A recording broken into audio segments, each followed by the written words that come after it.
Chapter 1. Entering the Marvel Universe. In the Marvel Cinematic Universe, in a park bench in New York City, a man appearing to be in his 30s slowly opened his eyes, bewildered. The next moment he exclaimed, "What the hell, why is it so cold?" Immediately, he sprang up from the bench as if jolted by electricity, muttering to himself, "Wait, wasn't I comfortably asleep in bed? Where on earth am I?" The biting cold wind swept by, causing him to shiver uncontrollably as he instinctively searched his body. "Where are my clothes? What am I going to do? I need to find somewhere warm to stay." The man's name was Wang Yi. He glanced around for a moment, then hurried towards the bustling street filled with people. As he walked, he observed the diverse foreign faces around him, filled with confusion, whispering, "Why is everyone foreign? Where on earth have I ended up?" Wang Yi resembled a lost fawn, continuously surveying the hurried pedestrians on the street. At that moment, a police officer approached him with steady steps and inquired, "Sir, are you in trouble?" Wang Yi was taken aback, his mind racing with thoughts. What is this foreigner saying? I don't understand a word. What am I going to do now? Noticing Wang Yi's lack of response, the officer pressed on, "Sir, have you been using any substances?" Still bewildered, Wang Yi stood frozen, unsure of how to react. Left with no choice, the officer decided to take Wang Yi back to the police station. At the police station, Wang Yi sat on a bench while an officer kindly offered him a steaming cup of coffee. He accepted the coffee, gripping the cup tightly, feeling the warmth seep into his palms, and slowly sipped it, gradually warming up. At that moment, his gaze fell upon a stack of newspapers on the table, and upon seeing a familiar face on the front page, he couldn't help but exclaim, "Oh my, Tony Stark. Isn't this Marvel?" Suddenly, he seemed to remember something and shouted internally, "System, please save me. I know you are there." Ding. "Host, I am the 10086 System Sprite. Delighted to serve you." A crisp electronic voice resonated in Wang Yi's mind. Elated, he thought, "Indeed, a traveler must possess a golden finger to survive in this bizarre place." "System, can I return to my original universe? I still have family there," Wang Yi asked anxiously. Ding.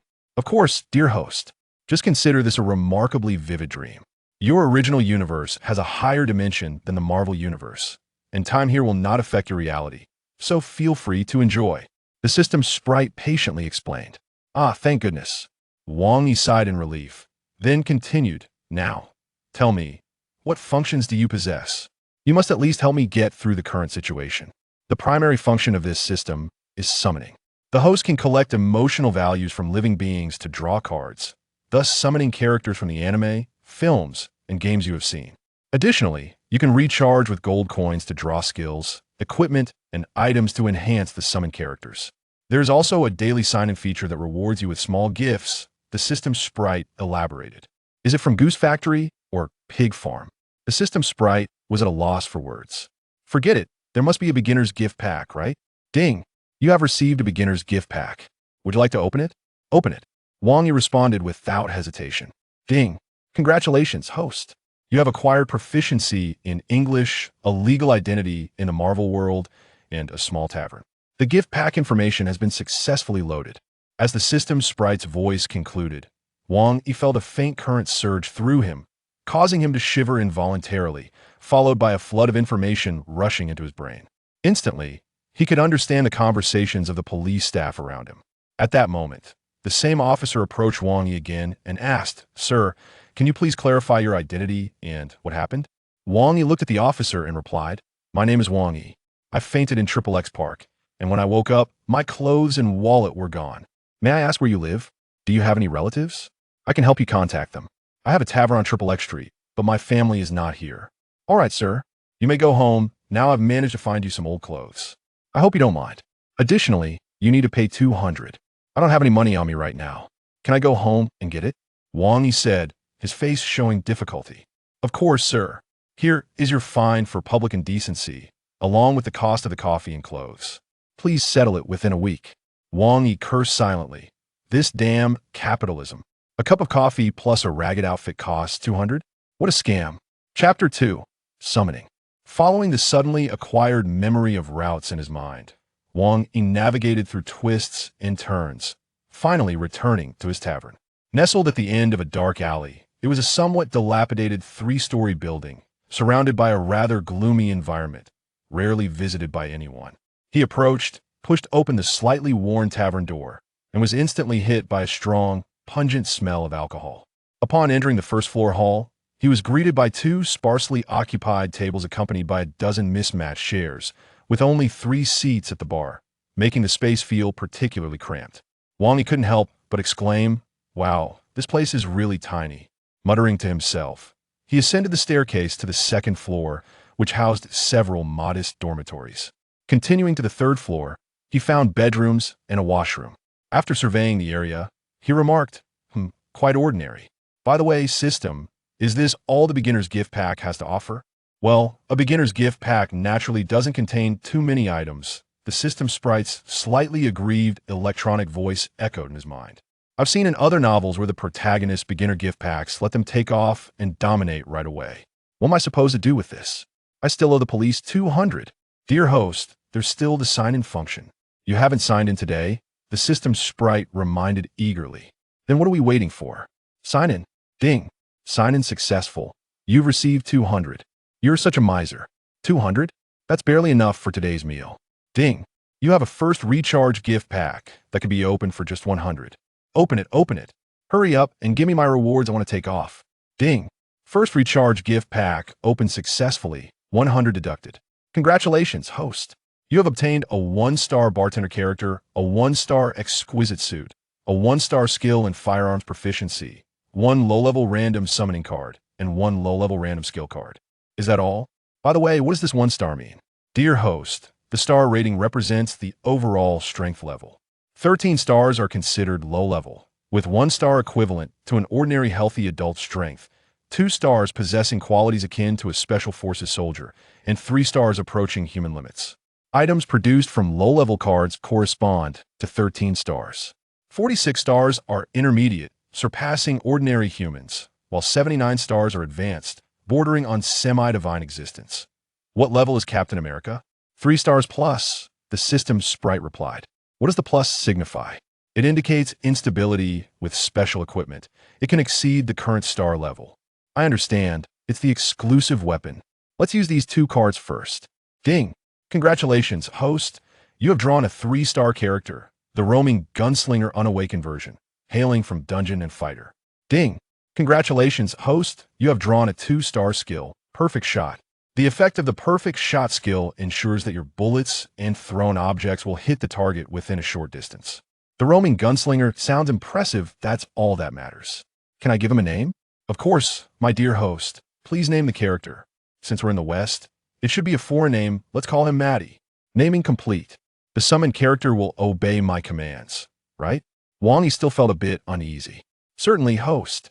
Everything is at your discretion. The summoned character is absolutely loyal and can be implanted with the memories you desire.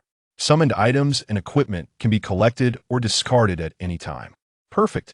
That's how it should be. I can use the skills I drew, right? Absolutely. Host, as long as your star level is sufficient, you may use them freely. Star level is still required? Indeed.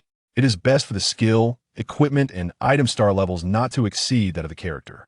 Low-level characters using high-level items may face significant side effects, potentially severe enough to lead to death, as summoned characters possess life. I can level up myself, right? Yes, host. There is a chance of obtaining star-up cards through draws, which can be used to enhance everything. Star-ups can only be conducted with corresponding star-level cards. How much gold is needed for a draw? A low-level draw costs 10,000 for 1 attempt, with a guaranteed low-star item for a 10 draw.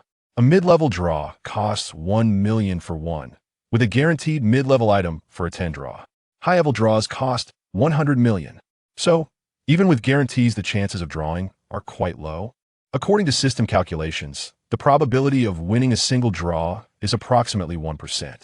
As expected of you, even Ma doesn't play as well as you, Wang Yi teased. This is the system's fixed price. I cannot alter it. Then how is emotional value acquired, and how does it relate to draws? Emotional value can be obtained whenever the host or summoned entity participates in an event, capturing the character's emotional shifts. The value acquired is determined by the character's star level and the magnitude of the emotional change. A 1-star character can provide 110 emotional values, a 2-star character 11,100, and so forth, with each star level gap being tenfold. The draw mechanics are identical to the gold draw values. While looking at it this way, the operational space is quite substantial. Let's leave it at that for now. We can discuss other matters tomorrow. It's getting dark, and it'll take some time to familiarize myself with the surroundings. System, you may rest now. The system fell silent. After tidying up the bar, Wang Yi stepped outside and strolled around the vicinity. As night fell, he casually purchased some food from a convenience store and made do with a simple meal, pondering the official start of his Marvel adventure journey the following day. Chapter 3. The stirring dawn. As the sun rose, Wang Yi gradually awoke, emerging from the warmth of his cocoon-like bed. After a brief morning ritual, he hastily seized a slice of bread, nibbling at it as he made his way to the first floor. System, summon the bartender for me, he silently commanded while chewing. Beep. Summoning in progress. The system's crisp notification chimed. In an instant, a blue light flashed, and the air before Wang Yi shimmered, manifesting a person seemingly out of thin air. Please customize the appearance of your character, the system prompted. A middle-aged Caucasian male, of ordinary appearance but with an air of elegance. For memory, let us set him as my assistant who retains knowledge of all Marvel characters. The rest is of little concern, Wang Yi pondered, stroking his chin thoughtfully. Understood, host. Character creation in progress. In a moment, a gentle white light enveloped the figure, and as it dissipated, a Caucasian bartender, appearing to be in his early 30s, emerged. His deep blue eyes resembled tranquil pools, seemingly capable of perceiving the secrets within each patron's heart. His slightly tousled flaxen hair exuded an elegant charm, and his tall, well-proportioned physique filled a white shirt, with the collar casually unbuttoned at 2 places and sleeves rolled to the elbows, revealing muscular forearms. Very nice, Wang Yi nodded in satisfaction. Boss, are we opening for business today? The bartender inquired, his English fluent and respectful. Yes, but first tidy up a bit. I'll be out for a stroll, Wang Yi replied. Of course, boss, the bartender acknowledged, picking up a broom and getting to work. Wang Yi wandered through the bustling streets of New York, his mind racing with schemes to stir up a commotion and earn emotional points. Suddenly, a sharp gunshot echoed in the distance, shattering the morning tranquility. New York, the metropolis, already staging a dramatic scene of chaos at dawn. How exhilarating. Wang Yi smirked. He intended to involve himself in such tumult, but was turning to return to the tavern when a police car sped by with sirens blaring, followed by a cacophony of sounds reminiscent of firecrackers. Goodness, what fervor! It's lively this early, he exclaimed, eyes widening with intrigue. He quickly queried the system. Summon the roaming gunman. By the way, can I summon him elsewhere? The host may summon characters in any location, the system replied. Place him atop a building near the gunfight, dressed in the 3rd set of sky attire from DNF. I desire him to look impressive. The rest is yet undecided. I just want to see what is happening over there, Wang Yi said excitedly, rubbing his hands together. Understood, host. Character deployment in progress. Wait, I seem to have overlooked a significant issue. This is Marvel territory with the likes of Wong and the Ancient One. System. She won't come looking for me, will she? Wouldn't this be considered an invasion? Wang Yi felt as though a bucket of cold water had been thrown over him, his heart tightening. Dear host, rest assured, Marvel exists as a lower-dimensional universe for you. The Ancient One can only observe parallel universes and dimensions of similar levels. Furthermore, due to the nature of your crossing, the timeline here will be quite chaotic, rendering the Time Stone's influence minimal. The system has isolated other Marvel universes, meaning entities such as the Time Variance Authority cannot locate you here, the system reassured him. Phew, that startled me. I nearly landed myself in trouble. Wang Yi exhaled deeply. The system remained speechless. At that moment, a multitude of police cars had cordoned off the bank's entrance, with officers poised and ready, firearms drawn. Inside, several robbers were hastily stuffing bags with cash while a line of bank employees stood with their hands behind their heads, blindfolded, facing away from the windows. Outside, a sheriff wielding a megaphone demanded the robbers surrender. On the rooftop of a nearby building stood a man, quietly observing the scene. His long, pure white hair flowed elegantly, and he possessed a tall, statuesque figure, clad in a dazzling outfit that sparkled in the morning light. This was Maddie, keenly entertained by the unfolding spectacle. System. Bring up the panel for the roaming gunman. Wang Yi silently commanded. Name, Maddie profession. Roaming gunman strength. 3 stars potential. 6 stars skills. Fancy acrobatics. 3 stars. Stylish marksmanship. 3 stars. 3 empty skills slots equipment. Dawn's light. 5 stars. Night's whisper. 5 stars. 3 empty equipment slots faction. None. Can I view his perspective? Wang Yi inmuted.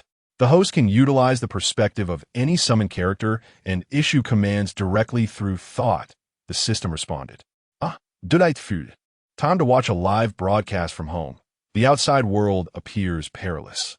I shall retreat and develop for now. Wang Yi chuckled, turning back toward the tavern. The system again found itself speechless.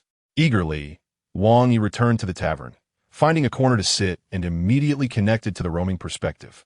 As his vision darkened, he opened his eyes to find himself within the perspective of Maddie. W&M, this is rather high up, he thought, feeling a bit dizzy. He quickly commanded through his mind, get closer to observe. Maddie complied without hesitation, leaping from the rooftop. Vu. See. Wang Yi felt a whirlwind of vertigo as the first-person view of the jump nearly sent his spirit soaring away. W&M, this is terrifying. Be cautious, he mentally screamed. Fortunately, Maddie was exceptionally agile, performing a graceful somersault mid-air and landing smoothly, leaving Wang Yi in awe. Is this what 3-star strength looks like? Absolutely spectacular. Let us go make some money. I want to level up. Inside the bank, several robbers remained unfazed by the heavy police presence outside. As the 5 robbers finished stuffing their bags, they exchanged nods with the one guarding the hostages. The guard then struck a female employee, barking, "You come with me. Everyone else stay put, or I swear I'll fire my weapon." He yanked the woman along, heading toward the bank manager's office, with the others following suit. Upon entering the manager's office, the robber holding the female employee retrieved a vial of blue liquid from his backpack and carefully splashed it against the wall, causing a significant portion to corrode away. Once the corrosion completed, he produced a bundle of explosives, pressing them against the wall. The robbers stepped back slightly, and with a muffled explosion, a large hole was blasted open, allowing them to exit through it. One robber tied the female employee to the office door, rigging a bomb to explode upon opening it. After their preparations, they exited through the escape route. Outside, the police had not heard any activity for a while when a command crackled through the sheriff's earpiece. Prepare for a full assault. The sheriff nodded, signaling his team to get ready. A squad of SWAT officers, shields in hand, breached the back door, only to find the robbers had vanished. The sheriff immediately ordered a search and soon followed the trail to the manager's office. Just as they prepared to burst in, the seasoned sheriff noticed a bomb on the door. Damn it, they've escaped. Quickly disarm the bomb. The robbers dashed through the escape route, emerging into a dim alleyway where a pest control truck awaited, with 2 individuals patrolling nearby. Upon seeing the robbers, they placed the bags of money onto the truck and departed, while the other robbers hopped into a getaway vehicle and sped off. At that moment, emerging from the shadows of the alley was the dashing figure of Maddie. After observing the scene, Wang Yi felt a surge of excitement. Isn't this an opportunity for easy money? The bank's funds aren't mine to claim. I'm merely a benevolent passerby, retrieving our money.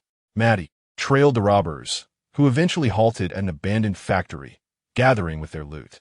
As per the customary practice, a robber who bore the appearance of a leader proclaimed, while the other bandits nodded in agreement, clearly seasoned in such illicit endeavors. At that moment, a round of applause echoed, instantly prompting the robbers to draw their weapons in alarm. Upon realizing there was but a single individual approaching, the leader of the gang furrowed his brow slightly and exchanged glances with his companions.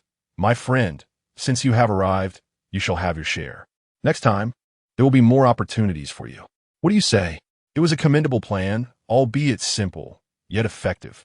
The newcomer exhibited no fear in the face of the armed thugs, a playful smirk gracing his lips, pondering whether they would shoot or if it was worth testing their resolve. As he strolled forward, applauding, the leader scrutinized him, his heart racing with uncertainty. After all, No one was a fool. Remaining so composed in such a situation indicated he was no ordinary person. How about we collaborate on a 55 split? He suggested. A fine proposition, yet I desire it all, came the reply, laced with a hint of provocation and subtle mockery. Then it appears there is nothing left to negotiate? Before the words fully escaped his lips, the robbers simultaneously unleashed a hail of bullets. WTF? A figure danced gracefully amidst the storm of gunfire, evading every shot. Not even a bullet grazing his clothing. Emotional points 11, emotional points 15. 8 emotional points were amassed in Wang Yi's sight, and he mused, here they come. I want them all. The robbers, having emptied their magazines, stood bewildered. Is this even humanly possible? Is it over? My turn now. No sooner had he spoken than a figure appeared like a bolt of lightning among the thugs. So swift, a whirlwind roundhouse kick sent 8 figures soaring through the air, crashing heavily to the ground, most instantly lifeless. As the newcomer prepared to deliver the final blow, Wang Yi's voice resonated in his mind. Leave one alive. Let the police take care of them. After a moment's contemplation, he turned back to seize the bag of money from the table and departed without a backward glance. After a while, the wail of sirens filled the air as a contingent of police surrounded the derelict factory. Chapter 4. Counting money as the police sirens wailed in the distance. The lifeless bodies of the robbers were swiftly removed for autopsy, while those still clinging to life were urgently transported to the hospital for resuscitation. Meanwhile, in the tavern, Wang Yi leisurely sat at the bar, while the bartender skillfully poured him a drink. At a nearby table, stacks of verdant banknotes rose high like a small mountain. Indeed, it was quite remarkable. Counting money. Wang Yi rubbed his hands together in excitement, his gaze fixated on the pile of cash. After all, he had previously been an ordinary office worker, having never witnessed such a spectacular scene. This was far more exhilarating than merely watching numbers accumulate in a bank account. The system couldn't help but bemuse in his mind. Host, this is just over 5 million. Do not act so naïve. What do you know? This is my first pot of gold, of profound significance and utmost value, he retorted. Very well, the system replied, resigned. Now, how should this money be spent? Surely, such stolen cash must bear some markings. I can't simply use it all for a lottery. Wang Yi pondered. Well, host, large denominations of stolen cash generally do not circulate in the market again. It is advisable to draw lots. 5 intermediate draws or 530 low-level draws. Which to choose? Never mind. Let us start with 30 low-level draws. Ding. Congratulations, host. You have gained 100 by 15. Congratulations, host. You have gained 200 by 10. Congratulations, host. You have acquired the tavern cellar X1, which includes 1 ton of alcoholic beverages. Congratulations, host. You have obtained a 3-star item. Containment object 035. Congratulations, host. You have received 2 1-star upgrade cards guaranteed. Congratulations, host. You have acquired a 1-star skill item, mastery guaranteed. This totals 300,000. Well, I did acquire a 3-star item, so I suppose that is quite decent. System, utilize the upgrade cards for me and the bartender. Ding. Congratulations, host. You have upgraded to 2 stars, becoming a Special Forces soldier. Congratulations, host. You have gained 2 empty skill slots. Congratulations, host. You have gained 2 empty equipment slots. Ding. The bartender has also upgraded to 2 stars, acquiring 2 skill slots and 2 equipment slots. Equip me with firearms mastery and give the knife mastery to the bartender. Ding. Equipment completed. In an instant, a surge of memories flooded Wang Yi's mind, his hand muscles twitching slightly. He felt as if he had transformed into a seasoned marksman. Equip the sharpshooter skill to Man-U. Host, the sharpshooter skill is generally unnecessary for Man-U's capabilities. It is not recommended to equip this skill, the system cautioned. Then equip it to me. I wish to experience the sensation of being a sharpshooter. Ding. Equipped. Splendid. Now, send me the information on that containment object. Name, occupation mass, containment object 035. Origin, SCP Foundation. Level, 3 stars, system standard. Ability, a white ceramic theatrical mask, which continuously secretes an unidentified corrosive liquid from its eyes and mouth. If placed on a humanoid object, it can control that object and exhibit human behavior and high intelligence. If a human is controlled, they will suffer immediate brain death. It can easily hypnotize and manipulate personality through speech, exhibiting a cruel disposition. Objects possessed by it will rapidly decay. It possesses formidable mental influence and other supernatural qualities. Those who gaze upon it will experience an overwhelming urge to wear it. Note, this item does not affect summoned characters of the host. The higher the star rating, the greater the resistance. Effects are negligible above 4 stars. Furthermore, this item has been modified by the system, resulting in a very low mortality rate. This seems rather potent. The foundation. Could I perhaps establish a foundation to cause some mischief? Yes, that sounds splendid. How intriguing. Wang Yi murmured excitedly to himself. The system, utterly exasperated, could only lament the current state of its host's eccentricity. How should I present this mask? As a gift to S.H.L.D., or perhaps to the dreaded Hydra? I shall find an opportunity to cast it forth tomorrow, allowing it to roam free. The mask seemed to sense this whimsical plan, silently protesting. Wang Yi organized his rewards, storing the looted cash within the system, intending to use the lottery winnings for a splendid meal. Calling you bartender feels rather impolite. From now on, you shall be known as Gio. Yes, boss. Gio replied respectfully. Let us dine well. We've earned it today. Gio responded with a hint of reluctance. Man, you wore a similarly exasperated expression. They chose a high-end restaurant, where Manu even donned a tailored suit, complemented by his supermodel-like appearance and long hair, creating an aura of stunning allure. Wang Yi couldn't help but mutter under his breath, damn, he's exceedingly handsome. In the restaurant, beautiful women and young ladies flocked toward Manu, most attempting to flirt with him, while a few were enamored with Gio's sophisticated charm. To Wang Yi's dismay, no one paid him any mind. He silently gritted his teeth. Their 1 TB and next time, never again. Just as they were nearing the end of their meal, a flamboyant sports car screeched to a halt outside the restaurant, and a man even more ostentatious than the car emerged. Wang Yi recognized that familiar face, nearly contemplating a hasty retreat. In the presence of such a handsome man, he felt utterly overshadowed. Tony Stark would typically not dine in such establishments, but today, the Stark Group's shareholders' meeting had dragged on interminably, leading a bored Tony to doze off. He had no intention of attending. Yet Pepper had insisted on tying him to the conference table. Hence, he awoke starving, having missed the entire meeting, leaving Pepper at the office to manage work. Tony had no choice but to find a seemingly decent restaurant. As he entered the dining hall, gasps erupted. Oh, it's Tony Stark. Wow. Yes, it is I. Tony waved, exuding flamboyance as he walked. Wang Yi observed Tony striding past, contemplating. At this point, Tony has yet to become Iron Man.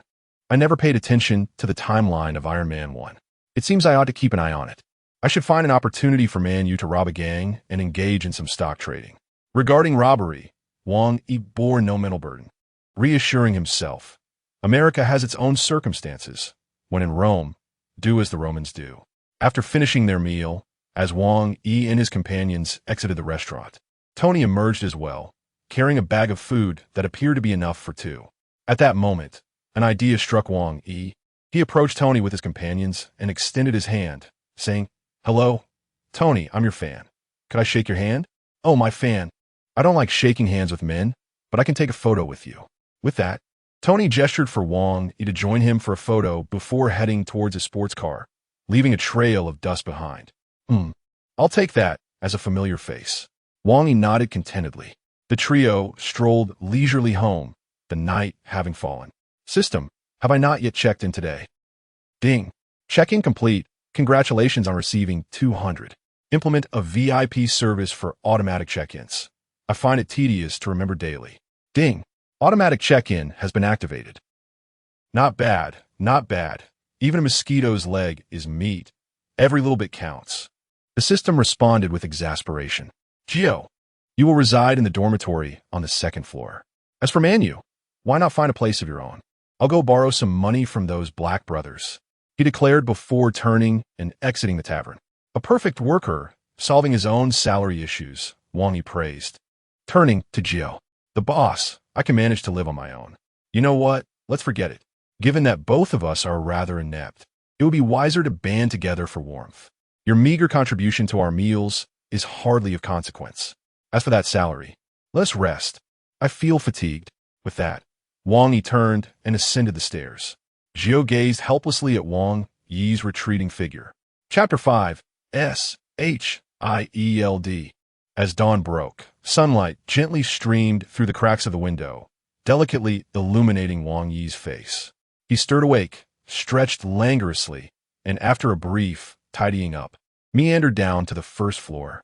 At that moment, Jiao was diligently engaged in cleaning. "Good morning, boss. I brought you breakfast." Jiao greeted Wang Yi with a respectful smile, gesturing towards the steaming meal laid out on the table. "Ah, splendid," Wang Yi replied, making his way to the table to relish his breakfast. After finishing, he rose and stepped outside the tavern, swapping the closed sign for one that read "Open for business." "I must find something to occupy my time today. Idleness breeds decadence," Wang Yi murmured to himself as he sauntered aimlessly down the street. Suddenly, a series of system notifications echoed in his mind. "Ding, congratulations, host has acquired 21 emotional points. Acquired 25 emotional points. System, are you malfunctioning?" Wang Yi pondered, bewildered by the barrage of notifications. "Not all, dear host. Emotional fluctuations due to aimless wandering detected," the system promptly clarified. "Ah, the police do seem to be quite efficient. Not at all like the portrayals on television," Wang Yi remarked, realization dawning upon him. "Ding, congratulations, host has acquired emotional points." The notifications continued to sound. "System, mute the emotional points notifications." "Simply display my panel," Wang Yi said, slightly impatient. "Operation completed. Current emotional points, 3,011. The system responded swiftly. "How intriguing. Why are there so many emotional points? Show me who the major contributor is," Wang Yi inquired with curiosity. Nick Fury contributed 35 emotional points. Alexander Pierce contributed 51. The system reported in an orderly fashion. "Why is S-H-I-E-L-D concerned with a robbery? Is there more specific information?" Wang Yi's confusion deepened. Analyzing. Wang Yi settled onto a park bench, patiently awaiting the system's analytical results. Analysis complete. S-H-I-E-L-D captured footage via external bank surveillance, revealing the wanderer leaping from the building's rooftop unharmed. The system quickly provided. One must admit the early S-H-I-L-D had its merits. However, their emotional responses seem rather stable, providing such a meager amount. It appears Captain Marvel has broadened their horizons. Wang Yi mused internally. The system remained silent. "Connect me to the wanderer's perspective," Wang Yi suddenly commanded. In an instant, the world before him blurred and shifted, revealing a black man kneeling on the ground, repeatedly bowing his head and pleading, "Spare my life. I'm feeling dizzy." The last time I viewed the wanderer's perspective with my eyes closed. This time with them open, it's quite disorienting, Wang Yi complained, rubbing his temples. Host's current mental capacity cannot sustain dual perspective strain, the system wisely reminded. "Shut it down. I'll review it at home later. First, I need to dispose of the mask," Wang Yi said resignedly. He stood and continued to stroll down the street, unwittingly arriving at the police station. NYPD. This is it, Wang Yi thought, an idea forming in his mind. He entered the station, approached a civilian officer, settled a previous debt of $200, and prepared to leave. System, leave the mask casually in the police station, Wang Yi mentally instructed. Received, placed accordingly, the system confirmed. Let SC when S-H-I-E-L-D intervenes. How exciting. A glimmer of anticipation crossed Wang Yi's face. He ambled back to the tavern, and upon entering, noticed a man in black seated at the bar, while Joe skillfully prepared a cocktail for him. "The renowned Agent Coulson has found his way to my humble establishment?" Wang Yi silently scoffed. Upon hearing someone enter, Coulson turned, a congenial smile gracing his face as he extended his hand in greeting. "Hello, I am FBI Agent Phil Coulson." "Greetings, tavern owner Wang Yi. May I inquire what brings the FBI to my establishment?" Wang Yi responded, shaking Coulson's hand. Well, Mr. Wang Yi, we noticed you dined with this individual yesterday. Could you introduce me? Carlson inquired, producing a surveillance image from the meal. ISNT America, supposed to value personal freedom and rights? Why are there so many cameras capturing everything? Wang Yi silently lamented, though he replied, he is my friend. You should arrive this afternoon. Very well, Mr. Wang Yi. May I ask you a few questions? Carlson politely requested. Go ahead, Wang Yi answered calmly. We've observed that your friend possesses some peculiar traits. Do you have any insights? Carlson fixed his scrutinizing gaze upon Wang Yi. What do you mean? Wang Yi feigned ignorance. Regarding the recent bank heist, 8 suspects were apprehended, 2 of whom survived.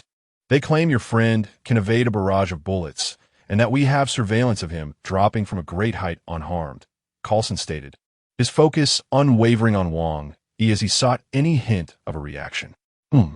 Wang Yi fell into contemplation, deliberating how to maximize his benefits.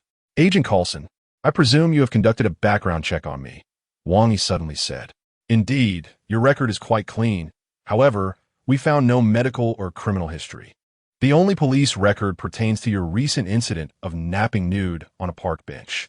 We also lack any information about your bartender or friend. Do you have any clarifications? Carlson spoke candidly. Well, Wang Yi paused, then slowly replied, Agent Carlson, to be frank, I am an information broker. If you wish to acquire certain information, it comes at a price. Carlson's lips twitched at this revelation, and he retorted, I am inquiring on behalf of the nation. If you do not cooperate, we will take you with us. Is that a threat? Wang Yi thought to himself, but replied, Not at all. I am quite cooperative. However, you would need a warrant to take me. Simply present it, and I will accompany you for an investigation. Just as Carlson was preparing to command his subordinates, the tavern doors swung open with a crash, and the wanderer entered, carrying a backpack, and headed straight to the bar. Gio, ever adept, promptly poured him a drink. Upon seeing the primary subject, Carlson's expression brightened, and he extended his hand, saying, Hello, sir. I am FBI agent Phil Carlson. I have a few questions for you. The wanderer, however, ignored him entirely, opening his backpack with a clatter, spilling out an array of handguns, identification, and various gadgets. Carlson's face turned ashen at the sight of the equipment, and he shouted, What have you done with them?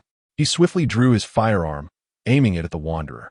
Yet, before he could fully align his aim, a flash obscured his vision, and his gun mysteriously vanished from his grasp. Carlson's eyes widened in alarm as he hastily prepared to retrieve S.H.I.E.L.D.'s secret weapon.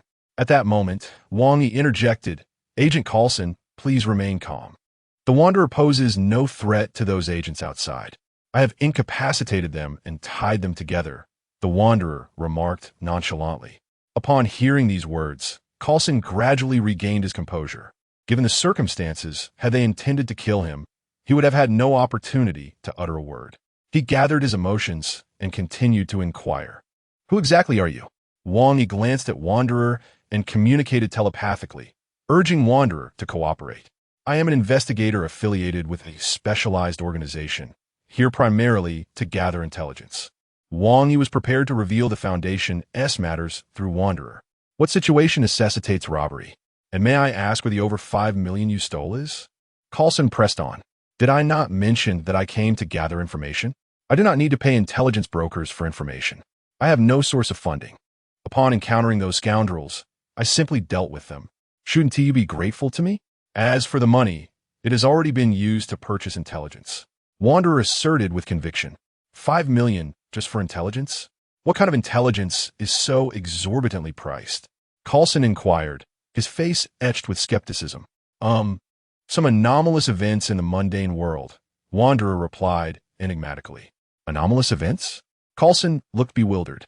Our organization is dedicated to clandestine operations worldwide, aiming to contain anomalous objects, entities, and phenomena. Its operations are not subject to the judicial oversight of any major national governments or their authorized delegations. These anomalies pose significant threats to global security through physical or psychological harm. Wanderer explained with utmost seriousness. WTF? What is the name of your organization? Carlson exclaimed, his eyes wide with disbelief. Wanderer feigned deep contemplation. You might as well tell him. Sooner or later, it will be exposed. The mundane world already harbors many anomalies. Wang Yi interjected, seemingly relishing the theatrics. The SCP Foundation, Wanderer declared proudly. Apologies, but I have never heard of this organization. Could you elaborate? Coulson pressed further. Humanity has proliferated for 25,000 years, yet only the past 4,000 years have held significance. So, what have we been doing during those nearly 25,000 years? We hid in caves, gathered around small campfires, fearing that which we did not understand. Explanations of how the sun rises, monstrous beings with the heads of men and bodies of birds and living stones. Thus, we labeled them gods and demons, beseeching them for forgiveness and praying for salvation. Eventually, their numbers dwindled while ours increased. As our fears lessened, we began to perceive the world more rationally.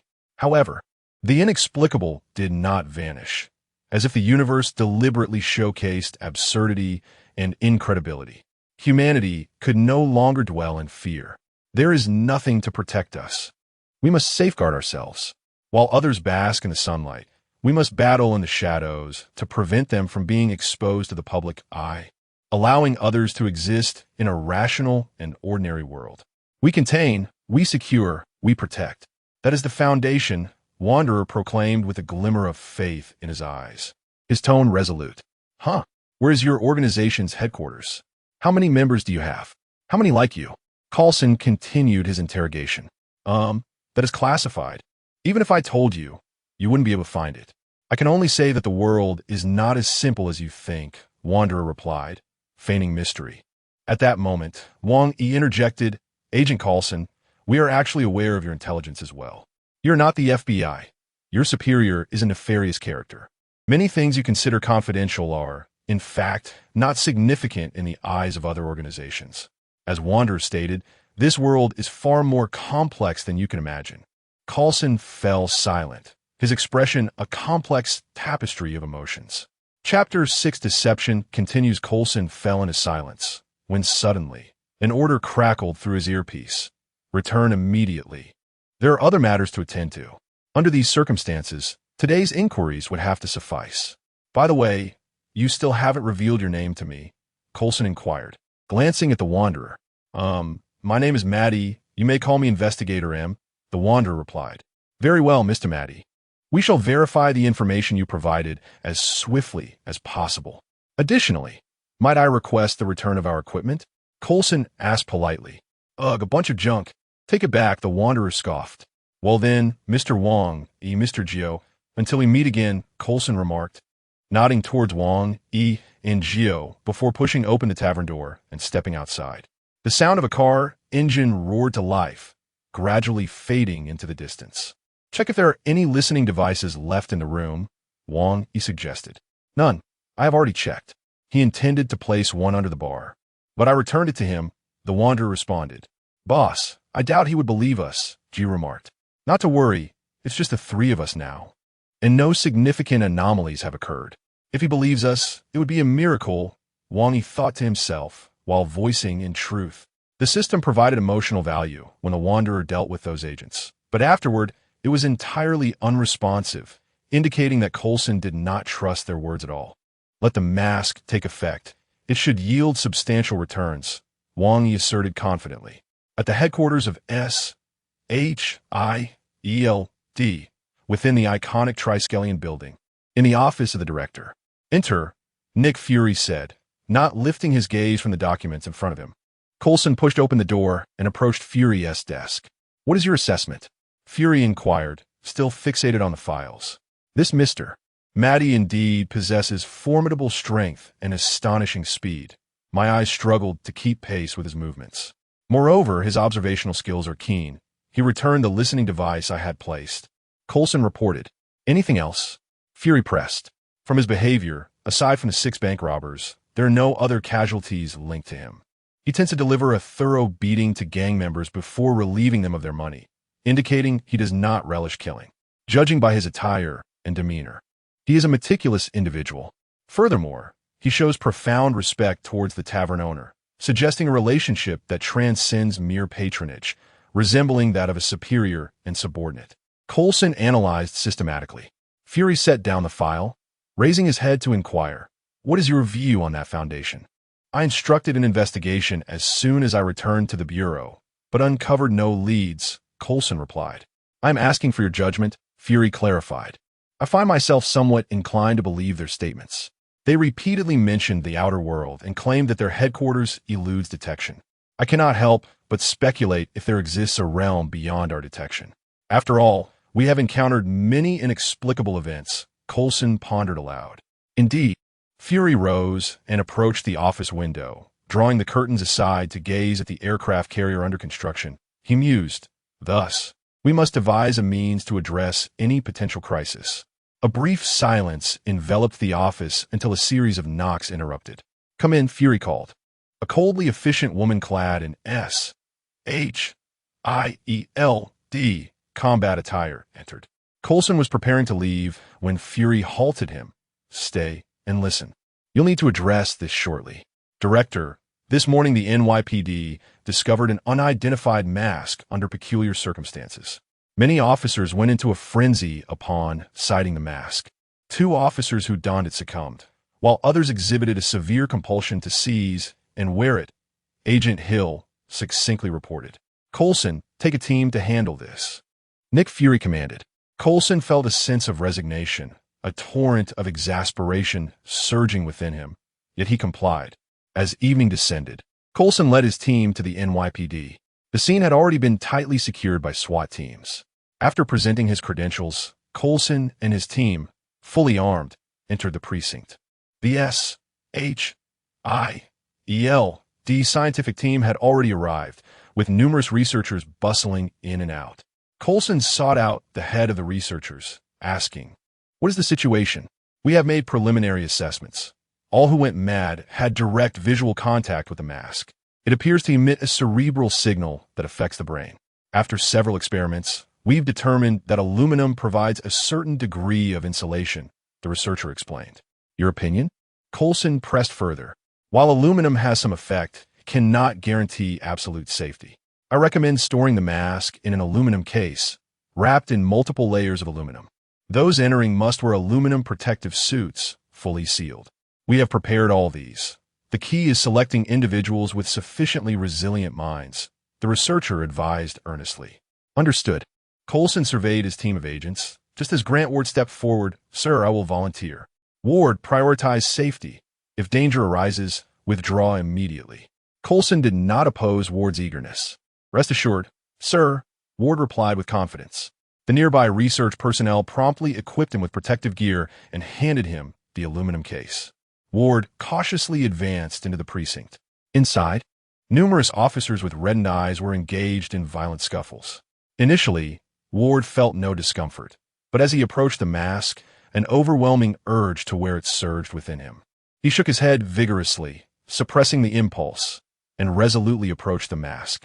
Noticing someone near the mask, the surrounding officers abandoned their previous adversaries and charged toward Ward, shouting, "That's mine."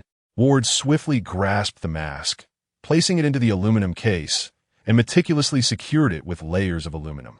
The officers, deprived of the mask's allure, instantly fell unconscious.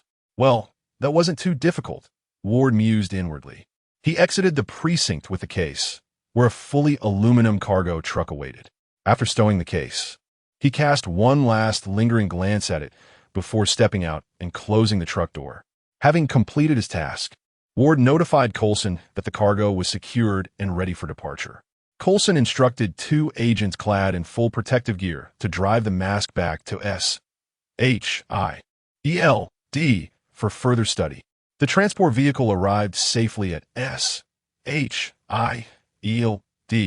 where several armed agents opened the rear compartment, bringing the mask into a laboratory.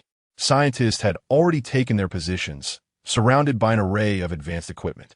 After placing the aluminum case, the agents exited the laboratory. Outside, operators in protective suits manipulated robotic arms to gradually open the case, revealing the mask within. In an instant, a compelling urge to don the mask surged among the researchers. Yet due to the room's complete isolation and the protection of their suits, this thought was swiftly quelled. However, they remained oblivious to the numerous cracks that had begun to appear within the aluminum case that had transported the mask. Emotional value 5,500 Wang Yi observed the system notification of incoming funds with a subtle smile. This is merely the beginning. The substantial rewards shall arrive soon. Following the precinct incident, those affected by the mask were taken to S.H.I.L.D.'s isolation room for treatment and research. That night, Wang Yi and his companions slept soundly, while S.H.I.L.D. remained brightly lit and bustling throughout the night. In his apartment, Ward, lost in a deep slumber, found himself engulfed in endless darkness, with only the mask's eerie smile haunting his vision. He lay in bed, feverish, yet wore a bizarre grin on his face. Chapter 7. Containment in progress at the stroke of midnight. The S.H.I.L.D. headquarters resembled a chaotic inferno, spiraling out of control. Numerous agents appeared to be puppets, manipulated by invisible demons, having succumbed to madness. Nick Fury paced anxiously in the director's office, his brow furrowed as he pondered solutions to the burgeoning crisis. The red-eyed officers, previously confined for treatment, had inexplicably awakened, their faces contorted into grotesque smiles. Tears of blood streaming down their cheeks, incessantly murmuring strange incantations. Those who heard the murmurs fell victim to an insidious curse, joining the fray of the deranged. All those affected by the masks moved in unison, drawn by an enigmatic force towards the room housing the masks. Any agents attempting to intervene were inevitably swept into this bizarre procession. System, please check the emotional values for me tomorrow morning. S.H.I.L.D. must be quite lively right now, an excellent opportunity to reap rewards. Wang Yi mumbled groggily in his sleep. Very well, emotional values are rapidly increasing. When you take a look, the system responded. Not necessary. I'll check in the morning. Let the Wanderer make an appearance and capitalize on it again. Unfortunately, Marvel lacks a live streaming industry. Otherwise, we could multiply our earnings, Wang Yi grumbled, turning over and drifting back to sleep. The system fell into a resigned silence. Meanwhile, in a room outside the S.H.I.L.D. headquarters, Nick Fury, Coulson, Hill, and other senior agents convened urgently to devise a strategy. Where are Natasha and Barton now? Nick Fury inquired, his anxiety palpable. Natasha will arrive in 30 minutes. Barton cannot return yet, as his mission is ongoing, Hill quickly replied. Director, given the current situation, will Natasha be affected upon her return? Coulson asked with concern. What does the science department say? Nick Fury redirected the inquiry. They're still analyzing. The masks seem to possess corrosive properties. Aluminum can only temporarily shield against direct exposure. However, the words spoken by those in a frenzy bear hypnotic qualities, yet they do not appear inclined to break free. Hill reported on the preliminary conclusions from the science department. Damn it! Seal this area off, position snipers around, and eliminate anyone attempting to exit. Nick Fury bellowed in fury. Understood, Director. Hill and Coulson responded in unison, fully aware of the urgency of the situation and the need for decisive action. At that moment, the distant roar of motorcycles echoed, signaling Natasha's arrival. She dismounted with agility, her expression stern. What's the situation? She inquired.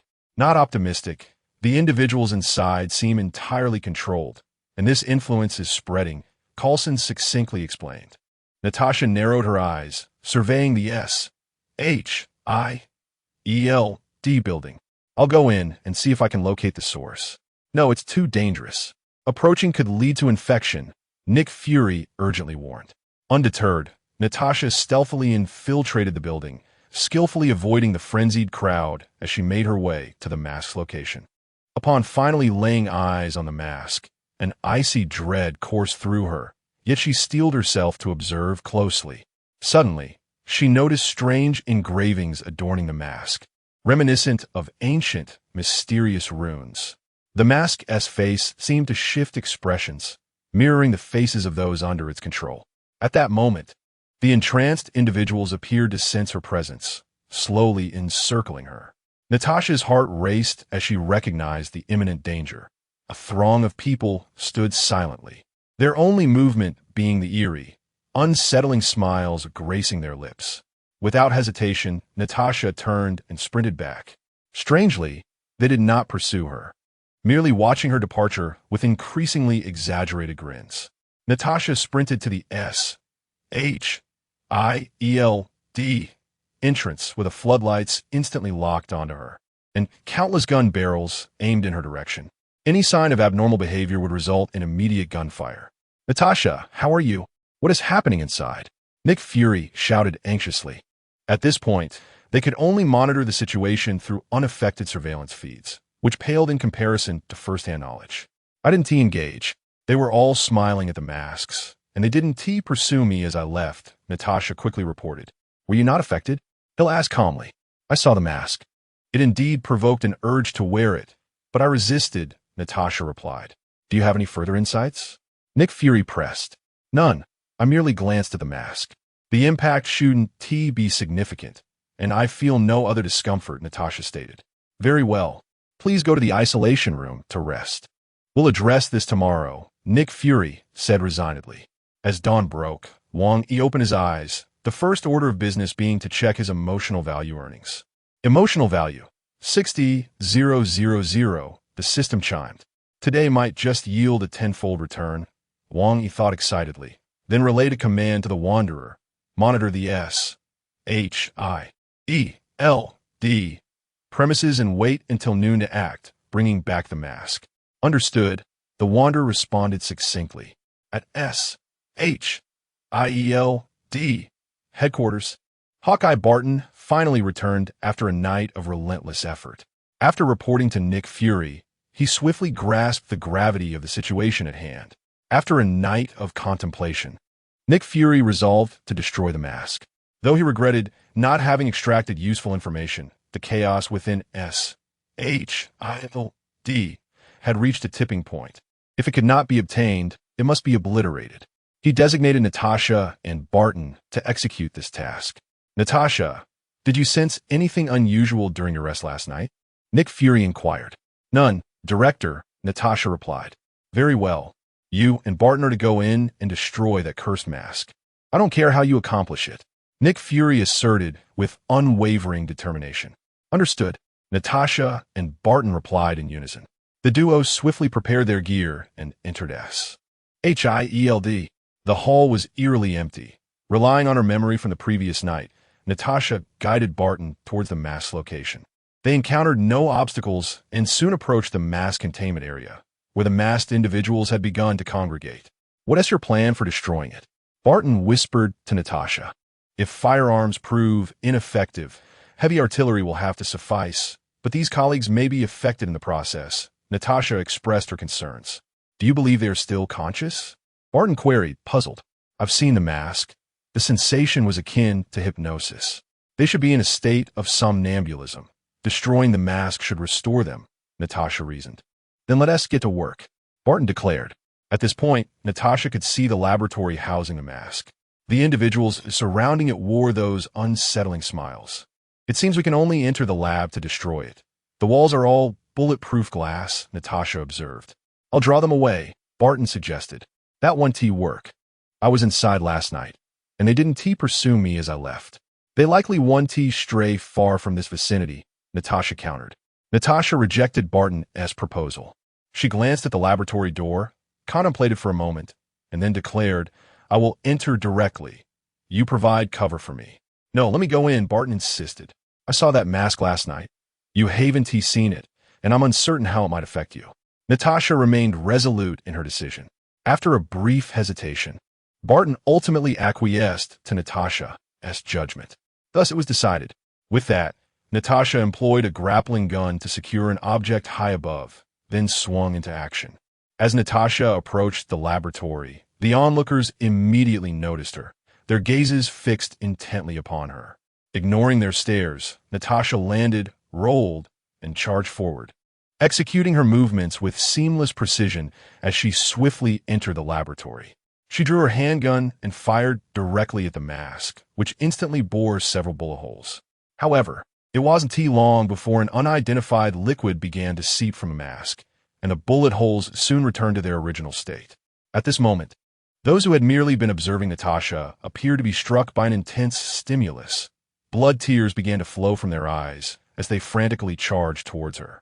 Witnessing this, Barton quickly retrieved a specialized arrow from behind, knocking it onto his bowstring, and aimed at the crowd near the laboratory entrance. Realizing that her gunfire was ineffective, Natasha hastily produced a specially designed explosive from SHIELD and affixed it to the mask, setting the timer. Just as she prepared to retreat, a sudden wave of dizziness washed over her, accompanied by a whisper in her ear, urging, take me, an overwhelming desire surged within her, compelling her hand to reach towards the mask uncontrollably. Natasha bit her tongue sharply, instantly jolting herself awake, drenched in cold sweat, and she turned to flee. The entrance had already been blocked by the crowd. Barton shot an arrow into the throng, the tip exploding at the doorway, creating a deafening blast that momentarily stalled the crowd. Seizing the opportunity, Natasha dashed through the throng, and a muffled explosion echoed from within the laboratory as the bomb detonated. Utilizing her grappling gun, Natasha returned to Barton's side and glanced back at the laboratory. After the brief pause, the crowd became even more frenzied. Those who had previously been unarmed began to wield whatever objects were at hand to assault Natasha and Barton. Seeing this, the two resolved to retreat and investigate the mask's condition once the crowd dispersed. As they ran ahead, they were encircled by the red-eyed individuals surging towards them. With no intention to harm their colleagues, they could only evade the onslaught. Everywhere they turned, there were those with bloodshot eyes, their features grotesque. The smirks that once adorned their faces now transformed into expressions of despair. "Natasha, how are you?" Barton inquired with concern, noticing Natasha's pallor in an office. "My head aches terribly. I can feel that the mask hasn't been destroyed," Natasha replied in agony. "Stay alert," Barton urged, producing a syringe prepared to inject Natasha. "It's not a physical issue. The mask is crying in my mind, and I feel I've hurt it. I'm so saddened." Natasha's eyes began to redden, tears threatening to spill. Observing her descent into delirium, Barton, disregarding everything else, administered an adrenaline injection. "Natasha, wake up!" "Natasha," he called out anxiously. Meanwhile, within the temporary command center outside SHIELD, high-ranking officials had commenced intense discussions. Among them was Alexander Pierce, the head of HYDRA, who had been resting at home, alongside numerous senior agents. Watching the surveillance footage, Pierce turned to Nick Fury and queried, "Many factions are beginning to take notice of us.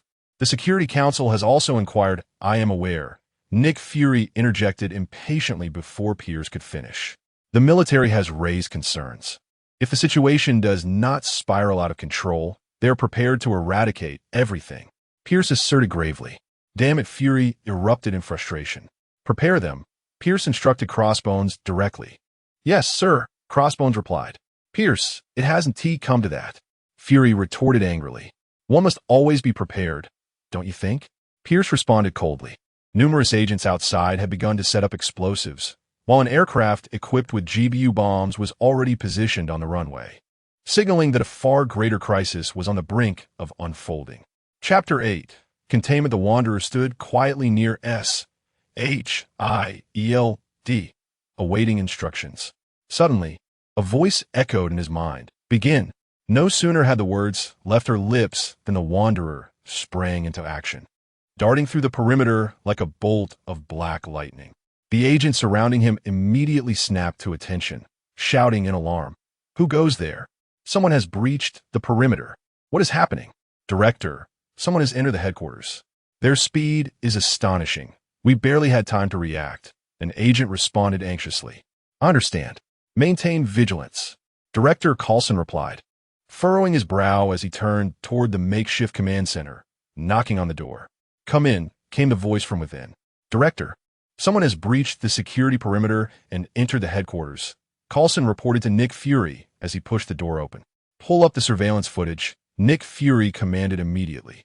All eyes turned to the monitors displaying the internal security feed, where a strikingly handsome man clad in elaborate attire surged forward at an incomprehensible speed, racing into SHIELD's inner sanctum. WTF? Is this speed even humanly possible?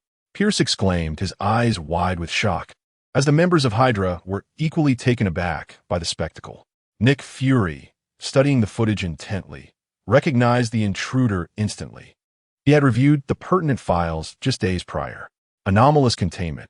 Fury murmured to himself. Do you know who this person is? Pierce inquired, noting Fury's reaction. Yes. He appeared unexpectedly a few days ago. We had minimal contact, and he claimed to be from a special organization, Fury replied, withholding some details. Pierce's gaze shifted slightly, a contemplative look crossing his face as he regarded Fury. Within S-H-I-E-L-D, the Wanderer was diligently searching for the Mask S location. Along his path, he encountered those affected by the mask, their eyes glowing red, and effortlessly incapacitated them one by one. The ground behind him was strewn with unconscious bodies. Meanwhile, in an office, Natasha lay in distress as Barton anxiously shook her, calling out, "Natasha, wake up!" Yet, Natasha remained unresponsive, trapped in her torment.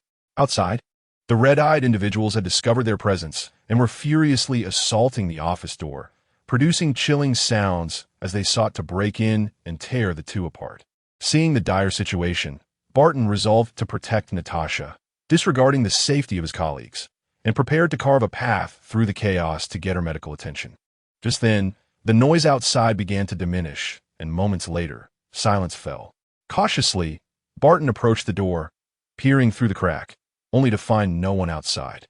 He opened the door warily and stepped out to investigate. "Hey, there's someone coherent," a voice suddenly called out. Barton instantly tensed, drawing his bowstring taut toward the source of the sound. Right here, a gentle hand tapped his shoulder. Startled, Barton rolled forward, turning to confront the stranger. "Who are you?" he demanded. "Relax. You can consider me a specialist in these matters," the Wanderer replied with a smile. Barton pondered for a moment, recalling the earlier events. He reasoned that if this stranger intended harm, he would have acted already. Gradually, he lowered his bow, though his hand remained poised on the string. "Can you resolve the issue with that thing?" "Absolutely. I am quite adept at this," the Wanderer assured him confidently. "I have a friend inside. Can you awaken them?" Barton pressed. "Well, I'm not a doctor. I'm here to tackle the source of the problem. But this place is vast, like a labyrinth, making it difficult to pinpoint its location," the Wanderer replied with a hint of frustration. "If you deal with the source, will my friend awaken?" Barton inquired. "Of course," the Wanderer affirmed. After a moment's contemplation, Barton decided to report to Nick Fury. Soon, an order crackled through his earpiece. "Authorize him. Follow me," Barton instructed the Wanderer, leading him toward the mask's location. Along the way, they encountered several incapacitated individuals with red eyes, which Barton checked on. "Rest assured, they are merely unconscious," the Wanderer explained. Barton remained silent, continuing to guide the way.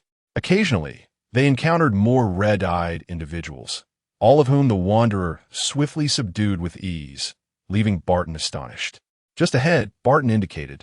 Outside the laboratory, numerous individuals affected by the mask were entranced by it. As the two appeared, the throng surged toward them frantically. Barton readied himself to incapacitate them, but a gust of wind swept past, and in less than 10 seconds, the crowd lay sprawled across the ground. The Wanderer strolled into the laboratory, with Barton closely following, eager to see how he intended to handle the mask. At that moment, footsteps echoed behind them. Barton turned to see Natasha, standing nearby, having regained consciousness. "You're awake." "Natasha," Barton exclaimed. Yet, as he spoke, he noticed Natasha's eyes were crimson, her expression mirroring the mask's weeping visage as she lunged toward it. "Oh, how intriguing," the Wanderer mused, not stopping Natasha, but rather stepping back to give her space. As Natasha reached for the mask, Barton instinctively intervened, but Natasha, seemingly empowered by some force, effortlessly tossed him aside. He crashed against the wall and fell to the ground, blood trickling from his mouth. He gazed at Natasha in shock, murmuring, "This strength." With trembling hands, Natasha grasped the mask and slowly brought it to her face, although a flicker of rationality remained. As blood dripped from her lips and her body quaked, the strange force compelled her to proceed. "Natasha!" Barton shouted. Don't worry, it's not that severe. It's not a bad thing, the Wanderer reassured. Ultimately, Natasha donned the mask, and an extraordinary energy surged through her, obliterating the last vestiges of her reason. She turned to the Wanderer, the mask's original weeping face transformed into a grin, and spoke in a bizarre voice. "Oh, dear M, are you here to take me back?" Barton was left utterly stunned. "Are you done playing? I've endured quite a scolding because of you and spent considerable time searching for you," the Wanderer remarked. "Don't be so dull. Look at this body. Don't you find it enticing?" Natasha provocatively posed, striking various alluring stances. "Well, not bad," the Wanderer assessed Natasha as form seriously. "We could collaborate. We could rule the world. How about I become your woman? I can satisfy your every desire."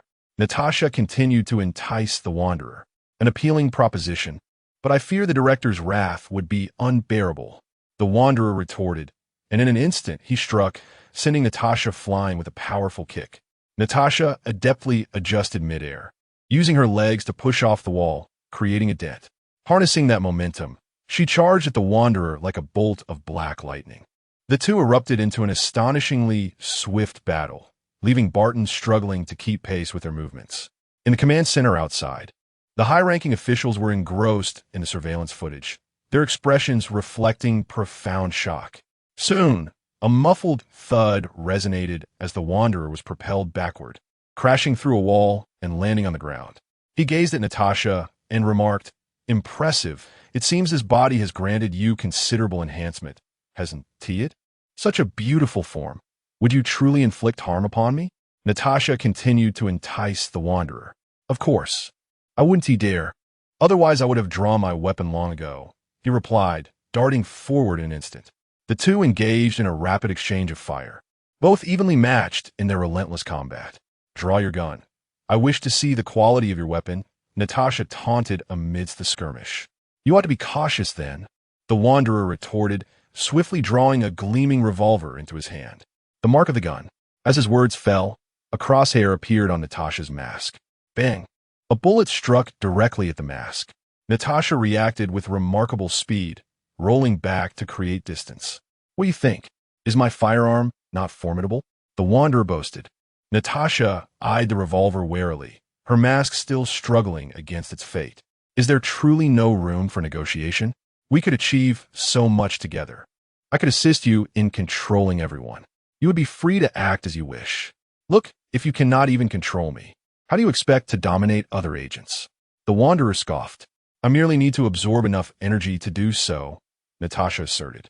"Cut it out, silver bullet," the Wanderer shouted. With a resounding thud, the mask was severed from Natasha. Barton rushed to her side to assess her injuries. "Fear not, she is unharmed," the Wanderer declared. He then retrieved a spherical object from his pocket and threw it at the mask. A cloud of smoke erupted, causing the mask to vanish, having been retracted by the system. The Wanderer approached, stowing the small sphere back in his pocket, preparing to depart.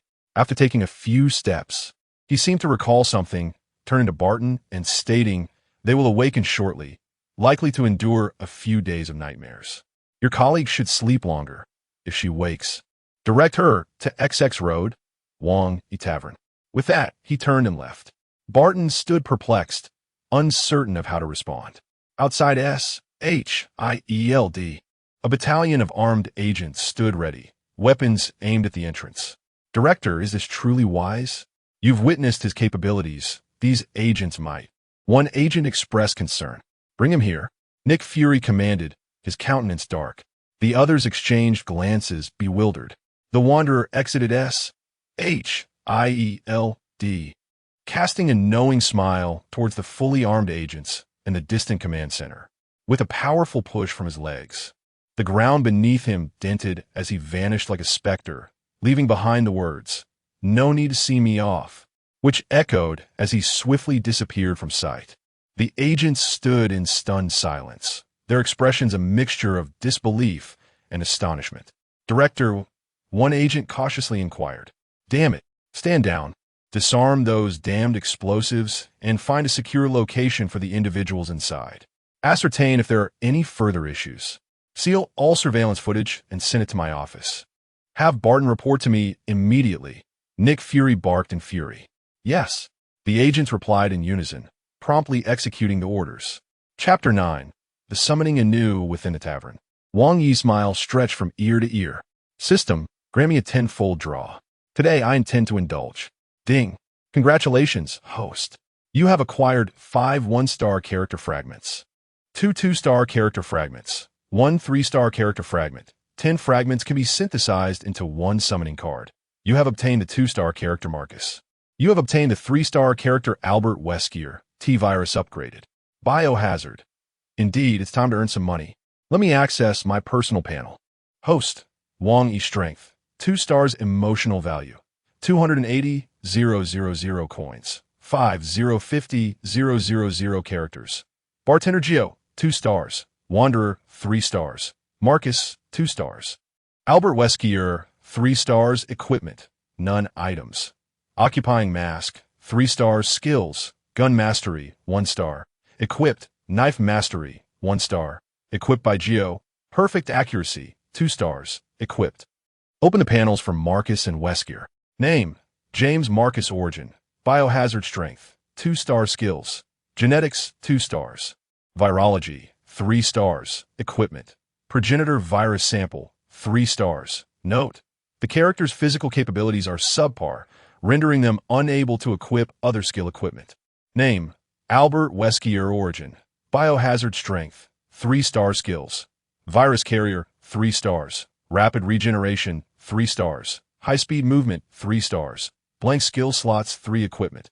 Indestructible sunglasses, 3 stars. Blank equipment slots, 3. Indeed, Weskier is remarkable. The sunglasses are his true essence. Within S.H.I.E.L.D.,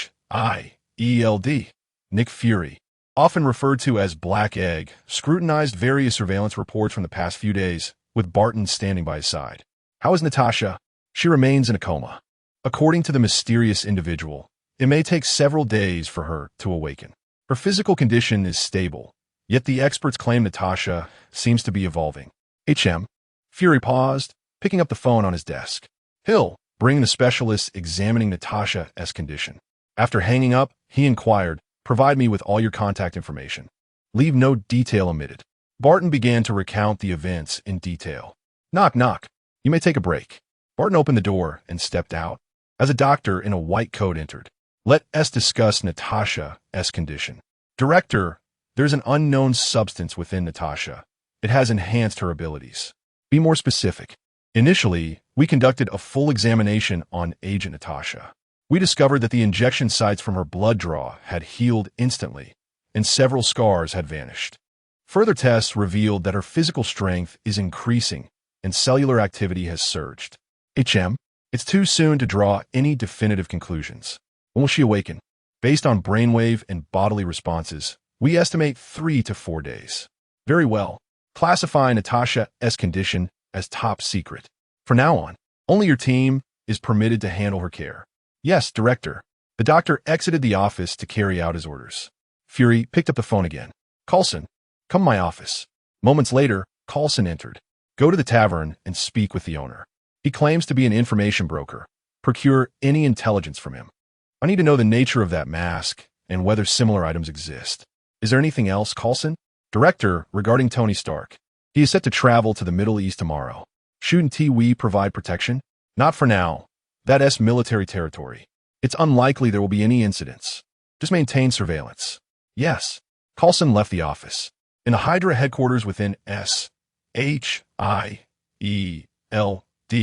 Garrett reported, have we located the individual?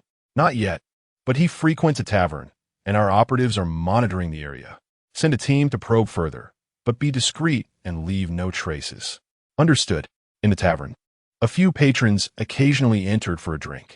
Wang Yi sat there, boredom etched across his face, staring blankly at the ceiling. Bartender Joe approached, presenting a cocktail. Boss, I saw on the news that Tony Stark is set to field test new weapons. HM, Wang Yi's interest peaked. Is it about to begin?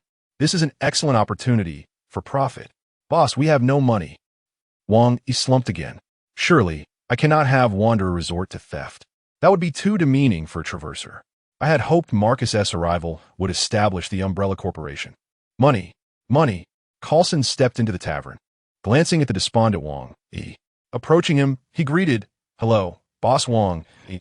Good to see you again." HM? Wang Yi regarded Coulson, gesturing for Gio to prepare a drink for him. "Oh, Agent Coulson, what brings you here?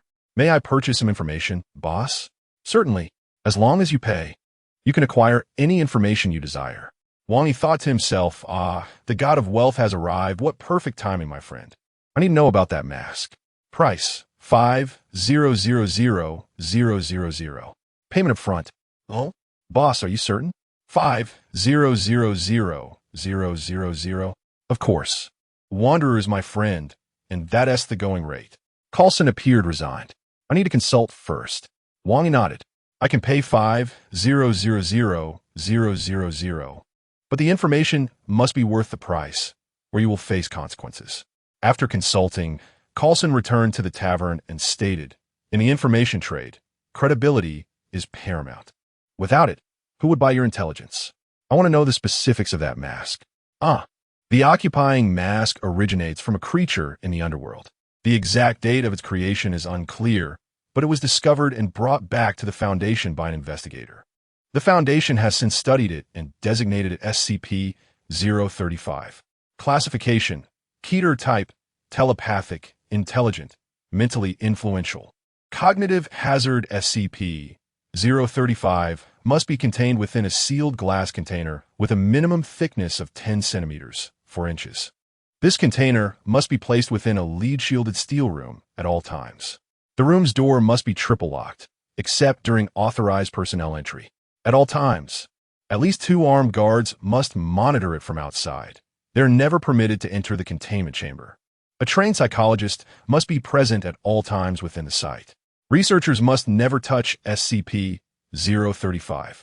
SCP-035 must be transferred to a new sealed container every 2 weeks. Underworld? Foundation? Indeed, that is how the script reads. It has possessed one of our agents, and she remains in a coma. To don a mask and become possessed by it, one must possess exceptionally high physical capabilities. The average individual who wears the mask would immediately suffer brain death, while only a rare few with formidable mental fortitude can withstand its influence. In such cases, rather than succumbing to brain death, they may acquire some abilities bestowed by the mask, though the likelihood remains quite low. It appears your operative falls into this category. In a few days, once her brain adapts, she will awaken. Are you suggesting she might have the chance to gain the mask's powers? Well, although the odds are slim. Very well. Is there any additional intelligence? The mask can actually be classified as a relatively safe anomaly, as it seldom leads to fatality. After a brief contemplation, Coulson inquired, "Could you elaborate on the Foundation?" 500. Coulson's eyes widened in astonishment. All information regarding the Foundation is undoubtedly costly. You may pose simpler inquiries. What about the general structure of the Foundation, the number of personnel, and their locations? One question, 200W. Do not expect to consult roaming for answers. He will remain silent on the matter, revealing the names of the outer world, and the Foundation is already pushing the limits. The budget is insufficient. Perhaps return to seek out Boss Wang another time. Then I shall take my leave. Wang Yi replied with a smile, nodding in acknowledgement. Chapter 10. Tony's assault in a military base in the Middle East. Tony Stark, brimming with confidence, was demonstrating his latest weapon to several generals. With a casual snap of his fingers, a missile soared toward a distant mountain peak, splitting apart mid-air and reducing the summit to rubble in an instant. Gentlemen, behold my latest masterpiece. The Jericho missile, Tony declared, his eyes glinting with pride. The American generals, witnessing such formidable power, nodded in approval, their faces reflecting satisfaction. After showcasing his new toy, Tony was eager to leave. Colonel Rhodes, his friend, intended to accompany him, but Tony jokingly remarked that he preferred not to loiter with the big black guy, and proceeded to depart with a team of soldiers assigned to protect him. As they made their way back, Tony engaged in cheerful banter with the soldiers, blissfully unaware of the impending danger. Suddenly, a missile struck with lightning speed, obliterating the lead vehicle in the convoy. Tony's protective detail sprang into action, but soon found themselves outnumbered and outgunned, leading to their swift demise. Refusing to succumb to despair, Tony hastily exited the vehicle and sought refuge behind a nearby cover. Trembling, he pulled out his phone to call for help. At that moment, a small missile landed beside him, adorned with the unmistakable Stark Industries logo. Tony's eyes widened in shock, and before he could react, an explosive blast hurled him away, blood gushing from his chest. Fortunately, his specially designed bulletproof vest saved his life. Deep within a cave in the Middle Eastern desert, Tony gradually regained consciousness amid excruciating pain. Fumbling, he removed the oxygen tube affixed to him. A voice nearby spoke. "You're awake." Struggling to sit up, he realized he was tethered by several wires connected to a battery. Alarmed and furious, he demanded, "What have you done to me?" "I'm saving your life," replied a stranger. "You were struck by a missile, and numerous metal fragments are embedded in your body. They would have traveled throughout your bloodstream. But I used this to contain them. Otherwise, you would have perished." Before he could respond, a commotion erupted outside the cave as a bearded leader entered with a group of henchmen, speaking rapidly in a foreign tongue. "They want you to help them manufacture weapons." The doctor hastily translated. Without hesitation, Tony flatly refused. The terrorists, however, were relentless, employing various tortures in their attempts to coerce him. Seeing Tony's grave condition, the doctor pleaded with the armed leader. "He is severely injured. If you continue this, he will die." The leader paused, contemplating, and then gestured for his men to cease the punishment. Once Tony regained some awareness, the leader escorted him out of the cave, proudly displaying an array of weaponry. "Look, these are all fine products. You should be quite familiar with them." Tony examined the arms closely, noting the Stark Industries insignia on each piece, confusion washing over him. These weapons were meant to be exclusive to the military. How had they fallen into the hands of terrorists? "You simply need to help us create the most advanced missile, and I will let you go," the leader threatened and bribed. Tony, calculating his response, feigned compliance, his mind racing with a wildly audacious plan. At SHIELD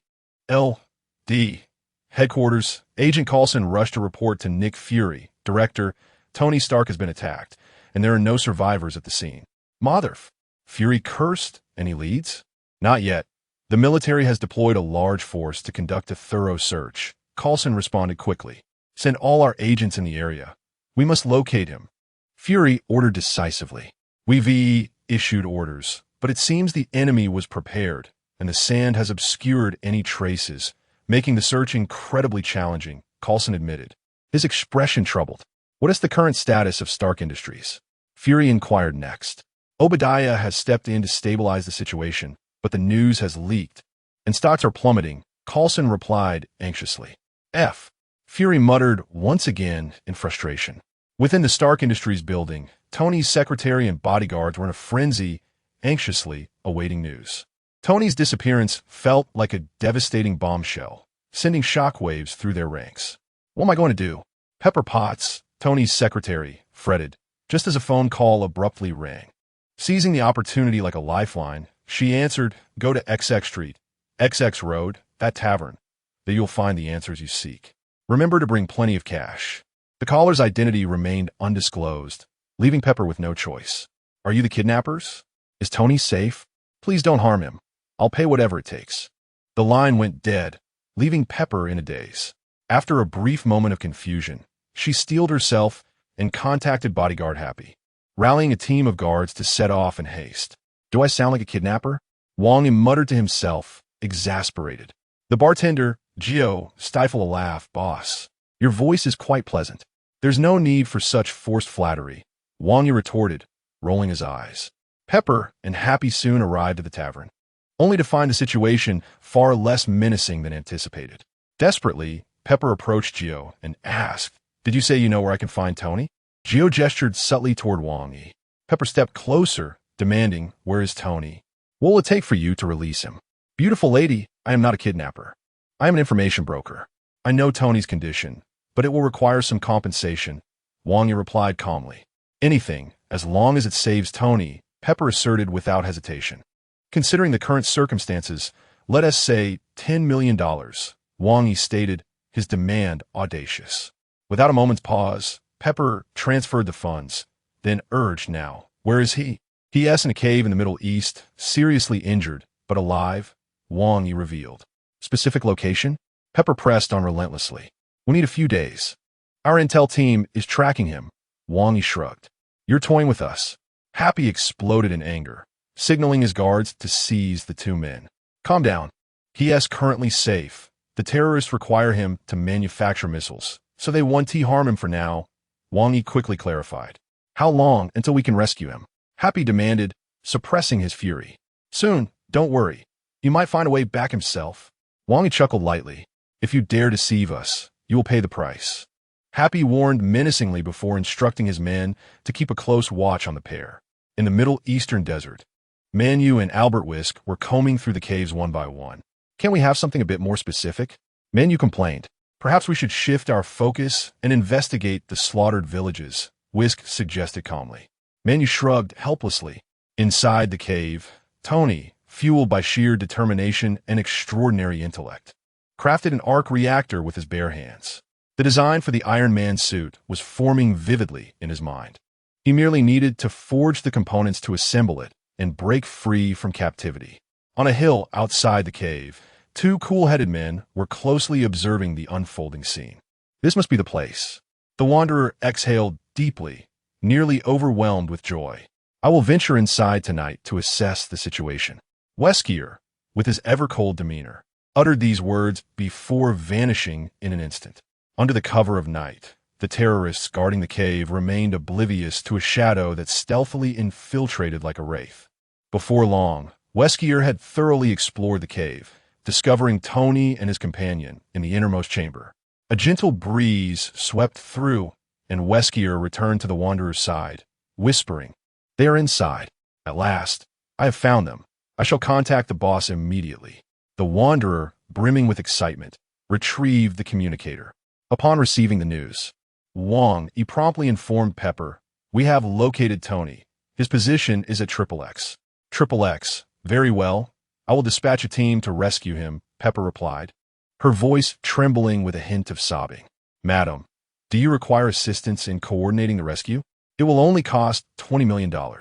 Wang Yi seized the opportunity to negotiate. How long will it take to rescue Tony? Pepper inquired urgently. We will extract him swiftly, and I assure you of his safety. Wang Yi vowed with steadfast conviction. The fund will be transferred shortly. Pepper gritted her teeth in agreement. Excellent. Wang Yi concluded the call, furrowing his brow in contemplation. It would not be feasible to extract him directly. Tony needed this transformation. Dr. Ethan must also be saved. Even if he harbored thoughts of despair, this would enhance Stark's favor. Wanderer, Uncle Weskier, let us wait until Stark completes his contraption before we intervene, ensuring Dr. Ethan's safety. Wang Yi instructed through the communicator. Understood. The Wanderer and Weskier responded in unison. Chapter 11. The simplicity of wealth creation within the dimly lit confines of the cave. Tony and Ethan toiled through countless days and nights, ultimately assembling the various components of the armor. The pieces lay meticulously arranged nearby, akin to warriors awaiting the breath of life. The two worked in perfect harmony, swiftly putting the armor together, and Tony, brimming with anticipation, donned it without hesitation. Meanwhile, Ethan was engrossed in the final adjustments to the armor system. His eyes fixed on the pulsating progress bar on the computer screen, beads of sweat forming on his brow. However, the terrorists outside the cave seemed to sense an anomaly. They exchanged wary glances before surging into the cavern. Ethan caught a glimpse of the incomplete progress bar and felt a surge of anxiety. He swiftly turned, grabbing an AK rifle, and without a moment's hesitation, fired towards the cave's ceiling while shouting and darting around, endeavoring to draw the terrorists' attention and buy precious time for Tony. A throng of terrorists surged towards Tony, the atmosphere thick with tension. It is time. A deep, authoritative voice resonated. Shall I take the lead, or will you? Another voice inquired. Let me handle it. Before the words faded, Uncle Wei, like a bolt of black lightning, surged into the cave with uncanny speed. On Ethan's side, he continued to fire frantically while shouting at the top of his lungs, attempting to capture the terrorist's focus entirely upon himself. Just as a group of terrorists aimed their weapons at Ethan, a shadow flitted past like a wraith. Before they could react, Uncle Wei dispatched them with a single punch each, akin to bowling pins sent flying, crashing heavily against the cave's walls, instantly silencing them. Emotional value 10086. The system notification chimed in Wang Yi's mind. After a brief silence, Ethan stood there, utterly bewildered, unable to comprehend what had just transpired. In the depths of the cave, Tony finally secured his battle suit, stepping forward with resolute strides from the passage, his eyes ablaze with the fire of vengeance for Ethan.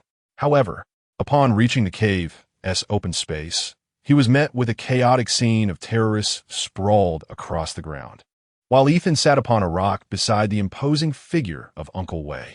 "Tony Stark, someone has hired me to rescue you. Come with me." Uncle Wei's voice was low and calm. "I do not require your assistance. I can exit on my own," Tony replied, casting a glance at the fallen terrorists, his gaze still defiant and unyielding. Uncle Wei said nothing further, merely stepping aside and gesturing for Tony to proceed. At that moment, the terrorist leader arrived with a contingent, blocking Tony's path. Seeing this, excitement flickered in Tony's eyes. He had finally found an opportunity to unleash his pent-up rage. Without hesitation, he activated the flamethrower, unleashing flames that surged forth like a ravenous dragon, instantly engulfing several foes. Following this, he launched rockets, successfully blasting open the cave's exit. As Tony turned to lead Ethan and Uncle Wei to safety, he discovered they had vanished without a trace. Tony shook his head in resignation, glanced at the scattered terrorists, gritted his teeth, and activated the jetpack, propelling himself like an arrow. Yet, to his astonishment, his trajectory traced a perfect parabola before he crashed to the ground, the armor disassembling in an instant. "It seems your toy lacks durability." Uncle Wei's voice dripped with sarcasm nearby. Ethan hurried over to help Tony to his feet. Brushing off the dust, Tony confidently declared, "This was merely a casual endeavor. You shall witness my true battle suit." Uncle Wei silently produced his phone, handing it to Tony with a succinct instruction: "Contact your friends." At New York Airport, a plane descended gracefully. The doors opened, and Tony stepped off with measured poise. Pepper and Happy, who had been waiting anxiously, rushed forward to embrace him tightly. After adjusting his attire, Tony announced, "Contact the press.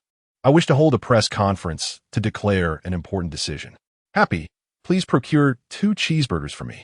During the press conference, Tony, with unwavering resolve, gazed at the audience and proclaimed, "I have decided to shut down the weapons manufacturing division of the corporation. This decision takes immediate effect." As his words resonated, chaos erupted in the room, whispers and discussions igniting among the crowd. Obadiah quickly ascended the stage, attempting to stabilize the situation, stating, "Tony has been under duress. He is not fully coherent." Meanwhile, in another location, Wang Yi watched the press conference on television, a triumphant smile gracing his face. He picked up the phone to inform Marcus, "Seize this opportunity to acquire Stark's shares. We've already made a substantial profit. With this maneuver, financial freedom is within reach." Simultaneously, at SHILD headquarters, Nick Fury examined a report with a demeanor as grave as the sky before a tempest. He lifted his gaze to his subordinate, inquiring, "That tavern had no connections to the kidnapping incident? Based on our investigative analysis, we have ruled them out as suspects." The subordinate replied, "And this new individual has no prior records?" Nick Fury pressed further. "Correct, Director. Although Tony Stark is uncooperative, we gathered from Dr. Ethan that this person possesses remarkable speed and formidable combat prowess." "Very well. Classify him as a level 8 file and summon Coulson." Nick Fury commanded after a moment of contemplation. "Are you saying you acquired information regarding my attack from a tavern?" Stark asked, astonished, as he looked at Pepper. "It cost a total of 25 million to bring you back." Pepper replied, exasperated. "I managed to escape on my own. We should reclaim that 20 million. Tony frowned. "Do you need me to contact a lawyer?" Pepper inquired. "Forget it. I will handle it myself. Just give me the address." Tony waved his hand dismissively.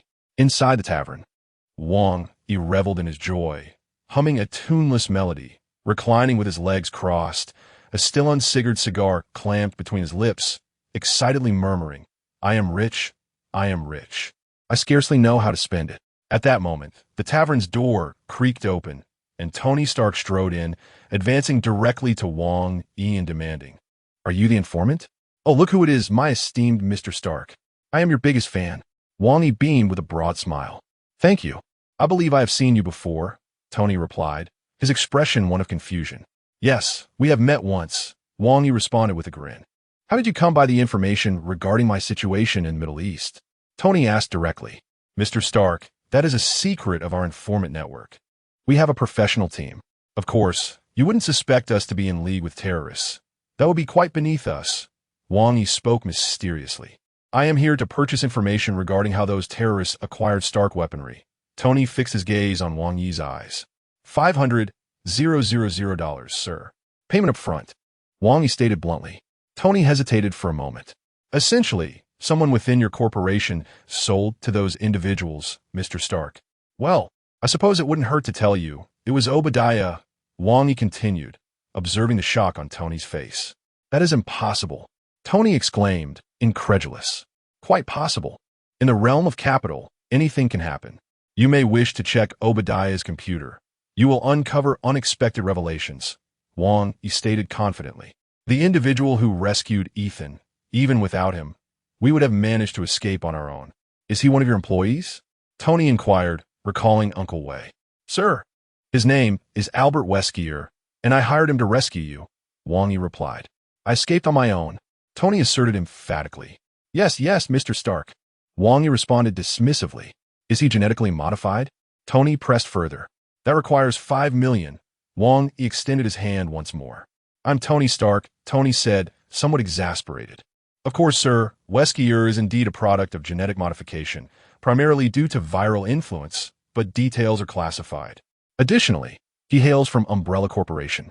You may have further interactions with them," Wang Yi elaborated. "Umbrella Corporation?" Tony murmured, then departed the tavern. Wang Yi watched Tony's retreating figure and chuckled. "Look at this plump sheep, such dense wool. I can hardly contain my drool. 9. Arrange for a whole roasted lamb for me tonight." Silence. At S.H.I.L.D. headquarters, in a special isolation chamber, Natasha was undergoing a comprehensive examination. "Any abnormalities?" Nick Fury, known as Black Egg, inquired nearby. "After several days of observation and experimentation, we have concluded that her reflexes, speed, and strength have at least doubled," a researcher reported. Natasha exited the isolation chamber. Gazing confidently at Nick Fury, she declared, "Director, I feel fantastic." "Any particular changes?" Nick Fury continued to probe. "Well, my senses have also been heightened. I seem to be able to perceive the emotional fluctuations around me," Natasha explained. "A special ability, perhaps?"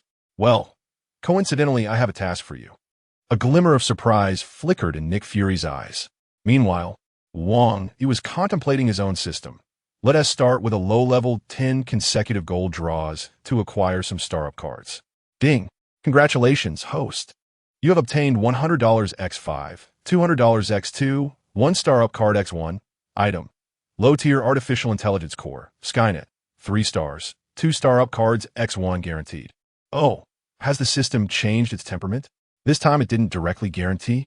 Wang Yi exclaimed in astonishment. "The system remained unresponsive.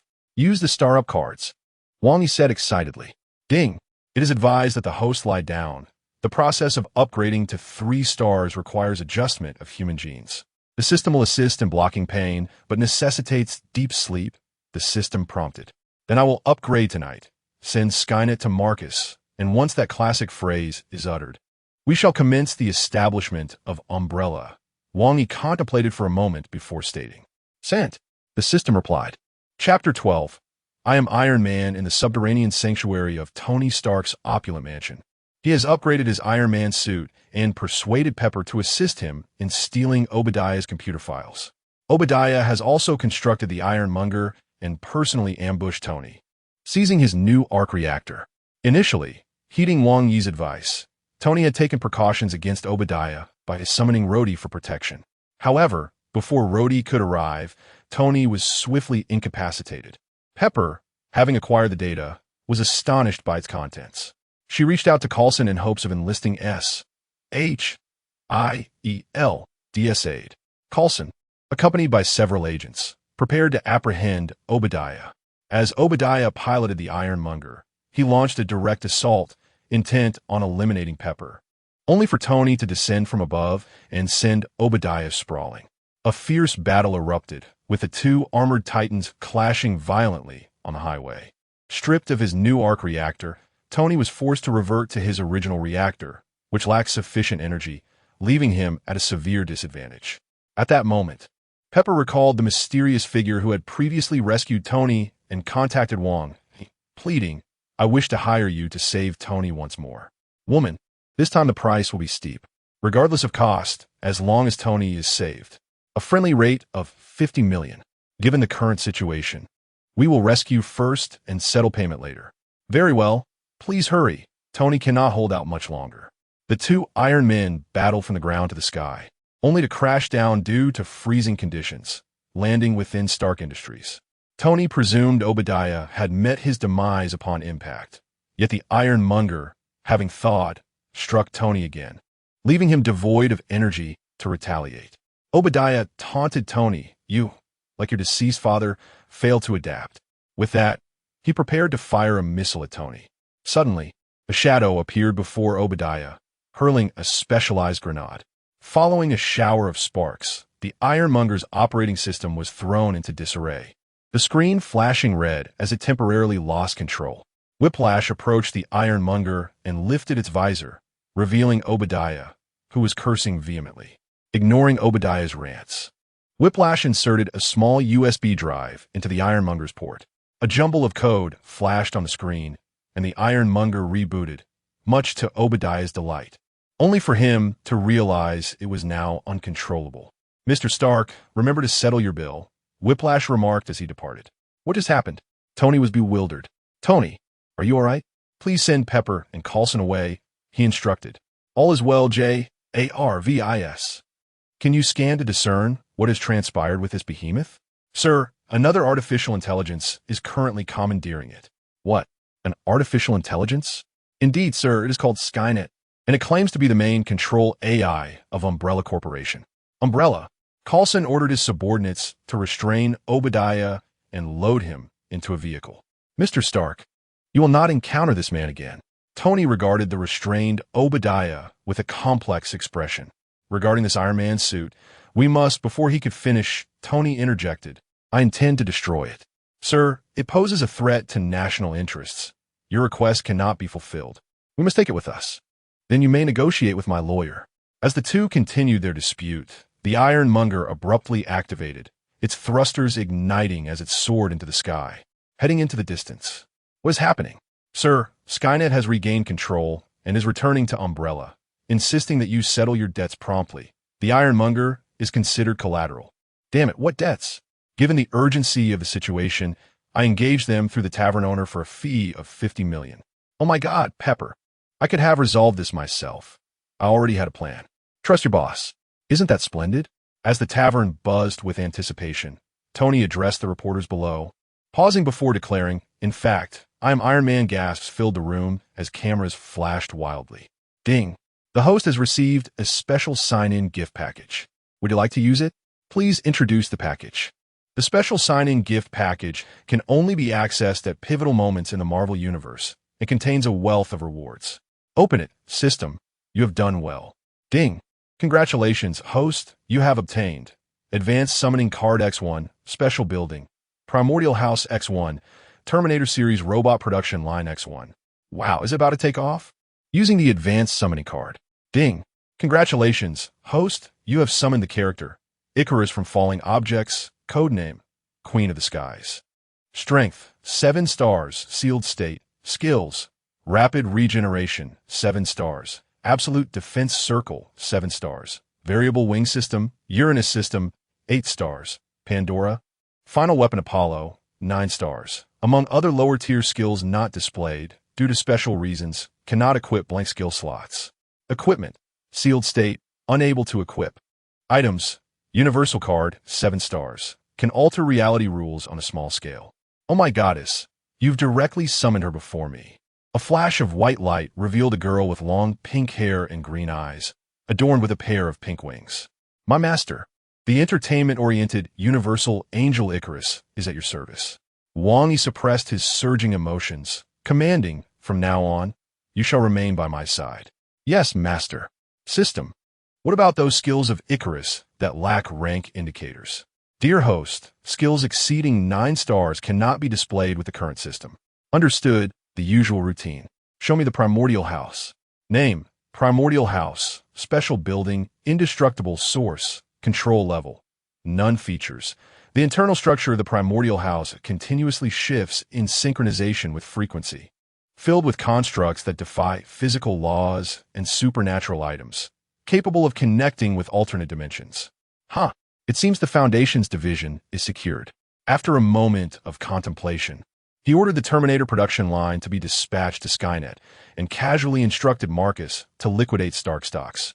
It was time to establish Umbrella. Orders have been issued. Outside the tavern, a squad of soldiers clad in black combat gear converged towards the establishment, clearing a perimeter. The captain signaled tactically, and the team took their positions, launching grenades at Wang Yi's tavern. Inside, Icarus's eyes turned red as she entered combat mode, immediately activating her absolute defense. The grenades were effortlessly thwarted, and with her wings unfurled, she unleashed a barrage of miniature missiles, annihilating the bewildered soldiers in under a second. Wang Yi barely had time to process the unfolding chaos. What transpired? Icarus? Master, we were just attacked from outside. All assailants have been neutralized. Straightforward indeed. They certainly know how to pick their moments. I wonder who orchestrated this. Regardless, I shall take off. You are free to act as you wish. 9. I am but an emotionless cup cleaning machine. Within S-H-I-E-L. D. Confusion ensued. That tavern poses significant issues. Refrain from pursuing them for now. We shall proceed with the original plan. Understood, Director.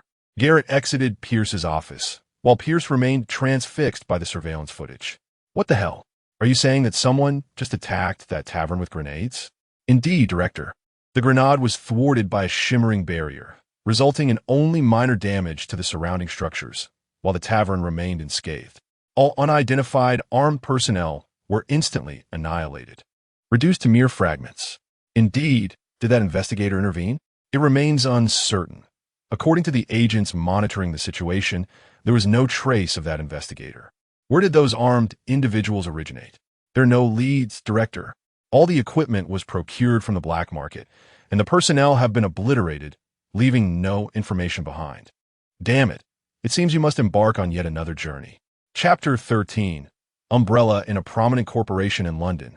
Marcus was engaged in negotiations with a seasoned nobleman alongside Westgear. Simply sign this contract, and we shall acquire your company at its original price. We will also assist in treating your ailment. The nobleman, afflicted by cancer, had anticipated a robbery, only to find that Westgear had merely transported him from the hospital to the corporate premises. Why should I trust you? I've consulted the foremost physicians, and they say I have but days to live. You have no alternative. Either sign the documents, and all your troubles will vanish, or I shall return you to your hospital bed. We do not necessarily require your company. It merely happens to be the most favorable option. The cancer-stricken nobleman contemplated the elite bodyguards and the striking scene of the man in black incapacitating one of them, deciding to take a gamble, for circumstances could scarcely worsen. I have a condition. I wish to join your ranks. Oh, intriguing. However, you lack the qualifications. Wait, you are not a British enterprise, and many complications could arise. I possess connections that could facilitate access to the upper echelons. Westgear turned to Marcus. Indeed, we're not suited for management. My focus lies solely in research. Initially, I intended for the owner to recruit additional personnel, as his judgment is astute and he is quite intelligent. Very well. I shall relay this matter to the owner. But I must caution you, do not attempt any clever tricks. You would not wish to discover the extent of our methods. The cancer-stricken nobleman scrutinized Westgear as he removed his sunglasses, his pupils constricting as the peculiar slitted irises emanated a faint glow. I can forego your monetary compensation. I shall directly gift the company to the owner as a token of our meeting. You are remarkably astute. No wonder you can manage your family at such a young age. Will your kin not object? They have amassed enough wealth over the years to squander for several lifetimes. Should they prove uncooperative, I shall silence them decisively. After Weskier briefed Wang on the nobleman's situation, Wang Yi pondered for a moment and agreed. This affiliation would expedite their development. You are fortunate. Our owner has acquiesced to your request. It is my honor. Is there anything further I can assist with? Rename the company to Umbrella. Your existing production lines will cease operations. I shall provide you with blueprints to establish new ones. Soon, new pharmaceuticals will be entrusted to your production, and your task is to expedite their approval process. Rest assured, these medications will be 2-3 times more effective than their market counterparts and devoid of side effects. As for pricing, you may decide. Additionally, we require a high-end laboratory. The list of equipment is already prepared. Understood. I shall complete the task promptly. Regarding your health, I initially intended to employ a viral treatment, but it seems the owner has other plans. You should gain extraordinary abilities. The Earl's eyes brightened. Sir, my time is limited. Rest assured, it will be soon. In a tavern, Wang Yi reclined on Icarus's lap, indulging in grapes fed to him, reveling in the moment. It was time for a lottery. Unexpectedly, he could establish Umbrella for free. Indeed, those who ascend are never ordinary. System, what is my current capital? 30 E. First, let us draw 10 high-level tickets. Ding. Congratulations, host. You have obtained 500 W5, 800 W4, equipment, Demon Sword Apophis 1, 7 stars, guaranteed. I refuse to believe it. How could I be so unfortunate? System, draw me another 10 high-level tickets. Ding. Congratulations, host. You have obtained 500 W7, 800 W2, skill, invincibility 1, 8 stars, guaranteed. System U. Forget it. Let me see the descriptions for the equipment and skills. Name, Demon Sword Apophis level, 7 stars traits. The sword can seduce all who behold it. Wielding it grants unparalleled power. But what is the cost of such power? Characters summoned may use it directly. Users must not be below 6 stars. Skill, invincibility level, 8 stars effect. Grants passive immunity to 1 lethal attack. Actively activating the skill provides 15 seconds of invincibility, during which any damage below 8 stars is nullified. System, is there a shop? This random drawing is rather disheartening.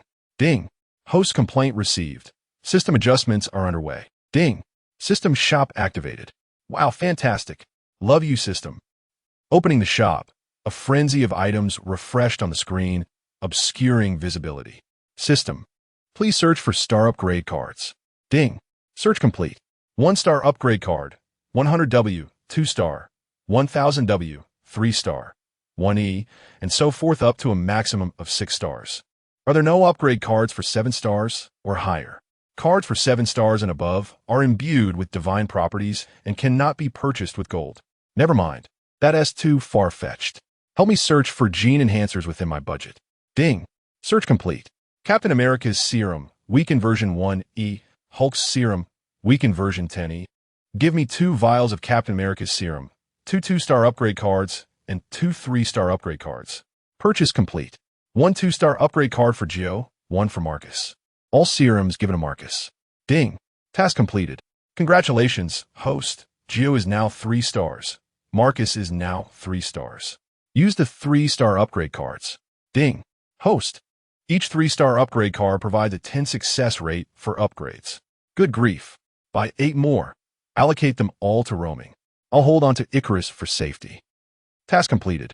At the former headquarters of the Will Group in London, now renamed Umbrella Corporation, in the office on the top floor, Marcus approached Will, carrying a test tube filled with a brilliant blue serum. This is a reward from the owner. Simply drink it. Will's hands trembled slightly as he downed it in one gulp.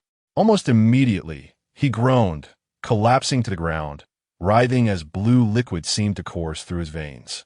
After what felt like an eternity, he finally stood, incredulity etched on his face as he gazed at his hands. The scars wrought by cancer had vanished, replaced by an unprecedented sense of ease. Is this what power feels like? This is your reward. The owner prepared this enhancement serum upon hearing of your condition, as a sign of his expectations for you. I've got to serve Umbrella with my life. That is unnecessary. No one has ever betrayed Umbrella. Dr. Marcus, May I learn more about our company? Yes. You will learn what you need to know in due time. You are now the representative of the British division. Company affairs remain your responsibility. I will oversee the research department, while Weskier will manage security. Once we achieve results, we will return you to headquarters to meet the owner. Understood. With these new pharmaceuticals, we shall swiftly dominate the market. Chapter 14. The arrival of angels in a clandestine military laboratory. Banner and his team were engaged in a peculiar experiment. A colleague inadvertently caused a short circuit in the machinery, triggering gamma rays. In a moment of instinctive bravery, Banner shielded his colleague with his own body, absorbing the gamma radiation. As the rays coursed through him, rapid mutations ensued, and he quickly became unrecognizably swollen. As the transformation progressed, Banner lost consciousness, giving rise to the mindless Hulk. The Hulk wreaked havoc, pursued by a battalion of soldiers whose bullets proved utterly ineffective against him. Infuriated, Hulk leaped into the midst of the soldiers, effortlessly dispatching them with a sweeping motion of a nearby motorcycle, sending them flying, their fates uncertain. With a roar that echoed through the chaos, he vaulted away, disappearing from sight. General Ross, responsible for the super soldier program, was elated. He believed he had stumbled upon the key to creating a super soldier. If he could capture the Hulk, the secrets of his mutation would be revealed. Ross ordered an all-out effort to capture the Hulk at any cost. In a Brazilian slum, Banner was in hiding, surviving by working in a makeshift beverage factory. An unfortunate accident resulted in a drop of his blood contaminating a bottle of cola. Soon after, General Ross tracked Banner to his hideout through this bottle. Blonsky, a particularly elite operative, was assigned to lead the capture. Sensing imminent danger, Banner attempted to flee, but Blonsky's team pursued him relentlessly. Overwhelmed by emotion, Banner transformed once more, annihilating the pursuing squad. Blonsky, awestruck by the Green Giant's power, reported back to General Ross, expressing his desire to possess such strength. Ross, thrilled at the prospect of having a willing test subject, readily agreed to Blonsky's request and returned to the lab to administer a serum enhancement. Blonsky, initially confident in his ability to defeat the Hulk, soon discovered that even enhanced, he was no match for the behemoth. Desperate for more power, he injected himself with a serum containing Hulk's blood, losing his humanity in the process and transforming into the Abomination. The two monsters clashed in the streets, the military crumbling before their might. Their rampage continued until they reached the entrance of a tavern, where various factions observed the conflict closely. Inside the tavern, Wang Yi, watching the chaos unfold on television, criticized the monster's actions, oblivious to the impending danger. Suddenly, a vehicle crashed through the tavern door, narrowly missing Wang Yi, who was shielded by a striking figure that deflected the car with a single hand. Enraged, Wang Yi declared that he would exact vengeance for the destruction of his establishment before rushing out onto the street. As the two monsters engaged in brutal hand-to-hand combat, military personnel surrounded them, while helicopters broadcast the event live. A casually dressed figure entered the fray, boldly declaring, "Who dares to destroy my home? I will annihilate you." The audience gasped in astonishment at the audacity of this newcomer. Before reaching the monsters, he hesitated, realizing he might not be able to confront them. However, his earlier shouts had caught the attention of the Abomination, who hurled the Hulk towards him like a bowling ball. The spectators braced themselves for the worst. In a sudden explosion, the Hulk and Abomination were propelled away, leaving a stunned crowd in disbelief. Then, a girl with ethereal angelic wings appeared before Wang Yi, prompting some onlookers to kneel in reverence. The Abomination, recovering, charged at her in fury. With a deafening crash, the Abomination was sent flying back, blood spraying in all directions. The Hulk rose from the rubble, letting out a ferocious roar as he grew even larger, charging forward. In a repeat of the earlier encounter, he collided with the Abomination, both creatures tumbling away, unable to rise again. "Master, should I eliminate them?" inquired a voice. "Yes. Destroy the black one, but spare the green one," came the response. "Wait, I'm American General." Before he could finish, Icarus's eyes glowed red, wings unfurling, and with a resounding blast, the Abomination vanished without a trace. The Hulk feigned death, while Wang Yi approached General Ross, demanding compensation for the damage to his tavern. Icarus shot a fierce glare at Ross, who, despite his initial defiance, felt the weight of the moment. An angel before him made him reconsider his stance. As Wang Yi prepared to leave, he casually mentioned, "General, are you involved in super soldier research? I have a recommendation that might interest you." "What?" Ross replied, taken aback. "Oh, forgive my manners. My name is Wang Yi, an intelligence broker. Recently, a client sought recommendations for their products, and I believe it could be advantageous for you." "What kind of product?" Ross inquired. "Something akin to the super soldier serum, though I lack specifics. I'm merely a middleman. If you're interested, please contact XXXXXXX. I will reach out to them promptly," Ross replied, as Icarus departed, allowing Wang Yi to leave while crowds knelt in prayer. At SHIELD headquarters, Nick Fury watched the street battle footage in silence. "Director, should I still seek out Wang Yi?" An agent asked. "Yes, and ascertain the Angel's stance towards humanity." "What about the funding?" "I've already requested it from the council. They were initially skeptical, but after this incident, I believe approval will come swiftly." Knock, knock, knock.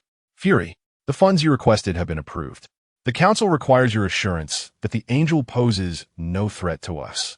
"I will do my utmost," Fury replied with a sigh. Chapter 15. A wave of wealth in the luxurious Hilton Hotel in New York. Wang Yi lay sprawled across the grand bed, relishing the comfort.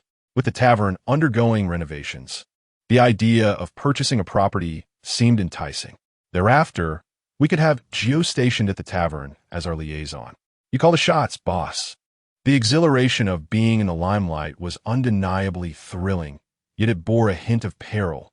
It would be prudent to maintain a lower profile, for that is the essence of an old hand. Ding. "Host, a substantial influx of emotional value has been detected. Would you like to make a consumption?" "Indeed. The more people I recruit, the more opportunities arise." "How delightful." "Detected. Host has 30 million emotional value. Please select a lottery draw. Can I set a fixed range for the draw, similar to the marketplace?" Ding. "The prize pool has been adjusted. 1-star character for 10,000, 2-star for 100,000, with a tenfold increase, up to a maximum summoning of 6-star characters. I sense that the costs have risen. Can I fix the world from which the characters are summoned?" Affirmative, host. 12 charms. It seems they have already been exhausted by other travelers. The Sea of Fire? No, I need something more niche. Does the system have any recommendations for villains from lesser-known realms? Host, how about the Greenskins? Greenskins? Is that the one I'm thinking of? Warhammer 40k whack. Are you certain Marvel can withstand the Greenskins? With the system suppression, removing those overpowered traits, the host can manually control the quantity and strength of the Greenskins. It feels as though Marvel might be overwhelmed. How much emotional value is required for the summoning of the Greenskins? The host can summon a 4-star Orc Warlord. Due to its extraordinary reproductive capabilities, can produce countless lesser beings. Is that even possible? Certainly, procreation is a form of talent. Then summon a 4-star Orc Warlord. 1 million emotional value has been deducted. Would you like to summon more? Wait, I just had a thought. If I summon lower star characters, will using gold to upgrade them be more beneficial? Yes, host, under sufficient investment, upgrading with gold would indeed yield better results. Very well. Summon 10 characters. Elevate them to 3-star, and summon 100 to 2-star to hand over to Westgear. Operation completed. Please review the profile of the Orc Warlord in a concise manner. 4-star Orc Warlord, capable of reproduction through spores. As long as physical tissue is available along with adequate energy, it can sprout into mushrooms from which new orcs will emerge. Initially at 2-star. By absorbing energy over time, it can automatically upgrade to 3-star. Without host commands, it can only grow up to 3-star. Its primary trait is adaptability to environments and an extreme zeal for battle. Excellent.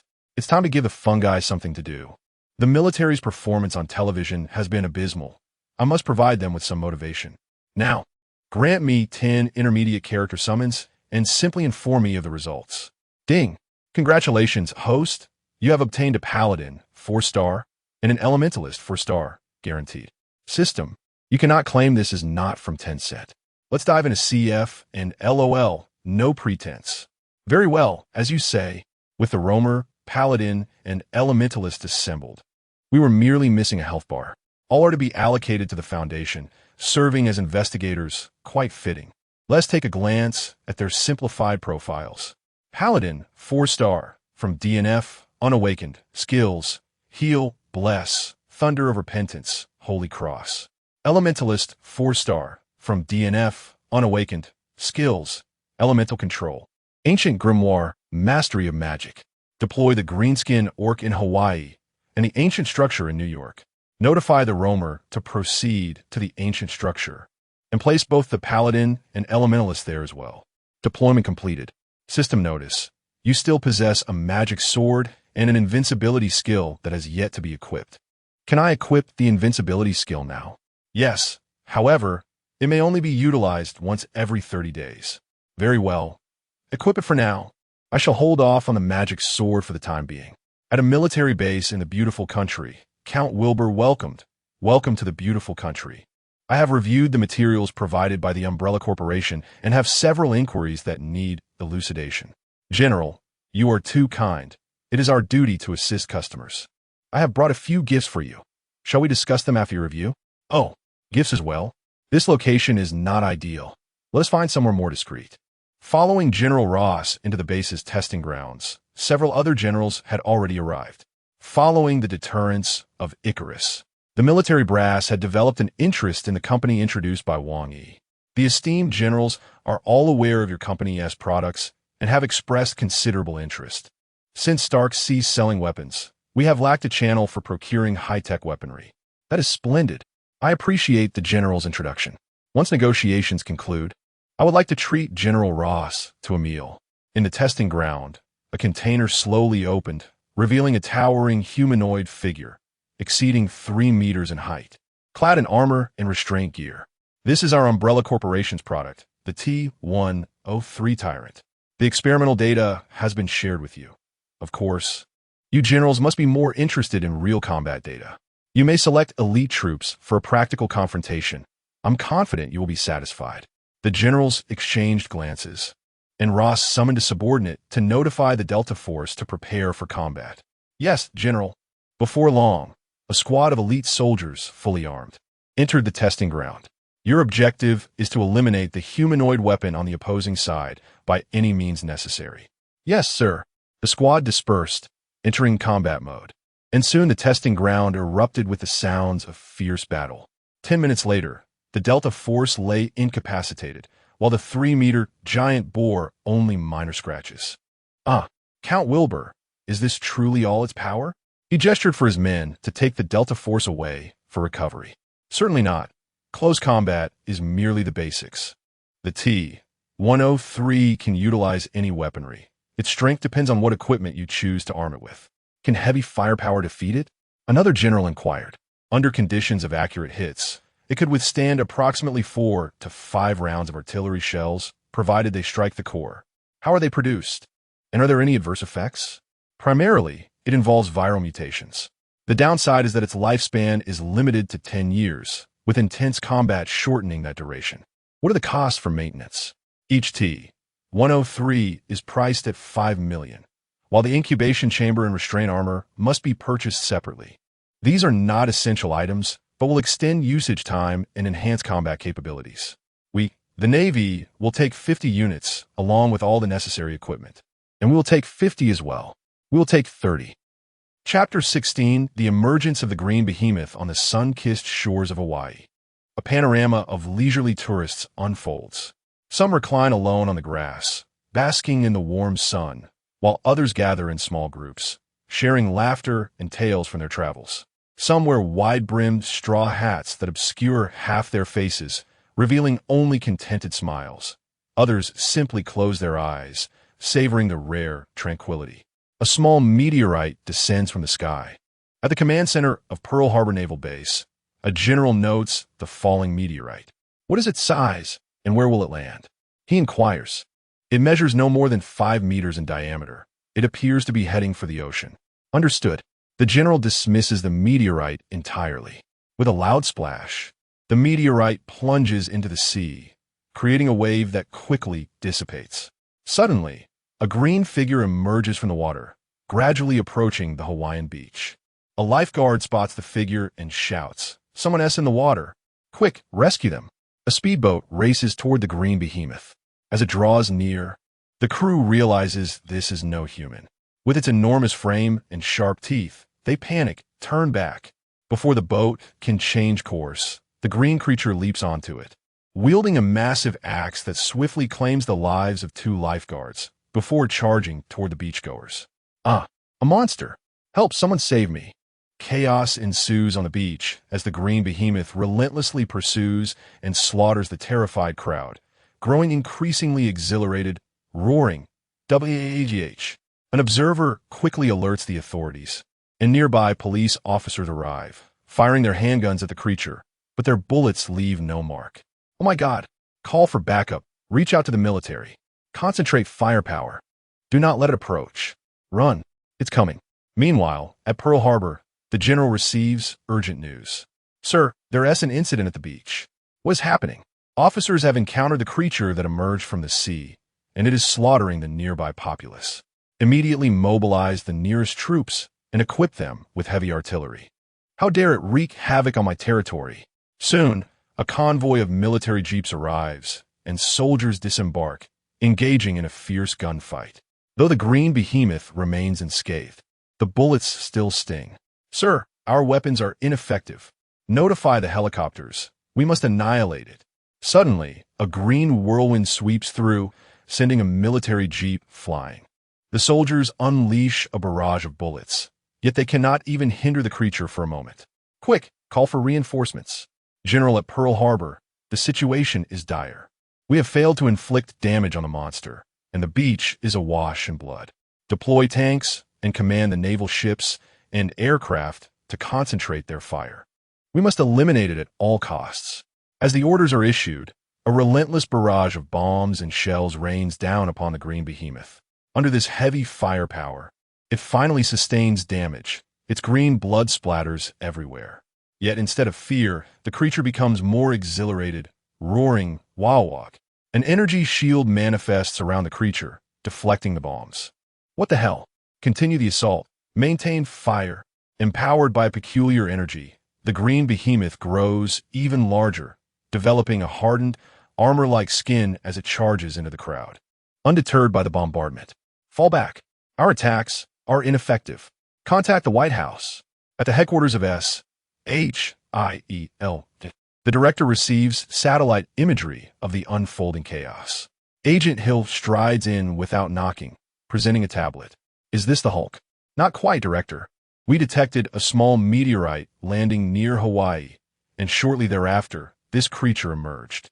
The local military has launched a vigorous attack, but their current firepower is insufficient to subdue it." Damn it! How can such bizarre events keep occurring? Even military assaults are ineffective. We must monitor the situation closely. At Stark's seaside mansion, Tony Stark learns of the monster assaulting the local military. "Is it the Hulk?" "No, sir. Get my suit ready." "Right away, sir." As Tony flies toward Hawaii, JARVIS relays real-time footage of the carnage on the beach. Walk. Another furious roar erupts as the green behemoth grows to 5 meters, adapting to the bombardments and continuing its rampage. "Damn it, someone help me. I don't want to die." The green behemoth, reveling in its slaughter, suddenly collides with a figure clad in iron, stumbling back. "Sir, analysis indicates we cannot breach its skin." "I see that." "First, lure it away. Fire the energy cannon." "No effect." "Little shrimp can." As if drawn by something, the green behemoth charges after Tony, who is airborne, leading it away from the panicked crowd. "Shrimp, don't run. You can speak." "Shrimp, come down and fight." "Where did you come from? Why are you attacking us?" Whack! The green behemoth roars again, propelled by an energy force toward Tony, who braces for impact. Damn it! With no time to dodge, Tony shields his chest, and with a resounding crash, he is launched like a projectile until he vanishes from sight. "Huh, little shrimp. You're not as fun as Big Shrimp." White House, is there any way to eliminate that monster? Mr. President, conventional weapons have proven ineffective. The creature is surrounded by an energy shield. We must first understand its mechanics to breach it. Damn it! Use a nuclear bomb to obliterate it. Mr. President, that SOY. Notify SHIELD to neutralize that creature immediately, or else we will have them all leave. The aide wipes the sweat from his brow and steps out to contact SHIELD. Damn it. Has Dr. Banner been located? No. Curse these bureaucrats. Coulson, reach out to Wang Yi and request that angel's assistance. Understood. Chapter 17. The Demon Sword in the Hilton Hotel, Icarus. One is advised to engage in games with a smile, just as I do. Master, I lack an emotional module and cannot comprehend the meaning of laughter. I shall rectify that soon. 9 has gone to supervise the tavern's renovations. Should we not partake in matters befitting adults? His expression was rather lewd. At that moment, the phone rang. Damn it, who dares to disturb me? Hello, this is Boss Wang Yi. I am Coulson. Oh, it is Agent Coulson. What business do you bring? A green orc has appeared in Hawaii. We are currently unable to defeat it. Might we request assistance from that angelic lady? Many lives have already been sacrificed. She is not here and will not heed my commands. Does the Foundation not handle such incidents? This is not an anomalous event. The Foundation is unlikely to intervene. Can I hire them? Name your price. I will inquire, but do not hold out hope. This does not fall within the Foundation's purview. Please expedite this. The situation there is dire. Upon hanging up, Wang Yi pondered the overpowering threat of the green skin monster. If those minions were to spawn, both SHIELD and the military would be doomed. How to balance the scales? The green-skinned creature had already restricted his mental prowess. It was indeed too powerful. Was the Foundation truly the only option? But that contradicted its purpose. After some contemplation, an epiphany struck him. A magical sword. System, deploy the magic sword to Hawaii. Deployment initiated. In a subterranean location in Hawaii, an altar materialized, and a bizarre purple sword was thrust into its center, surrounded by blasphemous symbols. The military's retreat had instilled panic among the populace, prompting many to flee with their families. However, vessels were limited, and flights were even scarcer. Those with connections boarded naval ships, while the affluent took to the skies. The majority of civilians could not evacuate in time. Some vandalized in a frenzy, proclaiming the end was nigh, while others prepared to spend their final moments with loved ones. Just one monster. Could it not be contained? Surely its stamina would eventually wane. General, we have discovered that the creature's regenerative speed is astonishing, and it grows stronger with each attack. Weapons that once proved effective have quickly lost their efficacy. Half a day has passed, and the creature shows no signs of fatigue. It only seems to revel in the conflict. Is there truly no alternative? The president has authorized the use of nuclear weapons. There are still civilians present. We cannot resort to that until the bitter end. While the creature remains distant from residential areas, gather all naval vessels for evacuation. Mobilize every available ship. Understood, General. A group of injured soldiers, with the aid of their comrades, found temporary refuge in a cave. How are you? Can you still move? I'm not dead yet, but what manner of beast is it? Silence enveloped the squad. The captain recalled the harrowing image of his brothers, torn asunder by the monster's wrath. Clenching his fist, he struck the cave wall in frustration. With a resounding crash, the wall crumbled, revealing a stone door adorned with peculiar designs. What is this? Let us open it. It cannot worsen. The group combined their efforts to push the door open, revealing a pitch-black corridor devoid of light. A few team members exchanged glances before igniting their flashlights and proceeding into the darkness. Look, a sword. Be cautious. Thoroughly inspect the surroundings for any additional threats. There are no other items here, Captain. It appears to be an altar. The captain scrutinized the magical sword before him. At that moment, an injured soldier stepped into the altar's vicinity, and his blood was instantly siphoned away. The altar glowed red as intricate patterns coalesced into a magical array. The crimson light spreading to the center, seemingly igniting the sword, which was soon engulfed in purple flames. An overwhelming urge to possess it surged within all present. Everyone awaken. Step away from the altar. The captain, a seasoned warrior who had survived encounters with a green-skinned monster, sensed the disquieting atmosphere and urged his comrades to retreat. It was too late. As blood continued to be absorbed, The magical array became increasingly complete, and the purple flames surrounding the sword gradually transformed into black. Take it. A whisper echoed in his ears. You will gain the power to alter everything. Take it. The captain's will begin to crumble as he grasped the sword's hilt, the black flames creeping up his arms and engulfing his entire being. With a slight exertion, he drew the sword from the ground, causing the magical array to vanish along with several team members standing within it. The black flames extinguished, and the captain's eyes regained clarity. What has happened? Where has everyone gone? Searching frantically, he found no trace of his comrades. Glancing at the ominous sword in his possession, he turned toward the entrance. Whack! Little shrimp, come forth. The green-skinned monster rampaged, mercilessly hunting for prey. A squad of soldiers had found themselves cornered, desperately seeking refuge.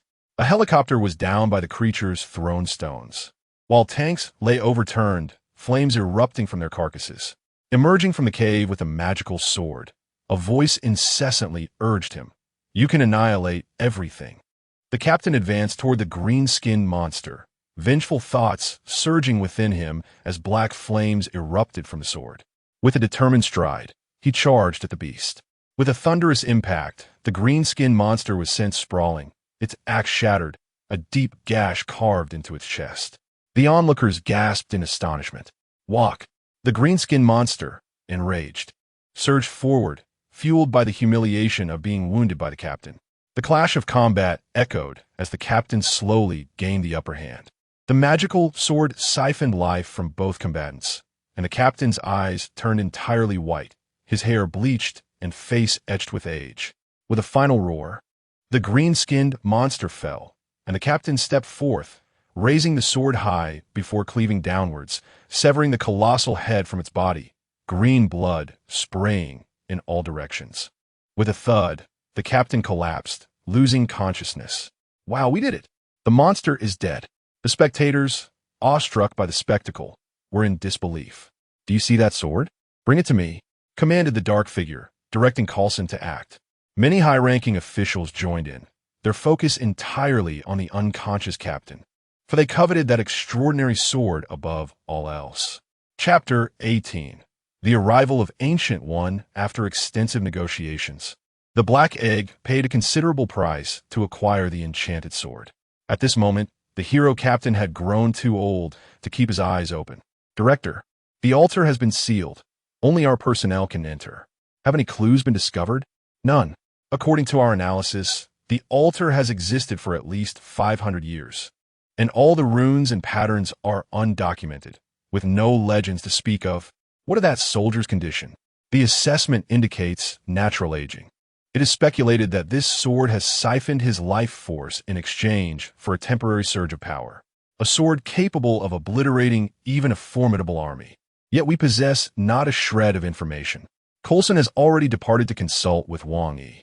We cannot entrust our fates to an intelligence broker whose background we do not understand. The Avengers must expedite their assembly. Has Natasha reached Banner? Not yet. Doctor, Banner is exceedingly cautious. Natasha's subtle hypnosis proved ineffective.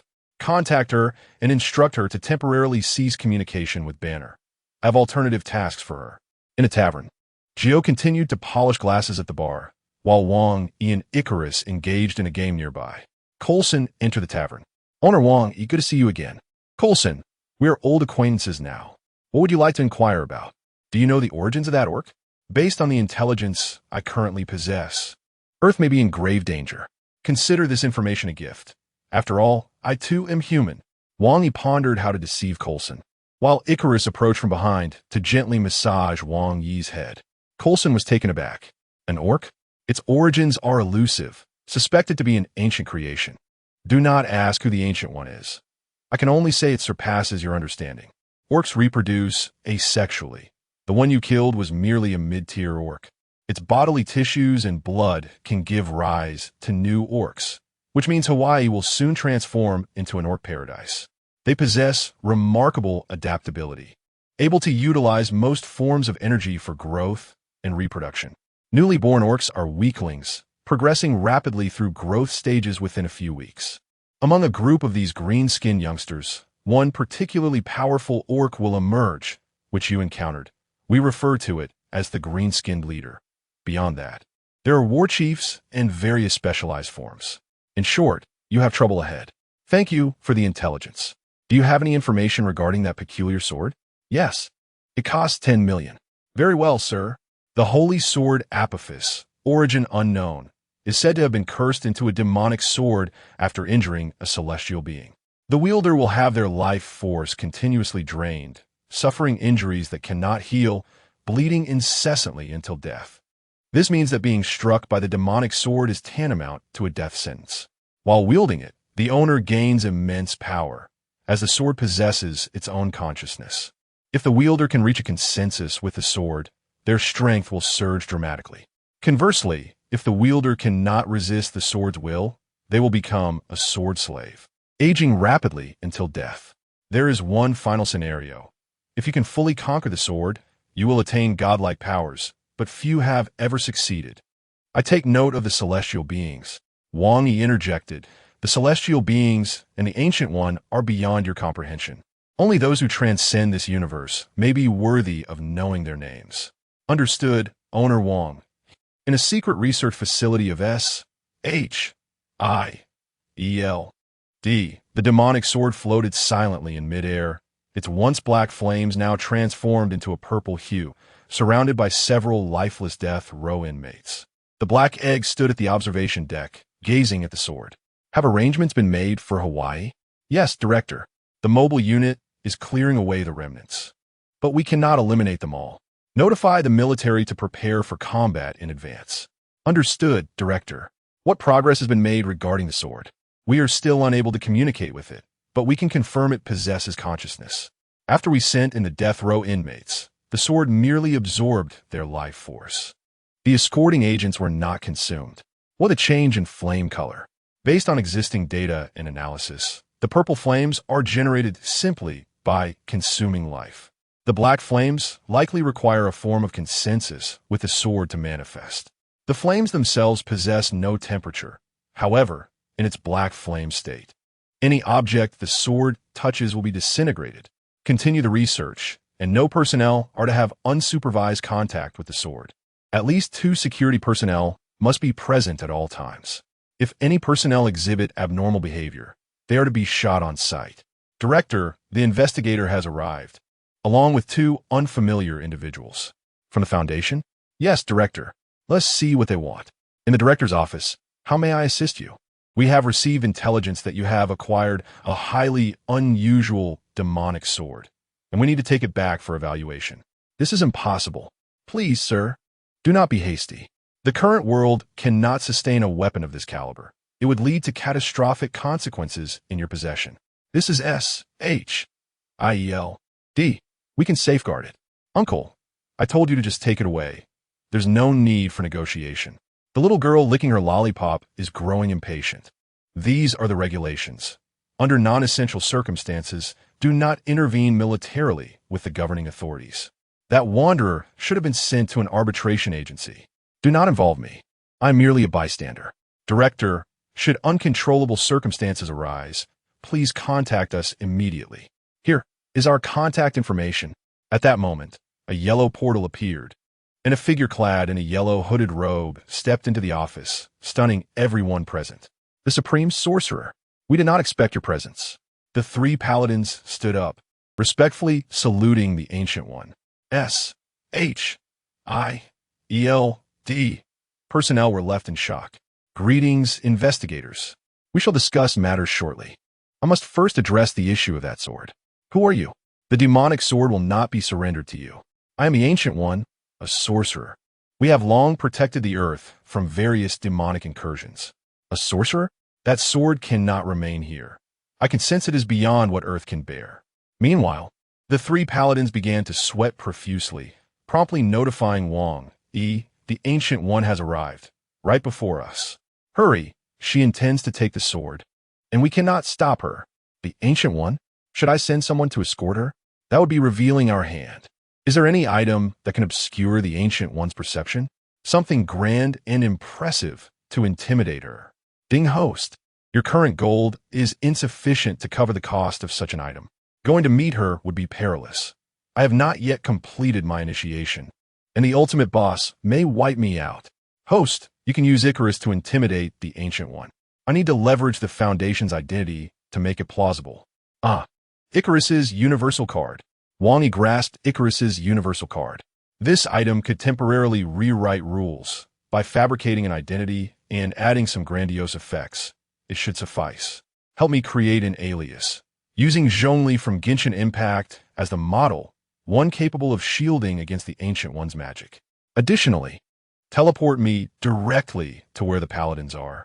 Yes, Master. Commencing editing. The absolute domain is being generated.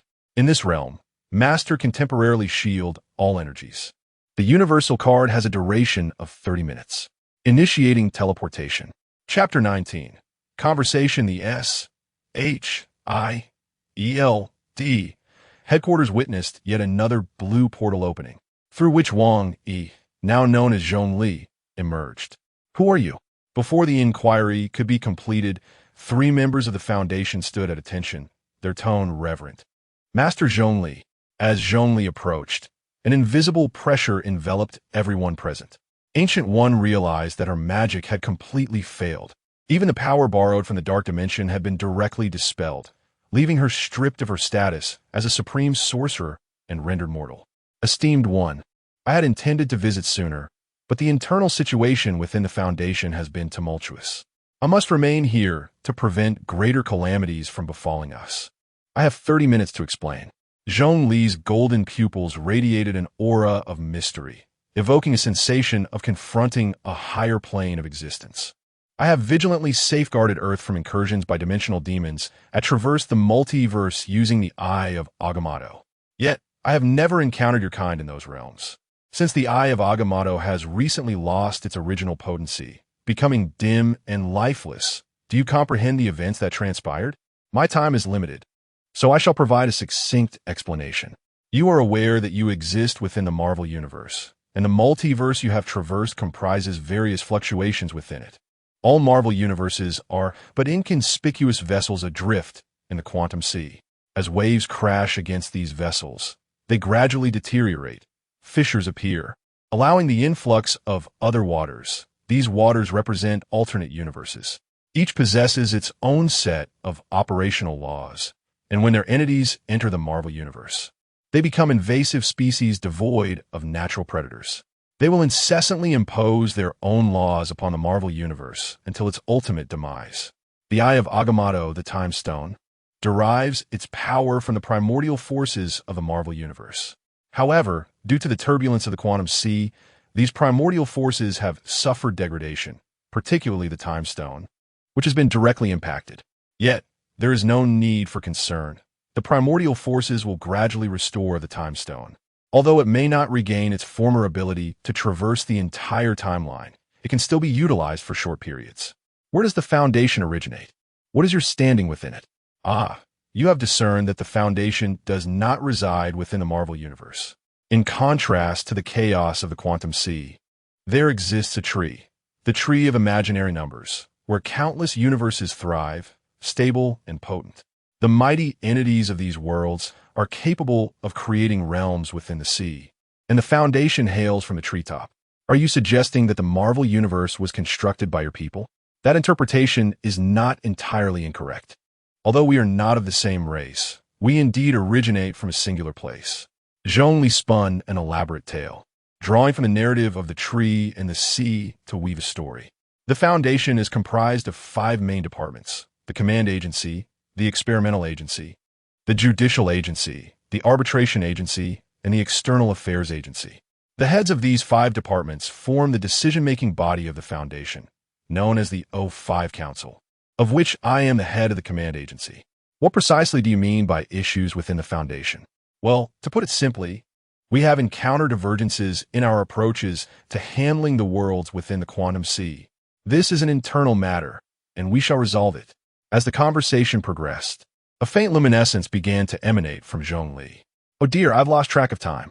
Zhongli felt a surge of urgency and knew it was time to depart. My time is nearly up. Esteemed One, your character is commendable. Though enshrouded in darkness, you steadfastly uphold the light within. We are aware of your retirement plans and respect your choice. However, you must understand that individual power is ultimately limited. We hope you will consider postponing your retirement. As for the powers you have borrowed, they pose no problem. When you come to terms with this, please seek us at the ancient house. With those words, Zhongli transformed into a cascade of starlight and vanished. With Wang Yi's departure, the gathered individuals exhaled deeply. Has he truly left? Black Egg inquired of the paladin. Indeed, Master Zhongli cannot manifest in lower-tier universes, or it would lead to cosmic obliteration. How did you arrive in this universe, then? Is that permissible to disclose? The paladin looked back at his colleagues. Is it not? After all, everything is as Master Zhongli stated. You can have a scribe verify with him. Won't the minister find out? The tree and the sea have already spoken. What remains undisclosable? We traversed through the subspace corridor to reach this universe, establishing an inner world within the back room. The ancient house serves as the Foundation's branch in this universe and is a repository for various containment items. Feeling the changes within her body, Ancient One composed herself. Is a magical sword also a containment item? Containment items possess unique lawful powers that can supersede the laws of this universe. However, we have not detected any such powers within the magical sword. It is possible that we lack the capability to perceive them, so we plan to take it back for further examination. This power is exceedingly potent. Few can resist the allure of its acquisition. Rest assured, Supreme Sorcerer, we have undergone professional training, and the tier of this universe is not particularly high. Incidents exceeding the Foundation's capacity to handle will not occur. The Wanderer appeared exceedingly confident. You categorize the various universes by tier? Of course. Otherwise, sending low-level researchers into high-tier universes would be tantamount to sending them to their doom. Could you elaborate on the classification? Generally, it is calculated based on the maximum energy threshold that a universe can sustain. As for the specific methodology, we are unaware. The tiers range from 1 to 9, with extraordinary events manifesting at Tier 4 and above. This universe has been designated as Tier 6, indicating it can accommodate anomalies of Tier 6 power.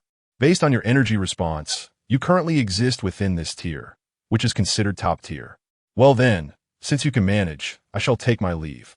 I need to digest the information from today. Drawing a circle, a portal opened, an Ancient One stepped through, returning to Kamartaj. Black Egg felt as if he had been pricked by a small knife, overwhelmed by the continuous waves of stimulation. Director, since the magical sword has yet to meet the containment standards, we shall return for now. If any anomalies arise, we will enforce containment. Wait a moment. You mentioned checking whether the magical sword qualifies as a containment item? Yes, if it does not meet the standards, we will return it. Then take it for examination. If possible, I would like to visit the ancient house. This requires approval from higher authorities, but it should not pose a problem. Chapter 20. Crisis approaches the exhilarating sensation of feigning superiority, especially in the presence of eminent figures, was utterly delightful. Reflecting on the bewildered expressions of Gu, Yi, and others made Wang Yi want to laugh. System, how was my performance? Nonsensical, lacking appreciation. Your reaction speed is indeed frightening. The improvisation needs refinement. Indeed, Hawaii was under complete lockdown, with several generals engaged in heated debate at the command center. These orcs represented a veritable treasure. Their astonishing resilience and stamina made them the perfect candidates for soldiers. I still advocate for capturing them alive for research. Do you wish to see that colossal orc again? Have you reviewed the intelligence? They will soon breed an army, and those gigantic orcs will reappear. We must eliminate them all and obliterate the island, leaving no trace behind. I concur, yet I propose using a nuclear weapon.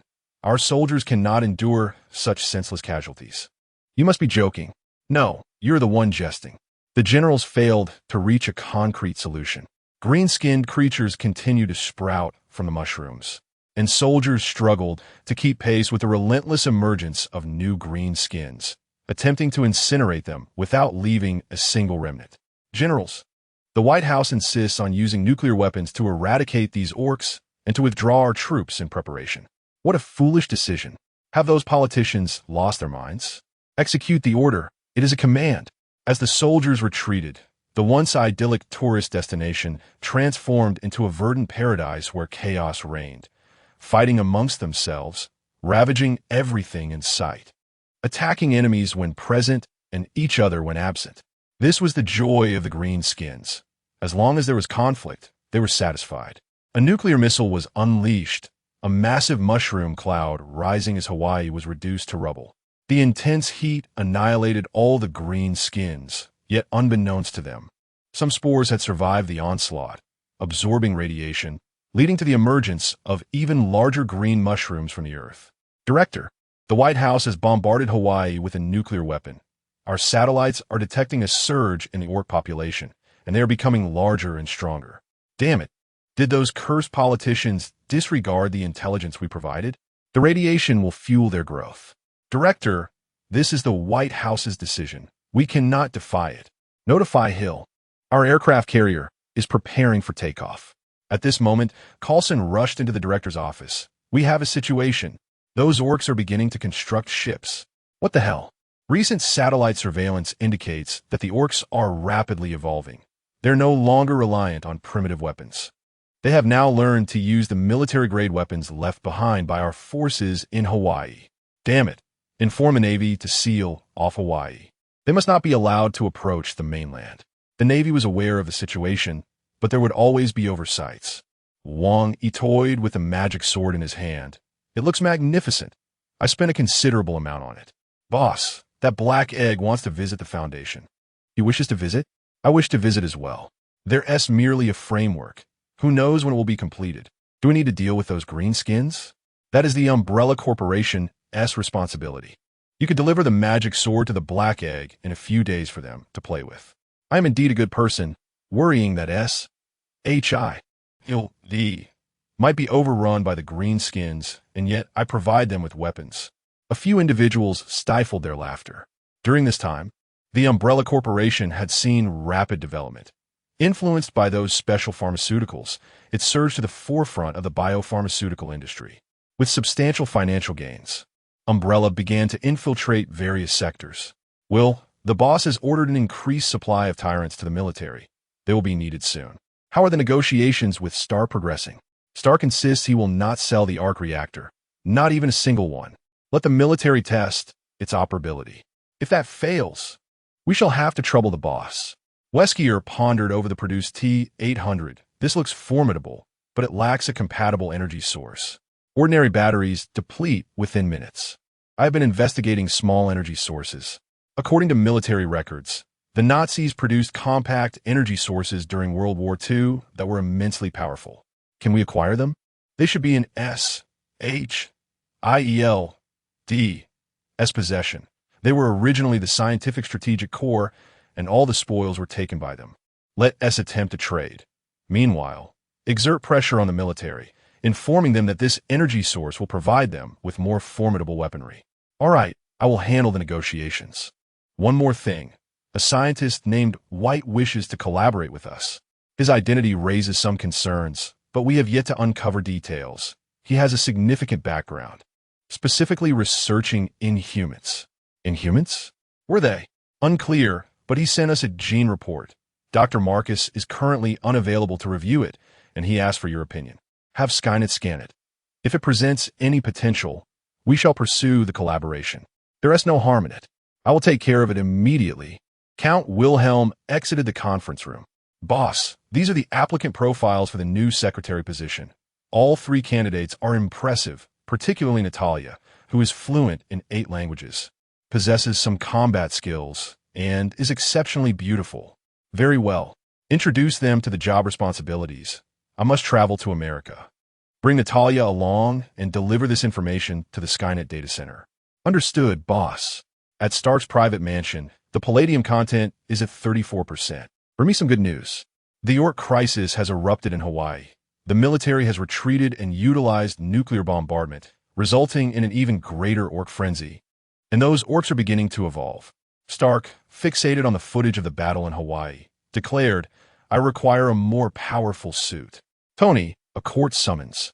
They demand you hand over the Iron Man armor and sell them the arc reactor. Oh, Pepper, let them bark. We need not pay them any mind. Count Wilhelm of Umbrella Corporation wishes to discuss matters with you. Umbrella. Yes, we have already conversed. They too seek the arc reactor, and this incident should be linked to them. What purpose does a biopharmaceutical company have for a reactor? It is not merely a simple pharmaceutical enterprise. According to J.A.R.V.I.S.'s investigation, they possess numerous secret laboratories housing enormous bioengineered entities. I suspect they are conducting gene enhancement experiments. Moreover, they have their own military. Analysis indicates this force comprises soldiers of exceptional physical prowess, likely having undergone genetic enhancement. Umbrella cannot be underestimated. Were their true intentions? Who knows? Chapter 21. Ivan Vanko, as the palladium element eroded his spirit, Tony's mood grew increasingly somber. He had exhausted all elements on Earth, finding none capable of replacing palladium. He entrusted the organization to Pepper and prepared to hand the suit over to Rhodey, deciding to indulge himself in his final moments. In Morocco, Tony personally entered the racing arena. A burly man clad in a work suit strode into the competition, brandishing a long whip, his chest prominently displaying an arc reactor. As Tony donned his suit, Ivan Vanko unleashed a series of attacks with his electrified whip. Given the suit's portable design, its defenses were relatively weak, and it quickly sustained severe damage. Tony seized the whip thrown at him, wrapping it around his body, and executed a shoulder throw, swiftly removing the arc reactor from Vanko's chest. Vanko was taken away by local authorities and confined to an interrogation room. Tony conversed briefly with Vanko before departing. Meanwhile, Count Wilbur, still aboard his private jet, grabbed the tablet handed to him by Natalia and observed the battle in Morocco. He noted that the hefty man also bore an arc reactor on his chest and immediately ordered, "Bring this individual before me." Not only Wilbur was alerted to this information. Justin Hammer, present at the scene in Morocco, also discovered the new arc reactor and quickly arranged for Vanko's rescue.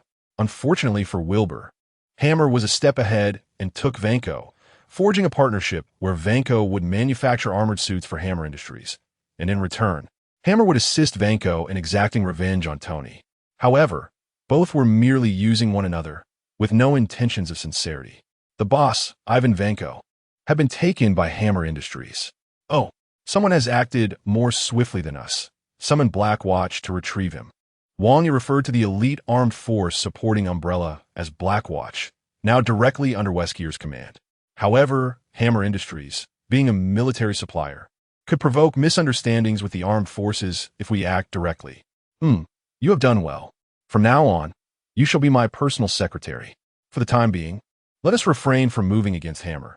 Instead, assign a team to keep an eye on Ivan Vanko and ensure he does not vanish again. Contact General Ross. We must exert pressure on Hammer through military channels. At any cost, I must acquire that arc reactor. Isaaki Ila located Tony and presented him with Howard Stark's legacy. After much research, Tony finally identified a new element capable of replacing palladium. Determined to impart a lesson even in death, Hammer was showcasing his Iron Legion at a technology expo when Tony descended directly, landing before Rhodey with urgency. "We have a problem. This is a grave mistake." The entire Iron Legion swiftly targeted Tony. For the safety of the audience, Tony lured the armored beings into an uninhabited area to engage in combat. Hammer refused to surrender Vanko, inciting Wilbur's wrath, who promptly ordered Blackwatch to seize him. Vanko, already clad in his custom suit, confronted an elite squad. "Come with us. Our boss wishes to see you," the leader commanded, devoid of emotion, dismissing Vanko's suit entirely. Vanko retaliated with a whip strike, but the squad evaded and attempted to forcibly extract him. Eager to please Tony, Vanko activated his thrusters and soared away. "This is our first mission, and the target has escaped. What a disgrace. Other squads will mock us. Quickly locate him. If we do not teach him a lesson, he will not comply." Vanko's whip had damaged Rhodey's suit's control system, but Rhodey's armor regained control, and together they obliterated the Iron Legion. As Vanko landed in his specialized armor, the three engaged in battle. With a whip strike, Vanko ensnared Tony and Rhodey. A squad clad in black tactical gear arrived, demanding a live. The squad leader ordered, and an electromagnetic pulse swiftly incapacitated Vanko's suit. Team members approached to unfasten the armor, lifting Vanko. The squad leader stepped forward and delivered 2 swift punches. "Why didn't you keep running? Take him away." At that moment, Tony and Rhodey finally reacted. "Wait, you can't take him," before they could finish. Another 2 electromagnetic pulses incapacitated them, forcing them to their knees. Rhodey attempted to threaten with military backing, but the squad had already departed. "Damn it, what kind of weapon is this? I will find a way to counter it." This group posed a significant threat. They were not soldiers and could not perceive their overwhelming strength. Their coordination was flawless. Did you notice that squad leader? He lifted Vanko along with the suit, effortlessly opening it by hand. Are you suggesting they're superhumans? Go find your Pepper. It's futile to reason with them. At Umbrella's New York branch, Wilbur's boss had arrived, waiting outside. "Bring him in." A few Black Watch members escorted Ivan Vanko into Wilbur's presence. "How dare you treat my guest this way? Release him and prepare a cup of coffee for him." The team members removed the restraints and exited Wilbur's office, while Natalia entered with a cup of coffee, approaching Wilbur from behind. "Let me be clear, Mr. Vanko, I require your arc reactor. You may propose your conditions, provided they are not excessive. We can accommodate them. Do not force me to make difficult decisions. I am a reasonable man, reluctant to witness cruelty. You may take your time. I am in no rush. This is an outright threat. I will destroy the Stark family. They are thieves. If I can accomplish that, I will hand over the manufacturing data for the arc reactor to you. Mr. Vanko, that condition is quite excessive. You possess only the reactor, which does not hold sufficient value to eliminate the Stark family. I will assist you in creating armored suits, just like Hammer Industries. Truthfully, we have little interest in your petty schemes, and that suit holds no merit for us. I have stated before, your greatest value lies in the arc reactor." Vanko suddenly rose, attempting to take Wilbur hostage. Natalia instinctively prepared to act, but a figure flashed past, and Wilbur was already before Vanko, one hand pressing firmly on his shoulder. Vanko felt as though a mountain had fallen upon him, compelling him back into his seat. Natalia suppressed her shock, while Ivan Vanko's jaw dropped in disbelief. "I told you, we have little interest in your antics. You have no idea who you are facing." Wilbur slowly approached the window, gazing down upon New York. "Is there a chance of survival if I hand over the reactor? I have stated I am a good man. How could there be no chance for your survival? I don't trust you. Take your time to ponder. We are not in a hurry." Chapter 22. The Power of Umbrella at the Air Force Base in Beautiful Country. Colonel Rhodes was reporting on the events that transpired at the exposition. "Are you suggesting a squad composed of super soldiers?" "Indeed, General. Their physique, strength, and speed far exceed those of our warriors. You may leave now. I will investigate this matter." "Understood. Is it Ross?" murmured the Air Force General. At Stark Manor, having resolved the poisoning issue and successfully confessed his feelings to Pepper, Tony was in high spirits. "Jarvis, have we received any results from the analysis of that weapon which incapacitated us?" "Sir, based on the data from the suit's response, it appears to be a high-frequency electromagnetic pulse. The suit experienced only a brief loss of control, with no damage to the panels or circuits. The technology is exceptionally advanced. Can we trace its origin? It is from the Umbrella Corporation, specifically their Blackwatch division." That was swift. "Sir, they have not concealed their presence. And while I was scanning through the surveillance, Umbrella Skynet appeared and did not obstruct my search. Umbrella, contact Pepper. I must meet this will. General, after our analysis, the quality of this batch of tyrants is outstanding. One tyrant is equivalent to an entire Special Forces team. Have all the necessary equipment arrived? Everything is in position and ready to be equipped to the tyrants. Hawaii will inevitably be exposed. We need more tyrants. Umbrella is already manufacturing them at full capacity. General, Count Will has come to Beautiful Country and seems to have brought new products." "Oh, what kind of products?" "According to the data, they appear to be robots." "First, provide me with the data." "Recently, he attempted to purchase Stark's arc reactor through us, which seems to be intended for this product. Mr. Stark, welcome to Umbrella Corporation." Will greeted Tony at the entrance of the New York branch. The group took the elevator to the reception area on the rooftop. Natalia served coffee to the guests and stepped aside. "Count Will, Ivan Vanko is your guest here." "Oh, Mr. Stark, Indeed, Mr. Vanko is visiting Umbrella, though he is not in beautiful country. He has quite a history of criminal cases. Are you not concerned? Oh, come now, Mr. Stark. This is the free and democratic beautiful country. A few deaths are nothing, and besides, their families have already forgiven them. Now let us discuss the arc reactor. What do you intend to use it for? Mr. Stark, that is a trade secret of Umbrella. Naturally, we also promise not to manufacture Iron Man suits. It better be so. Is that the sole reason for your visit, Mr. Stark? Since you are no longer in distress, shall we speak of cooperation? What kind of cooperation?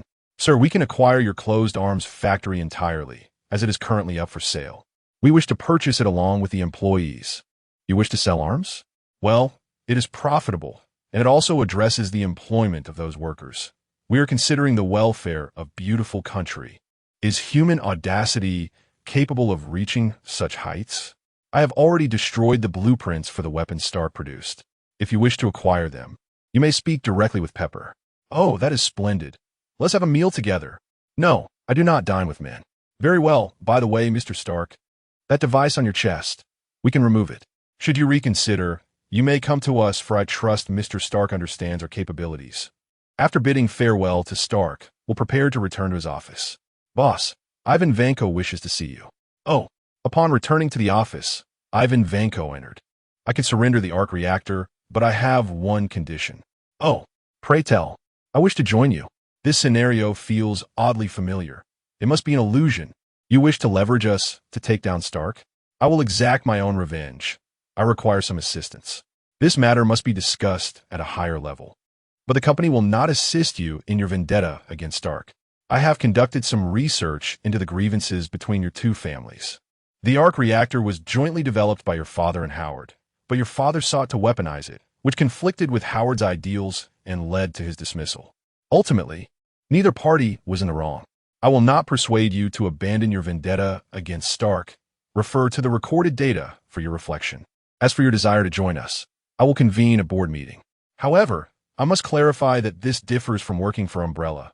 Once you join us, there is no opportunity for defection. What you have seen is merely the tip of the iceberg of Umbrella, and this tip is the more benign aspect. Tonight, consider it well and provide me with your response tomorrow. We'll exit the office. At SHIELD headquarters, Black Egg stared in silence at the recent data sent by Natasha. Biochemical weapons, genetic technology, artificial intelligence, gene-enhanced soldiers, Blackwatch. Has Umbrella grown this powerful? Natasha had also learned that Umbrella was developing even more formidable weapons, and Ivan Vanko would provide energy for the arc reactor. The data was well protected, and Natasha could not approach it, but based on observation, it appeared to be robots. Moreover, Countwell does not seem to be part of Umbrella's decision-making hierarchy. There are superiors above him. Damn it, Black Egg's already dark complexion grew even darker. Have her continue her infiltration. It is imperative to uncover Umbrella's secrets. Yes. Director, has there been any response from Tony Stark? Yes, he has agreed to serve as a special advisor for the Avengers. At last, we have some good news. In the Hawaiian Islands, now aptly dubbed Green Skin Paradise, the cheerful green skins frolicked about, occasionally punctuated by the sound of bombs overhead. Though they had grown accustomed to the chaos, an explosion was now considered a necessary thrill to elevate their joy. The surrounding military found it increasingly difficult to fully secure Hawaii, as greenskins frequently launched rudimentary suicide attacks in small boats, which had inexplicably accelerated to speeds surpassing military vessels, complicating interception efforts. They were oblivious to how those dilapidated wooden boards achieved such velocity. On a beach, Wang Yi reclined against Icarus's thigh, luxuriating in the goddess's massage. After a disguise, no one recognized Icarus's uniqueness. Time is drawing near.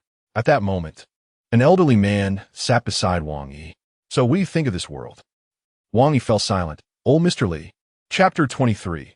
The green tide. As time passed, the situation in Hawaii could no longer be concealed. The world became aware of an impending green catastrophe.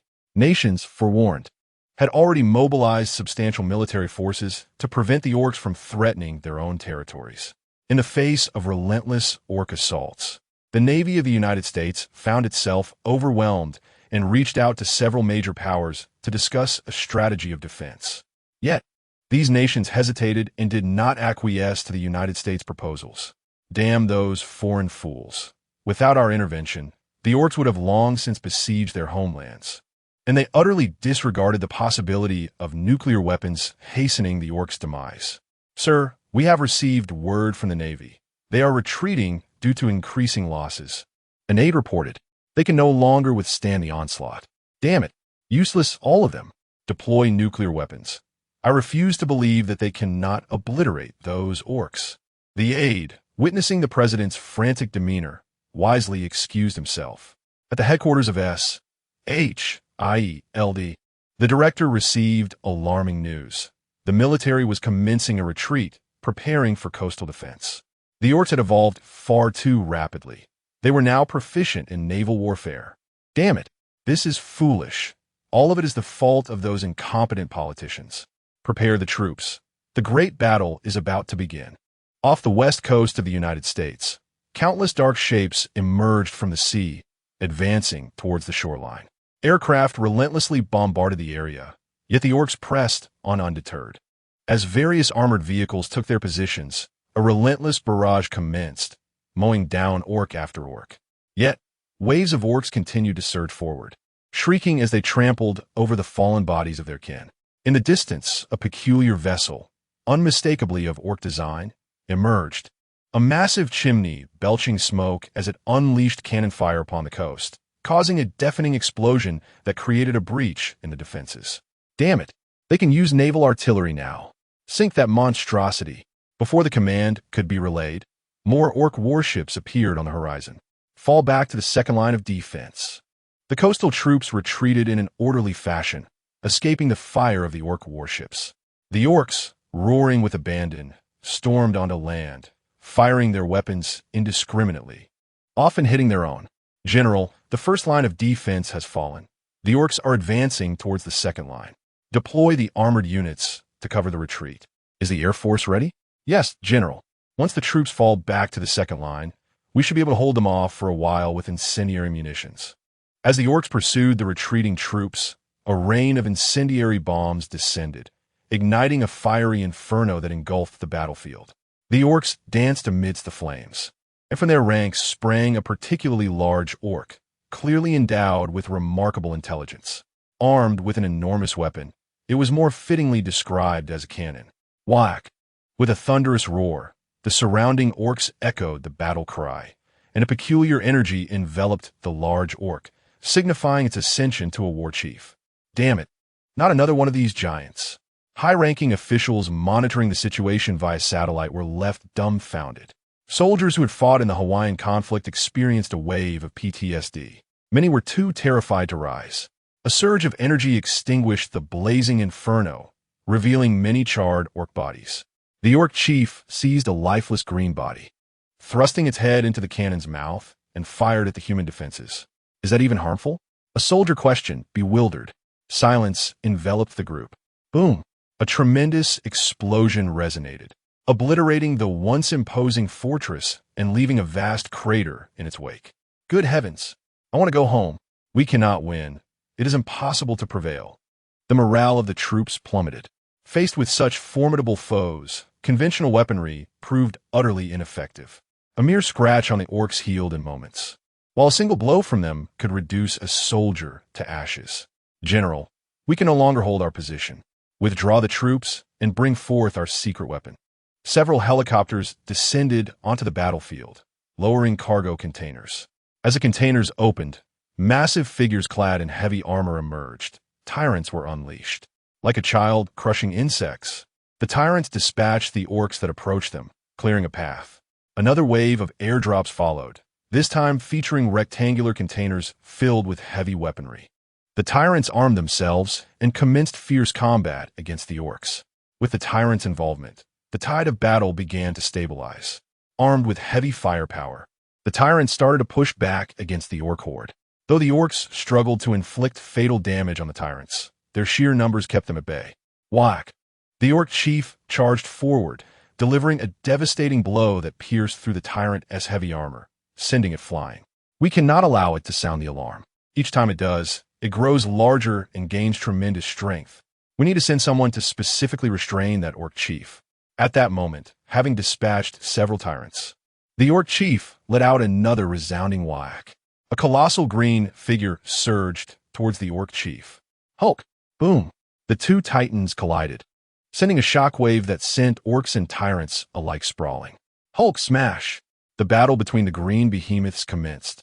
A contest to determine who would reign as the supreme Green King. Tony and Rhodey, clad in their armor, arrived on the scene, observing the titanic clash without intervening, instead assisting the troops in combating the smaller orcs. Yet, even with the absence of the orc chief and the intervention of Iron Man and War Machine, the situation remained grim. As ammunition dwindled, the smaller orcs began to adapt to conventional firepower, growing in size and strength. This cannot continue. The orcs are becoming stronger, and we risk the emergence of another orc chief. Our ammunition resupply cannot keep pace with consumption. The tyrants are nearly depleted. General, Umbrella Corporation has offered us special weaponry. Consider this a field test. Special weaponry? Deploy it immediately. I wish to see these wretched insects utterly annihilated. Whatever equipment they possess, the military will bear the cost. Chapter 24. The Greenskin Frenzy 2 in the Umbrella Division. Ivan Vanko handed the schematics of the arc reactor to Count Wilbur. Without delay, Wilbur transmitted the information back to headquarters, detailing Ivan Vanko's induction into Umbrella. After careful consideration, Weskier accepted Vanko's membership, recognizing the pressing need for high-caliber talent within Umbrella, of which Vanko was a prime example. If utilized properly, he could prove immensely beneficial. Any accompanying conditions were deemed trivial. As a substantial number of arc reactors were installed on the T-800 units, a formidable mechanical legion was born, with the primary objective of purging the greenskins. The greenskin frenzy continued to ravage the West Coast, and as military supplies dwindled, the forces could no longer withstand the orc onslaught. Hulk found himself at a disadvantage against the orc warlord, suffering a severe beating. General, we cannot hold out any longer. We must retreat. Where's the support, damn it? General, the front is too extended. Assistance is needed everywhere, and we have none left here. Where are Umbrella's new reinforcements? They should be arriving shortly. Good news, General. Umbrella has dispatched a unit. They are already at the front lines. On the battlefield of the West Coast, a black-clad armed force stormed in, fearless and equipped with advanced technology. Their arrival distinctly suppressed the orc offensive. The Black Watch, led by Weskier, began to push back the orcs, while transport vehicles rolled in, deploying a multitude of T-800 Terminators into the fray. General, the orcs have been routed. The Umbrella soldiers are too strong. They have overpowered the orcs. Excellent. Let our soldiers return to rest. Yes, sir. Hulk, pinned beneath the orc warlord, was subjected to a brutal assault. Despite Hulk's increasing fury and strength, he was no match for the warlord's overwhelming power. As long as orcs were present and engaged in combat, the Wyack energy would continually enhance the warlord. With a mighty throw, the warlord hurled Hulk into the sea. Wyack, inspired by their leader's might, the surrounding greenskins charged towards the Black Watch, while the warlord lunged at Weskier. Weskier deftly dodged the warlord's strikes, occasionally counterattacking, but to little effect. Hulk had been defeated, and now the warlord was unrestrained. On the S-H-I-E-L-D helicarrier, the director remarked, the situation has grown more complex. Umbrella's elite forces have temporarily staved off the orc horde, but their numbers are too few. The line will inevitably be breached. Damn it, we must eliminate that green-skin warlord first. Director, the Foundation's investigator has arrived. They have brought the magic sword. Excellent. Take the sword to the front lines and find a volunteer to slay the orc warlord. At the front, S-H-I-E-L-D. Aircraft landed, and Coulson emerged, carrying a crate containing the magic sword.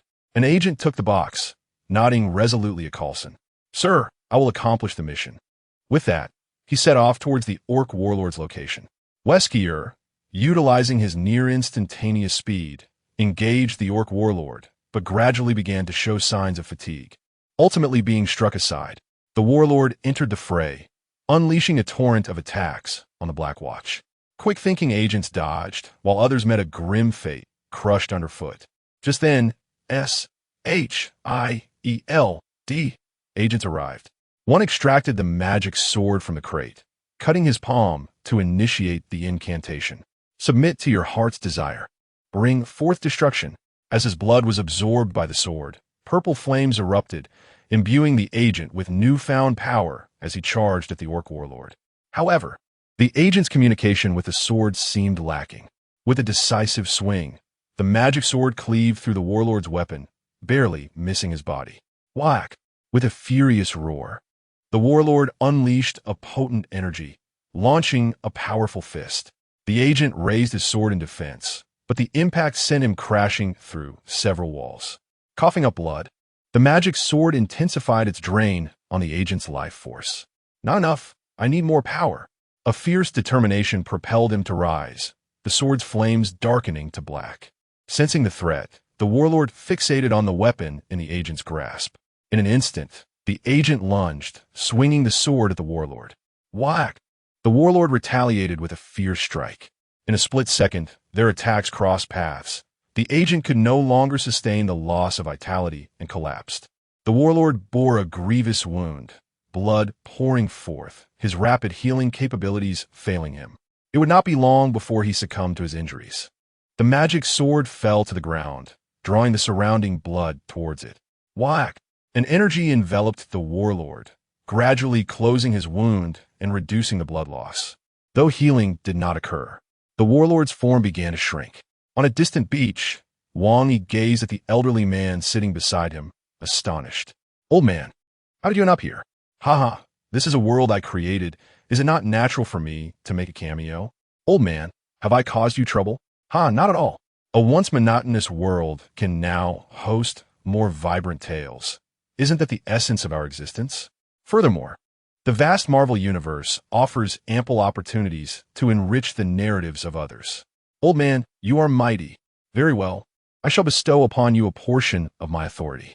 As long as you do not disrupt major events, you may indulge as you wish. However, significant events must remain intact, for they are the foundation of this universe's existence. I understand, old man. If the opportunity arises, I will explore my other works. And with that, he vanished. Ding! Congratulations, host. You have gained the favor of cosmic consciousness. In this universe, all attacks against you will be rendered ineffective. All attacks, even those of the celestial group? Indeed, host. Oh, then why level up? I am already invincible. I shall simply recline. The orc warlord proved too formidable, and the orc reproduction issue needed addressing. Conventional methods were proving ineffective. Wang Yi began to brainstorm. Icarus, go and exterminate the orcs. Yes, master. Chapter 25. The fall of the orcs. The battlefield on the west coast remains in a state of stalemate. With the death of the sword-wielding agent, the demonic sword lies abandoned on the battlefield. A colossal, bloodied figure approaches the sword. Quickly stop it. We cannot allow it to grasp the demonic sword. The orc chieftain gazes intently at the sword, his large hand reaching for the hilt. Tony and Rhodes rush in to thwart the chieftain, as missiles and lasers rain down upon him, yet to no avail. The chieftain lifts the enormous sword, dark flames enveloping his body. Whack! A thunderous roar erupts. The wounds from the demonic sword heal instantly, his size doubling, giving rise to a super orc. The orc chieftain swings the sword in a sweeping motion, unleashing a wave of black energy that incinerates every black sentinel and soldier in its path. Retreat. Tony and Rhodes prepare to use their aerial advantage to distract the chieftain, buying time for the remaining soldiers to escape. The chieftain swings his sword at the two, who desperately evade. Sir, energy levels are below 20%. We cannot analyze the energy of the demonic sword. A single attack may be unbearable. Divert all energy to the thrusters. We only need to evade. The chieftain, agitated by the incessant annoyance of the two, roars again. Whack! A surge of green energy erupts, the black flames expanding rapidly from his center, leaving nothing in their wake. Is there no escape? The soldiers who failed to flee wear expressions of despair. Suddenly, a stunning maiden descends from the heavens.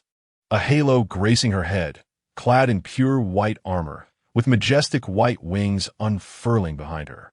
She extends her hand, conjuring a transparent circle of light that envelopes the chieftain's energy surge, causing it to dissipate. Countless onlookers witness this miraculous event, and the majority of soldiers begin to pray, believing that the divine has sent its messenger to save them. Finally, the angel has arrived. Look, the angel! Seeing his attack vanish, the orc chieftain erupts in fury and strikes at Icarus. Icarus deftly dodges a sweeping kick, sending the chieftain hurtling away like a cannonball. Wow! The crowd gasps in awe. The chieftain crashes to the ground, momentarily dazed, before rising in a fit of rage. He has been struck down by a mere, insignificant being. Whack! Charge! He bellows, only to be propelled even further. This time, the chieftain does not immediately rise, but instead stares contemplatively at the demonic sword in his grasp. Who am I? Where am I? What am I doing? Orcs may be brutish, but they are not foolish. It is clear he cannot win. Did you not promise to destroy everything? The demonic sword remains silent, its dark flames extinguished. The chieftain and the sword engage in a silent standoff as Icarus descends before him. The chieftain resembles a frightened child trying to escape a bully, retreating in trepidation. The audience stands in shock. Nearby orcs, still engaged in their rampage, fail to notice their leader's plight and rush towards him, oblivious to his defeat. Countless missiles are launched, obliterating the approaching orc soldiers into mere ashes. Wow!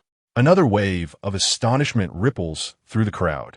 Icarus approaches the orc chieftain, extending his hand. Trembling, the chieftain relinquishes the demonic sword, cradling his head in his arms, truly terrified. Icarus grasps the sword in one hand, transforming its sinister appearance into one of purity, radiant white flames enveloping it. A voice echoes in his ear, commanding him to expel the orc chieftain from Earth, ensuring the annihilation of the remaining orcs. Icarus plunges the sword into the ground, releasing a massive wave of holy energy that sweeps across the globe, turning every orc to ashes as though they had never existed. The chieftain trembles in fear, cradling his head on the verge of tears. It is too terrifying here. He never wishes to return. Icarus sheathes the demonic sword and lifts the chieftain effortlessly. With a powerful throw, the chieftain is launched from Earth, destined to collide with some unfortunate planet. Is it over now? Are we safe? The crowd erupts in joyous celebration, exulting in their deliverance. Icarus, having resolved the conflict, exits battle mode. His halo fades, his armor transitions to casual attire, and his wings morph into delicate pink feathers as he transforms from a god of war into the charming girl next door. Releasing the demonic sword, he flaps his wings and ascends into the sky, disappearing from view. On board the S.H.I.E.L.D. aerial mothership, everyone wears a shared expression of disbelief, staring at the unfolding scene, while a certain agent fiddles with an old-fashioned pager. Impressive. This is the consensus on Icarus. Retrieve the demonic sword. It seems the angel does not concern herself with it. Various factions begin to wrap up their operations. Soldiers return home, the injured are sent for medical attention, and the deceased are attended to. This battle has demonstrated the quality of Umbrella's products, capturing the attention of higher-ups. Thank you for your support. The military will reimburse all losses incurred.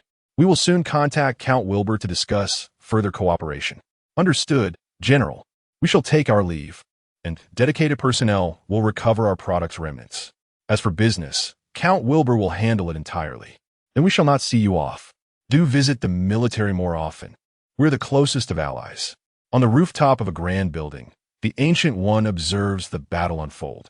She had intended to intervene when the orc chieftain grasped the demonic sword, but an upheaval in the dark dimension had restrained her, only for the angel to descend and take care of the orc. An angel? The Ancient One murmurs, lost in thought. On a hotel balcony, Wang Yi admires the surrounding scenery as Icarus approaches with a platter of fruit. System, have I truly succeeded? Indeed, it is time for some indulgence. Let me see the earnings. 60 E emotional value. 30 E gold coins. I'll wash my hands first. Then I shall proceed with the grand draw. Stepping into the room, washing up, and lying on the bed embracing Icarus, he declares, let us begin. I will start with 10 high-tier character draws to test the waters. Ding! Congratulations, host. You have obtained emotional value 500W6, emotional value 800W3, shape-shifting demon lord 1, 8-star, guaranteed. Guaranteed indeed. An 8-star seems promising. Allow me to change my position, and I'll draw another 10. Ding! Congratulations, host, you have obtained emotional value 500W5, emotional value 800W3, Arbiter Tempelanus 1, 7-star optimized, Doomsday Beast 1, 7-star guaranteed. Quite satisfactory. Now, please provide a brief description of their attributes. Shape-shifting Demon Lord, originating from Warhammer 40k, is a powerful demon under the Chaos God. However, when you possess the Eternal Well, it can evolve into a 9-star Weaving Fate Master. Skills include Mind Manipulation, Invulnerability, Chaos Domain, and Time-Space Magic, among others. Arbiter Tempelanus, from Azalane, is specialized to counter the X species, upgraded to 7-star through system enhancement, and can significantly boost power when collaborating with other Arbiters. Skills include Divine Armament Manifestation, Equipment Summoning, Space Manipulation, and Coordinated Combat. Doomsday Beast, from Star Rail, is formed from remnants of ancient beasts fused with sorrow, powered by a dark matter engine. Skills include Control of Virtual Energy, Control of Quantum Energy, and Enhancement. All are above 7 stars. But I shall refrain from summoning them for now. Is the host not participating in the gold coin lottery? For now, it is unnecessary, as the gold umbrella will provide the coins. It is sufficient to purchase directly from the marketplace. First, let us establish the framework of the foundation. The next stage will be the foundation itself. Chapter 26. Reward Organization System. The intermediate character lottery begins with 10 draws. Ding! Congratulations, host. You have acquired emotion points 50,000 by 5, 80,000 by 4, and 1 Starship Warrior, 5 stars guaranteed. Continuing, let us have another 10 draws. Ding! Emotion points 50,000 by 6, 80,000 by 3, and 1 female psychic, 4 stars guaranteed. System, do not let me ponder how to deal with you during my moments of joy. Host, the lottery probability is beyond my control. I am merely a weak and helpless assistant, lacking such authority. Forget it, I won't draw anymore. If I could summon fixed Starship Warriors, let us have 3. Ding! The prize pool is now fixed, summoning 3 Starship Warriors. This is nearly equivalent to high-level lottery draws. Please provide a brief introduction of the characters. Starship Warrior X4, originating from Warhammer 40k, created by the Emperor for humanity. These super soldiers possess 2 hearts and 3 lungs. Skills: superhuman physique, soul enhancement, mental resistance, team collaboration, etc. Female psychic. From DNF, she commands the utilization of psychic energy. Skills: psychic perception, light affinity, etc. Summon both the Starship Warriors and the psychic to the ancient house, forming the 9-tailed fox Starship Warrior unit. This time, it cannot be for nothing. Summoning complete. Now, let us supplement with some lower-tier personnel. The foundation is nearly complete. Summon 101-star personnel. Upgrade them all to 2 stars, and assign them to the ancient house as staff. Deployment complete. The emotion points are dwindling. I shall reserve some for backup. Let us use some gold coins to purchase a few anomalous items and take advantage of the situation. Host, please select the items. Filter for those anomalous items that are not too powerful, below 6 stars, preferably with low lethality, so as not to endanger my sheep. Filtering complete. The system lists numerous items from 1 star to 6 stars. I feel dizzy. Can ordinary people withstand these anomalous items? Based on your requirements, 1 to 3-star anomalous items have nearly no lethality. Items like the Occupying Mask may tempt many, yet few will die. Most are likely to suffer from mental instability. 4 to 6 stars are considerably more dangerous. Containment will not be easy, but mass casualties are unlikely. A perfect tool indeed. The Umbrella Corporation is still in its developmental phase, so we shall refrain from utilizing their funds. Purchase 1 6-star item, with the rest randomized. Let us expend all these funds. The system has randomly selected anomalous items for the host, and the 6-star anomaly has been filtered. As the items diminish, Wang Yi selects a rather appealing 6-star anomaly. At least the product description image is enticing. Alright, let us go with this. Distribute all the anomalies randomly across the globe. Should we deploy them in batches? That works. Let us send out the introduction for this 6-star item. Name: The Gate of Death Origin. SCP Foundation rating: 6 stars. Category: Transdimensional structure abilities. Where the Gate of Death appears, humanoid black monsters emerge, attacking and killing humans, seizing their hearts. Quite interesting. The SHIELD agency has its work cut out for them. In New Mexico, a hammer descends from the heavens. The SHIELD agency detects an energy anomaly, dispatching agents to secure the hammer site and ordering numerous researchers to study it. Following their experience with the magical sword, the SHIELD agency is no longer astonished by such events. After all, it is merely an unliftable hammer. Thor escapes from the hospital, learns of the hammer's location, and rushes in, only to discover he can no longer lift his beloved hammer. Thor is devastated. This is more difficult to accept than his banishment. During this time, Loki teases Thor, but with the arrival of 4 warriors following Thor, he realizes he has been deceived by Loki and prepares to return to Asgard for a heartfelt confrontation. Fearing Thor's return, Loki dispatches the destroyer to eliminate him. This hammer isn't all that impressive. Wang Yi and Icarus take advantage of the chaos outside, approaching the hammer to play with it. When Icarus grasps the hammer, it expresses some resistance, ready to show the hammer a thing or two. Odin's projection appears before the two. Ugh, the All-Father, I am merely curious about the hammer. Odin, sensing Icarus' strength, pays no mind to their impolite behavior. I wish to give my son a trial, to help him understand how to become a king. Icarus hands the hammer to Wang Yi, who receives it and gives it a casual shake. Odin watches, his mouth twitching. You are not a mere mortal. Not sensing any resistance from Mjolnir, Odin realizes this seemingly ordinary mortal is the true powerhouse. All-Father, we mean no harm to the hammer.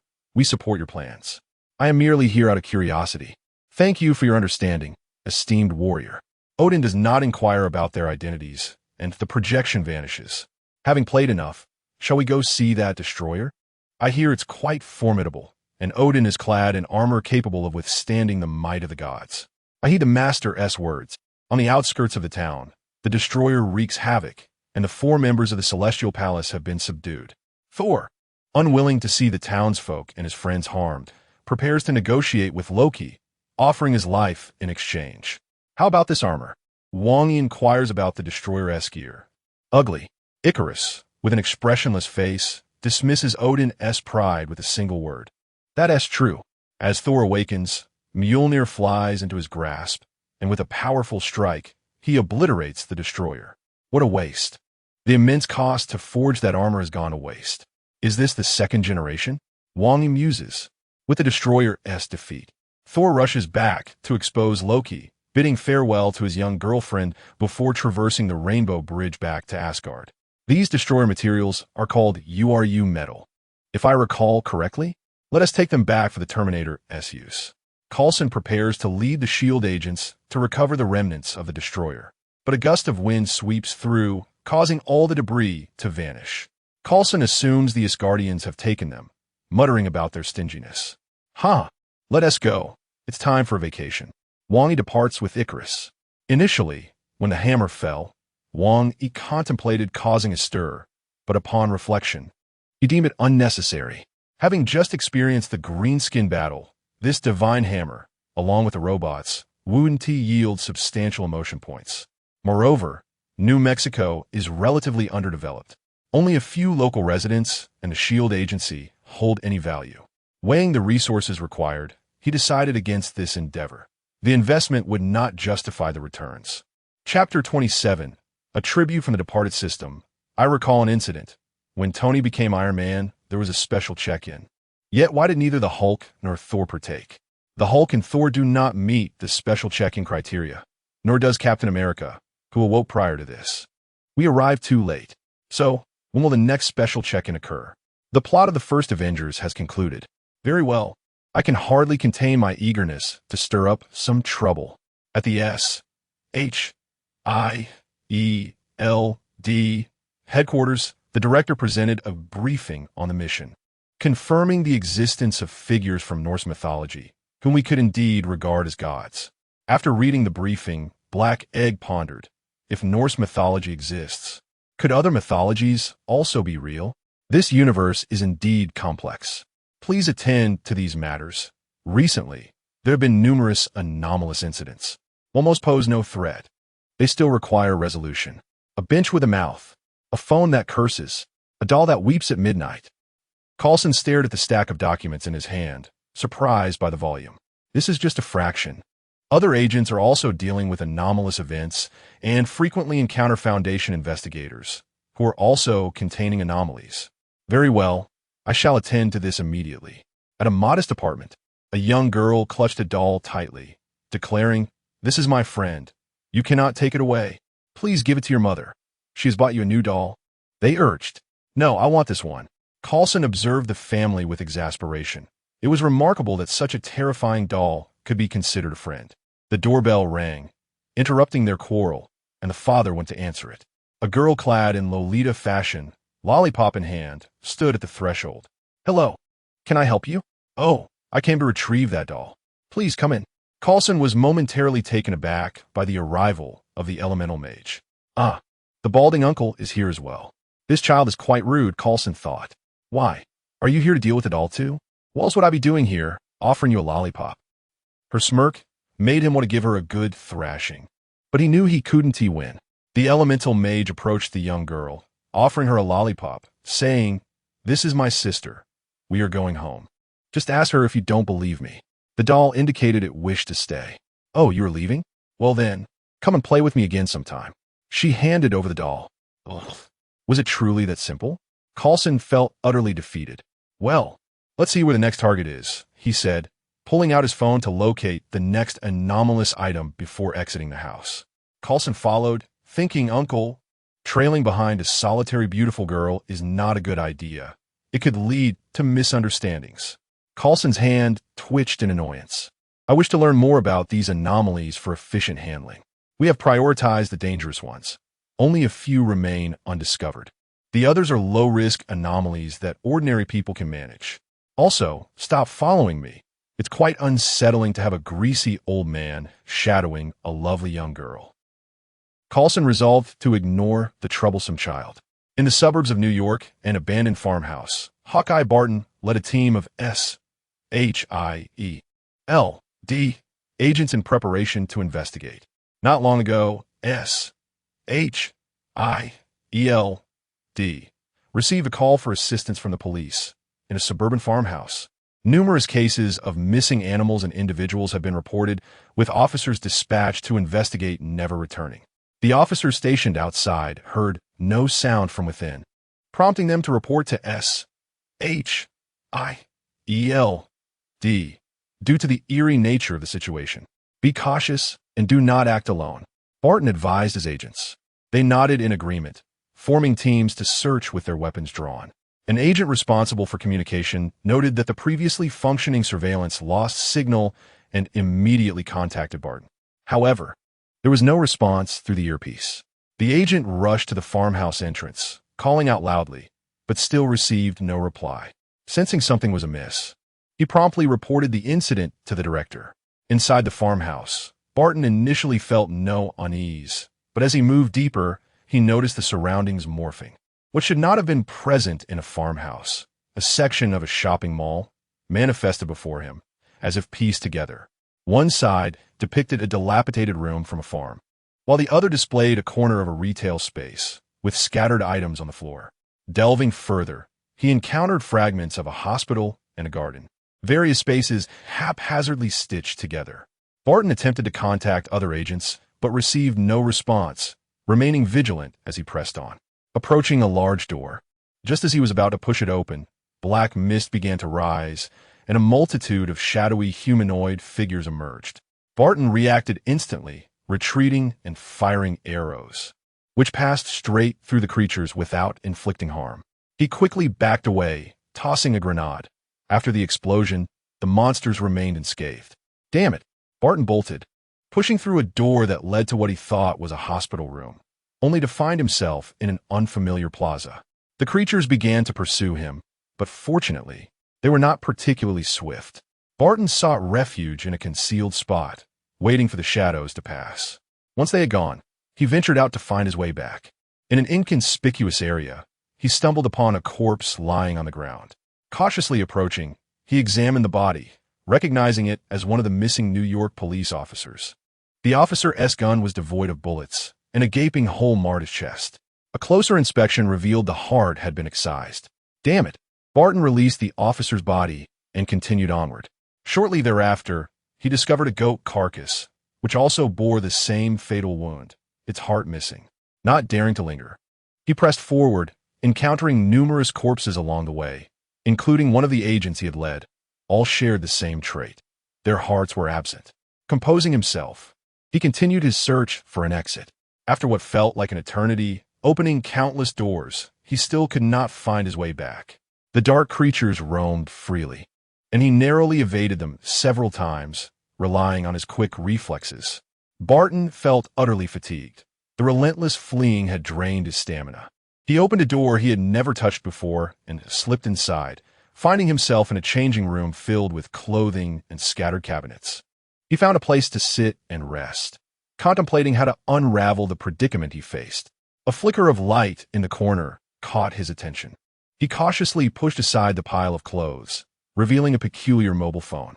Intrigued, he activated it, and a voice recording played. "I am Investigator B. If you're hearing this audio, it means I'm already dead. Do not harbor any illusions. You will meet the same fate here. Escaping this place is impossible. So let us discuss containment measures. There is in fact one way. Close that damn door. You cannot return. Those monsters can escape from here.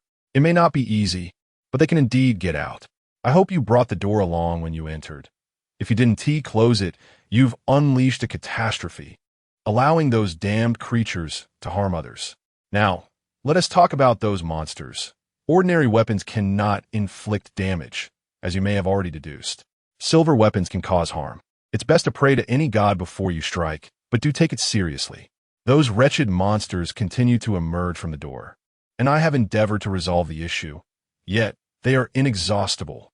Thus, regardless of your prowess as an investigator, should you, like me, recklessly charge through that door, your fate is sealed. They resemble shadows, capable of possessing you, extracting your heart with their claws from your very shadow. Yes, from within your shadow. Distinguishing them with the naked eye is an arduous task. You must distance yourself from light sources. I understand how foolish that may sound. However, ponder this. In illuminated spaces, your shadow is starkly apparent. Yet in complete darkness, it becomes nebulous and less discernible, rendering you invisible to those creatures. Frankly, I am not entirely certain. It is merely a notion I hold. You may have attempted to exit through the door from whence you came. If not, I implore you, refrain from doing so, for it leads to even grimmer realms. I have garnered some understanding of this place. It is vast, more than just a mere cottage, resembling a haphazard collage of fragments from various locales. In short, there is no escape. One faces either starvation or being captured and having their heart extracted. Yet there is something you might accomplish that I could not, though I doubt it will ensure your survival. Nonetheless, I deem it crucial. Someone must undertake this task, lest those monsters eventually escape and wreak greater havoc. I discovered a method to thwart these creatures, locate their lair. They periodically return hearts, and I followed them into what I surmised to be the core chamber, teeming with those monsters. At the room's center lay a mound of hearts, each severed open, from which a creature emerged. Additionally, there were shadows, not the creatures themselves, but genuine shadows, human shadows, entities conjured from nothingness. I was detected by these shadows, which incessantly attempted to approach mine. I fled, arriving here to document all that I know on my phone. As I departed that chamber, I realized I could not fulfill my mission. They had set their sights on me, and no matter where I run, they will find me. However, you, should you discover this recording, must be a more formidable investigator than I. If you are able, continue the task I could not complete. Obliterate the lair, destroy every heart. This is the sole course of action I can conceive. You may perish in the process, but regardless, you are doomed, are you not? So what have you to fear? I must ensure they do not utilize my heart to create more monsters. Best of luck to you. The fallen salute you. Chapter 28. Journey to the ancient house. After listening to the recording, Barton fell into a contemplative silence. This man was a hero, armed with newfound information. Barton found his purpose and cast a determined glance at the grand door before him. I must eliminate these monsters. Following the guidance from the recording, he concealed himself in the shadows, patiently awaiting the dark figure to lead him to the core chamber. He meticulously checked his weaponry, ensuring that all was prepared for the impending confrontation. After a considerable duration, a shadow passed by, cradling a bloodied heart in its hands. Barton knew the moment had arrived. He trailed the shadow through a series of doors, ultimately arriving at a chamber adorned with a crimson door. The shadow entered, and beams of light cascaded from the ceiling. Barton cautiously remained hidden in the darkness. The shadow placed the heart among a collection of others, causing it to throb violently, and the surrounding shadows began to materialize. No longer remaining concealed, Barton drew his bow, launching an explosive arrow that pierced through the shadow and detonated within the heart pile. The explosion obliterated the collection of hearts, prompting Barton to swiftly draw his pistol, methodically shooting at each heart. As the hearts shattered, the number of surrounding shadowy monsters gradually diminished. Yet the remaining shadows grew more frenzied, lunging at Barton with clawed hands. He shot, reloaded, evaded, and shot again, relentlessly striving to eradicate every heart. A few shadows managed to breach his defenses, and before he could evade, a flash of crimson light severed his left arm. Rolling in agony, he continued to fire with his right hand, but soon, another shadow caught up with him. A swift strike resulted in his right leg being severed, blood gushing forth as he collapsed to the ground. His vision blurred as he gazed at the remaining intact hearts. Discarding his empty pistol, memories flooded back. He unsheathed his last explosive arrow from his back, ignited the fuse, and hurled it towards the hearts. A shadow lunged at him, claws poised to strike, tearing open his chest and rendering him unconscious as the explosion echoed, causing all shadows to vanish, leaving behind only a puddle of black ichor. At the farmhouse entrance, a large contingent of armed forces surrounded the area. Black Egg had arrived in person, demanding an update. The door had remained unresponsive for an extended period, and the monstrous shadows had ceased to appear. Have we made contact with Barton? No. Since Commander Barton entered, he has been uncontactable. I suggest we send a team to investigate, proposed Coulson. Have we reached the Foundation? They indicated they are on their way. Mobilize the task force for a thorough search. Coulson, take the magic sword. If danger arises, let the other agents handle it. Understood, Director. Coulson, equipped with a box containing the magic sword, prepared to enter the door. Suddenly, a plume of black mist emanated from the entrance, and the door swung open as if malfunctioning. Coulson was taken aback, but, after a moment of stillness, led his team into the farmhouse. In the special ward of S.H.I.E.L.D., Barton remained in a coma, while doctors tirelessly attempted to revive him, but with little success. His vital signs were fading. Outside the ward, Black Egg clenched his fists, watching the procedure unfold. A doctor emerged from the room, reporting, Director, we have done all we can. Agent Barton has lost his left arm and right leg, and his abdomen has been opened. Some internal organs are failing. What does Umbrella say? They cannot provide treatment in this condition. Using their products would transform Agent Barton into a monster. Damn it. Black Egg slammed his fist against the observation window. Director, the Foundation's personnel have arrived. It's Investigator S. Have him come to the conference room. I'll be there shortly. In the S.H.I.E.L.D. conference room, we have gained some understanding of the anomalous event. One of our investigators has gone missing inside. Have you found any traces? There are no living individuals within. None of the bodies we retrieved belong to your investigator. This is indeed a high-risk anomaly, capable of evading the Foundation's surveillance. Once you resolve this incident, do not hesitate to request assistance. One of our elite agents is on the brink of death. Can the Foundation save him? Take me to see him. In the ward, the Paladin withdrew his hand, which radiated a green glow, exhaling softly. He had temporarily preserved Barton's life, but to heal him, they needed to return him to the division. I want him to recover, no matter the cost. I have contacted the minister. She has agreed to take you to headquarters for treatment. When shall we depart? Immediately. The group exited S.H.I.E.L.D. and entered a vehicle with the paladin at the wheel. To reach the ancient house, they would traverse the entrance to the underworld, where unspeakable entities might appear. They were advised not to engage and to remain unperturbed by anything they encountered, with a crucial warning to refrain from communication with all entities. Understood. As they drove towards Manhattan, the paladin's identification badge emitted a soft glow, enveloping the vehicle in luminescence. The surrounding roads became dilapidated, and once splendid skyscrapers now lay in ruin. The sky was shrouded in gray, with a half-visible black sun hovering ominously, and grotesque, corrupted whales drifted through the air, alongside countless distorted and indescribable entities that beckoned the S.H.I.E.L.D. agents to converse. Arriving at their destination, the paladin parked in what resembled an abandoned lot adjacent to a windowless, crumbling building. Is this the place? Yes, let us proceed.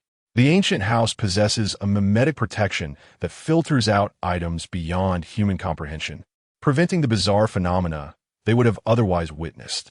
This is the safeguard the ancient house provides for humanity. As they opened the door, they pushed Barton into the building, which then sealed shut. The ancient house seemed to come alive, continuously disassembling and reassembling. However, the group felt no tremor. The paladin continued onward, and gradually, the dilapidated structure vanished, revealing a vast expanse where a team of security personnel and several medical staff awaited, ready to receive Barton. Welcome back, S. A red-haired woman clad in leather approached and embraced the paladin. These individuals are representatives of the outer world government. They resolved the recent gate of death incident. Please, follow me. This is not a place for discussion. The red-haired woman guided them through a door leading to an office. Wait, the medical staff had just opened this same door, which led to a medical room. How has it transformed into an office? The group appeared perplexed. The red-haired woman, sensing their confusion, clarified, the ancient house is a living structure. Each door connects to various areas. As long as you gain the ancient house's approval or possess a Foundation access card, you could traverse to any area through a door. By the way, I haven't introduced myself. I am Jesse, the branch supervisor of the Foundation. Welcome to the Foundation. You are the first outsiders to visit the ancient house. I am Nick Fury, director of S.H.I.E.L.D. The injured agent will require time for treatment. During this period, M will guide you on a tour, as you are already familiar with him. A sharply dressed figure entered the room, nodding at Director Jesse, then gesturing for the S.H.I.E.L.D. personnel to follow him. Chapter 29. The Ancient House, as Wander led several agents of S.H.I.E.L.D. through a door, they emerged into a grand hall, the Anomaly Monitoring Center. This was a place where most anomalies were displayed. Look over there, Wander directed, pointing to a colossal screen. The red indicators signified high-risk anomalies, yellow indicated low risk, and green denoted a lack of danger. The situation with the deadly gate you encountered is unique. No anomalous fluctuations were detected here, hence the casualties. Just as he spoke, one of the red indicators extinguished, indicating that an investigator had resolved the anomaly in that location. If an indicator enlarged, it signified that an investigator required assistance, prompting the staff to dispatch the nearest investigator for rescue. Can this monitor anomalies globally? Wander pondered. Well, for the most part, yes. Some anomalies residing in alternate dimensions cannot be detected, much like the one you faced. He then opened another door, leading the group into a straight corridor lined with doors at regular intervals. Personnel traversed the hallway, which functioned as a transportation hub. Lower-tier personnel primarily used this passage to access other areas. Those lacking sufficient clearance would emerge from the rear door. You can try it, he suggested. One agent approached a nearby door and entered, only to re-emerge through the rear door, standing before the group once more. You lack the necessary clearance. You can only access other areas while accompanied by higher-ranking personnel. All external devices will malfunction here. The agents produced their phones, which were still powered on, yet the time remained static. Let us proceed to the next location. This is the data center, Wander explained.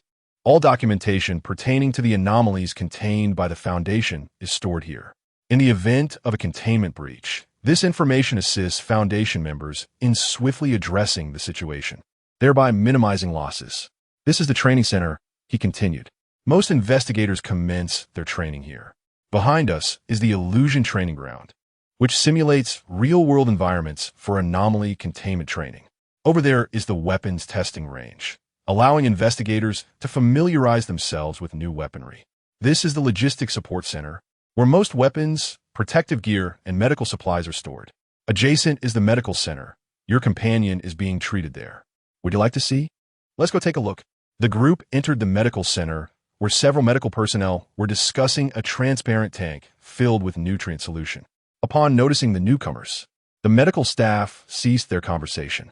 A medical supervisor approached Wander, inquiring, "Who are these individuals?" "They are companions of the patient inside. I brought them to check on his condition," Wander replied. S's treatment was timely. Had it been any later, he might not have made it here. We are currently restoring his internal organ function before addressing the severed limb. The director has approved the use of the universal remedy and has also requested a gene enhancement serum.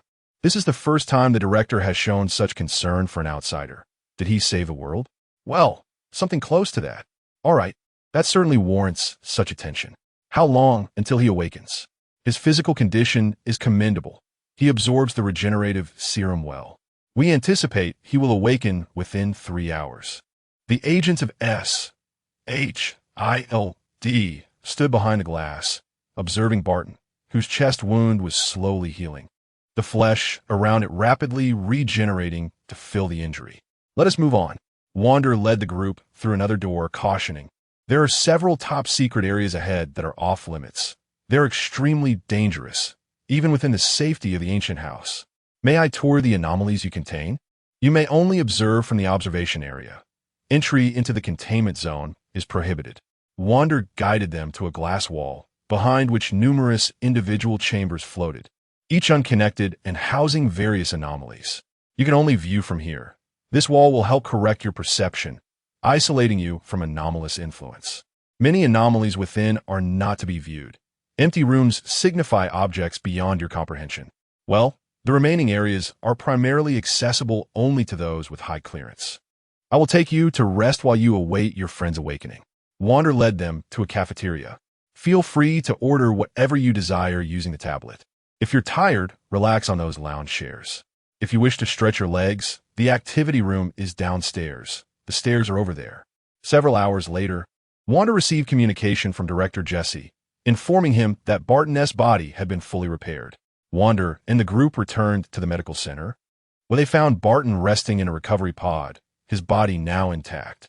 Director Jesse had also arrived, carrying a small box. The medical supervisor first examined Barton, confirming his stability before signaling for the administration of the universal remedy.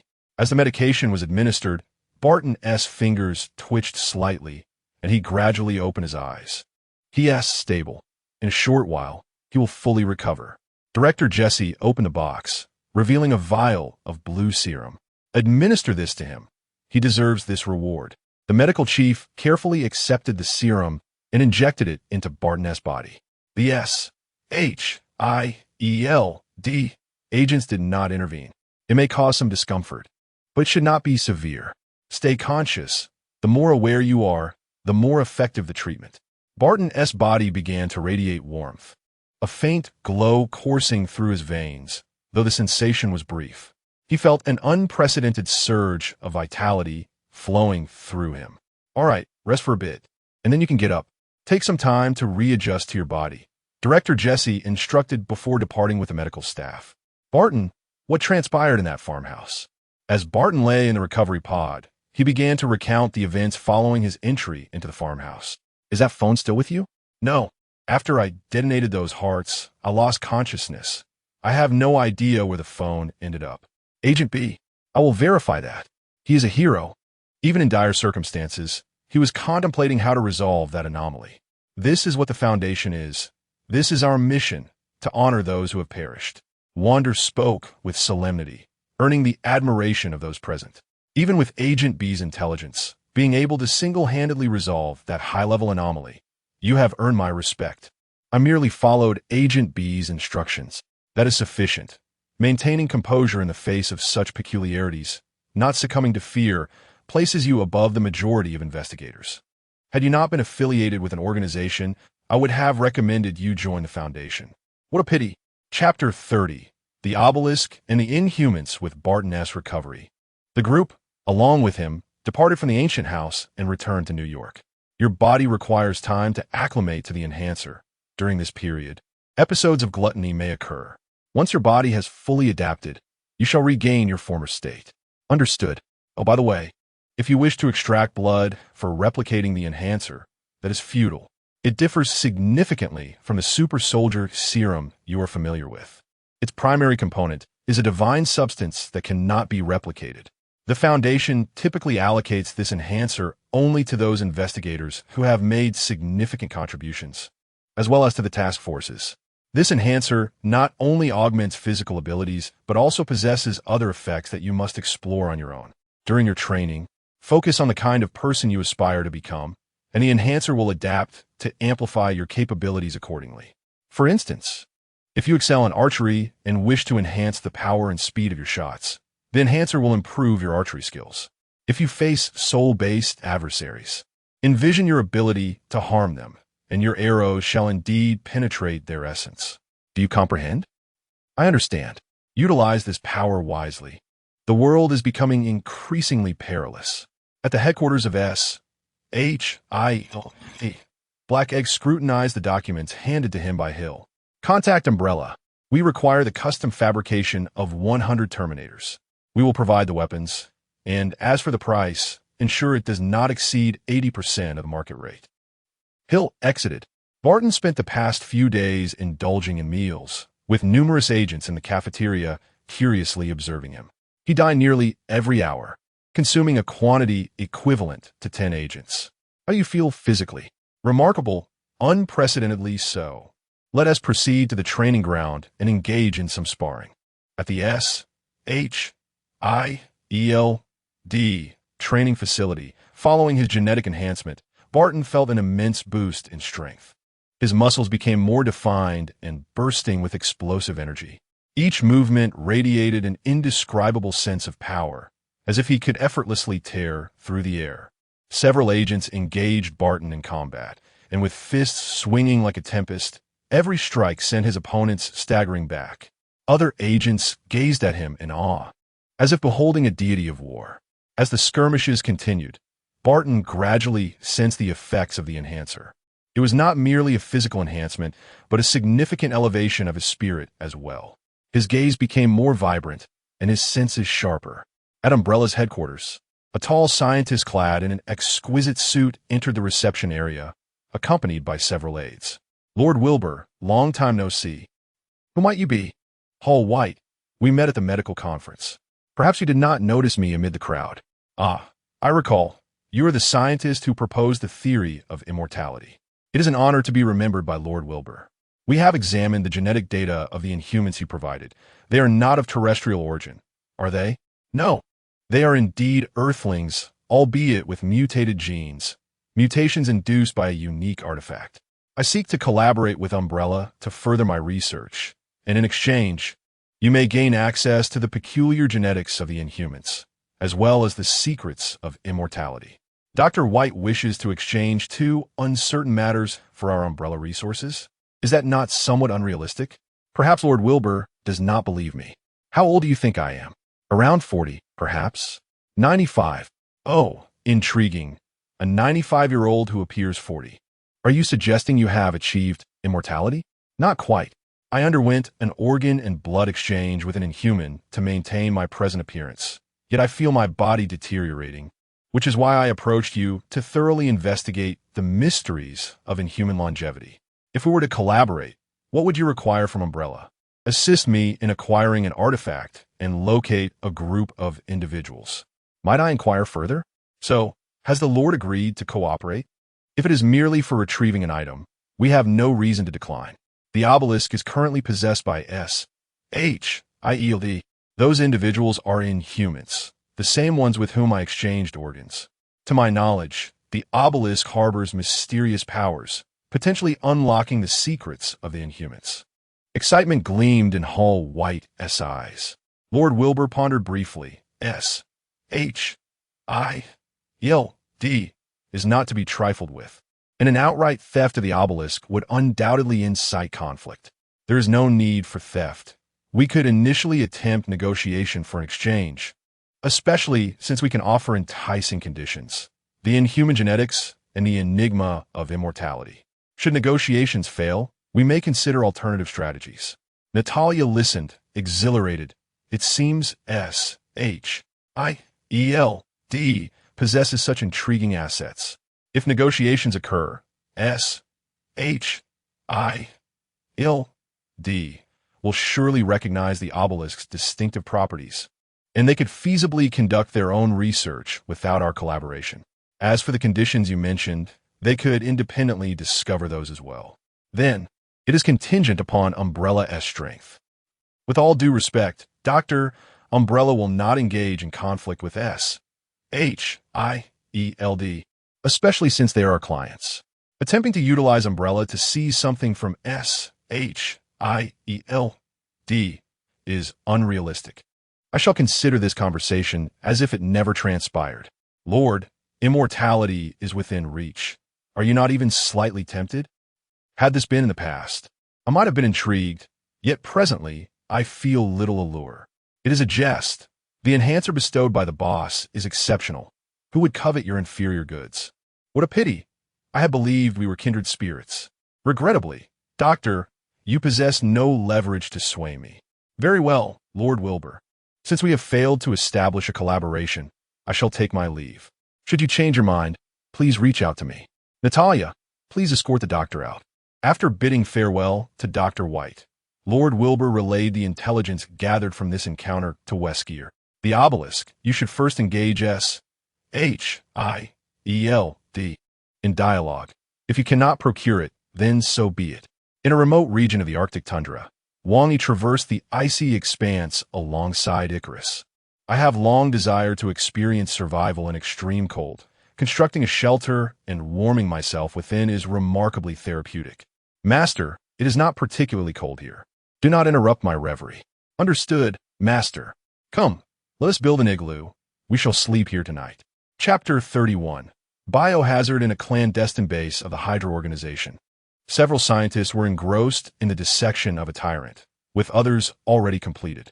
Commander, we have extracted an entirely novel virus from these tyrants, characterized by its ability to enhance and recombine biological genetic factors. It can rapidly devastate an organism's nervous system and swiftly alter the host's cellular structure, reported the lead scientist with a grave expression.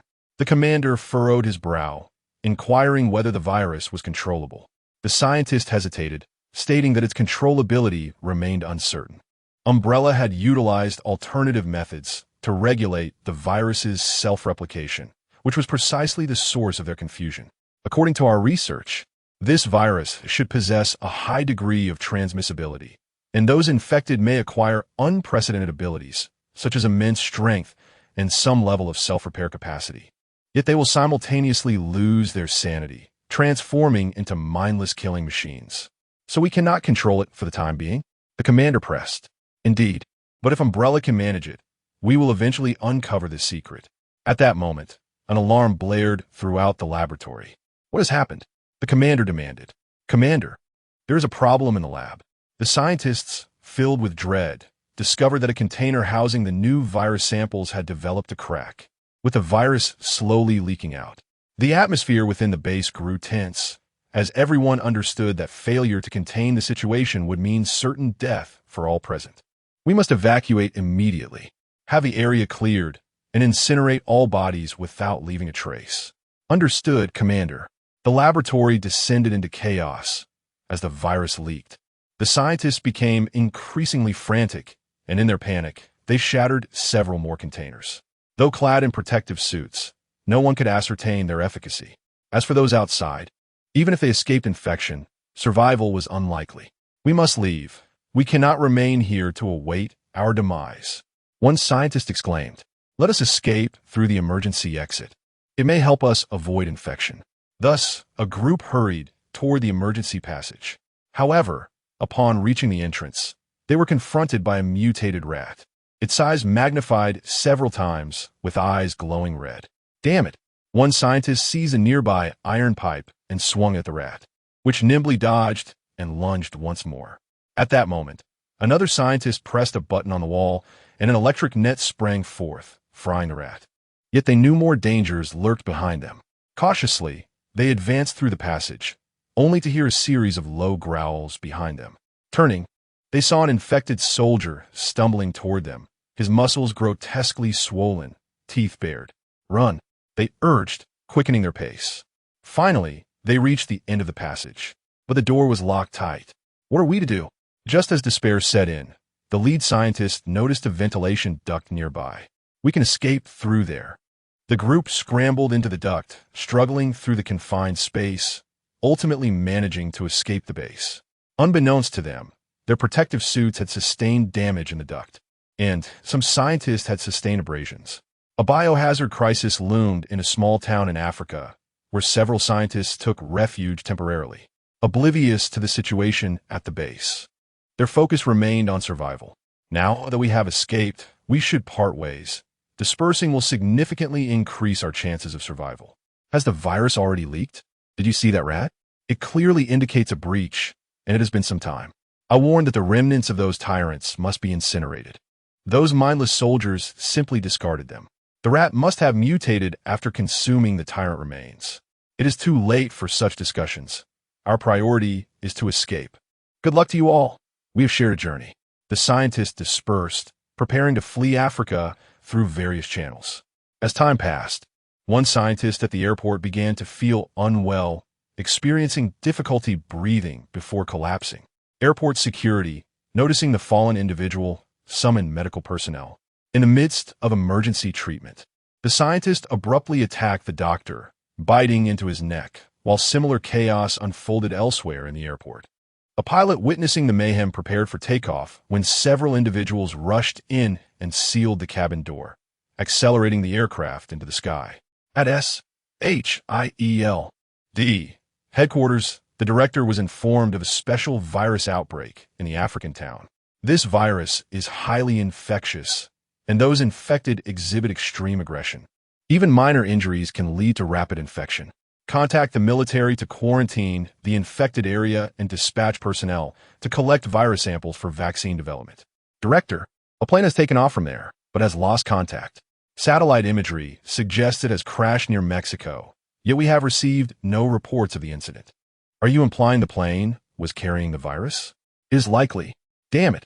Mobilize the rapid response team and notify Barton that his vacation is over.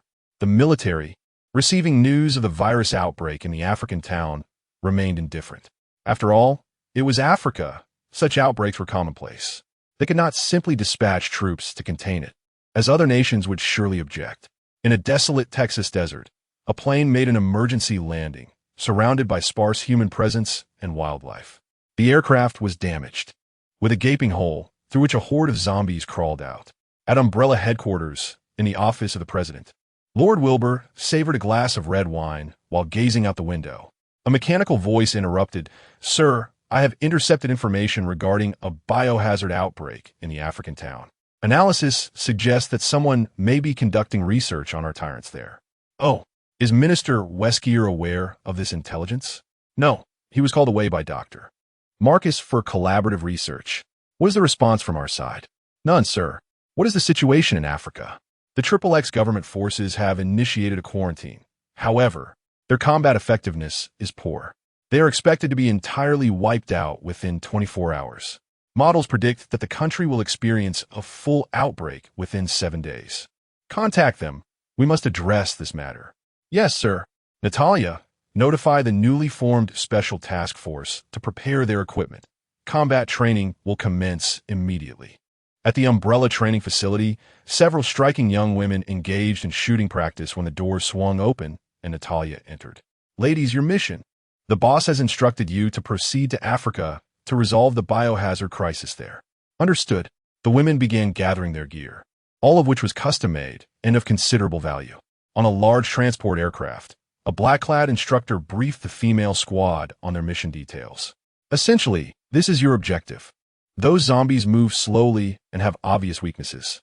The only point of caution is their numbers, but this should not pose much difficulty for you. We will monitor your actions and assign scores. Those who fail to meet the standards will be eliminated. Do you understand? Understood. In 5 minutes. Check your gear and prepare for descent. Chapter 32. Heartstrike Squad. Heartstrike is the name of this female team, consisting of Yin Yuyu, Qingya, Yuma, Wu Mingming, and Lan Sierra. Wang Yi, upon summoning this CF girl group, equipped them with heroic weapons, enhancing them to a full 3-star configuration. Wu Mingming wielded the Phantom sniper rifle, while the other team members were armed with the Thor assault rifle. The 5 of them landed and advanced towards the small town indicated by their intelligence. Sister Yuyu, do we have to eliminate them all? One asked. Well, they have already been infected. They can no longer be considered living beings, came the reply. Isn't there any way to save them? The company is so powerful. Surely they have a solution? We are warriors. Our duty is to follow orders. We must not entertain misplaced kindness, especially in a combat zone, Yin Yuyu replied sternly. At that moment, a horde of zombies surged towards them. Wu Mingming quickly found a vantage point, set up her Phantom sniper rifle, and took aim at the nearest zombie's head, firing a shot that caused its skull to explode. The other team members followed suit, raising their Thor assault rifles to shoot. However, the number of zombies continued to swell. We're running low on ammunition, Qingya shouted. Prepare for close combat. Yin Yi responded calmly, drawing her dagger. As the zombies drew near, the 5 women coordinated seamlessly, engaging in hand-to-hand combat. Yuma, agile and swift, executed a spinning kick that sent one zombie flying. Lan Sierra nimbly maneuvered through the throng, her dagger flashing as she struck. Yet the zombies seemed endless. We can't continue like this. We need to break free from them. The group quickly charged in one direction, running until they distanced themselves from the horde and checked for injuries. Yin Yuyu commanded the others to conduct a thorough examination, and after a brief moment, they confirmed that none were harmed. The instructor would not assign us an impossible mission. Let's reassess the intelligence to see if there's anything that can assist us. The town has a population of around 3,000, and the local government dispatched about 500 troops to seal off the area. We did not encounter any blocking forces upon our entry. Assuming the worst-case scenario, that makes approximately 500 individuals, including the military. Even with our ammunition, we could not take down a third of them. The local troops are equipped with AKs, and we cannot expect any ammunition resupply. Moreover, the company's directive is to resolve this biohazard crisis. From our recent close combat, it appears that these zombies are not particularly formidable. They do not constitute a large-scale horde, and we can manage them in close quarters.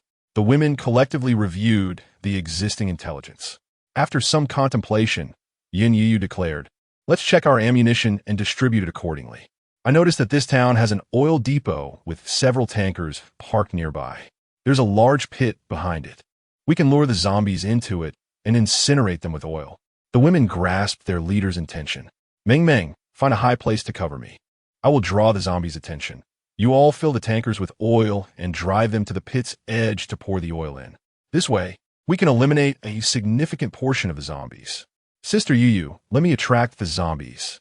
One volunteered. Don't worry, this is no challenge for me. Just follow my instructions. The others nodded, trusting in their leader's capabilities. The operation commenced. Yin Yuyu found a dilapidated pickup truck, honked the horn loudly, and attracted a swarm of zombies, driving slowly to ensure they followed. The other team members executed their roles as planned. After circling the town several times to ensure the majority of zombies were in tow, Yin Yuyu drove towards the designated pit, keeping the horn blaring as the zombies charged in. The other women began pouring oil from the tankers. Yin Yuyu secured a rope to a crane, holding a horn to further lure the zombies, ensuring she remained at a safe height. As the oil was being dispensed, some zombies approached the women, but they swiftly dispatched them with their daggers. Minutes later, the oil pouring concluded. Yin Yuyu climbed the crane along the rope and fired a flare into the oil-filled pit. A conflagration erupted, accompanied by the scent of roasting flesh. The women fanned out around the pit, shooting any emerging zombies, and when their ammunition ran out, they resorted to makeshift spears. The zombies, lacking pain perception and having lost their targets, remained stationary, awaiting their fiery demise. As the blaze subsided, The women observed that few zombies remained and drew out their daggers to eliminate them all. Qingya, bring over all the oil from the depot. Ming will keep watch. We don't have time for precision strikes. We need to incinerate them completely. The three of us will search for any stragglers. Understood. The women set to work. After several hours, the zombies in the pit had turned to ash. They searched numerous houses as twilight descended. Nightfall is not conducive to our mission. Let us rest for the night and resume at dawn to investigate the zombies' origins. The women took turns keeping watch, and the night passed without incident.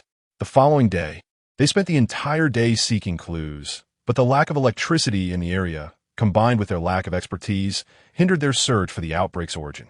Reluctantly, they prepared to report back. Umbrella's transport aircraft, impressive. Initially, we anticipated complications with your first mission, yet you completed it swiftly. Truly a testament to the squad handpicked by the boss. We did not uncover the outbreak's source. Professional reconnaissance teams will arrive shortly. This mission has concluded. In the arid Texas desert, S.H.I.L.D. located the aircraft based on leads. Barton, leading a team of agents, was clearing the zombies. Fortunately, the plane had not landed in the city, making the task manageable. Director, we have finished clearing this area, and nothing was overlooked. There are reports of zombie appearances in other locations, and the military is managing those. You are to head to Africa to find the outbreak's origin. Understood. At SHILD headquarters, Director Natasha received news that the incident was linked to unauthorized research on Umbrella's tyrant, which involved extracting the virus from the creature. Additionally, Natasha mentioned the peculiarities of the obelisk in their possession. Send me the data and contact Natasha. If we cannot infiltrate Umbrella's core, we will return for now. I have other tasks. Yes. The Black Egg began reviewing information regarding the obelisk and the Inhumans. Coulson, come to my office. When Coulson arrived, she instructed, retrieve the files on the German scientists captured during World War II, particularly those involved in the Paperclip project. This is to be conducted in secrecy. Yes, Director. The Black Egg, a master of espionage, sensed something amiss. The Umbrella Tyrants had only been provided to the military, each tagged with a serial number. If anyone was conducting research, it would undoubtedly be the military. The obelisk and the Inhumans were classified secrets, known only to a select few within SHIELD, while Dr. White held extensive knowledge of them. Considering his longevity, an unsettling suspicion arose in her mind. Chapter 33. The emergence of Hydra. Coulson handed several documents to Black Egg, who, upon receiving them, selected one particular file. It detailed Werner Reinhardt, born in 1904, a former SS general and a high-ranking member of Hydra, tasked with the procurement of enigmatic artifacts. Following the defeat of the Nazis, he was captured by the Scientific Legion and subsequently vanished without a trace. In SHIELD's prison, could he truly disappear? Director, this is all we have in the database. It appears someone has tampered with the records. Very few possess such authority. This matter ends here. Do not involve yourself further. Reports have surfaced of a World War II German aircraft discovered in the Arctic, not far from the last known location of Captain America. I need you to assemble a team and investigate immediately. Understood, Director. At Umbrella headquarters, Natalia entered Count Wilbur's office, where he stood facing the window. Boss, I have come to resign. Her voice was tranquil. The Count slowly turned, surprise etched on his face. Natalia, why? You have been my most capable assistant. I have my reasons for leaving, Natalia replied with unwavering resolve. It is truly unfortunate. I had high hopes for you. If you wish to depart, then so be it. I hope for your prosperous future. Should you encounter difficulties, do not hesitate to seek my aid, for we have worked together for some time. I greatly appreciate your understanding. Thank you for your guidance during my tenure. I will ensure a smooth transition before my departure. Truth be told, she had almost developed an attachment to this job, generous salary, excellent benefits, and the opportunity to learn under the Count's tutelage. Should she ever leave SHIELD, it was not inconceivable that she might find herself employed by Umbrella. At SHIELD headquarters, the departing Natasha arrived at Black Egg's office and knocked on the door. Director, have you summoned me back for a new mission? You seem to be faring well. Black Egg remarked, not directly addressing her question. Indeed, the benefits at Umbrella are quite remarkable, and there is much to learn within. I have reviewed the intelligence you submitted. Is there anything further to add? As far as I know, Umbrella Security Chief Weskier and Research Director Marcus possess greater authority than Wilbur, and there exists a mysterious boss who has never revealed themselves. Recently, 5 young women arrived, reportedly personally delivered by this elusive figure to Umbrella headquarters. They engaged in trials with several senior members of Blackwatch. Apart from lacking combat experience, they were otherwise on par. The recent bioweapon crisis in Africa was resolved solely by these 5, with no external support. Enhanced individuals? Uncertain. They do not exhibit any overt physical alterations, nor do they possess prominent muscle definition. At first glance, they resemble an idol group rather than warriors. I am aware of Blackwatch's elite fighters. They demonstrated formidable strength during the Orc incident, with individual capabilities rivaling those of Captain America. Yet, these 5 young women appear comparable to them. What else is Umbrella concealing? Director, we are still unable to ascertain Umbrella's trump cards, but based on my observations, their conduct has not been excessively egregious. Compared to other corporations, Umbrella could almost be deemed a charitable organization. Enough about Umbrella for now. We have located Dr. Banner. You will persuade him to join the Avengers. Very well. I shall do my best. With the assignment in hand, Natasha made her way to Dr. Banner's location. At that moment, Dr. Banner was in a modest laboratory in a remote town, studying the lingering effects of gamma radiation. When Natasha approached him, he regarded her warily. After revealing her purpose, Dr. Banner sighed and shook his head. A person like me, who could transform into a monster at any moment, is ill-suited for any alliance. Doctor, your abilities, if properly guided, could save countless lives. Just like during the Orc incident, Hulk protected the populace. Dr. Banner paused in contemplation. But I cannot control him. Together we can research this. And SHIELD will ensure your protection, free from military interference. If I become a monster, I hope you will stop me from harming others. We will. In Africa, a stealth aircraft descended upon a town beset by a bioweapon crisis. Barton, accompanied by several agents, exited the plane in pairs to disperse and search for clues. Following Barton's command, the agents commenced their tasks. As Barton traversed the street, he entered a hotel, observing traces on the walls and inhaling the lingering scents. A vivid image formed in his mind of individuals conspiring within these walls. He pressed forward, gathering information. This group had split up with some sustaining injuries. Following one injured individual, he arrived at a makeshift airport, where the man gasped for breath before collapsing, only to rise and bite a medic's neck. What is happening? Barton was astonished to realize he could visualize the events that transpired during the outbreak. Was this the enhancement afforded by the serum? Merely the faintest scent unveiled the past. Guided by his heightened senses, Barton soon discovered the entrance to a ventilation shaft within a dense thicket. He summoned several agents, instructing them to secure the area while he crawled inside alone. At the Hydra base, Barton emerged from the duct and beheld a group of zombies clad in tattered camouflage. Assessing his surroundings, he tightened his grip on his weapon, mentally calculating their numbers. Suddenly, a zombie lunged at him with alarming speed. Barton sidestepped and deftly drove his knife into its skull. This action seemed to rouse the others, who surged toward him. Remaining composed, Barton noted that while the zombies were physically robust, their movements were somewhat stiff. Utilizing his enhanced physique, he swiftly dispatched them in a narrow corridor, soon clearing the area and advancing toward the laboratory where the virus had leaked. At the center of the lab stood a colossal container, emitting an eerie blue glow, seemingly filled with some unknown liquid. In the corners lay several massive tyrant remains, and the tables were strewn with research reports. As Barton approached, his pupils dilated. Hydra? Suppressing his astonishment, he collected the documents and installed several timed explosives before vacating the base. At SHIELD headquarters, Black Egg gazed at Barton in shock. Are you certain? This is the intelligence I retrieved. That base was a Hydra nest. I verified there were no survivors inside. The main exit was destroyed, likely detonated by the base's commander during their escape following the outbreak. Hydra extracted the virus from the tyrants? Indeed, the records confirm as much. This indicates that Hydra and Umbrella are not aligned. At the very least, Hydra lacks complete control over the virus, whereas Umbrella does. I concur, Director. Did you document the tyrants' numbers? Only one remains intact. The others have been destroyed. Establish covert contact with Umbrella to ascertain the buyer of that tyrant. Understood. Chapter 34. The Avengers assemble. Captain America, Steve Rogers, has just awakened from his frozen slumber, discerning the elaborate ruse devised by S.H.A.L.D.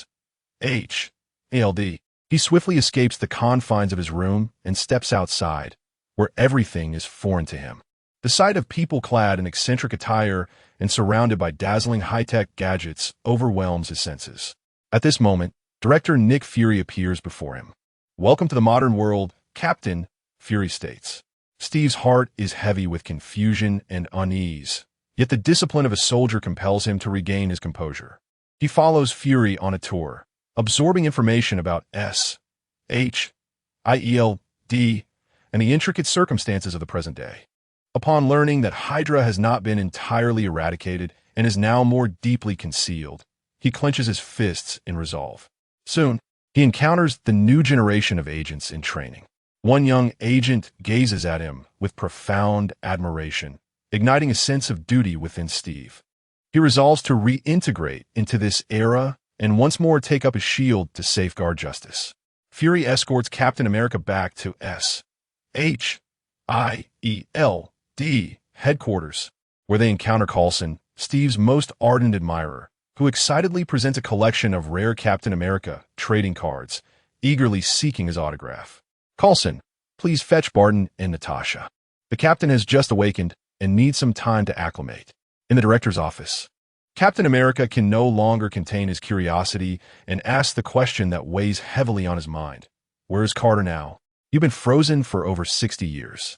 I still owe her a dance, and I must know her whereabouts." "Captain, Agent Carter is in S.H.I.E.L.D.'s rehabilitation facility. I must see her." With that, he departs. Fury contemplates, but ultimately refrains from stopping him. At that moment, Barton enters the office. "Where's Natasha?" "Still on a mission. Keep an eye on Dr. Selvig. We cannot afford any mishaps with the Tesseract." "Understood. I will go at once." In the underground laboratory, Dr. Selvig is diligently studying the Tesseract when Fury and Barton enter. "Doctor, how goes the research?" Just as the doctor prepares to report, the Tesseract erupts with blue energy, forming a portal. "What has happened?" "Shut it down. This was not our doing. The Tesseract is a source of energy, and we cannot deactivate it. There may be others utilizing it, just as this portal can be opened from the other side." As the blue portal stabilizes, Loki steps through, and the portal vanishes. "Who are you? Lower your weapon." Loki disregards Fury's command and unleashes an energy blast from his scepter, targeting the S.H.I.E.L.D. guards. Observing this, Barton swiftly nocks an arrow and fires it at Loki, who effortlessly sidesteps, retaliating with a wave of his scepter. Barton rolls nimbly behind a pillar, continuously changing his position to disrupt Loki's focus. A smirk plays at the corners of Loki's mouth as he uses his magic to sense Barton's location, sending a powerful shockwave crashing toward him. Barton leaps into the air, releasing an arrow that splits into multiple projectiles, aiming at Loki from all directions.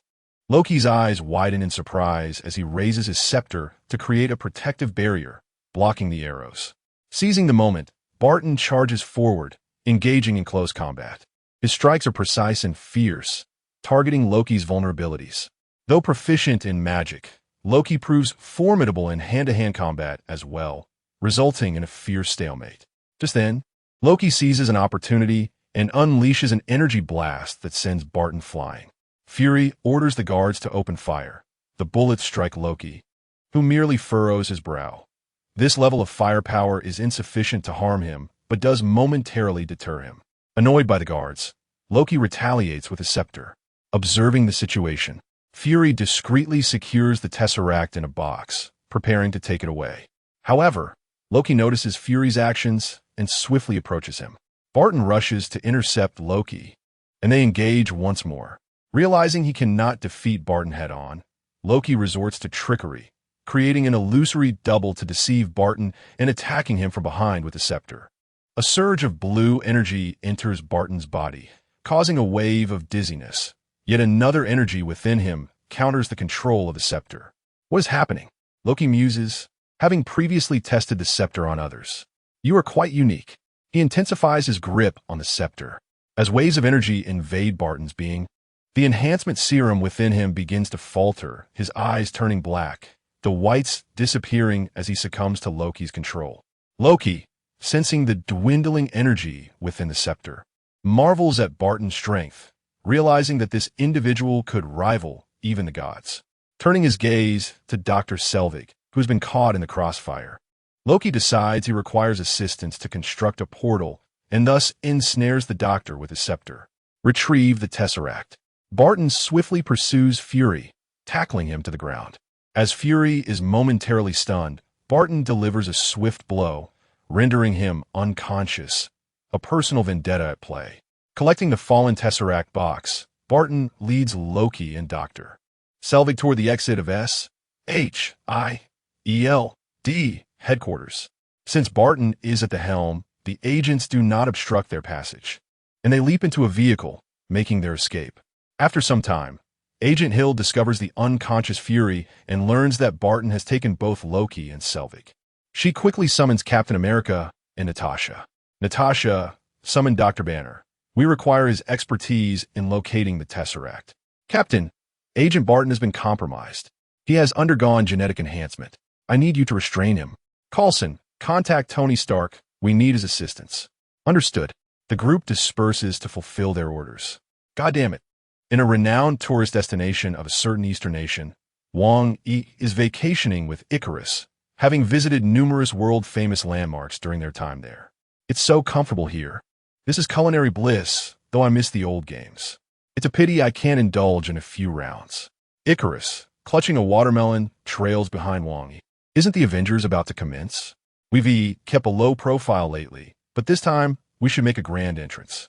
The system summons the Doomsday Beast and the shape-shifting Demon King, while the Arbiter is called to the ancient house. After the Avengers perform, it will be our turn to shine. I understand you, host. The Umbrella Corporation cannot remain idle. We ought to establish a villainous organization to combat them, preferably a bioweapons faction. Does the system have any recommendations for a bioweapon virus that packs a punch? The system is currently filtering through bioweapons viruses. Filtering complete. Blacklight virus, originating from Prototype, priced at 10E. Emerald Agent, originating from Counter-Strike, priced at 5E. Biochemical Phantom virus, originating from Crossfire, priced at 3E. Rex virus, originating from CSGO, priced at 3E. All excellent options. A child would only choose one. Let the Umbrella Corporation fund our endeavors. Spending money to acquire worthy opponents is truly splendid. Chapter 35. The Battle of New York at the headquarters of S.H.I.E.L.D. Black Egg and his colleagues deliberated on their forthcoming strategy. Dr. Banner, an expert in gamma radiation, swiftly deciphered the gamma rays emitted by the Tesseract. Locating Loki, of course, had not concealed himself. During a grand soiree, Loki boldly strode into the venue, presenting his scepter to the guards. He then approached a wealthy businessman, extracting his eye with an instrument. Meanwhile, Barton infiltrated the vault, using Loki's device to bypass the retinal scan and retrieved the special element they sought. After acquiring what he desired, Loki did not make a hasty exit. Instead, he chose to flaunt his powers with a doppelganger. At that moment, Captain America intervened, engaging Loki in combat. Perhaps due to his recent revival, he was swiftly incapacitated by Loki. Iron Man made his entrance, and before any confrontation could ensue, Loki surrendered. On board the aircraft, Captain America expressed his skepticism that Loki should have been so easily captured given his capabilities. Suddenly, the sky erupted with thunder and lightning as a figure burst through the aircraft's exterior, delivering a powerful blow to Tony and carrying Loki away. After a brief display of brotherly affection, Tony and Thor clashed, only to be interrupted by Captain America, who then led the group in returning Loki to S.H.I.E.L. DS helicarrier. Loki, using the Mind Stone, manipulated the emotions of several Avengers, sowing discord among the newly formed alliance. Inside the helicarrier, the Avengers began to turn on one another, exchanging barbs and sensing the growing tension, yet it was too late. Barton, piloting a craft, tracked the location of DS cloaked carrier and, utilizing his knowledge of its structure, fired a high-explosive arrow that struck the engine, resulting in a deafening explosion that sent everyone inside the carrier sprawling. Influenced by the Mind Stone, Dr. Banner transformed, manifesting as the Hulk, who unleashed his fury upon the helicarrier. Thor attempted to intervene, but after an intense battle, Hulk was ejected from the vessel, plummeting from the sky. Tony donned his armor and flew outside to repair the damaged engine. Once inside the carrier, Barton found himself targeted by Natasha. However, due to his enhancements, he was a formidable opponent. At this juncture, Captain America arrived to assist Natasha, allowing Barton to fend off both adversaries while intermittently launching high-explosive arrows, wreaking havoc. Thor was deceived by Loki's trickery and imprisoned in a specially designed cell, for which Loki hurled him off the helicarrier. At that moment, Coulson confronted Loki with weapons drawn, only to be pierced through the chest by Loki's scepter, collapsing unconscious. Barton continued to engage with Natasha and Captain America, but Tony's voice broke through, requesting assistance in repairing the carrier. Natasha decided to delay Barton, while Captain America confidently asserted his ability to contend with him indefinitely. After a moment's hesitation, Natasha left to aid Tony. With one less obstacle, Barton gained the upper hand, overpowering Captain America. However, as time passed, the effects of the enhancement began to wane, yielding to the control of the Mind Stone. Suddenly, Barton collapsed to the ground, clutching his head in agony. Captain America stared in bewilderment at the kneeling Barton. "Barton, wake up!" Just then, Natasha returned after assisting Tony in repairing the carrier. Captain America resolved to escort Barton to the medical bay, hoping to restore him. But before he could convey this, he witnessed Natasha deliver 2 swift blows to Barton. Captain America was taken aback. "Enough. That's sufficient." As Barton held his head, he gradually rose. "Awake? I don't believe so. I could use a few more." "Awake, but if you keep this up, I might fall asleep again." "Previously, you saved me from my control. Now we are even." They exchanged smiles, while Captain America remained perplexed. In the aftermath of the battle, the Avengers found themselves outmaneuvered, having lost Dr. Banner, with Thor also missing. Their first encounter as the Avengers could be deemed a resounding failure. Yet, this experience catalyzed their growth. Tony analyzed Loki's psyche and deduced he might attempt to activate the Tesseract at Star Tower. Without delay, Tony soared back to the company headquarters, only to discover the Tesseract had already been activated. He unleashed the maximum power of his repulsor, but rebounded off the energy shield surrounding the Tesseract. As his armor's energy depleted, Tony was compelled to land and engage Loki in verbal sparring. After a series of bluffs, Loki, believing he could subdue Tony, aimed his scepter at Tony's chest. However, to his bewilderment, nothing happened when he struck. "What is going on? Why isn't it working?" Loki, frustrated and humiliated, hurled Tony off the building. Yet, Tony had prepared a new suit, deploying it mid-air before returning to incapacitate Loki with a single blast. The portal to the Chitauri realm opened, unleashing a horde of invaders. The Avengers rallied, engaging the Chitauri forces. The enemy appeared endless, with massive bioships emerging, releasing even more foes. At this critical juncture, Dr. Banner arrived on his beloved motorcycle, proclaiming, "Now is the time for your rage, Doctor. I have always been angry." Transforming into the Hulk, he commenced his assault against the Chitauri. Meanwhile, Black Egg was in conversation with the Security Council, asserting, "We can manage this enemy. Director, your time is running short. If we cannot control this battleground, we will be forced to authorize a nuclear strike." Black Egg, weary of the politicians' incompetence, pressed for military support. "When will it arrive?" "It is en route, expected to reach the battlefield in about an hour." "Have the Terminators been deployed?" "Yes, they should have arrived by now." A battalion of Terminators was dispatched to the battlefield, their metallic exteriors glinting ominously in the sunlight. The Terminators unleashed devastating firepower, causing chaos among the Chitauri ranks. They accurately targeted each enemy, their weapons easily penetrating the Chitauri armor, holding them at bay. However, the Chitauri retaliated with a colossal bioship firing a concentrated beam toward the clustered Terminators. Just as the beam was about to strike, Thor descended from the clouds, summoning lightning to disperse the attack. The battle reached a stalemate. Even with the arrival of the Terminators, it merely delayed the Chitauri onslaught. As more forces poured in through the portal. "We must close that portal," Captain America urged.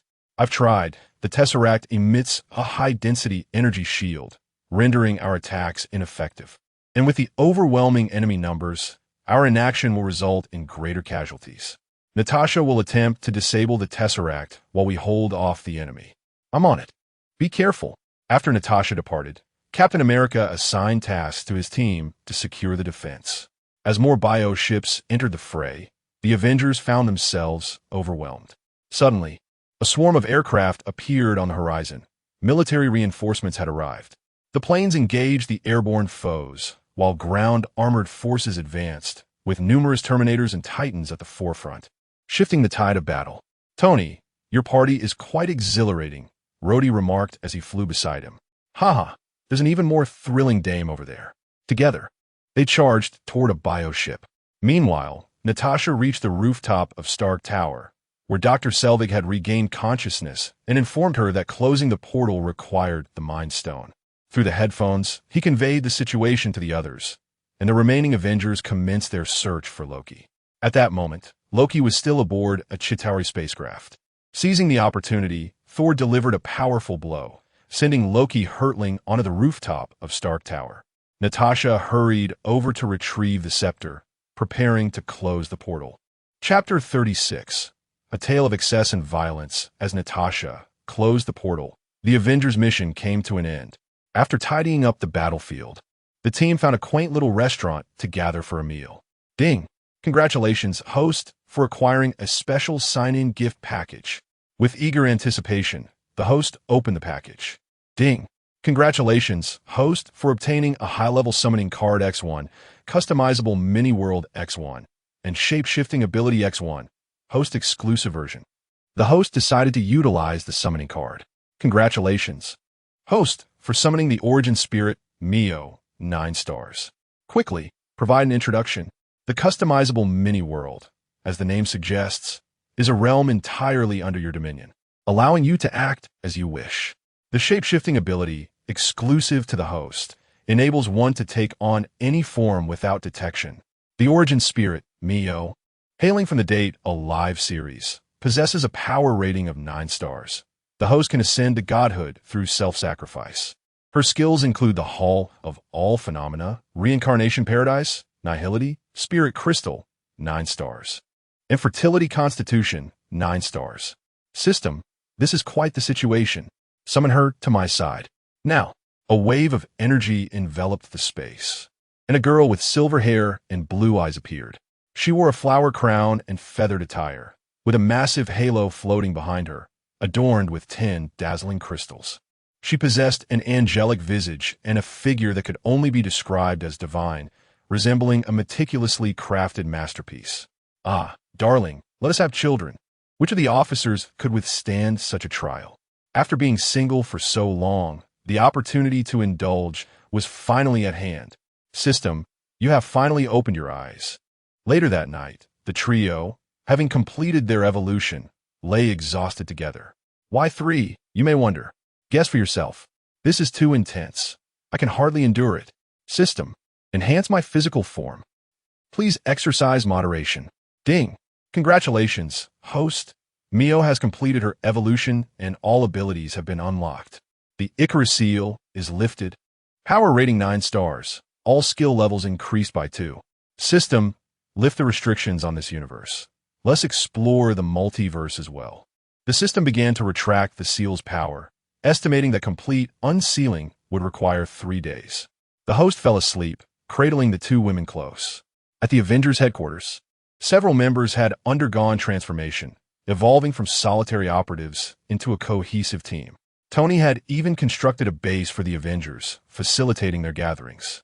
Black Egg, in particularly high spirits, found solace in the formation of the Avengers, which alleviated his considerable stress. The battle in New York had proven that he was indeed correct. The mere thought of General Ross's sour expression brought a smile to his face. However, the situation with Coulson weighed heavily on his mind. Coulson had been stabbed in the chest by Loki, and due to the delay in response, he had lost too much blood and was now on the brink of death. Initially, he sought assistance from the Foundation, but they declined, even when offered everything at their disposal. He recalled the Kree from years past. Captain Marvel had slain several Kree, and their bodies were preserved by S.H.I.E.L.D. There were intriguing findings in their blood, but using Kree blood was out of the question, as Coulson would likely take his own life upon awakening. Hill, what does Umbrella say? Their chief researcher is en route. I have explained Coulson's condition, and they responded that it is worth a try. At the S.H.I.E.L.D.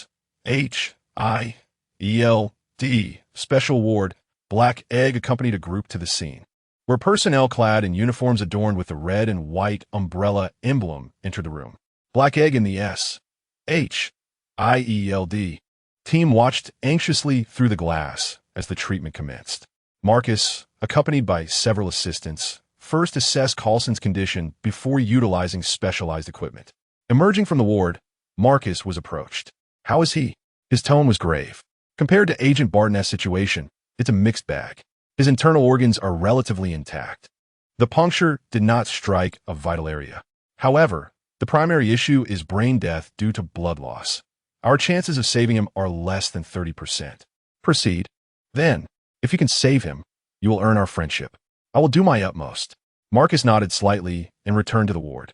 His assistants carefully retrieved a green vial from a box marked with the Umbrella logo and injected it into Coulson's body. This was the Emerald agent sent by Wang Yi, modified by the system to eliminate infection and mutation properties, transforming it into a rapid recovery agent that temporarily enhanced physical capabilities.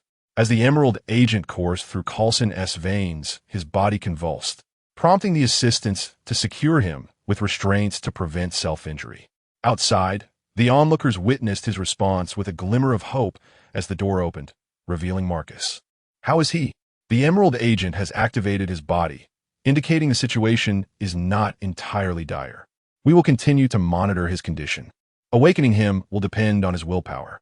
Regardless, our sincere gratitude for Umbrella's assistance. In truth, it was our employer's directive to rescue Coulson. He holds Agent Coulson in high regard. Oh, your employer knows Coulson? Yes. He stated that Agent Coulson is a good man and instructed us to do our utmost to save him. May I inquire about your employer's identity? I wish to express my gratitude in person. Our employer will be visiting the New York branch in a few days, at which point you may meet him. Once again, thanks for your help. Marcus departed from S.H.I.E.L.D. in a presidential suite at a grand hotel. Wang Yi was embroiled in a fierce battle against two deities. With his enhanced physique, he could barely withstand the onslaught.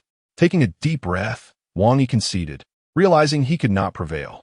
The Doomsday Beast was preparing to make an entrance, and with Mio present, it was bound to be perfect. The script had been written. Now, it was merely a matter of observing the audience's reaction. Let's take a look at the mini-world first.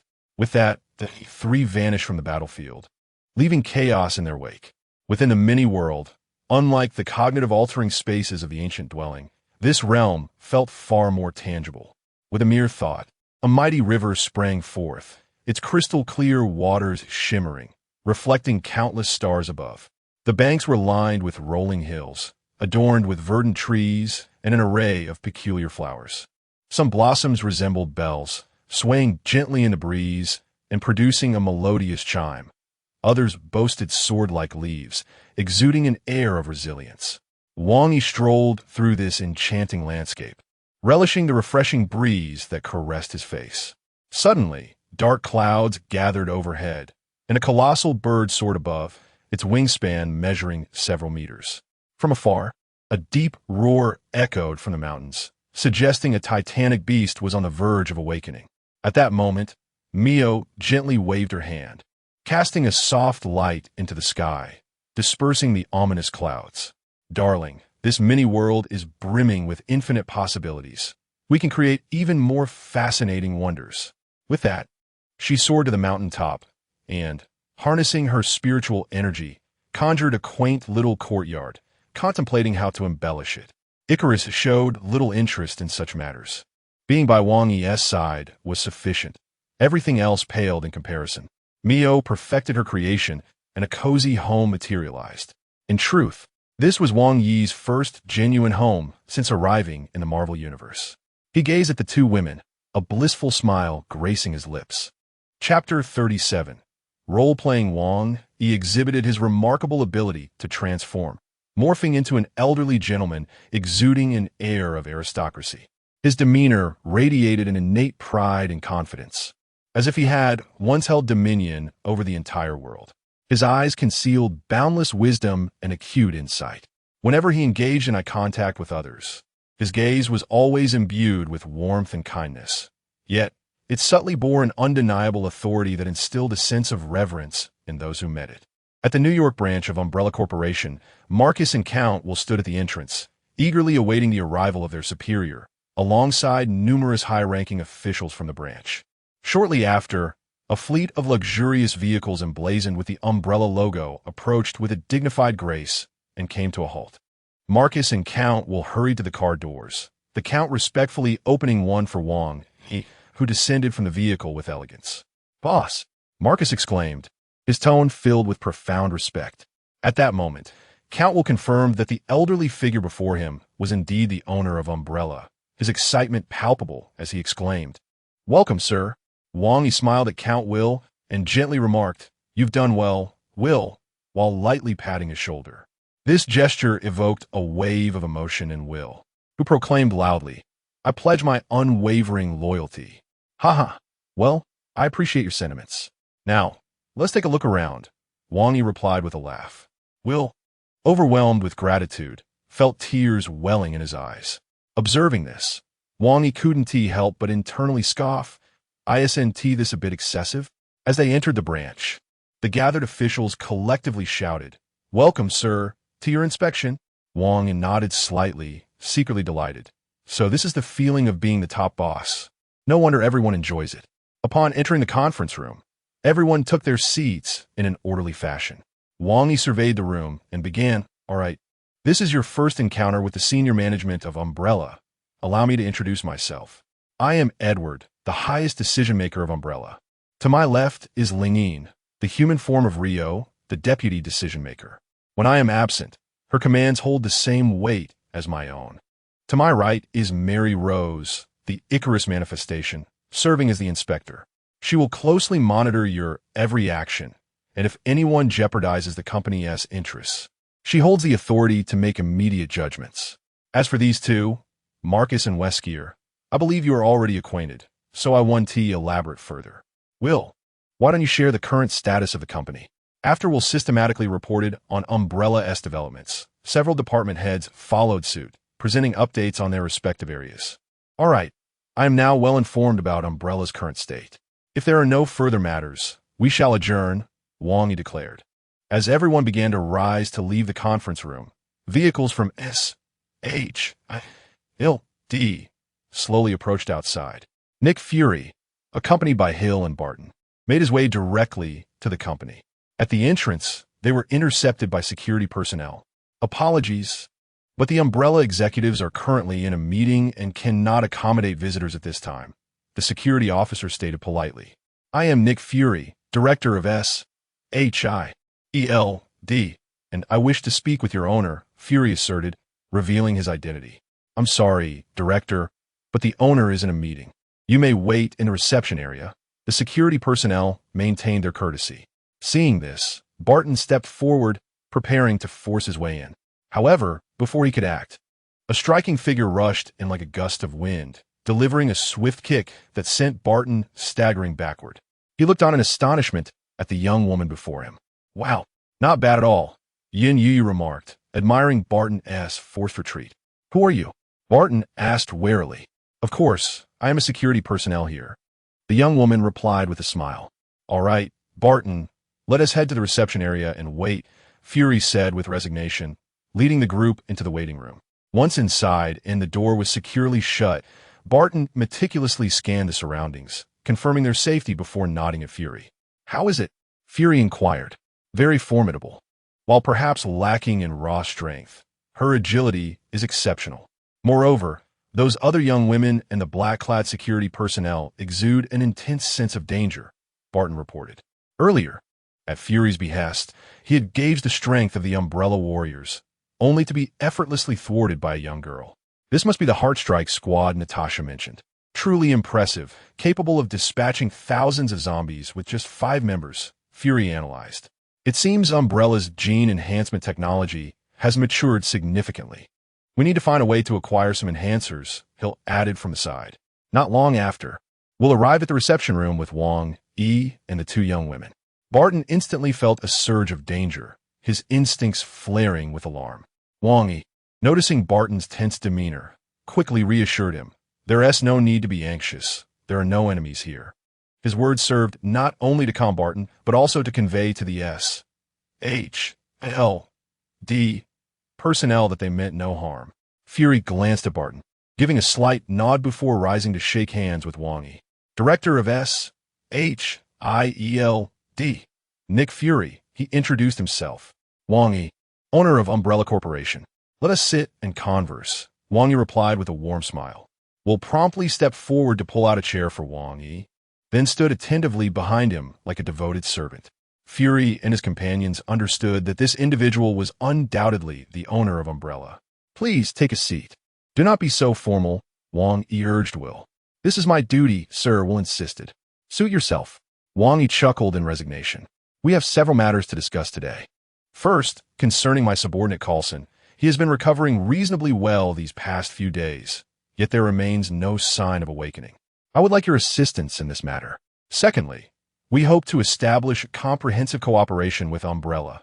We require a substantial quantity of your products, including emergency medications, urgent relief supplies, as well as medical services for our agents. Additionally, we also have needs for tyrants and terminators, Fury stated.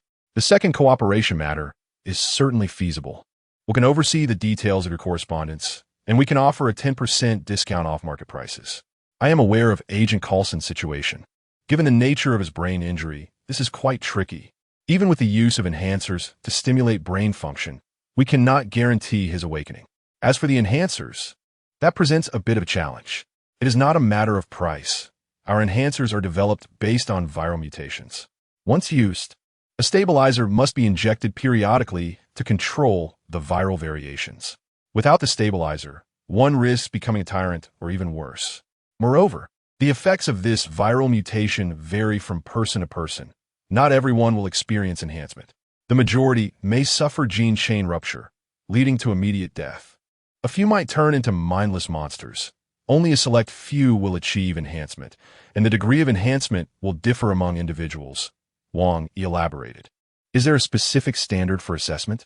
Fury inquired. It is difficult to determine. Specialized instruments are required for testing, Wang replied. I will send a team of agents for examination. Feel free to name your price, Fury stated.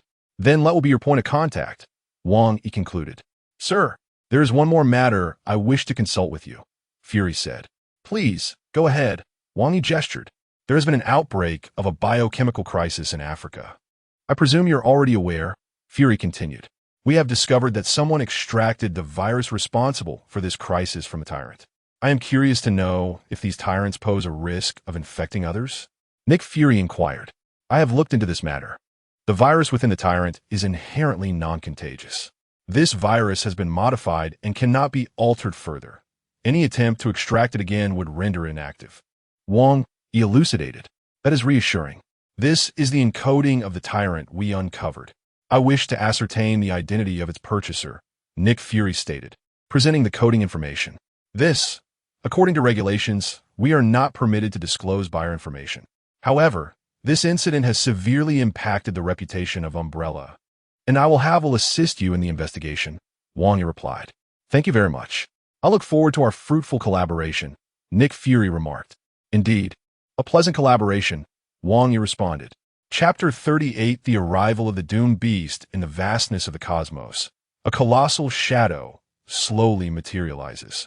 The Doomed Beast, shrouded in the desolation of a ravaged Earth, resonates with echoes of suffering. This is the dirge that heralds the apocalypse. as the final dawn before the end approaches. Even the pure morning sun trembles and quietly retreats. Its form looms like a mountain, towering into the clouds, instilling dread in all who gaze upon it. Each of its powerful limbs is capable of causing violent tremors with every step, as if it intends to crush the very world beneath its feet. Behind the doomed beast lies an abyss of endless darkness, reminiscent of a demon emerging from the depths of hell.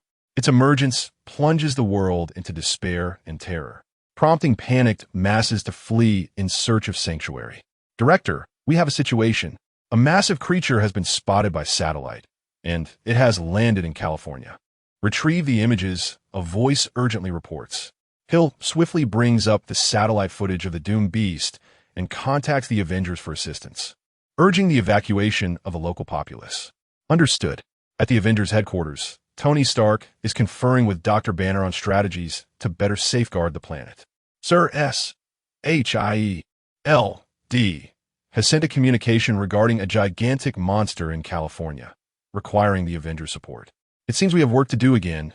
Tony shrugs with resignation, yet his eyes gleam with determination. He quickly dons his armor, while Banner takes a deep breath, striving to suppress the Hulk within. Before long, the Avengers assemble and set forth towards California. Upon arrival, the immense form of the doomed beast looms before them, exuding an aura of terror. Captain America calmly directs his team, while Natasha pilots a jet to provide cover. Let's move. At that moment, the Hulk can no longer contain himself, leaping from the aircraft to crash down upon the doomed beast. The two engage in a fierce struggle, dust swirling around them. Tony ascends into the sky, searching for the creature's vulnerabilities while unleashing powerful laser beams. Annoyed by the incessant disturbances from these ants, the doomed beast casually swipes its hand, sending the Avengers sprawling. The group quickly regains their footing. They cannot engage in direct confrontation. Tony diverts the creature's attention while Hulk seeks an opportunity for close combat. Yet, the doomed beast remains indifferent to these peculiar ants, standing still as if attuned to something. The Avengers' assaults seem but mere tickles to the colossal entity. Shocked, they realize they have exerted their utmost. Against such a foe, even their defenses falter. Just then, military reinforcements arrive, unleashing a barrage of firepower upon the doomed beast. Yet it remains unscathed, as if merely irritated. The creature's right hand pulses with energy, and a wave of energy spreads rapidly, annihilating the incoming forces. Captain America shields Barton, pulling him behind him. Tony and Natasha soar high to evade the onslaught, while Hulk braves the attack, only to be flung away and crash through several buildings. Reverting back to Banner, who loses consciousness, the area within the energy wave is left desolate. It becomes evident that they cannot withstand such might. Black Egg realizes that this beast surpasses the Avengers' capability, promptly ordering a retreat from the battlefield. Suddenly, sparks of yellow light flicker in the sky, forming a portal through which the Ancient One emerges. With hands gesturing in intricate patterns and incantations on her lips, a series of mysterious runes materialize in the air, drifting towards the doomed beast. Sensing the impending threat, the creature raises its massive head to gaze at the Ancient One. With calm determination, she conjures golden chains from the runes to ensnare the beast. However, the doomed beast's immense power allows it to easily break free. Seizing the moment, the Ancient One channels her formidable magic, sending a radiant beam toward the creature. The doomed beast roars, manifesting a layer of black shield to deflect the attack. This creature is more formidable than anticipated, she murmurs, intensifying her magical output.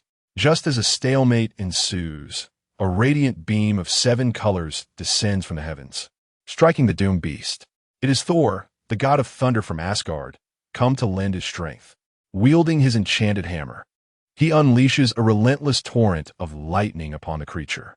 Seeing the reinforcements arrive, the Avengers rally their resolve, no longer retreating, but joining the fray with all their might. A cloud of dust enveloping the doomed beast. Just when they believe victory is at hand, a blue light pierces the smoke, dispersing it. As a blue beam shoots toward them, the Ancient One harnesses her magical energy, forming a colossal magic circle that absorbs the beam upon contact. Realizing their attacks are ineffective, Thor contacts Heimdall to summon the Bifrost, striking the doomed beast once more. The vibrant beams collide with the creature, provoking its wrath.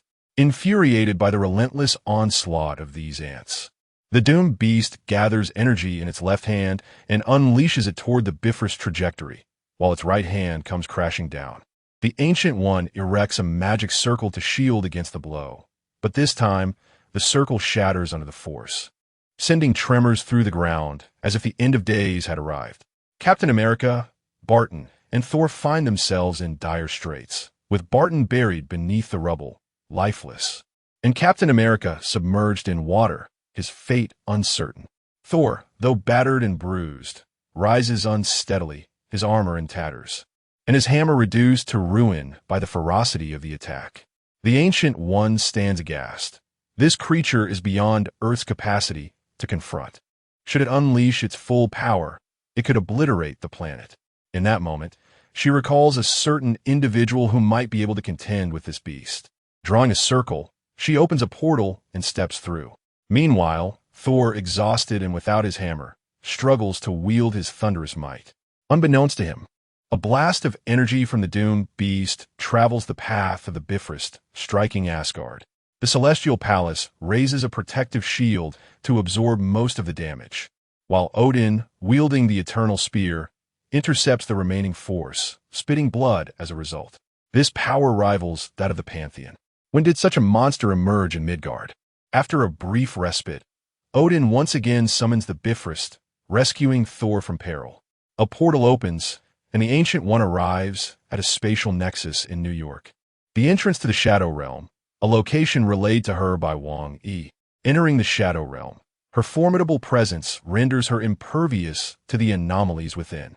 Arriving at the ancient house, Director Jesse awaits at the entrance. Master, I am aware of the events unfolding outside, yet we are currently powerless to resolve them.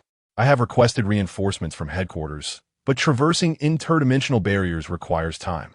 I will deploy a mobile unit to delay the monster. Do we have any data on this creature? My attacks seemed ineffective. From its appearance, it resembles the doomed beast from ancient records. It can harness imaginary energy and quantum power. According to the records, the doomed beast's strength exceeds that of a 7-star entity, placing it within the realm of divinity. It should not exist in this universe. What is drawing it here? I can sense it is searching for something. The doomed beast is forged from remnants of the ancient beast, the Dusk Ancient, and the lament of the Warforge. It is a creation of the star gods, a weapon of planetary annihilation.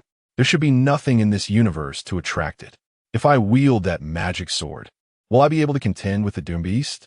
It may provide temporary resistance, but it will deplete your life force. That will suffice. I will hold it off until your reinforcements arrive. Jesse gazes at the Ancient One with reverence, performing a salute in honor of those who face death. The Ancient One, momentarily taken aback, comprehends the gravity of his words and smiles before opening a portal to retrieve the magic sword from S.H.I.L.D. Chapter 39. Facing death with equanimity at the headquarters of S.H.I.L.D. Black Egg had activated the pager to summon Captain Marvel, but she would not arrive in time. Suddenly, a portal opened, and the Ancient One appeared before Black Egg. Please hand over the mystic sword. I shall use it to thwart that monster. After a moment of contemplation, Black Egg acquiesced to the Ancient One's request and instructed Hill to retrieve the sword. Have you made your decision, Supreme Sorcerer? Only I possess the means to stop that creature with the sword. The Ancient One replied, I have lived for over 5 centuries. It is time for me to rest. Black Egg looked at the Ancient One with admiration, expressing gratitude for her guardianship over the years. Hill entered the office carrying a rectangular box and handed it to the Ancient One, nodding in acknowledgement.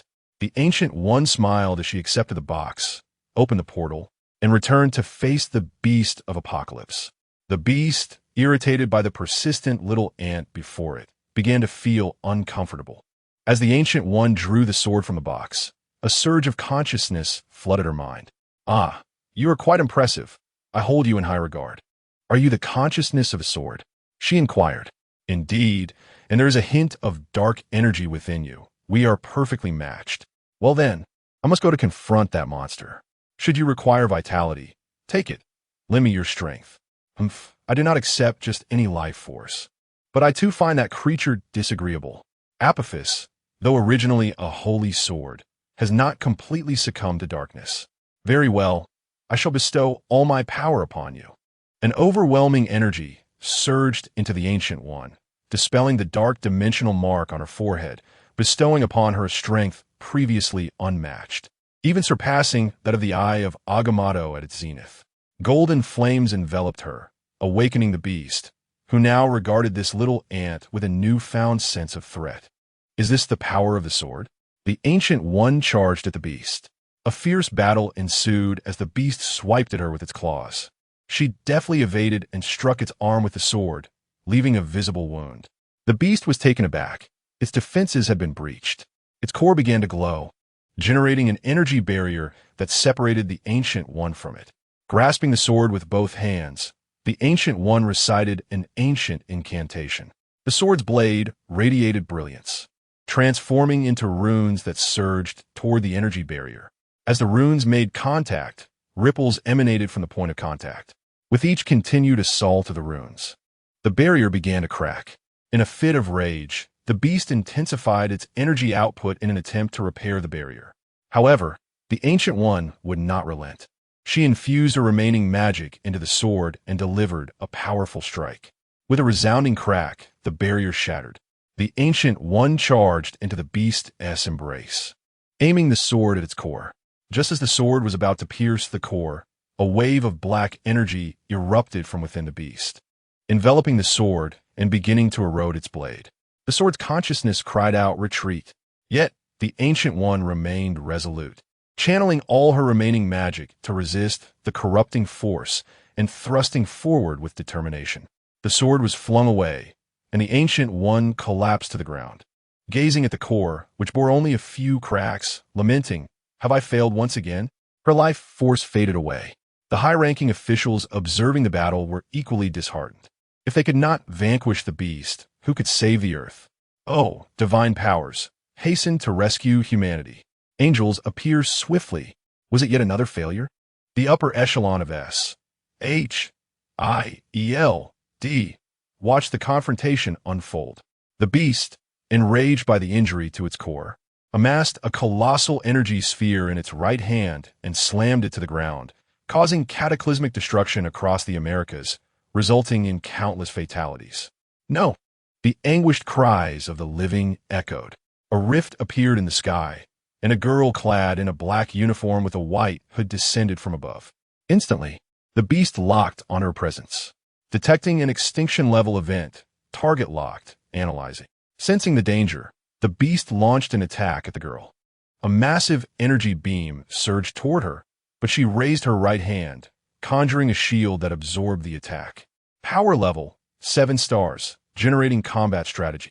As the beast struck again with its left hand, the girl deftly evaded, but a shockwave erupted from its chest. She was caught off guard and propelled backward. Yet this blow did not incapacitate her. Swiftly returning, she revealed her divine armor. A colossal mechanical suit formed behind her, with 2 cannons aimed directly at the beast, unleashing a barrage that struck true, toppling the creature and inflicting grievous wounds. Strike confirmed. Target remains combat capable, altering combat strategy, generating mirror space. The girl, known as Tempelanus, drew the beast into a mirror dimension. Unlike the Ancient One's realm, the battle was visible to the outside world. Yet the aftermath did not escape into the surrounding area. The beast roared in fury, unleashing its core energy in a surge, reinforcing its armor and sealing its wounds. With a swift motion, it appeared before Tempelanus, who executed a spatial maneuver, swapping places with the beast. In an instant, she fired 2 shots. Caught off guard, the beast was hit squarely in the back, though its armor mitigated the damage. Attack ineffective. Analyzing weaknesses, detecting massive energy surge in the chest. Tempelanus deftly avoided the beast's onslaught and fired at its core. The beast crossed its arms in defense, but the shells shattered its armoring. Conclusion. The core is the energy source. Initiate full assault. The cannon fired relentlessly, suppressing the beast, which could not retaliate, losing 1 arm in the process. Insufficient energy. Analysis indicates source cannot be breached before energy depletion, modifying combat strategy. The barrage ceased, granting the beast a brief reprieve. It gathered energy in its left hand, unleashing a devastating wave. With a tremendous explosion, Tempelanus was gravely injured. System damage. Energy reserves at 20, summoning auxiliary units. She called forth several mechanical allies to distract the beast. Now nearly bereft of counterattack capability, the beast was forced into a defensive stance. The mechanical allies coordinated their assaults, and a vulnerability emerged. Energy reserves at 10, detecting defensive breach, initiating full barrage. A relentless volley of fire rained down upon the beast, finally bringing it to the ground. Energy depleted. Auxiliary reserves activated. System will shut down in 20 minutes. Tempelanus dispelled the mirror space and landed gracefully. Have we won? Is that monster dead? The multitude of onlookers erupted in excitement. Suddenly, an unknown energy approached. Estimated time of arrival, 3 seconds. Tempelanus teleported away to a distance. A figure with 2 avian heads, wings sprouting from its back, and elongated limbs appeared on the battlefield, brandishing a massive wand. Warning: extreme danger. As the new entity materialized, Tempelanus activated all alerts. Her central processor flashing red. The changeling sorcerer had arrived, waving his wand to ensnare the beast before pointing it at Tempelanus, piercing her chest. With her body severely damaged and energy expended, the combat system shut down and Tempelanus collapsed to the ground. In an instant, the ever-changing demon lord grasped the void with his left hand, as if clutching something intangible. Despair enveloped the crowd, for a mightier foe had emerged, sealing their fates. Even the black egg of despair had succumbed, realizing that no angel would arrive to salvage the situation this time. Allah, Allah, what is happening? A gentle voice resonated, causing the world to seem to freeze. A breathtaking figure graced the vision of all, adorned with a floral crown, clad in ethereal garments, and a magnificent halo radiating from her back. 10 resplendent crystalline orbs symmetrically arranged, her bare feet hovering above the ground. This simply cannot be allowed, Mio declared, pointing decisively, delivering a devastating blow to the ever-changing demon lord. Oh, a little bird, quite impressive. Which malevolent deity do you serve? Recognizing his inability to prevail, the demon lord resorted to his spatial abilities and fled. Such rudeness. Mio, undeterred, paid no further heed to the demon lord's retreat. At that moment, personnel from the Foundation, led by Jesse, arrived on the scene. Your Grace. Ah, little Jesse has grown so much. The Black Egg, accompanied by the remaining members of S.H.I.E.L.D., landed on the ground, listening to the exchange between the Foundation and the stunning maiden. Your Grace, it has been over 30 years since we last met. Has it truly been 30 years? Indeed, Your Grace. It has been 35 years since our last assembly at the Council. Well, I have no concept of time. Your Grace, this place has endured a cataclysmic attack. Yet our monitoring agency issued no warning. This is a grave oversight on the part of our Foundation. Please, Your Grace, save those who have perished. Well, in consideration of little Jesse, I shall assist you this once, but do not record it in the Foundation's report. Yes, Your Grace. Rebirth Paradise. The halo on her back activated, projecting a colossal image of the World Tree. Mio pointed at the trunk, and countless specks of light dispersed, manifesting one individual after another upon ground. The crowd gazed in astonishment at the girl before them. God! A singular word echoed in their minds, for the ability to resurrect all who had fallen could only belong to a divine being. All right, all those who recently perished have been revived. That should suffice, right? Your Grace, just look at this place. Ah, very well. Mio snapped her fingers, and the shattered continent began to converge toward the center, swiftly restoring the Americas to their former state, albeit with most of the structures laid to waste. Darling is calling for me. I must return now. Little Jesse, remember not to file a report. With that, Mio's figure vanished into thin air. Chapter 40. The conclusion of battle, the Ancient One was resurrected. At the moment of her physical demise, her soul had departed, witnessing the apocalyptic beast unleash devastation upon the American continent. She also beheld the fierce confrontation with Tempelanus, and noted that the ever-changing demon lord held an instrument emblazoned with the Foundation's emblem. Jesse carefully lifted Tempelanus and placed him upon a bed resembling a charging station. Energy was detected, initiating a replenishment process. The body was severely damaged, hence prioritizing repairs. The Ancient One approached the members of the Foundation, sharing her discoveries by recounting the visions she had experienced after her death. Esteemed One, are you certain it bore the Foundation's mark? Indeed, I observe it quite clearly. It did not resemble an anomaly, but rather appeared to be a creation of the Foundation. I shall conduct a thorough inspection of the internal items. At this juncture, Black Egg interjected, Minister, were the rescuers also personnel from the Foundation? Yes, the one who came to aid is the Arbiter Tempelanus, and the individual who followed is one of the founders of the Foundation, a being of elven descent. An elf. The headquarters could not possibly have dispatched Lady Mizuki. She likely merely happened to be in the vicinity of this universe when it was beset by anomalies. What is the caliber of these individuals? And how is their strength assessed according to the Foundation standards? The initial monster was the apocalyptic beast, rated at 7 stars. Tempelanus is also rated at 7 stars. The avian-headed creature that followed must be at least 8 stars, while Lady Mizuki exceeds the evaluation threshold entirely. You previously claimed that this universe would not harbor beings surpassing 6 stars. This is indeed perplexing. The experimental agency conducted a comprehensive observation of this universe and subsequently classified it as a 6-star realm. However, it exhibits peculiarities, with the quantity of anomalies far exceeding those in other universes. I petitioned for a re-evaluation of its cosmic status, but my request was denied. During my time at S.H.I.E.L.D., Mr. Zhongli mentioned that there were issues within the Foundation. Can you elaborate? Primarily, the experimental agency advocates for summoning the subspace into the tangible universe and stabilizing it with a stabilizer, thereby manifesting various malevolent entities and demon lords as corporeal beings. If vanquished, these fiends would not be able to resurrect. However, other higher-ups deemed this approach too perilous should an unforeseen event occur. The summoning universe would be directly drawn into subspace, transforming all life within into subspace monstrosities. Once again, the experimental agency? This universe was previously a testing ground for them. At that time, no humans existed. The agency subsequently sealed it off until the recent fluctuations in the quantum sea. The Ancient One intertwined all the clues, forming a coherent narrative. The Foundation sought methods to eradicate subspace.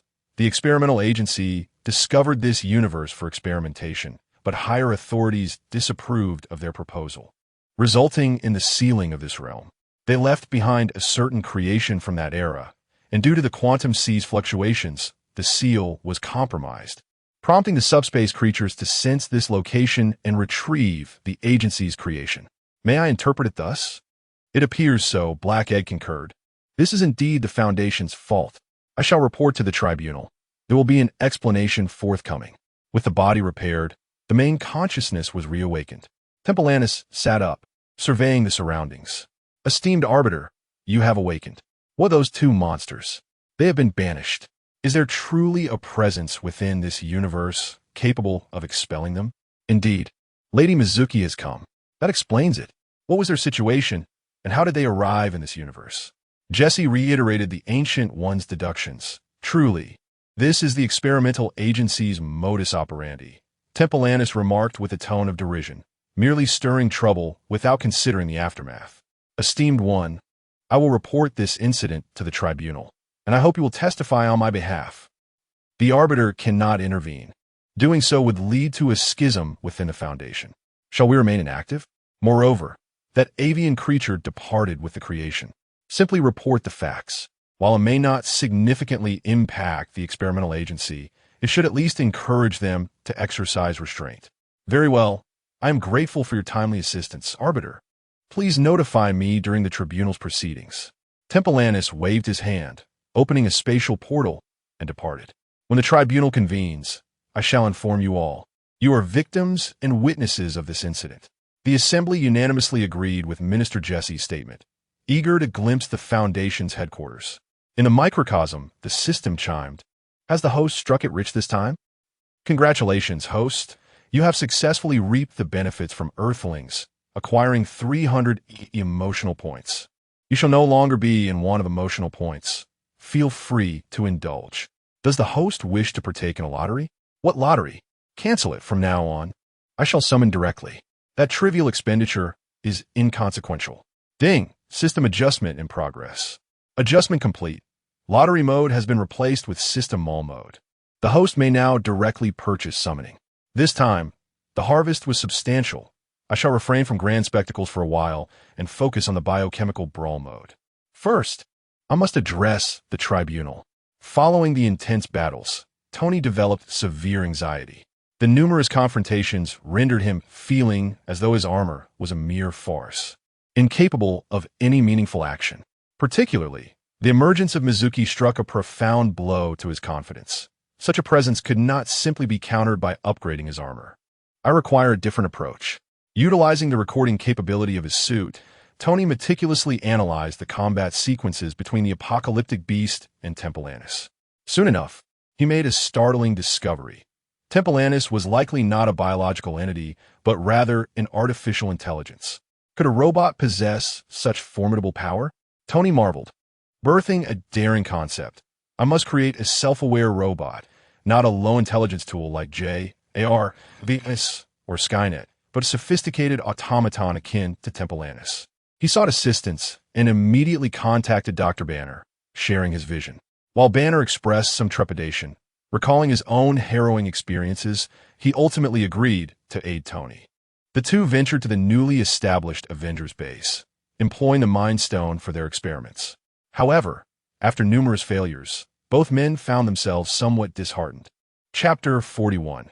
The Desperate Virus. Due to the stagnation of advanced artificial intelligence, Tony Stark temporarily abandoned his research and retreated to his seaside mansion, where extreme anxiety drove him to incessantly update and enhance his armor.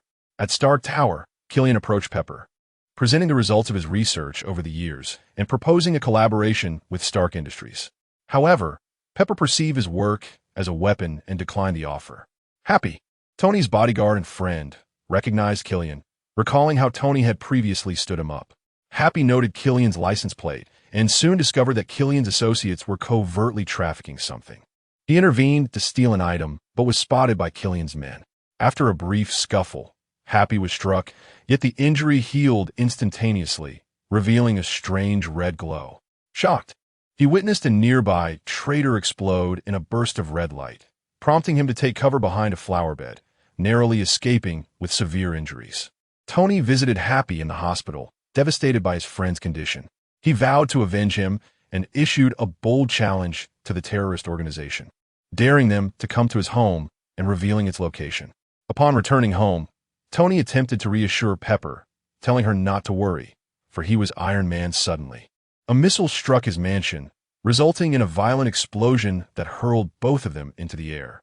Tony quickly activated his newly crafted armor remotely, first encasing Pepper in it for protection, while he himself crashed heavily to the ground. Fortunately, Pepper, donned in the latest armor, rushed to his side, shielding him from falling debris. Outside, helicopters relentlessly bombarded the mansion with missiles. In the escalating chaos, Tony instructed Pepper to evacuate first. Once she was safe, he summoned his armor back to himself. Though his mansion lay in ruins, Tony managed to escape in his armor just in time. In a secret base in Western Europe, Dr. Rax and Alex entered a conference room where Killian awaited them. Gentlemen, how have you considered our last discussion on collaboration? Dr. Killian, the desperate virus shows promise, but its side effects are too severe. If you can modify it, then collaboration would be feasible, Dr. Rax replied. Once we gain control over America, we will have ample time to enhance the virus. However, my current personnel are insufficient to contend with the Avengers. Even with our combined efforts, we cannot rival the Avengers, especially those godlike beings. Alex is the perfect carrier for the Blacklight virus and has first-hand experience with their powers. Indeed, I have observed the Avengers, and aside from that female agent, the others are formidable. Stark has been incapacitated. I hope you can help divert attention from the organizations. It won't be long before I can manipulate the president. I require a complete sample of the desperate virus, not a defective one. I trust Dr. Killian understands. Very well. Is our collaboration confirmed? Yes. We shall orchestrate chaos swiftly enough to distract those major organizations for an extended period. Excellent. I will arrange for the sample to be delivered immediately. No need for delivery. Killian, having achieved his objectives, departed from the Rax Research Institute. Rax and Alex were summoned directly by Wang Yi, who had constructed their base and recruited staff to serve as a protective umbrella against adversaries. After sending Killian away, Rax retrieved a vial of virus from a safe and handed it to Alex. Do not expose the blacklight virus just yet. This virus I discovered accidentally has a higher infection rate, but the infected individuals are weak. A mere armed person can eliminate them alone. Release this virus into the city's water supply, and it will cause widespread infection swiftly. The military and the Avengers will surely intervene, buying us time. Understood. Oh, and keep your distance from New York. Even if they manage to eliminate the infected, they won't be able to save the president in time. With meticulous planning, Killian not only captured Pepper, but also the president and seized Rhodes' armor. Tony and Rhodes deliberated on how to rescue the president. Tony contacted Black Egg, Fury, to inform him of the president's capture, stating that they intended to execute him live. Damn it, Tony, we have a major crisis here too. A biohazard outbreak has erupted in San Francisco, and their numbers are overwhelming. Reinforcements cannot reach you in time. Just my luck. Can the military save the president? You know how efficient the military is. By the time they devise a rescue plan, the president will have already perished multiple times. Damn it. They hung up, exchanging determined glances, realizing they were on their own. That night, Tony and Rhodes stealthily approached the dock, where the president dangled from the air in Rhodes' armor, surrounded by patrolling guards. The red glow of their skin indicated they had also been injected with the desperate virus. Fortunately, Tony had previously summoned his vintage Iron Man suit, igniting an epic battle between man and machine. Tony donned his armor to rescue Pepper, while Rhodes, encased in armor, advanced to save the president. Killian emerged, bare and ready to confront Tony. Enveloping Killian with his armor, Tony ascended and detonated the suit. Severely injured, Killian was flung away, and from the rubble, Pepper emerged, seizing a missile and hurling it at Killian. The explosion obliterated him, and Tony, elated, embraced Pepper before triggering a self-detonation of all his armors, creating a spectacular display of fireworks. At the Umbrella headquarters in New York, Tony brought Pepper before Will. I've made a decision. I want all the shrapnel removed from my chest, and I need to have Pepper examined. She has been injected with the desperate virus, and I fear potential complications. Rest assured, Mr. Stark, this will not pose a challenge for us at Umbrella, Will replied confidently. In the operating room, Tony lay on the table as several Umbrella specialists conducted final checks. Condition stable, shrapnel located, injecting nanobots. With each command, Tony drifted into a dream, completing his surgery. The operation was successful, Mr. Stark. As for Miss Pepper, her situation is somewhat complex. She is currently in the laboratory upstairs. The anesthetic will wear off in a few minutes, at which point you can see her.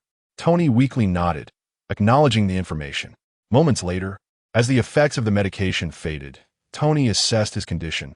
Aside from some weakness, he felt no discomfort. A nurse approached, assisting him as he exited the room towards the upstairs laboratory. Mr. Stark, you are awake. It appears our recovery serum has proven effective. How is Pepper? Still undergoing research. The desperate virus has indeed enhanced Miss Pepper, but there are minor issues to resolve. Our experts are investigating how to optimize the virus. Is it impossible to separate it? Mr. Stark, it has already fused with her genes. Forcibly separating it would cause the genetic chain to collapse. Tony, trust that they will find a solution. Pepper had emerged, joining them. Tony, how are you feeling?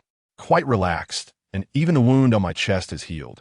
What kind of medicine did you use to facilitate such a rapid recovery?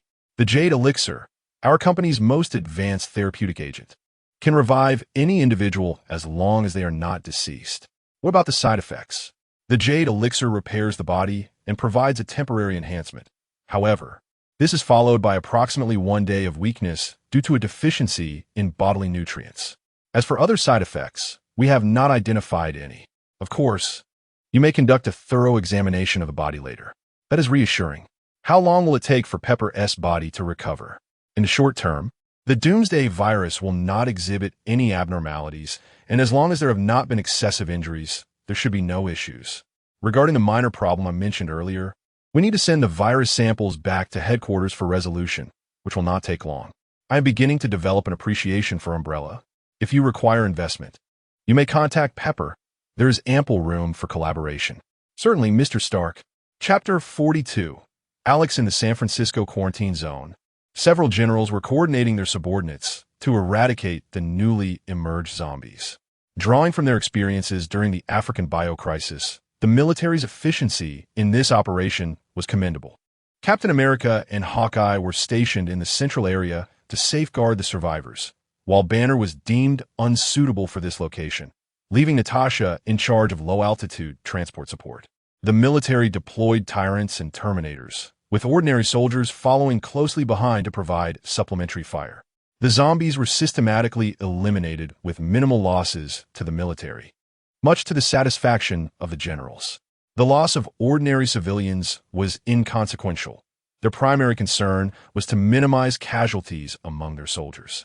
A jeep approached, and several combat personnel adorned with the Umbrella Corporation insignia disembarked. Military soldiers stepped forward to halt their advance. Sir, ahead is a quarantine zone. Entry is currently prohibited. We are employees of Umbrella, dispatched here on orders from the upper management to retrieve samples. You should receive a call shortly. No sooner had the words left their lips than the sound of a ringing phone echoed from the Sentinel outpost. Let them through. The Sentinels promptly removed the barricades, allowing the Umbrella personnel to pass. Upon reaching the military command center, one of them addressed the general. Sir, we are here to collect the samples. Yes, I have received the orders. The samples will be ready shortly. A soldier entered carrying a sealed briefcase containing 6 samples. Very well, we shall return to report. Thank you, General. The group turned and departed with the briefcase. At SHIELD headquarters, Nick Fury was listening to Agent Hill's report. Rhodes has successfully rescued the president, who has greatly commended him. We have also extracted a sample of the virulent virus, which is now at the research facility. I have assigned Agent Sitwell to handle the aftermath at the docks. What is the current situation in San Francisco? The situation is under control. Captain America and Barton have established a quarantine zone in the city center, successfully gathering a significant number of survivors. Additionally, investigations have revealed that the water supply in San Francisco is the source of the virus. Was there poisoning involved? There is a high probability of it. Is it connected to Umbrella? No connections have been found thus far. The virus samples have yet to be returned. However, the zombies are clearly different from those that erupted in Africa. A knock on the door interrupted. Coming. An agent entered. Director. News from San Francisco. Umbrella personnel have returned to the New York branch with the virus samples. Understood. You may leave. It seems we must pay a visit to Umbrella's branch. Fury and Hill made their way to Umbrella's division, where Will escorted them upstairs. I know what the director wants to ask. This virus is not of our making. Oh, have you verified this? We have. Dr. Marcus is inside. He just completed the experiments and should be out shortly. What did you discover? A new type of biovirus. Genetic editing fragments were found within the viral synapses. Can Umbrella produce a vaccine? That is for Dr. Marcus to clarify. Minutes later, Dr. Marcus emerged from the laboratory with several researchers. Doctor, I seek information regarding the new virus. Director Fury, it appears someone is declaring war on us. How so? This is a completely different virus, and within it, a decoded name has emerged. Rex. He must have witnessed the biocrisis in Africa to create such a virus, leaving behind a name to provoke Umbrella. Rex? Fury glanced at Hill, who shook her head, indicating ignorance of the name. Is it feasible to develop a vaccine? It is not difficult. We can produce a vaccine swiftly. Additionally, I have selected individuals to test the viability of using Umbrella's enhancers. This is the list of personnel. Hill will bring them here in a couple of days. Yes, the boss has instructed us that anyone who passes the test can receive the injection. Each enhancer is priced at $10 million, while a stabilizer costs $2 million. Once the injections conclude, The funds will be promptly allocated. Soon, the vaccine was produced, backed by S.H.I.L.D. and the military. It was immediately deployed for use, a common practice in the United States. As long as the funds were available, clinical trials were deemed unnecessary. Trucks laden with vaccines arrived at the San Francisco outpost, where a squad of soldiers awaited. After a brief inspection, they were allowed to proceed, delivering the vaccine to the quarantine zone and commencing administration to the survivors. The vaccine took effect quickly. Some recently infected individuals were saved, and those with mild infections began to regain their sanity, while others remained beyond hope. General, the umbrella vaccine has proven effective, clearing the virus from mild cases within 2 hours. However, those severely infected cannot be saved. Their minds are irreparably lost. Even if the virus is eradicated, they cannot recover. Mandate that everyone receive the injection. After 3 hours, those showing no adverse effects may be released. Since the severely infected are beyond salvation, they must be exterminated. Order the Terminators to commence operations. With the order given, the Terminators transitioned from merely containing the zombies to entering kill mode. All individuals outside the quarantine zone were to be eliminated, including several survivors who, not yet identifying themselves, were mistakenly killed by the Terminators. General, the Terminators have mistakenly killed over 20 civilians. They are not civilians. They're zombies. They have been infected. Understood, General. It's absurd. This is just a handful of mistaken killings. More people died daily from accidental gunfire in this country. Umbrella's products are exceptionally effective. On the rooftop of a building, Alex observed the carnage below with keen interest, while Captain America and his team searched for survivors in the surrounding structures. Intrigued, Alex contemplated intervening. Sensing something, Captain America glanced toward the rooftop where Alex stood. Despite the distance, their eyes met, and Captain America's instincts told him that this individual was undoubtedly linked to the outbreak of the biocrisis. He charged toward the building where Alex was located. Alex, noticing the advancing Captain America, leapt from the rooftop, spreading his arms to glide through the air. Another one who can fly, Captain America remarked with a hint of resignation. He pursued Alex, utilizing the surrounding buildings to leap forward. Alex glanced back at the relentless Captain America, a cold smirk curling his lips. He deliberately slowed his pace, and as Captain America neared, Alex suddenly spun and charged at him. Captain America quickly raised his shield to defend, and their collision generated a powerful gust of wind. With fists clenched, Alex's hands glowed with an unusual light as he launched another attack. Captain America adeptly sidestepped the blow while delivering a kick to Alex's abdomen. Alex was sent staggering back several meters but quickly regained his footing. The two charged at each other once more, and in an instant their figures intertwined, erupting into a fierce battle akin to a volcanic eruption. Their movements flashed like lightning, fists and legs clashing with a howling wind.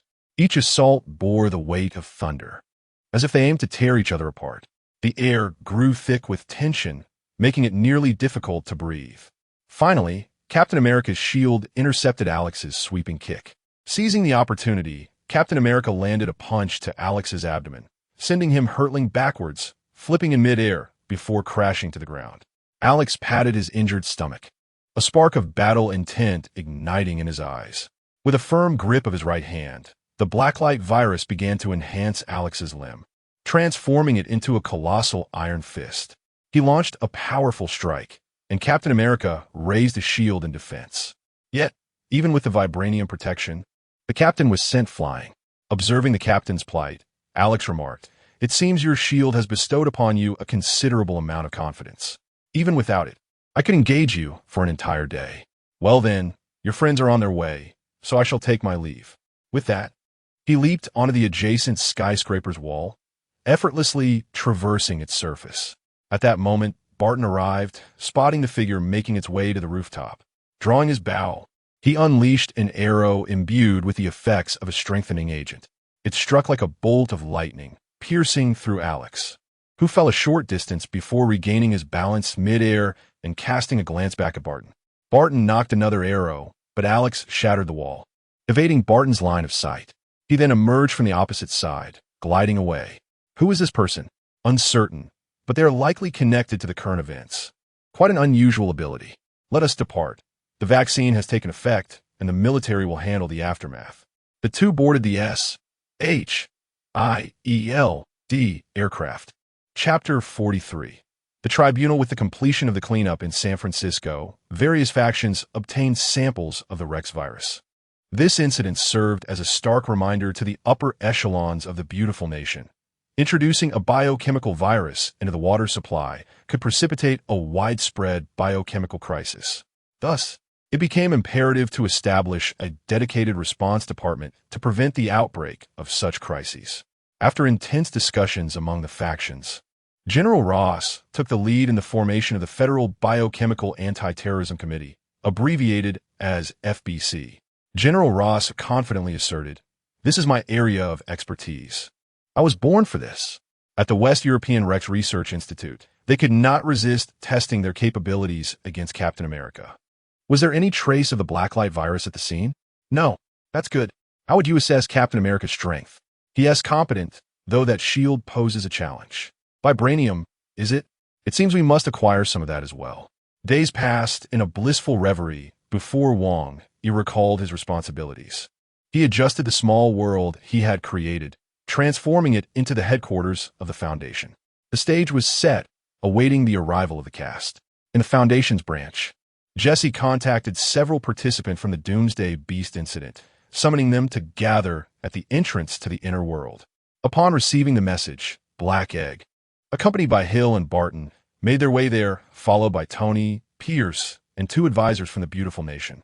At the entrance to the inner world, as they arrived by car, they were greeted by 4 interstellar warriors clad in Talgon power armor, each towering over 3 meters in height. At that moment, a rainbow bridge appeared in the sky, heralding the arrival of Odin and Thor. Odin gazed in astonishment at the 4 interstellar warriors, each of whom possessed strength comparable to Thor's. The warriors used their identification badges to open a passage, and soon they all arrived at the ancient house. By now, the Ancient One had already arrived. Jesse glanced at the crowd and remarked, "So many people? Very well, let us bring them all along." He led the group to a door, which he opened, allowing them to enter. They found themselves in a peculiar vehicle. Once everyone was seated, Jesse maneuvered the vehicle forward as the walls of the ancient house parted, revealing a vast black hole before them. Are we about to traverse a black hole? Fear not. This is a designated passage to the Foundation's headquarters, quite safe.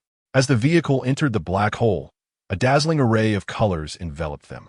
Ahead, a bright opening appeared, and the vehicle swiftly passed through, coming to a halt at an open dock. Arrived already? That was less than a minute. They disembarked from the vehicle, their eyes widening at the extraordinary sight before them. This was no ordinary dock. A floating platform hovered above, and below them, countless luminous points flickered. Occasionally, individuals emerged from the void, boarding the peculiar vehicles to soar towards the glowing points beneath. They realized that each point represented a distinct universe. "Jesse, over here," a melodious female voice called, and Jesse led the group in that direction. Just in time, the tribunal had arrived. With that, he guided everyone towards a luminous gate. Passing through, they slowly approached an immensely grand and solemn edifice. The structure resembled a towering mountain, imparting an indescribable sense of awe. Its towering spire pierced the clouds, as if to breach the heavens. The walls were constructed from colossal, sturdy stones, standing resilient against the ravages of time, exuding an aura of ancient mystery. The building's exterior featured sleek, flowing lines, yet retained exquisite elegance, with every detail showcasing the architect's extraordinary skill and ingenuity. Bathed in radiant light, the surface of the structure shimmered with a golden glow, captivating all who beheld it. "This is the tribunal," Jesse introduced to the group. Before them lay a magnificent circular courtroom, resplendent and imposing.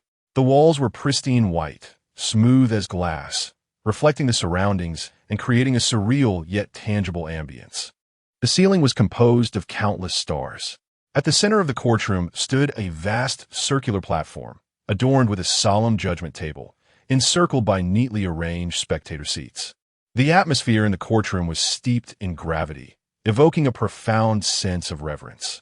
Jesse led the group to a row of seats, and as they settled in, figures intermittently flickered in the audience.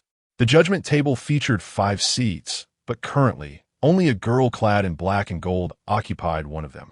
Suddenly, 2 figures manifested before Jesse and his companions.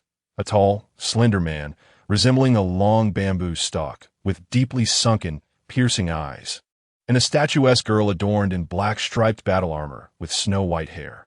Before the judgment table stood a shorter table with 3 figures, the presiding judge in the center, the clerk to the left, and the officer of discipline to the right. Minister Jesse, we have received your request for a trial concerning the experimental agency. The representative of the experimental agency is present, and a few questions require your response. Jesse nodded in acknowledgement. You reside in Universe Marvel 10086, where an experiment was conducted by the observers of the experimental agency approximately 24,000 years ago, later classified as a 6-star universe. 8 days ago, a cataclysmic event occurred, attributed to the Doomsday Beast, resulting in a reassessment to a 7-star rating, followed by an invasion of a suspected 8-star chaos demon, which absconded with the creation of the Foundation. Yes, Your Honor.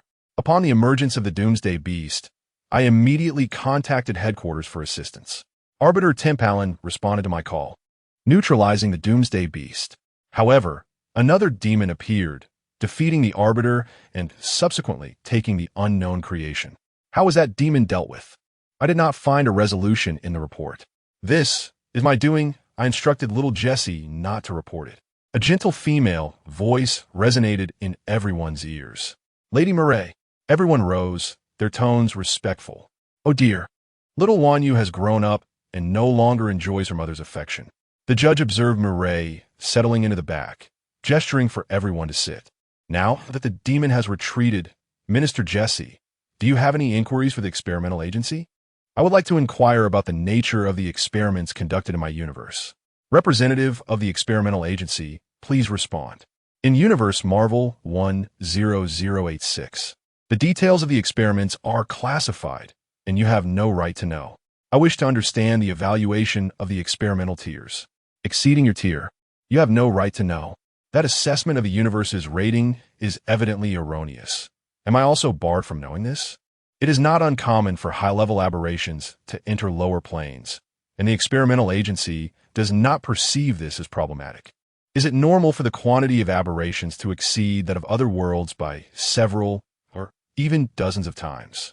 Due to fluctuations in the quantum sea, a greater number of aberrations is indeed quite normal. I have never encountered such brazen individuals. Wait a moment, a cold female voice interjected from behind. By my authority, I inquire about the experimental data of that universe. Your Honor, this pertains to a project personally overseen by the builder. Are you evading my question? I shall respond. Announced the female representative of the experimental agency. In the Marvel Universe 10068, there exist 3 experimental projects. The awakening of the 7th tier project, the Black Mind Cube. The 8th tier project, the manifestation experiment of the subspace demon. And the last project, which surpasses the 9th tier, for which your authority is insufficient. A universe rated 6 stars is surprisingly conducting high-tier experiments, with one exceeding the established thresholds. Has the experimental agency indeed overthrown the established regulations? After completing the experiments, the agency has already dealt with the projects, and following thorough scrutiny by the observers, no adverse effects from the high-tier experiments were detected. Hence, the universe maintains its 6-star rating. At this moment, a figure appeared at the judgment seat. Zhongli, whom both the Black Egg and Ancient One recognized. Is that super-tier experiment related to subspace? Zhongli inquired directly. Well, there's a slight connection. A reality stabilizer? Not too far off. You intend to drag that universe into subspace, don't you? Not at all, Lord Zhongli. We had gathered all the high-tier combat forces of the experimental agency, and even the builder personally extracted a small portion of subspace fragments. Have you not abandoned that notion yet? Another figure appeared beside Zhongli.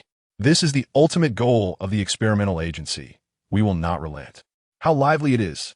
It has been a long time since I've witnessed such a gathering. Another figure materialized at the judgment seat. I believe it is worth a try. Yet another voice joined in. A continuous stream of figures emerged, and even the audience section was filled with numerous presences. Ancient One and Odin felt this the most. None of these figures were weaker than themselves, and many were beyond their perception limits. Stop! Mayuri stood, her slender frame exuding destructive power. This is the court of judgment. All unrelated personnel must vacate. Many figures promptly vanished, leaving only the decision-makers and the high-ranking members of the experimental agency. Since we are all present, I will speak plainly. The experimental agency cannot conduct experiments without boundaries. This instance serves as a prime example. You opened the entrance to subspace and then neglected it. If the entrance to subspace expands, the entire universe will be tainted by malevolent gods. Shouldn't the experimental agency bear this responsibility? Has that universe been tainted by subspace? Not at the moment, but that is merely temporary. Then it indicates our experiment has succeeded. What exactly are you doing? We are doing what we must. What you left there has been taken. Are you certain it was stolen? The crowd was taken aback. Did you intentionally give it to subspace? What exactly is it? An artifact potent enough to alter the nature of subspace. But what of that universe?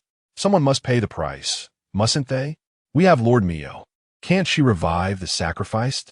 Setting aside whether those lost to subspace still possess souls, do you believe Lord Mio can bear the burden of a universe's life? Enough. There are outsiders present. We shall leave it at that. The experimental agency must seek unanimous consent from all members of O5 before undertaking such actions again. Mayuri rendered her final judgment.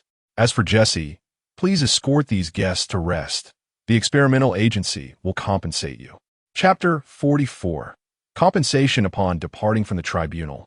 The purifier of the experimental agency approached the gathered crowd. Come, I shall lead you to your compensation. Is the experimental agency indifferent to the lives of mere mortals? You perceive only the surface. Have you considered why the higher-ups do not impose strict prohibitions on the agency's perilous operations? I am unaware of the higher-ups' intentions. Yet those universes. The purifier interrupted Jesse, stating, the agency has accomplished far more than you can imagine. They have foreseen countless scenarios you cannot even conceive. Do you wonder why Lord Meyer appeared there at that moment? This enough. You have never viewed matters from our vantage point. So how can you discern who is right or wrong? Only when you ascend to my height will you comprehend some of the agency's actions. So strive to rise. Perhaps you're correct, but I must still oppose your reckless sacrifice of the uninformed. This transcends mere elevation. It is the foundation of the Foundation's principles. Perhaps. The purifier conceded, but we have arrived. The group approached a colossal luminous gate, upon which the purifier placed a hand, causing the door to gradually dissipate. This is a collection of unique abilities from various universes gathered by the agency. Given your ranks, you may only select items rated at 6 stars or below. The rank and descriptions of the items are displayed on the panels before those orbs of light. Should you struggle to find a target, I can assist you in filtering your choices. Do not entertain notions of acquiring or removing higher-tier items. Believe me, even a 9-star entity would be annihilated. The crowd dispersed, examining the introductions of each orb of light. Powers and technologies from myriad realms, such as Naruto, Bleach, One Piece, DC, Star Wars, and Warhammer were arrayed before them. A few mortals, including Black Egg, sought out 6-star orbs, searching for formidable abilities. I advise against pursuing those 6-star items. They already brush against the divine, and your bodies are ill-equipped to withstand such powers' corruption. The group nodded in understanding. Odin surveyed the artifact from other universes, finding nothing of interest. After all, he was the king of the 9 realms. Ancient One was more inclined toward the tomes of magic, but found nothing satisfactory among them. Tony, however, discovered an orb related to artificial intelligence. Upon opening a 5-star orb, a torrent of information surged into his mind, illuminating the mistakes made alongside Banner in the creation of artificial intelligence and revealing how to forge advanced AI. Barton discovered his desired bow, the final whisper, while Hill selected a set of manufacturing data for biological armor, and Black Egg slyly chose an interstellar warship. This is a light cruiser equipped with 6 macro cannon arrays, 12 light spear arrays, 2 void shield generators, 1 antimatter engine, and 3 fusion reactors. Your universe indeed possesses reverse engineering capabilities, but I must caution you. If it breaks, we will not repair it. The two advisors from the White House and Pierce were outright ignored. They had no right to select. You seem to have found nothing to your satisfaction? The purifier inquired. I shall abstain. I have little desire at my age. Let this opportunity be bestowed upon Thor. Very well, Thor, you may select 2 items. My Mjolnir was shattered by the doomed beast. I wish to restore it. Odin, are you certain? The purifier was nearly amused. Of course. Mjolnir is my most vital companion. Odin suppressed the urge to strike Thor. Since it is your choice, we shall assist you in realizing it. Once you exit, your hammer will be replicated precisely as it was. That is splendid. And what is the second item? Loki often stirs trouble. Even now, imprisoned in the dungeon, he remains unruly. I seek a means to transform him into a more docile being. The purifier regarded the imposing figure before him, pondering if he was not a fool. Odin turned away to evade the gaze of the crowd. This potion will prevent him from causing further mischief. The purifier, relishing his dark humor, produced a gender-bending potion from one of the orbs, suppressing a laugh as he glanced at Ancient One. And you, mage? I have drawn energy from the dark dimension to extend my lifespan while practicing magic. I seek to resolve the energy source issue for mages. The magical energy provided by the Vishanti is insufficient. I wish to find a harmless dimensional energy source for those mages. Dimensional energy? That is simple. Utilize the energy sources from our Foundation's mages. The energy from the demon realm should suit you well. The demon realm? Indeed, it is the realm of mages. Very well. How do I connect to the demon realm? Simply sign this contract. The purifier retrieved a golden contract scroll from the void. This contract was crafted by Lord Zhongli. None can defy its terms. Ancient One examined the contract, its text manifesting in her mind. After careful consideration and finding no loopholes, she pressed her seal upon it. The contract is now binding. You may return to expand the energy conduit to the demon realm, allowing other mages to utilize it. The group obtained their desired items and bid farewell to the experimental agency. Minister Jesse, allow me to reiterate. The experimental agency is also part of the Foundation. You need not fear we will act like the chaotic splitters. We have our own boundaries. Jesse turned to cast a deep glance at the purifier before boarding the vehicle with the others, returning to the ancient house. Once home, they reflected on the gains from their journey to the Foundation. You may return now. Should you encounter any other anomalous items that cannot be resolved, please contact us directly. The group nodded, and Ancient One eagerly assisted everyone in opening the portal, sending them back to their homes. At SHIELD headquarters, Black Egg and his companions entered the office. Hill produced the biological armor data they had acquired, and they perused the information. Enhanced strength and agility, increased resilience, improved jumping ability, invisibility, and powered by the body's bioelectricity, meaning the stronger 1S physique, the longer the armor's operational time, and the greater its capacity for enhancement. While the required resources were exceedingly rare, SHIELD scale could still produce several sets. Pierce seethed with impotent rage in the office. He had visited the Foundation, expecting to gain some advantage, only to be disregarded entirely by that damned purifier. After venting his frustration, Pierce composed himself and devised a nefarious plan. In the New York branch of Umbrella Corporation, Hill, accompanied by dozens of agents, arrived to assess the viability of using enhancement serum. After a series of tests, Will handed Hill a dossier containing the physical profiles of the agents. Among them, 3 exhibited high compatibility, while 5 barely met the standards, and the remaining agents failed the tests. Only 8? That's already quite a number. These agents possess commendable physical attributes. You must have selected them with great care. Hill contacted Black Egg to report the testing results. Upon receiving the directive, she turned to Will and inquired, "So, it will be these 8. How long will the process take?" "It depends on the individual's specific circumstances. The 3 with high compatibility should complete the enhancement swiftly, while the other 5 will require more time and may potentially fail the enhancement. Let us commence the injections immediately. I will remain here to await their completion." Understood. I will make the arrangements. Barton, you will be prioritized for the first set of bioarmors. Yes, Director. Is Natasha not undergoing the Umbrella assessments? Natasha cannot appear before Umbrella. I've sent her undercover at their company. Ah, I see. You certainly know how to play it, Barton acknowledged. Why not bring the starship directly? Do you think those incompetent politicians would pass up the chance to seize a starship? I understand, but they will undoubtedly pressure us to surrender it. Thus, the starship has yet to arrive. I have already informed Secretary Jesse that the starship will be positioned by the Foundation, while we covertly reverse engineer the technology. The Foundation's recent endeavors have propelled SHIELD into a new echelon. Following the Doomsday Beast incident, Black Egg realized that Captain Marvel was unreliable, as she could not return in critical moments and displayed little concern for humanity. Upon learning of the Doomsday Beast's defeat, she simply returned the way she came, without even visiting Earth. Director, Agent Coulson has awakened. Black Egg stood abruptly, and he and Barton proceeded to the infirmary. Coulson, how do you feel? My head is spinning, and I can't see clearly. What do the doctors say?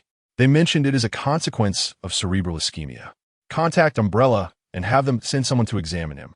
The SHIELD doctors were at a loss. Forget it, Barton, drive us to Umbrella. The doctors felt their job security slipping away. Barton drove Black Egg and Coulson to the Umbrella branch. Countwell was somewhat bewildered. What? Do you think this is SHIELD branch? I brought Coulson for an examination. Very well, follow me. He then led Coulson for the checkup. Dr. Marcus examined Coulson's physical data, confirming that the Emerald Serum had indeed been effective. Agent Coulson had just regained consciousness, and his brain had yet to adjust. To put it plainly, he was still groggy. The blurred vision was likely due to prolonged ocular congestion, which could be remedied with a minor procedure. All right, proceed as you see fit. The agents downstairs were still present. Director Fury could go down to check on them while I perform the surgery, which will be swift. Black Egg descended, and upon seeing the director, Hill stood to report on the agent's enhancement progress. They are in good condition, with no unexpected complications. Excellent. Once they awaken, have them report to my office. At the Rex Research Institute, a group of researchers was diligently at work, having thoroughly modified the desperation virus. Doctor, we are ready. A subordinate reported. Commence the procedure. With the command given, a soldier began to receive an injection of the newly developed desperation virus.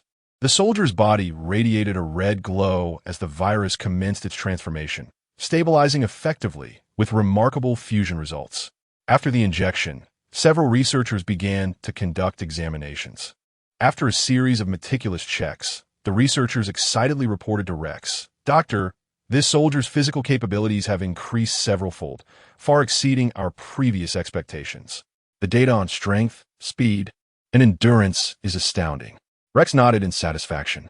From now on, all combat personnel at the base will receive the desperation virus in batches.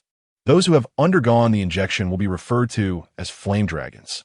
Thus, a perfect battalion infused with the desperation virus was born. At the Umbrella branch, the enhanced agents gradually regained consciousness.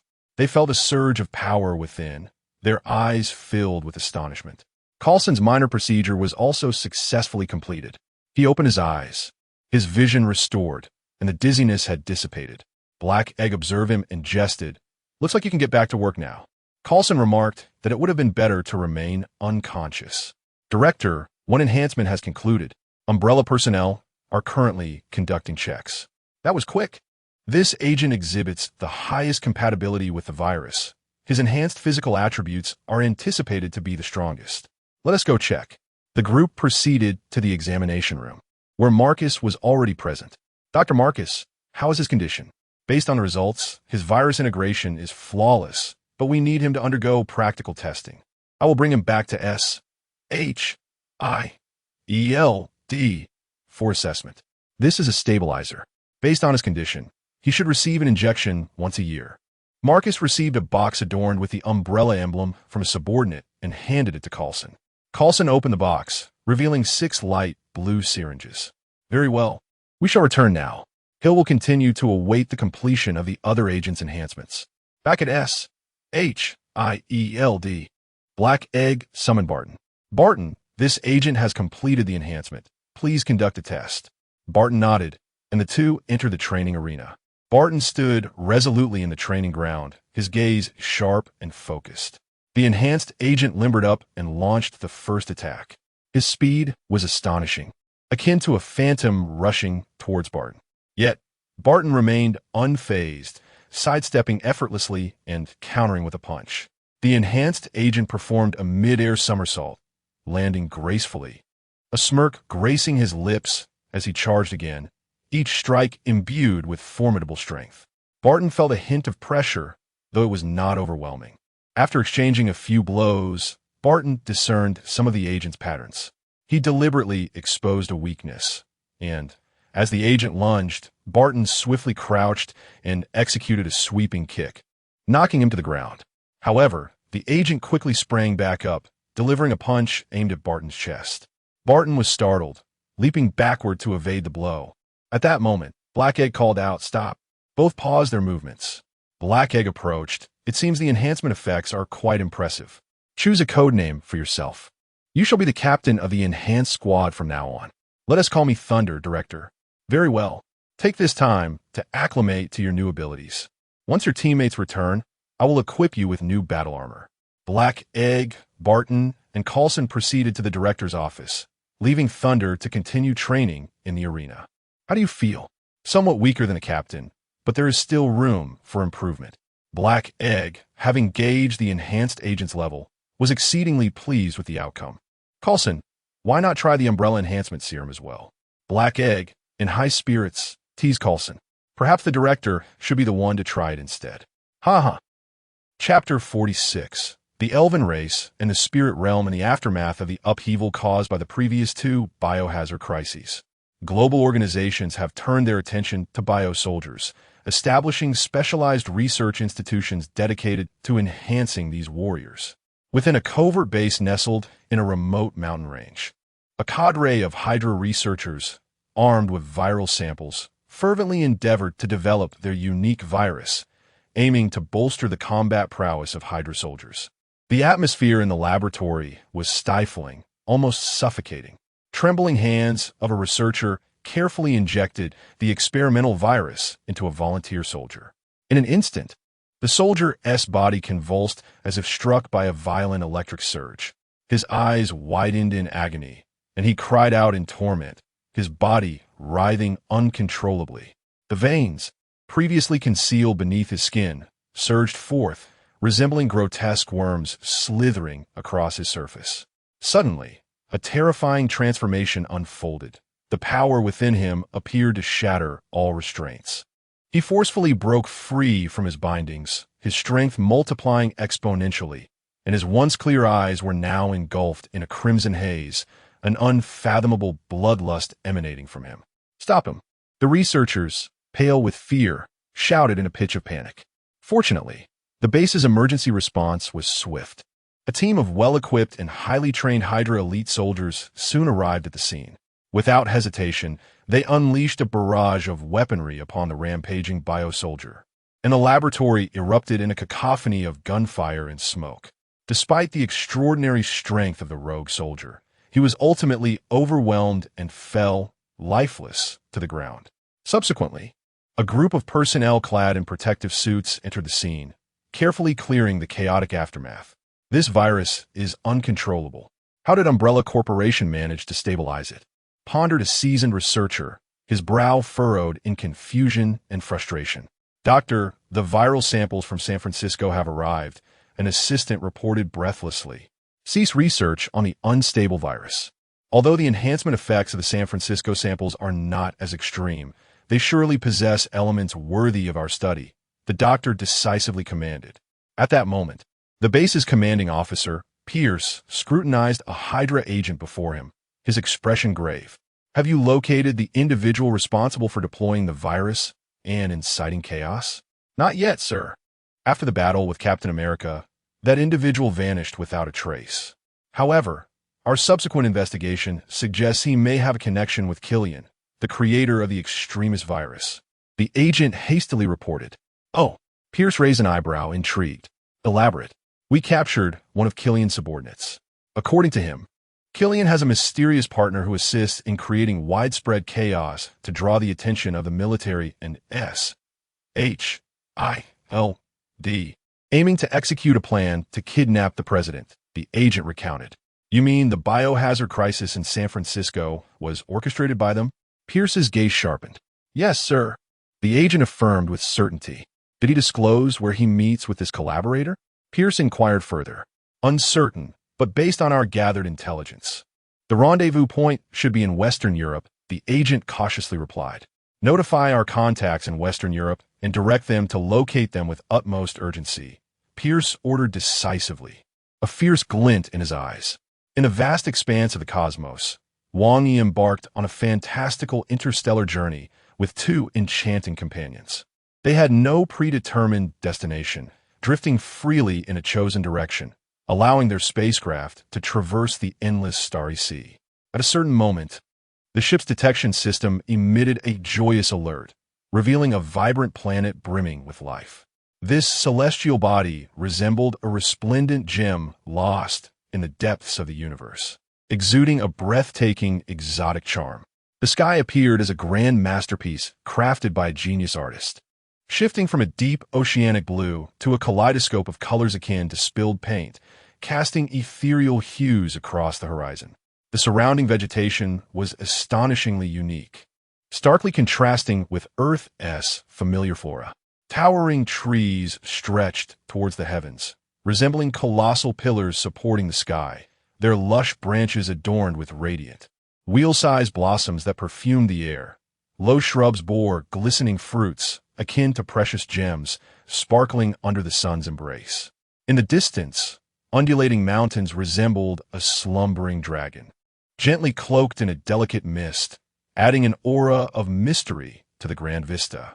Wang Yi and his companions disembarked from the spacecraft, frolicking like joyful fawns across this extraordinary terrain, their laughter resonating as they reveled in the stunning beauty that diverged so immensely from their earthly home. Their footsteps were akin to lively notes, composing a melody of joy on this unfamiliar land as they explored the wonders of the unknown, wholly immersed in this unparalleled adventure. Amidst their merriment, an audacious and romantic notion took root in Wang Yi's heart. He resolved to transform this magical land into a dreamlike realm for elves. Without hesitation, he summoned the system. Summoned the elves from the Date Alive series. Summoning complete. The system's cold electronic voice resonated, and 10 radiant figures, as dazzling as the stars, materialized before Wang Yi and his companions. Mio stood beside them, her eyes filled with affection as she gazed upon the 10 lively elves. She gently raised her hand, and brilliant beams of crystalline light enveloped them, granting them the power to thrive. Mother, the harmonious, melodic voices of the young elves rang out in unison.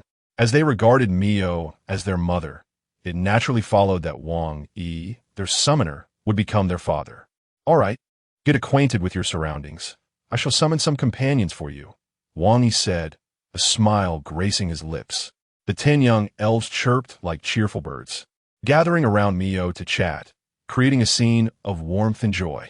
Wang Yi once more commanded the system, using Mio as the base, summoned some additional elves, all appearing as young maidens, with a power level no lower than 4 stars. Ding! Summoning complete. In an instant, figures adorned in vibrant hues, reminiscent of a dreamlike rainbow, emerged around the pristine and beautiful land. They moved with grace and fluidity, as if they had wafted from fairyland, exuding an otherworldly charm. Their tight-fitting attire accentuated their alluring silhouettes while showcasing an aura of spirited elegance. Each movement radiated an enchanting allure and vibrant energy, drawing the gaze of all present, leaving them utterly captivated. Once all the elves had been summoned, Wang Yi spared no effort. He meticulously selected and procured powerful skills for them, and equipped them with formidable items. After all, these beings were part of Mio's direct lineage, integral to the construction of the dream world he envisioned, allowing for no room for oversight. Chapter 47. Team Thunder in Western Europe at the Rex Research Institute. The doctor remarked, recently, Many individuals have been searching for us. Oh, who are these individuals? There are agents from S, H, I, E, L, D, government officials, and representatives from several large corporations. Among them is a particularly clandestine force that operates in the shadows. Lord Alex is keeping a close watch on them. Well, let him confront that force. Not every organization is worthy of our engagement. Understood. Have you located the target for Hydra's Western Europe division? Not yet, sir. The scope of this intelligence is too vast, and it's challenging to search extensively without alerting S. H. IL, DS. H. ILD is involved as well. Yes, sir.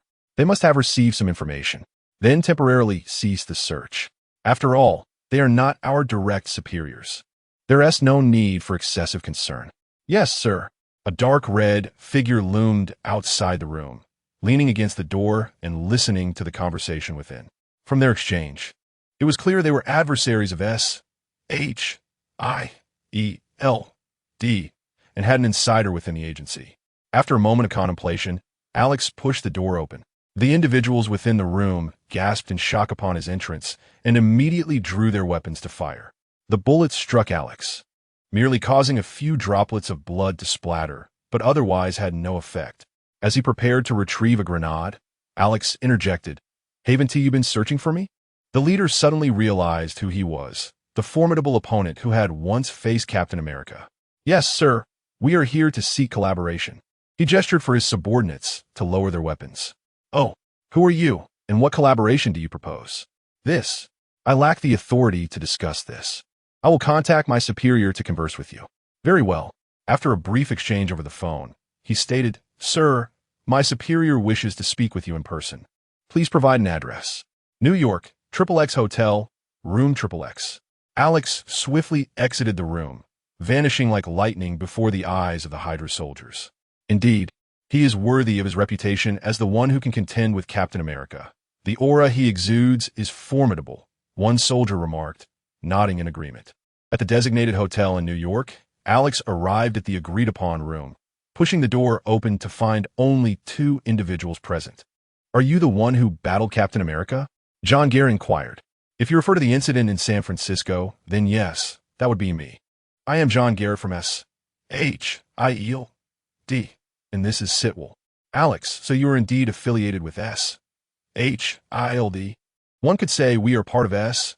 H. I. E. L. D., but not the faction you opposed." "I see. Can you represent your organization in negotiations with us?" "Naturally. Is there a more advanced version of the virus from your San Francisco incident?" "Indeed. That was merely the initial viral state." "Is your virus controllable?" "That depends on the level of control you require. I need to understand the capabilities of the virus you can provide." Initial stage infectees possess a high transmission rate, but exhibit little enhancement in physical attributes. Intermediate infectees experience substantial augmentation in strength and possess remarkable regenerative abilities, with enhancements in both speed and power. Advanced infectees undergo significant mutations, their forms becoming less human and more akin to the demons of your imagination. An advanced infectee could easily obliterate a specialized armored unit. Fantastic. Can we control advanced infectees? Complete control is unattainable. You can only issue simple commands, and how they execute those commands remains unpredictable. That is acceptable. We require your organization to supply us with advanced viruses. You may state your terms. We need a considerable number of live specimens of various kinds. If you can supply them, we will be eager to cooperate. Live specimens? You require them for experimentation? Certainly. Evolution necessitates sacrifice. We can provide them. Give me a location, and I will arrange for their delivery. Initially, prepare 100 live specimens. I will establish a company in America that will serve as our branch. Alex departed the hotel and, following Garrett's guidance, arrived at a nearly defunct biopharmaceutical company. In recent times, many small to medium-sized biopharmaceutical firms had struggled to survive against the onslaught of Umbrella-S products and were selling off their companies. With Garrett's recommendation, he swiftly acquired the company, and Dr. Rex dispatched a team to assist Alex in establishing the business. The new company was named the Blacklight Corporation, with Alex as its chief leader.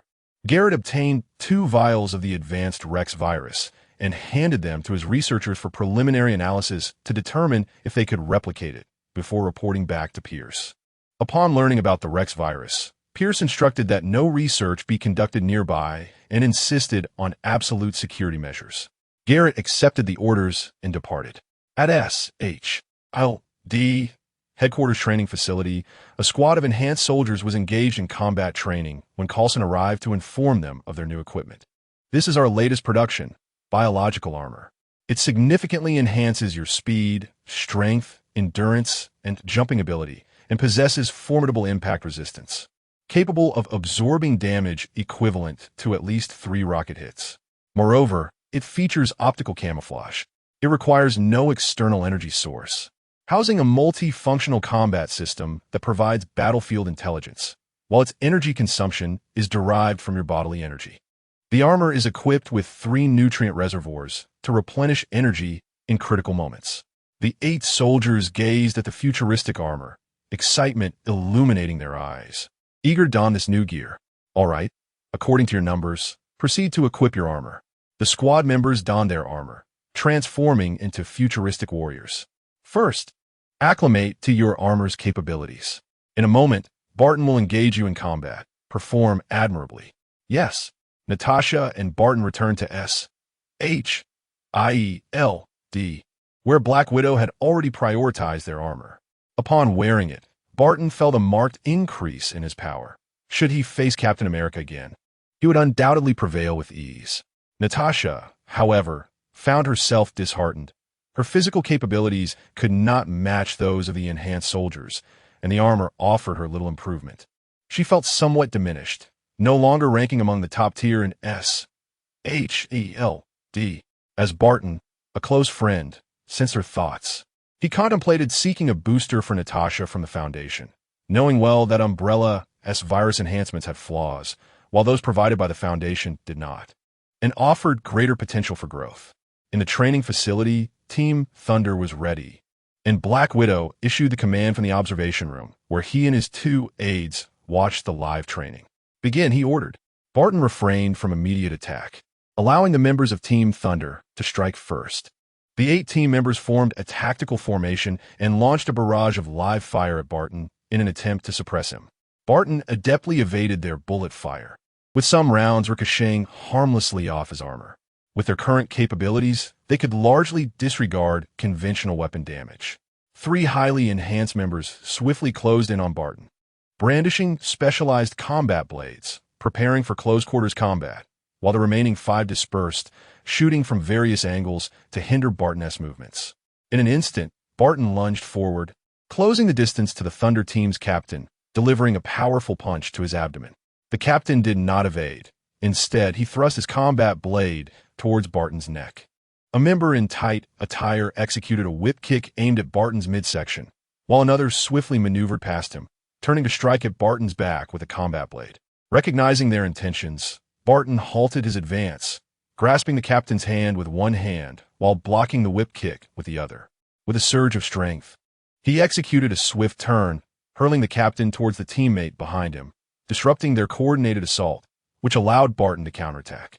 A barrage of bullets rained down upon him, prompting Barton to furrow his brow and leap back to evade the gunfire. He then rapidly closed in on the armed member, while the captain, understanding Barton's intent, surged forward, coordinating with the other 2 teammates to pin him down. The armed member shifted positions, continuously seeking opportunities to shoot at Barton. The skirmish among the few participants created afterimages, and under the impeccable coordination of the Thunder team, Barton struggled to find an opening. Instead, he was ambushed by the team leader, who delivered a kick to his back. Using the momentum, Barton performed a forward roll, distancing himself from the melee fighters, retrieving the last whisper from his back. With focused intent, a bolt of lightning surged forth, piercing the weapon in the hands of the distant armed member. The arrow continued through several walls until it struck a tank, resulting in a thunderous explosion that brought all combatants to a halt, gazing at the burning vehicle in the distance. "Are we still fighting?" Thunder gulped, inquiring. "This." The other team members echoed with trepidation. Even the dark-skinned member felt a twinge of fear, relieved that this was in an underground training facility. Otherwise, that arrow could have cost them several agents. I trust one won't need to compensate for that. No need, but you cannot use that bow in future training. Barton nodded in agreement. Very well then, you all performed admirably. You are already on par with the Avengers. Director, I have some thoughts. While we can handle ordinary individuals without issue, facing those super soldiers renders our attacks feeble, especially against someone like Commander Barton, where our assaults prove ineffective. Yet he can dispatch us with a single arrow. Barton's weapon is unique and irreplicable. I will seek to find suitable armaments for you. Chapter 48. Elves and Dark Elves. Upon the return of Odin and Thor to Asgard, Thor eagerly made his way to the dungeons to seek out Loki. Odin exchanged a glance with Frigga, curious about what the child was up to. Had he acquired a new toy to present to Loki? A new toy? Let's see. The foundation exceeds my expectations. In the dungeon, Thor released Loki from his confinement. As a guard attempted to intervene, Odin and Frigga arrived. Gesturing for the guards to step aside, Thor produced a potion given to him by the Foundation, and upon seeing Odin and Frigga enter, Loki, not caring about the nature of the potion, drank it without hesitation. To their astonishment, as Loki consumed the potion, his form was suddenly enveloped in an extraordinary glow. When the light faded, the original Loki had vanished, replaced by a graceful young girl. Thor's eyes widened, and his hammer clattered to the ground. Odin appeared unfazed, while Frigga gasped softly. Loki, feeling quite unusual, looked down at her transformed appearance and shrieked, "Thor, what have you made me drink?" Thor stammered, I had no idea this would happen." Furious, Loki raised a hand to cast a spell against Thor, but Frigga hurriedly intervened, saying, "Loki, calm down. We will find a way to restore you." Odin, intrigued by the spectacle, allowed a slight smile to grace his lips. Thor, utterly bewildered, had never anticipated turning Loki into a girl. Frigga shot a disapproving glance at the father and son duo before leading Loki to her palace to comfort her. The two males exchanged bewildered glances. "Father, did you already know the potion would transform Loki?" The expression of that purifier suggests she provided you with a rather mischievous potion. "What shall we do now? Perhaps this is not so bad," Odin replied, turning to leave. His body was failing him. After withstanding the onslaught of the apocalypse beast, he was on the verge of collapse. He needed to enter Odin's slumber immediately. Frigga spent considerable time soothing Loki, while Odin summoned everyone before him, assigning Thor to temporarily assume the role of king before succumbing to sleep. Loki, upon hearing that Thor was now king and coupled with her transformation, glared furiously at Thor, looking rather adorable despite her indignation.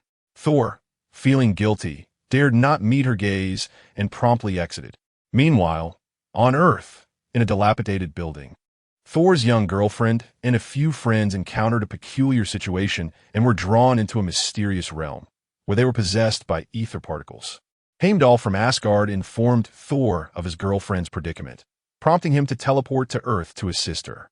As the Bifrost opened, Thor arrived near his girlfriend, only for her to slap him twice in quick succession. Nearby officers, attempting to use illegal entry as an excuse to detain her, were thrown back by red energy upon touching her. Realizing the gravity of the situation, Thor activated the Bifrost, transporting his girlfriend back to Asgard, where he immediately arranged for medical assistance. Frigga, upon learning that Thor had returned with a mortal woman, exhibited little surprise and even assisted in stabilizing the ether particles. Meanwhile, certain organizations on Earth were investigating the Bifrost properties when a portal opened, revealing several exquisitely beautiful young women, two of whom stood out distinctly. "Is this the place?" inquired one girl, clad in a flowing white gown and adorned with a golden crown. "Of course, I cannot be mistaken," replied another, wielding a massive key. Observing their surroundings, the girl, named Origami, approached a uniformed individual. "Were you the ones who attacked our barrier?" "And no, it wasn't us. Are you angels? You are truly beautiful," Origami remarked, watching the astonished faces around her, losing interest in further inquiries. She turned to the girl, named Rokuko. "Can we locate them?" Rokuko, sensing the fluctuations in space, replied tersely, "Do not disturb me." A few elven maidens nearby stifled their laughter. Who are you?" One agent mustered the courage to ask Origami, "Do not interrupt us." Origami snapped, venting her frustration on the agent. All right then, the agent retreated, feeling wronged. Soon after, agents from SHIELD, including Coulson and Barton, arrived.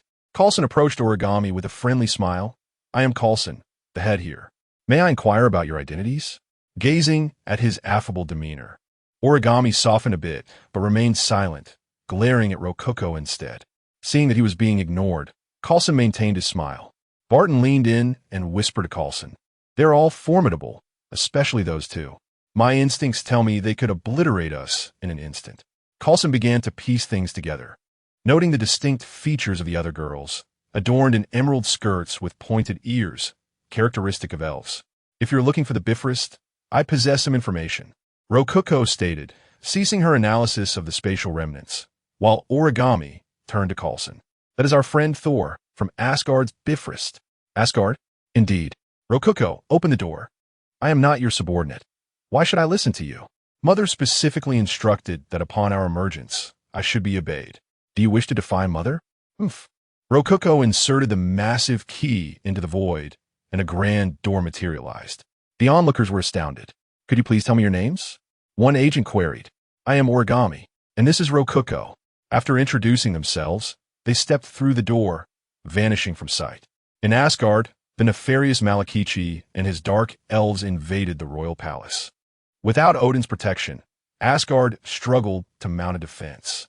Frigga was engaged in battle with a cursed warrior, soon sustaining injuries. Loki and Thor rushed her aid just as a portal appeared, from which several young women emerged. "This is the place. I sense the residual energy from before," Origami observed, and without hesitation, unleashed a blast of energy that sent the cursed warrior flying. "I cannot abide such hideousness. It is clear they are the villains." Loki dashed to Frigga's side, lifting her gently. "Mother, are you hurt?" "I am fine. Just need to rest for a moment." "Thank you for your timely assistance." Frigga replied warmly. "We seek the originator of the Bifrost, as it has damaged our barrier." "Ah, I see." Thor faltered, and Frigga quickly explained the situation. "Very well, but do refrain from opening doors indiscriminately. I am in a good mood, but others would not be so forgiving." Origami huffed. Rococo remained speechless. Their conversation was abruptly interrupted as a horde of dark elves stormed in. Thor swung his hammer, dispatching several, while Loki joined the fray, muttering about the wretched dark elves. Overheard by the young women. "Wait, are these elves? What does that make us?" Origami promptly intervened, and the extinction halo manifested, unleashing a barrage of attacks upon the dark elves, generating a wave of energy that annihilated all dark elves within the palace. The inhabitants of Asgard stood in stunned silence. "You just refer to them as elves?" Yes, they're indeed dark elves. Are such ugly beings truly classified as elves?" "It is merely a designation. This is an affront to the elves. I shall cleanse them thoroughly." Origami, with a fiery temper, charged forth under her radiant aura. "Is this girl truly that fierce?" 6 Kills shook her head, indicating her unfamiliarity with her. "So you're elves?" "Indeed, my mother is the Elven Queen." "We are certainly elves." At that moment, Odin awakened and stepped out of his chamber to confront them. "Father, you are the daughter of Lady Mio?" "Oh, you know my mother? I had the fortune of meeting her once." The sensation of standing before a true deity is unforgettable, and the girl before him bore a faint trace of Mio's essence. Albeit subtle, it caught Odin's attention. "You actually met my mother?" "Given her status, she should be imperceptible and unspeakable. Where did you encounter her?" "Not long ago, we visited the Foundation's headquarters, where we met Lady Mio and her other daughter, Chief Justice Mayuri." "You can still access the Foundation's headquarters?" "Quite impressive, old man. Just fortunate, really, since my mother did not shield you from her presence. I shall assist you in purging those hideous beings." 6 Kills also emerged from the palace, pointing her enormous key forward, summoning countless shooting stars that soared towards Asgard. "Are you helping or annihilating Asgard?" The meteors, though not large, obliterated all the dark elf flying vessels in the sky. Origami was mercilessly slaughtering the dark elves on the ground. Realizing the gravity of the situation, Spicy Chicken hurriedly retreated to the dark realm. With the aid of origami and 6 kills, the Dark Elves were swiftly eradicated. Odin expressed immense gratitude to the Elven maidens for their assistance, but suddenly, a wave of excruciating pain surged through him, causing him to collapse. "Father, I am fine." Origami approached Odin, examining his body. "Your physical resilience cannot keep up with the rapid influx of energy. You are on the verge of bursting. If you cannot speak, it would be best to remain silent." 6 kills was rendered speechless. A quiet cough was her only indication to Origami. "What's wrong? Did I say something incorrect?" "It is indeed true. I once sacrificed my eyes to gain the power of the Well of Wisdom to defeat those demonic gods, and this power has been incessantly augmenting, to the point where I can no longer endure it. Why not release it?" "Please do not speak." 6 kills felt utterly exhausted. "It is a curse, the price for power, and it cannot be relinquished. Then strengthen your body to match the growth of your energy. Please, dear sister, refrain from speaking." 6 kills gazed down at her feet, indicating her discomfort. "I'm already old. My body cannot be enhanced any further." "Huh? Can one even grow old? You have only lived for a little over 5,000 years. How can you be considered old?" "Sister, do you even hear the words you utter?" 6 kills was at her wit's end. "What is it? 5,000 years is already quite considerable. Most mortals live less than a century. My mother once said we have lifespans of at least 10,000 years, and with ascension, it could be even more. We are not the same, but they are gods. I shall not continue this conversation." 6 kills was exasperated. "Our lifespans are not that long. 5,000 years is already sufficient." "Well, you might try using the Well of Life. It should aid in balancing your bodily issues." "The Well of Life?" "Yes, it is the Well of Life from our elven heritage." "Sister, outsiders cannot enter the spirit realm. Where is your mind? We can simply bring it out." "The life force would conflict with the energy within him, resulting in an explosion that could obliterate this world." Would it not? "No need. I have lived long enough. No, my impulsive nature compels me to save you. I shall take over. You are far too unreliable." The enormous key plunged into the void, a portal materialized, and 6 kills stepped inside. Shortly after, she emerged bearing a crystal vessel, exuding an intense essence of life energy. Gulp! A collective sound of swallowing echoed around. It was an instinctual reaction. "Once you drink from the Well of Life, I will use my powers to balance the energy within you." "Understood." She grasped the crystal vessel and drank deeply. 6 kills took the key, sealing the release. She inserted it into Odin's body. "Father!" "Silence!" Odin abruptly interrupted Thor. A radiant glow began to emanate from Odin's body, gradually rejuvenating his appearance. "This is all I can do. My abilities have not yet matured, and I can only balance this energy. I am profoundly grateful. You shall henceforth be Asgard's esteemed allies, and whenever you are in need, Asgard shall spare no effort to assist you." Odin assessed his body. He felt he could live a few more years, and his condition had improved significantly. "TCH, it's nothing truly remarkable, merely a slight improvement. Do you possess any other methods? My mother could resolve this in an instant. I am aware that my mother could effortlessly remedy this. Why don't you beseech her?" "TCH, enough now. I am quite satisfied. This duration is ample for me to fulfill my wishes." Odin contemplated the external situation, appointing Freya to host the elves. He, along with Thor and Loki, proceeded to the Dark Realm to confront Spicy Chicken. Chapter 49. Gratitude. After resolving the matter of the spicy chicken shreds, Odin returned to Asgard, accompanied by Frigg and several elven maidens to his treasure vault, inviting them to take whichever treasures they fancied. Origami displayed no interest in the treasures, while Six Shiki pondered for a moment before selecting the Ice Frost box, deeming it a fitting toy for Yato. This artifact, a prized possession of the Frost Giant clan, possessed the power to freeze entire planets, usable only by the Frost Giants. "Hold on, I will fetch Yato," she said. With a key inserted, the grand door swung open, and Six Shiki brought Yato forth. "Yato, take a look at this. Do you like it?" Yato lowered her hood and stood behind Six Shiki, diminishing her presence. Origami approached, grasping Yato's hand reassuringly. "It's all right. I'm here too." The two girls led Yato to the ice frost box. As Yato reached out to touch it, Odin intended to caution her against being frozen, yet the box erupted in a dazzling blue light, and Yato grasped it. Countless icy energies surged into Yato, transforming her into a delicate ice sculpture. Observing that neither origami nor six shiki appeared concerned, Odin refrained from intervening. The energy from the ice frost box was quickly absorbed by Yato. The box ceased its radiance, and with a crack, the ice shattered. Yato once again lowered her gaze and returned to six shiki, wrapping her arms around her. "Let us proceed.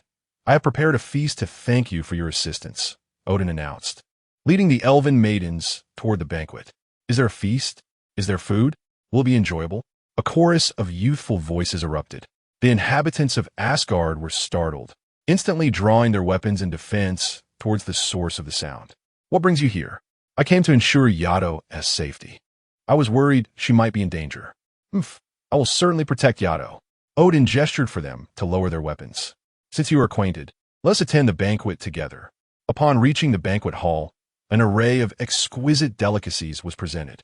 The beautiful elven maidens exhibited unparalleled grace as they savored their meals, delicately nibbling on fine pastries and fruits, each movement appearing light and refined.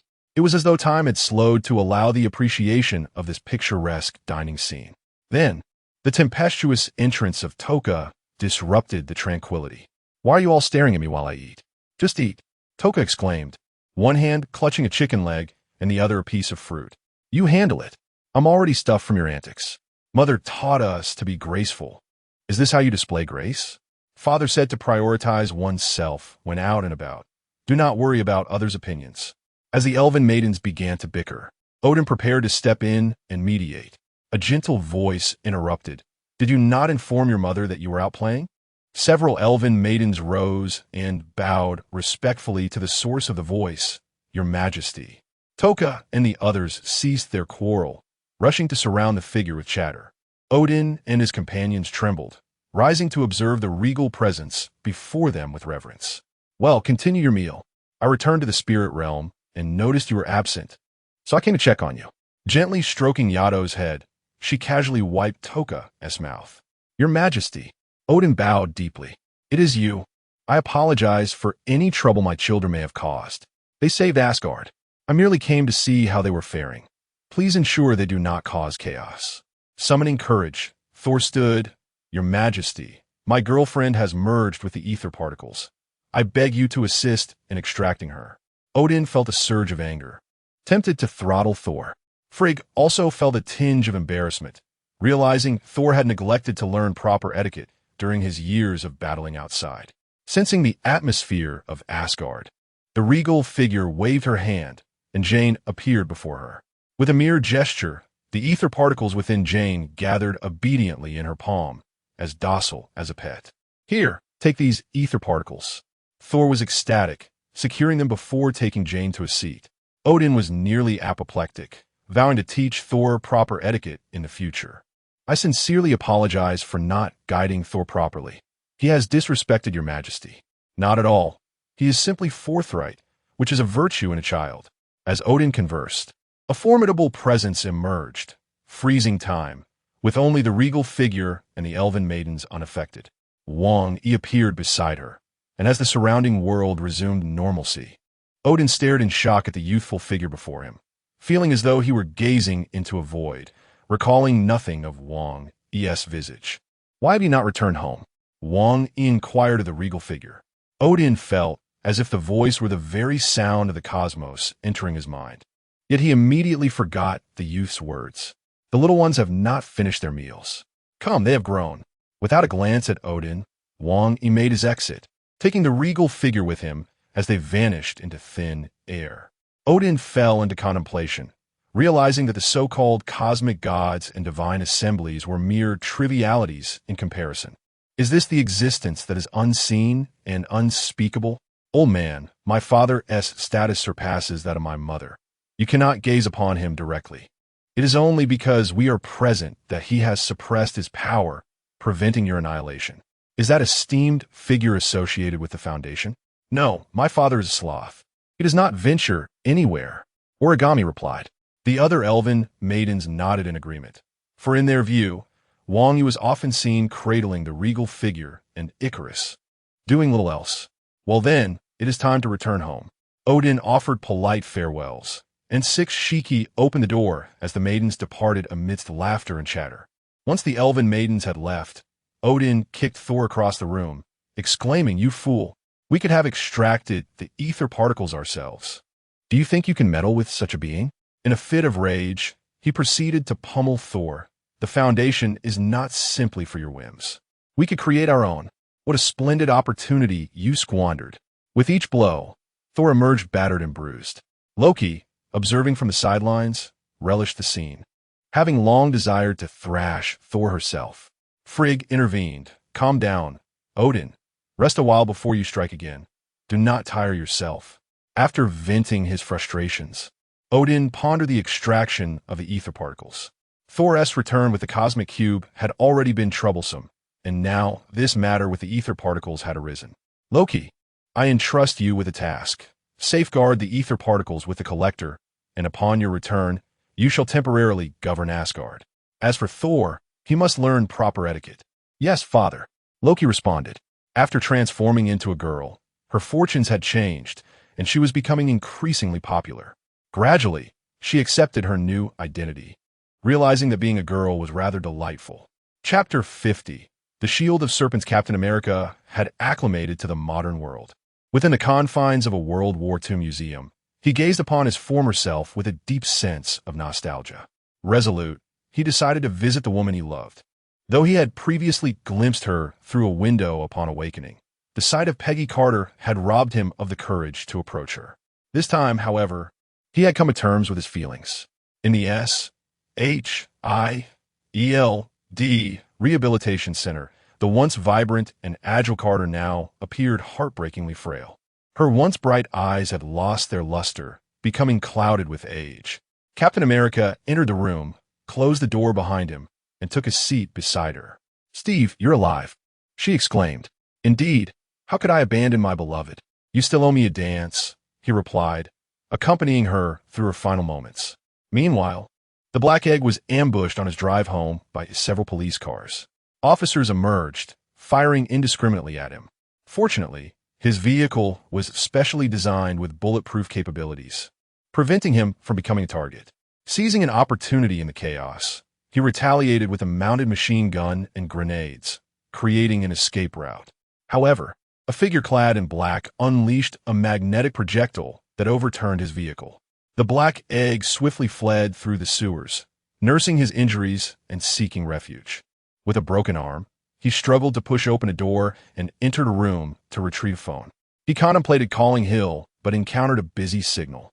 Realizing that communications in the area had likely been severed. Enduring excruciating pain, he fashioned a makeshift bandage from clothing before exiting through the back door, making his way toward Captain America's residence. After bidding farewell to Carter, Captain America returned home in a somber mood. As he entered, he sensed the presence of another. Instinctively, he prepared to strike. "It's me," the Black Egg, visibly weakened, managed to utter. Captain America rushed forward to assist his companion when a gunshot rang out, striking the Black Egg through a wall. He collapsed, handing Captain America a USB drive. In the SHIELD hospital Barton Hill, and Natasha awaited news outside the ward. When the doctor emerged, shaking his head, their hearts sank. SHIELD was now under the temporary control of Pierce, the highest-ranking official after the director's assassination. Given that the Black Egg had been attacked in Captain America's home, SHIELD took him into custody. "Steve, what transpired?" "I had just arrived home when Fury was gravely injured. Before we could speak, he was shot through the wall. I pursued the assailant, but lost him," Captain America recounted. "You lost him?" "Yes, he appeared to be another enhanced soldier." "Fury, didn't he give you anything?" Captain America observed Pierce, sensing something amiss. After a moment's consideration, he refrained from disclosing the USB drive. "No, he did not provide me with anything." Pierce nodded, suspecting Captain America possessed something of Fury's. He prepared to take action against him. "You should rest. We will notify you of any further intelligence." As Captain America descended in the elevator, a team of operatives entered. Noting their tense demeanor, he understood they intended to attack him. "Does anyone wish to exit the elevator?" he inquired. As his words resonated, the operatives lunged at him. Nevertheless, Captain America, being a super soldier, swiftly subdued them. Forces converging on the elevator, he leaped out, making his escape. At the Avengers base, Captain America, having donned a disguise, infiltrated under the cover of darkness. He accessed a computer and inserted the USB drive. "I knew you would come here," Natasha, also in disguise, approached him. "What happened?" "SHIELD is after you." Captain America recounted his escape from SHIELD. Natasha fell into contemplation. SHIELD has been compromised. We must contact Barton and the others. Captain America halted her. "This was entrusted to me by Fury before he died. Whatever he intended for us is likely contained within." The two examined the USB drive's contents, which revealed but a single address: Captain America's former training facility. "Let us investigate what lies within." They promptly made their way to the training base, unsealing the long-closed doors, only to discover that Hydra had not vanished, but was instead lurking within SHIELD, executing a plan known as Insight. Stunned, they resolved to return and thwart Hydra. They first confronted Sitwell, extracting details about Hydra's Insight plan, and then compelled them to guide them to SHIELD. During their journey, Natasha managed to contact Hill and Barton, alerting them to obstruct the Insight operation. Along the way, Hydra operatives relentlessly ambushed Captain America, and the Winter Soldier entered the fray, clashing with Captain America. At SHIELD, upon receiving Natasha's intelligence, Barton led the Thunderbolts towards the underground helicarrier, not needing to discern which operatives were Hydra. Any resistance was considered Hydra's. In the underground passages of SHIELD, Barton and his team incapacitated the obstructing operatives. Ahead, from men clad in black combat suits stood, accompanied by two monstrous figures. Barton signaled the Thunderbolts to take on the four men, while he engaged the two monsters. Chaos ensued as Barton fired at the creatures. Bullets sparked upon impact. Realizing firearms were ineffective, he discarded his weapon and unleashed his final arrow, channeling his focus to unleash a blue streak of energy that obliterated the monster. The remaining creature retaliated with a beam from its tendrils. Barton dodged, firing again and bringing it down. Ignoring the possibility of finishing the creature off, he charged at one of the hulking men, supporting the Thunderbolts. At that moment, the downed creature emitted a shockwave that affected everyone around it, causing dizziness and disarming them. Barton, too, felt the effects, but the enhancement serum surged through him, restoring his clarity. He swiftly dispatched the creature. The Thunderbolts regained their senses and rallied against the Winter Soldier, who soon fell under Barton's onslaught. Barton pressed on, leaving the Thunderbolts to fend off the overwhelming SHIELD forces. Captain America and Natasha arrived, brandishing 3 chips intended for installation in the helicarrier's control room. However, it was too late. The hatch above opened, and the helicarrier began its ascent. Captain America distributed the chips to Barton, each taking responsibility for a different helicarrier. Natasha and Barton swiftly installed their chips, while Captain America faced his beloved friend, Bucky. They shared a heartfelt exchange, but Captain America was soon knocked to the ground.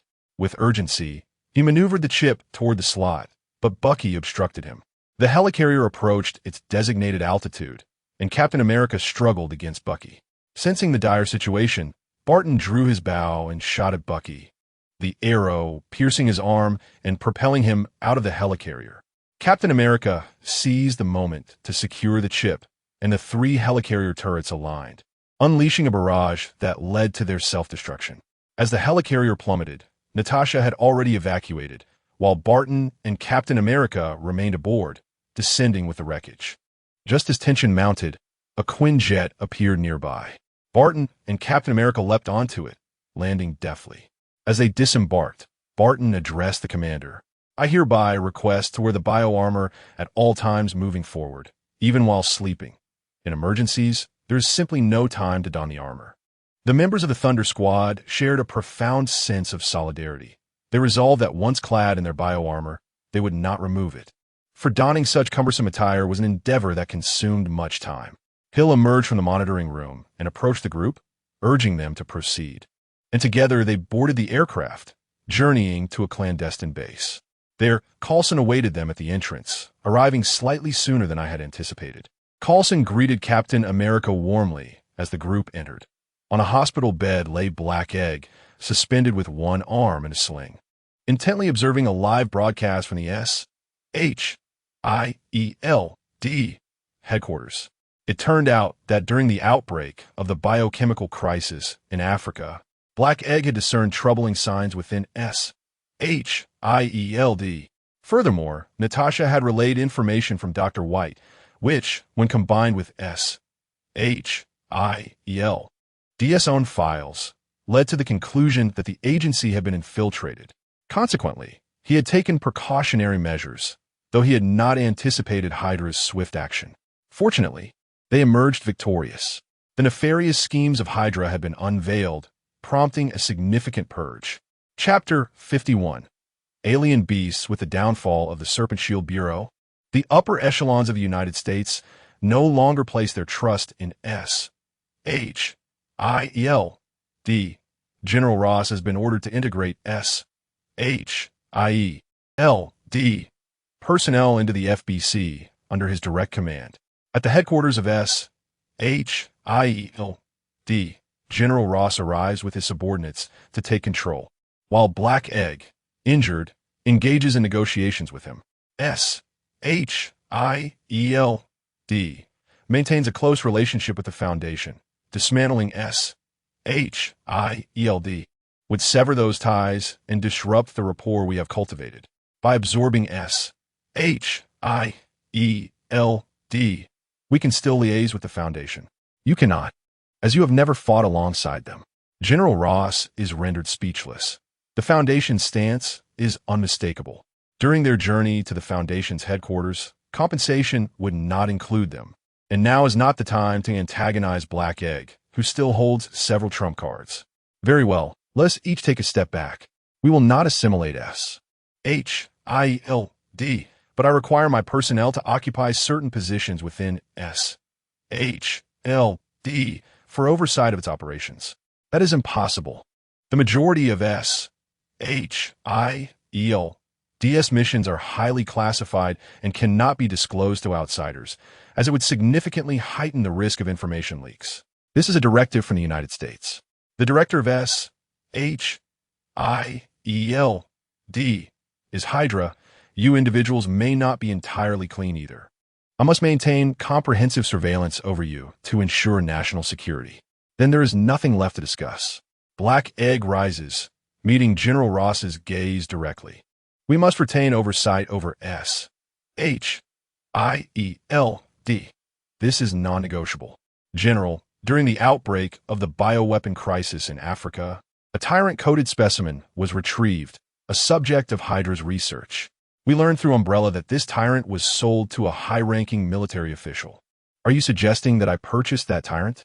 Then we shall see who bears responsibility for the bioweapon crisis. You are threatening me. I am protecting you. General, I have heard you are considering running for president. Utter nonsense, Fury. Do not let me catch you with any incriminating evidence.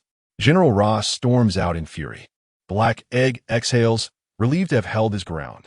Director, did General Ross provide Hydra with the tyrant? Of course not. Had he done so, he would not have come here. He'll discreetly relocate SHIELD's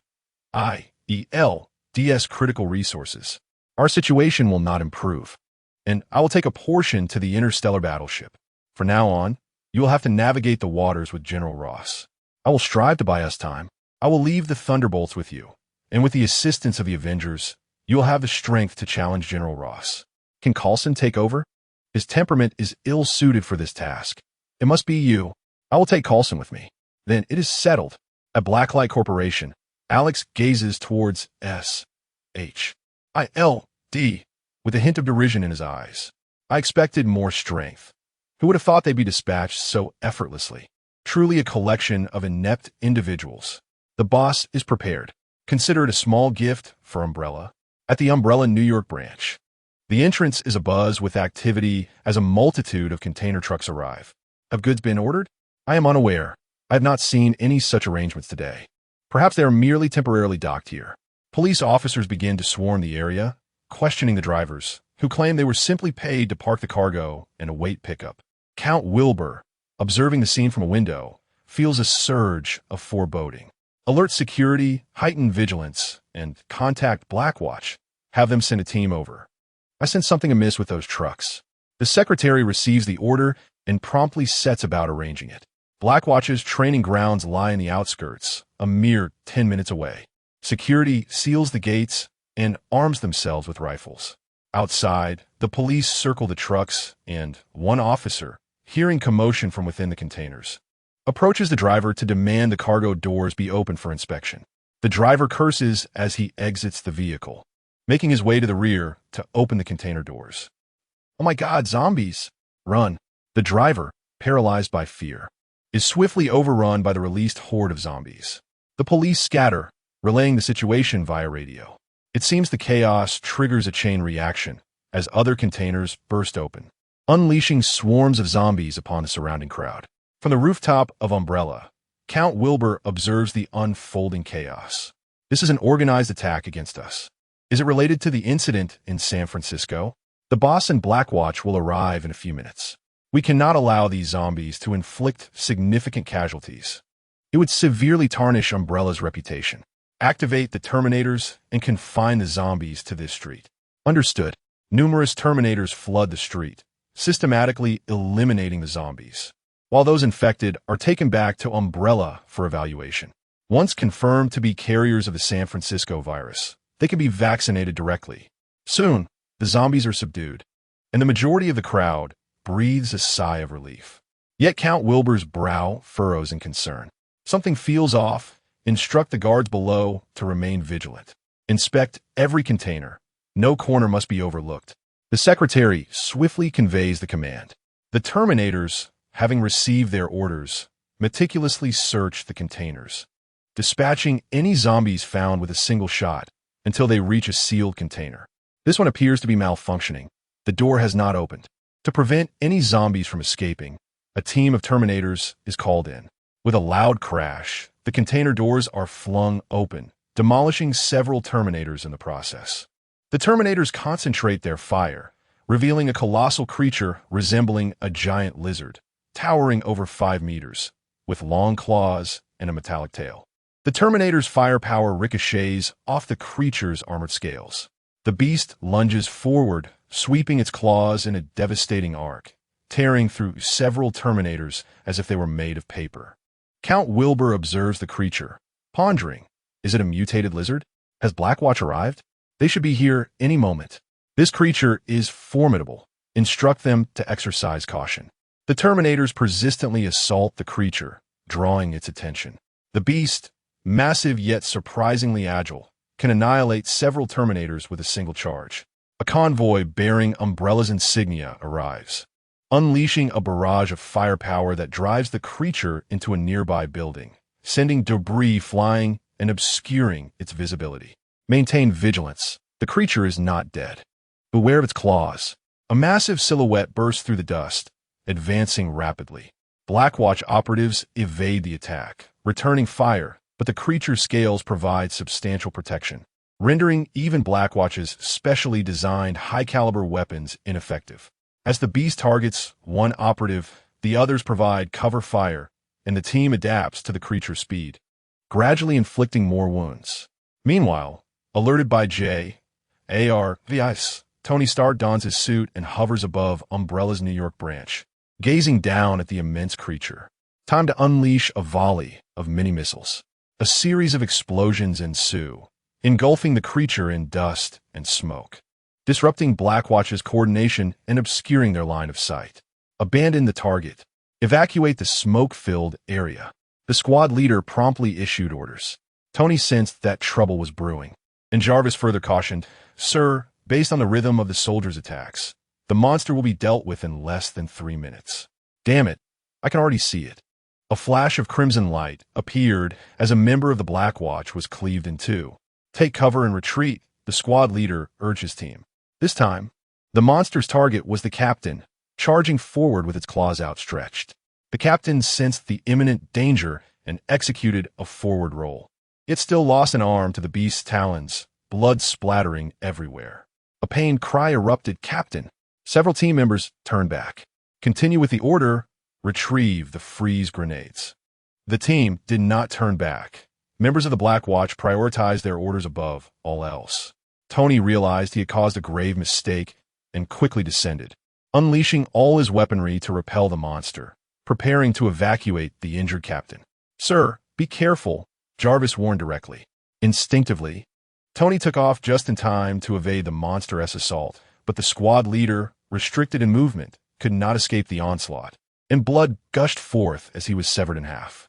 As the dust gradually settled, the captain lay lifeless on the ground. The monster's body was riddled with wounds. The remaining team members retrieved the freeze grenades and unleashed a barrage of shots, encasing the creature in ice. Count Wilbur, now furious, left the base and approached the monster. While his team continued to fire the freeze grenades, Count Wilbur picked up the captain's fallen weapon, thrusting the barrel into the monster's mouth before pulling the trigger. The monster's skull was penetrated, and he discarded the empty weapon, seizing the captain's grenade, pulling the pin, and stuffing it into the gaping wound atop the creature's head. A dull explosion reverberated through the air. The monster collapsed, utterly defeated. Tony landed, wishing to say something, but the words eluded him. Count Wilbur meticulously secured the captain's weapon and turned back, casting a deep, silent glance at Tony before walking away. The team gathered the bodies of their fallen comrades and departed in silence. Not a word was spoken as Tony stood outside the door for what felt like an eternity. Motionless. Chapter 52. The Unmasking of Truth. As the skirmish at the Umbrella Division came to a close, numerous influential figures who had previously collaborated with Umbrella expressed their intent to exact vengeance. The SHIELD agency, upon receiving news of the attack on the Umbrella Division, dispatched Agent Hill to assess the situation. Tony Stark was walking home when Pepper Potts noticed his unusual demeanor and inquired with concern. Tony said nothing, retreating to his laboratory and locking the door behind him. Alarmed by his behavior, Pepper contacted Rhodey, requesting him to keep an eye on Tony. Upon receiving the call, Rhodey glanced at the video in his hand and sighed, understanding that this incident was a significant blow to Tony. Agent Hill arrived at Umbrella with several agents and encountered military personnel who were also there to investigate. Count Wilbur received them and discussed matters of collaboration before bidding farewell to the representatives. Hill chose to wait for Wilbur to conclude his business. "I sincerely apologize for the delay. I am here to assess the situation. We have conducted an investigation, and the drivers involved were unaware. They were merely hired to transport here, each by different parties, and they were well prepared. Have any findings emerged from the creature?" "Not yet. It appears to be the same virus as the one from San Francisco. I have sent a portion of the remains back to headquarters for Dr. Marcus to examine. I also wish to take a portion of the remains. That is permissible. The military has also taken a small sample. However, I must caution you that this virus is exceedingly dangerous. Exercise extreme caution." "Understood. One more thing. We have selected a new batch of agents who will come for testing in a few days. Umbrella is always open for testing, but the military is becoming increasingly aware, especially considering your team's conspicuous presence. Will the Count share the enhancement technology with the military?" "Agent Hill, I'm a businessman. My priorities lie with the interests of Umbrella. Given our relationship, I kindly ask the Count to delay this for a while until we complete our enhancements." "That is certainly manageable. I shall take my leave now. Please." This incident resulted in the loss of 2 members from the Black Watch, including a captain, marking a significant blow. These members have been personally trained by the boss, rendering them irreplaceable resources. With a total of around 100 personnel, the loss of dozens during the Beastmen incident, and now 2 more has halved the elite of the Black Watch. Each member is now invaluable, and losing even one is a source of profound sorrow. After bidding farewell to the representatives from various factions, Count Wilbur contacted Weskier, relaying the intelligence and video footage of the attack back to headquarters. Weskier acknowledged the information and indicated that the Heartbreak Squad would be dispatched shortly, accompanied by 2 gifts. Ending the call, Wilbur stood by the window of his office, gazing down at New York City. Encouraged by Rhodey, Tony emerged from his despondency, feeling a sense of responsibility for the deaths of the 2 Umbrella warriors, particularly since Umbrella had aided him and Pepper. Rhodey reminded him that if he sought redemption, he must hunt down the perpetrator behind the attack. Tony meticulously sifted through various clues and finally uncovered some leads. During Hydra's exposure, they had sent 2 peculiar creatures to ambush Captain America, resembling the creature that had clashed with Umbrella. This suggested a potential connection between Hydra and the organization that attacked Umbrella. Identifying a target, Tony promptly proceeded to S.H.I.L.D., seeking out Black Widow to share his suspicions. Black Widow summoned Captain America and Hawkeye, who were directly involved and better equipped to comprehend the situation. After discussing their conjectures, the group split up to investigate Hydra's records and interrogate their members in prison. Through the collective intelligence gathered, they discerned the name of a corporation, the Blacklight Group. Lacking direct evidence, they speculated that if the Blacklight Group was indeed involved, it would likely house numerous bioengineered soldiers, akin to those encountered by Captain America, alongside the terrifying alien creatures. After deliberation, they decided that Hawkeye would infiltrate the Blacklight Group in bioarmor while the others provided support nearby. As the operation commenced, Hawkeye stealthily advanced into the Blacklight facility under the cover of night, searching various rooms. After a fruitless search, he contemplated whether to investigate the CEO's office for documents or to seek access to the basement. Ultimately, he resolved to inspect the CEO's office first. Utilizing his armor's cloaking ability, he evaded several patrolling guards and security mechanisms, arriving at the CEO's office. Cautiously, he cracked the door open and sensed no presence within. He swiftly entered and closed the door behind him. Surveying the office, he noted the absence of cameras and security systems. Using S.H.I.E.L.D. equipment, he opened the desk drawer and extracted a stack of documents for a quick review. "Isn't this rather impolite, Agent?" Startled, Hawkeye had not sensed anyone nearby, yet someone was evidently close at hand. Without time to ponder, he swiftly rolled aside, distancing himself from the source of the voice. "Ah, it's you. That arrow of yours left quite an impression." Hawkeye's pupils dilated. This was the enigmatic figure from San Francisco, someone he had witnessed in combat against Captain America. As he surveyed the surroundings, he saw the mysterious individual standing by the window, with the doorway requiring him to pass by. "Are you contemplating an escape?" Before the words could fully leave the figure's lips, a crimson beam of light materialized beside Hawkeye, and a blade transformed into a deadly weapon, sweeping towards him. Reacting swiftly, Hawkeye dodged the strike, executing a textbook Iron Mountain technique that impacted the figure's chest. Given Hawkeye's strength, this would have sent Captain America reeling, but the figure, Alex, rolled over Hawkeye's head, using the momentum to seize Hawkeye by the neck and forcefully hurl him away. Hawkeye crashed through several walls, attempting to adjust his position midair to absorb the impact. However, Alex denied him that opportunity, soaring past him and delivering a downward strike from behind. Hawkeye had no time to maneuver, and the blade met his back, the last whisper deflecting the attack. A shard of the blade flew away. "What is this weapon?" Alex exclaimed, astonished. His blade could effortlessly sever specialized steel, yet this bowstring had withstood his attack without a scratch. Leveraging Alex's strike, Hawkeye was propelled far away, concentrating his thoughts as a bolt of lightning shot toward Alex. With no time to evade, Alex was struck directly in the heart. As Hawkeye landed, he swiftly released another arrow that exploded upon impact with Alex's head.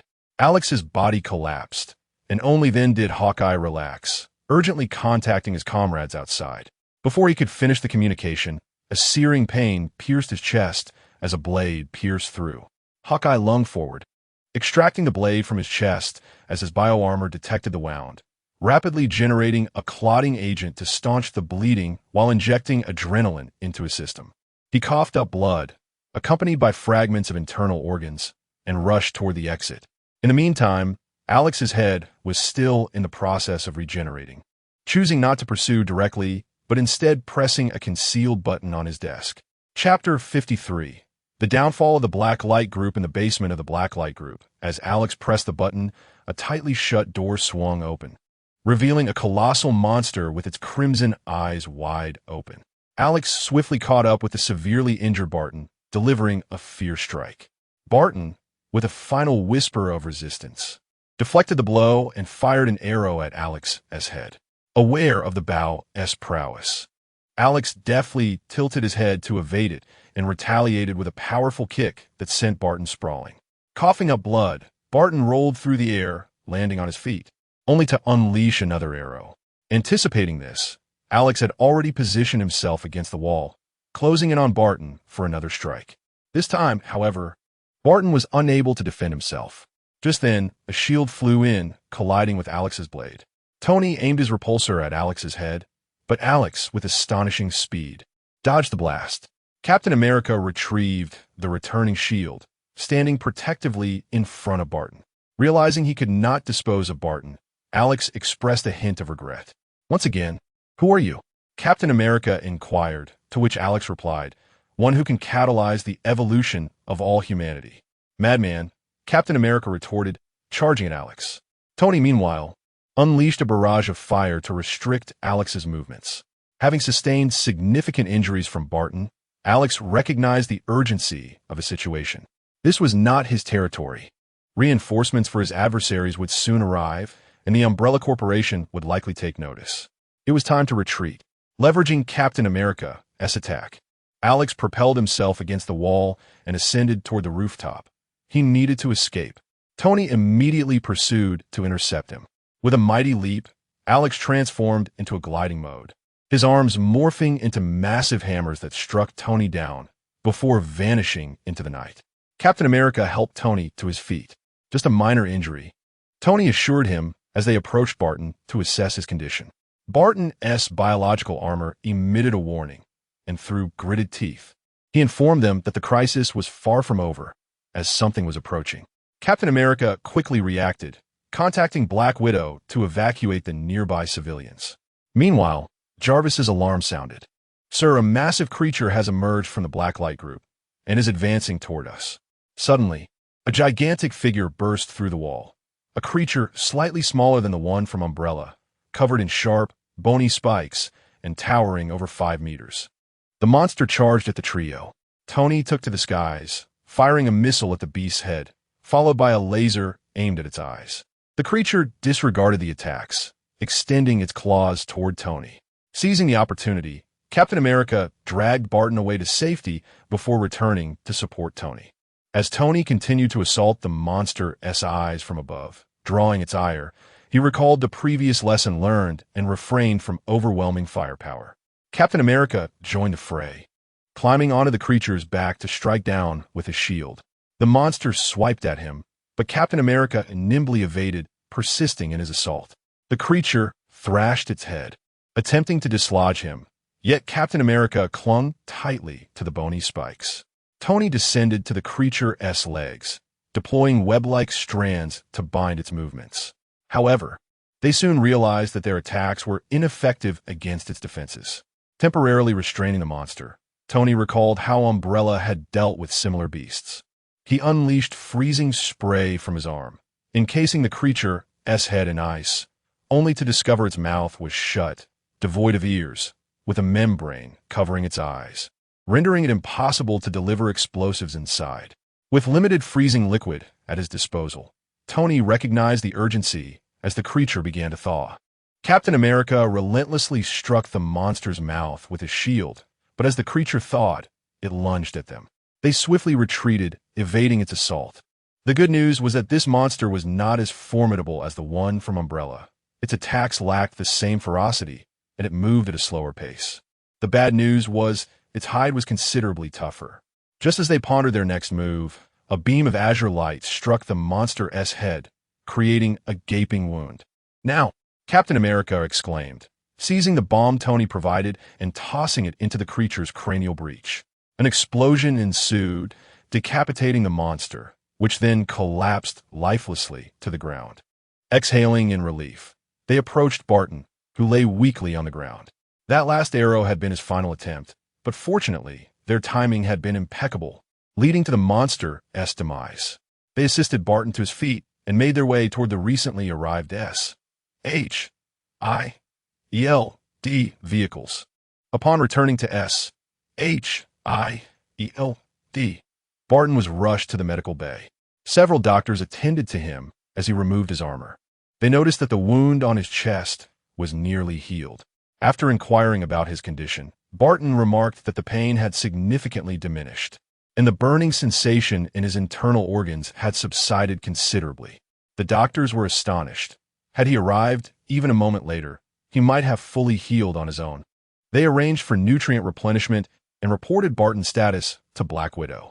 Black Widow received the full footage recorded by Barton's armor and instructed her subordinates to classify Alex as a wanted criminal to be pursued globally. Meanwhile, S.H.I.E.L.D. secured the Black Light Group's premises, uncovering numerous virus samples and live specimens linked to HYDRA. This information was then handed over to Count Wilbur, who assured them that they would manage the situation. Tony returned home and recounted the day's events to Pepper, who expressed her understanding and support. He then descended to the basement, instructing Jarvis to continuously track Alex's whereabouts, and resumed work on the advanced artificial intelligence he had been developing. In the center of the spiritual realm, Wang Yi watched Guardians of the Galaxy, admitting he had forgotten much of the film and needed to view it again. After finishing the movie, he concluded that the cosmos was rather dull, predominantly dark, with few interesting occurrences. He preferred the comfort of staying on Earth. Sharing his thoughts with Ling and Icarus, they all agreed it mattered not where they went. They would return to Earth. Opening a portal, Wang Yi led the group back to the tavern. Upon arrival, the tavern was still in operation. Jill was at the bar polishing glasses, while several waitstaff attended to the patrons, indicating that Jill was managing quite well, at least better than Wang Yi had with his own establishment. The sudden appearance of Wang Yi and his companions startled the staff. Who are these people? Jill looked up, relieved to see her boss return, finally setting down her glass. She waved to halt the waitstaff's actions and approached Wang Yi. Boss! The crowd was astonished. Is that really the boss? What an impressive entrance. Things seem to be thriving here. The place has expanded significantly, partly due to government compensation and partly because I purchased the surrounding area. Impressive work. Wang Yi stepped forward to embrace Jill, then called for Man Yu. Let's go out for a meal. Man Yu was one of the first individuals Wang Yi had summoned, akin to family, having accompanied him through his most arduous times. Shortly thereafter, Man Yu arrived at the tavern, expressing his grievances to Wang Yi. Why did you gather so many anomalies? Now I have to run around collecting them. In the Foundation, only Man Yu's memories had remained unchanged. Everyone else's were either incomplete or entirely fabricated by the system. The trio, reminiscent of their earlier days, made their way to an upscale restaurant. Wang Yi intended to enhance the abilities of both Gio and Man Yu, but both declined. Gio had little interest in combat, having not fought more than a few times. Although Man Yu was keen for battle, anomalies had no effect on him. Therefore, with his strength, there were few on Earth capable of injuring him. Wang Yi did not oppose their decisions. Indeed, Earth posed little danger to them, as threats capable of causing harm were primarily from their own ranks. At this moment, a familiar figure approached Wang Yi's table, interrupting the trio's light-hearted conversation. Chapter 54. The gift. As the three had just finished their meal, Carlson entered the dining room. It's Carlson. Long time no see. It seems you made a good recovery. Mr. Wang, it's been a while. I came to see if you needed anything upon your return. Really? Just to check if I needed anything? I have a few questions for you. Go ahead. I'm in a good mood after returning. So I'll give you a 99 discount. Shall we discuss this here? I'm indifferent. It mainly depends on what you wish to inquire. Carlson signaled his subordinates to clear the restaurant of all patrons. Once done, he ensured there were no eavesdroppers nearby. I wish to know if there are still Hydra agents within S.H.I.E.L.D. 10 million. Agreed. Certainly, there are. You shouldn't call it S.H.I.E.L.D. It ought to be termed Hydra Shield. Even if you uncover someone like Pierce, the former director, he is merely a fraction of Hydra. As for the list, I won't divulge that. However, I can provide you with S.H.I.E.L.D. E.L.D.S. roster. Coulson understood Wang Yi's implication and nodded. The Black Egg was soon to board an interstellar battleship and could facilitate the filtering process. I desire information on the Umbrella Corporation's owner. 5 million. Agreed. Edward Ashford, his date of birth is untraceable, but he is at least over 200 years old, possesses multiple degrees, is proficient in genetic biology and equipment development, and has accidentally acquired a mysterious life-giving water. Through various developments, he obtained the primordial virus, the Emerald Agent, and other special enhancement serums. One last question. I seek the location and information on this individual. Coulson presented a photo of Alex. Alex Mercer, Ph.D. in virology, vanished after participating in a research program, later resurfacing as part of Rex's cadre. His body has been restructured by a virus. He can no longer be classified as human. Intelligence analysis suggests he may have gained abilities from experiments conducted by the Umbrella owner before escaping and joining Rex's team. Known abilities include superhuman strength, agility, and enhanced recovery. He can survive even if his head is pierced, transform his body into a weapon to attack foes, scale walls, and glide. Analysis indicates he may also possess transformation and memory absorption abilities, though this remains unconfirmed. As for his location, he is in Western Europe, but he will be leaving soon. Thank you, Mr. Wang Yi. I want to intrude further. Haven't you already done so? The trio returned to the tavern, shared a few drinks, and then departed separately. Coulson handed the intelligence to the Black Egg. Has that angel returned as well? Yes, they were teleported directly into the tavern hall, and patrons promptly alerted the authorities. He was accompanied by many young women, including the angel. Are they all angels? Uncertain. Never mind. That is too distant for us. In any case, the presence of angels on Earth is a boon. How is the relocation plan progressing? Most of the data has been backed up, and a list of special items has been compiled.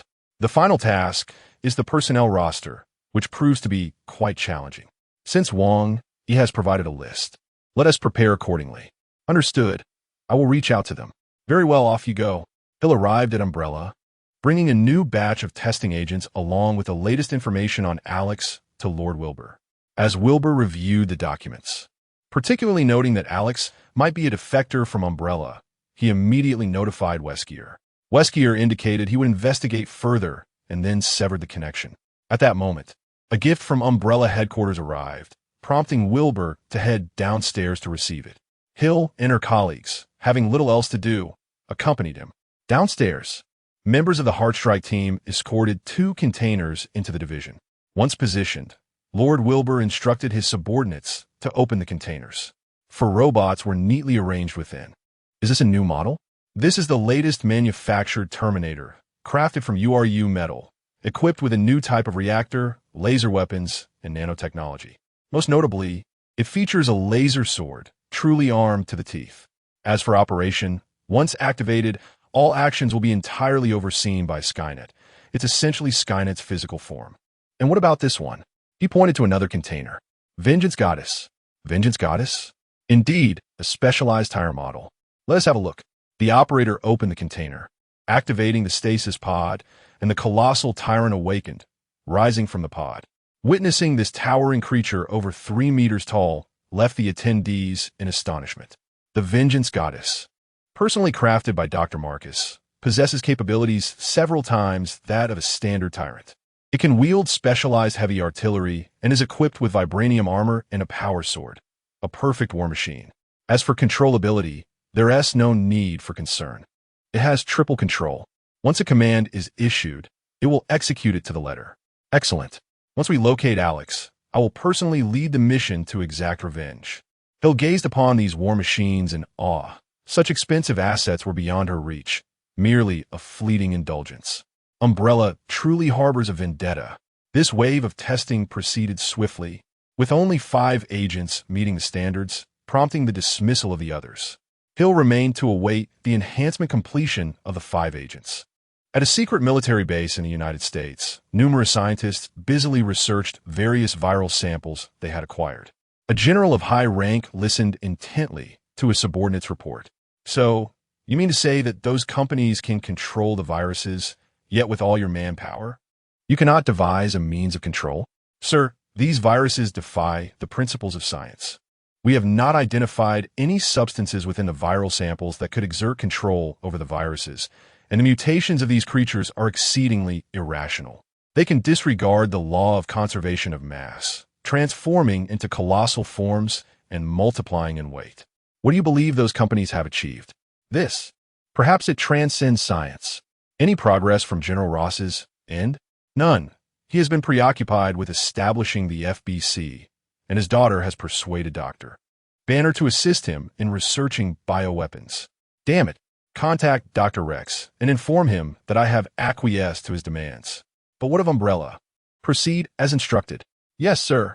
Chapter 55. Replacement Alex returned to the Rex Institute, delivering the combat data of the Xenobeasts to Dr. Rex.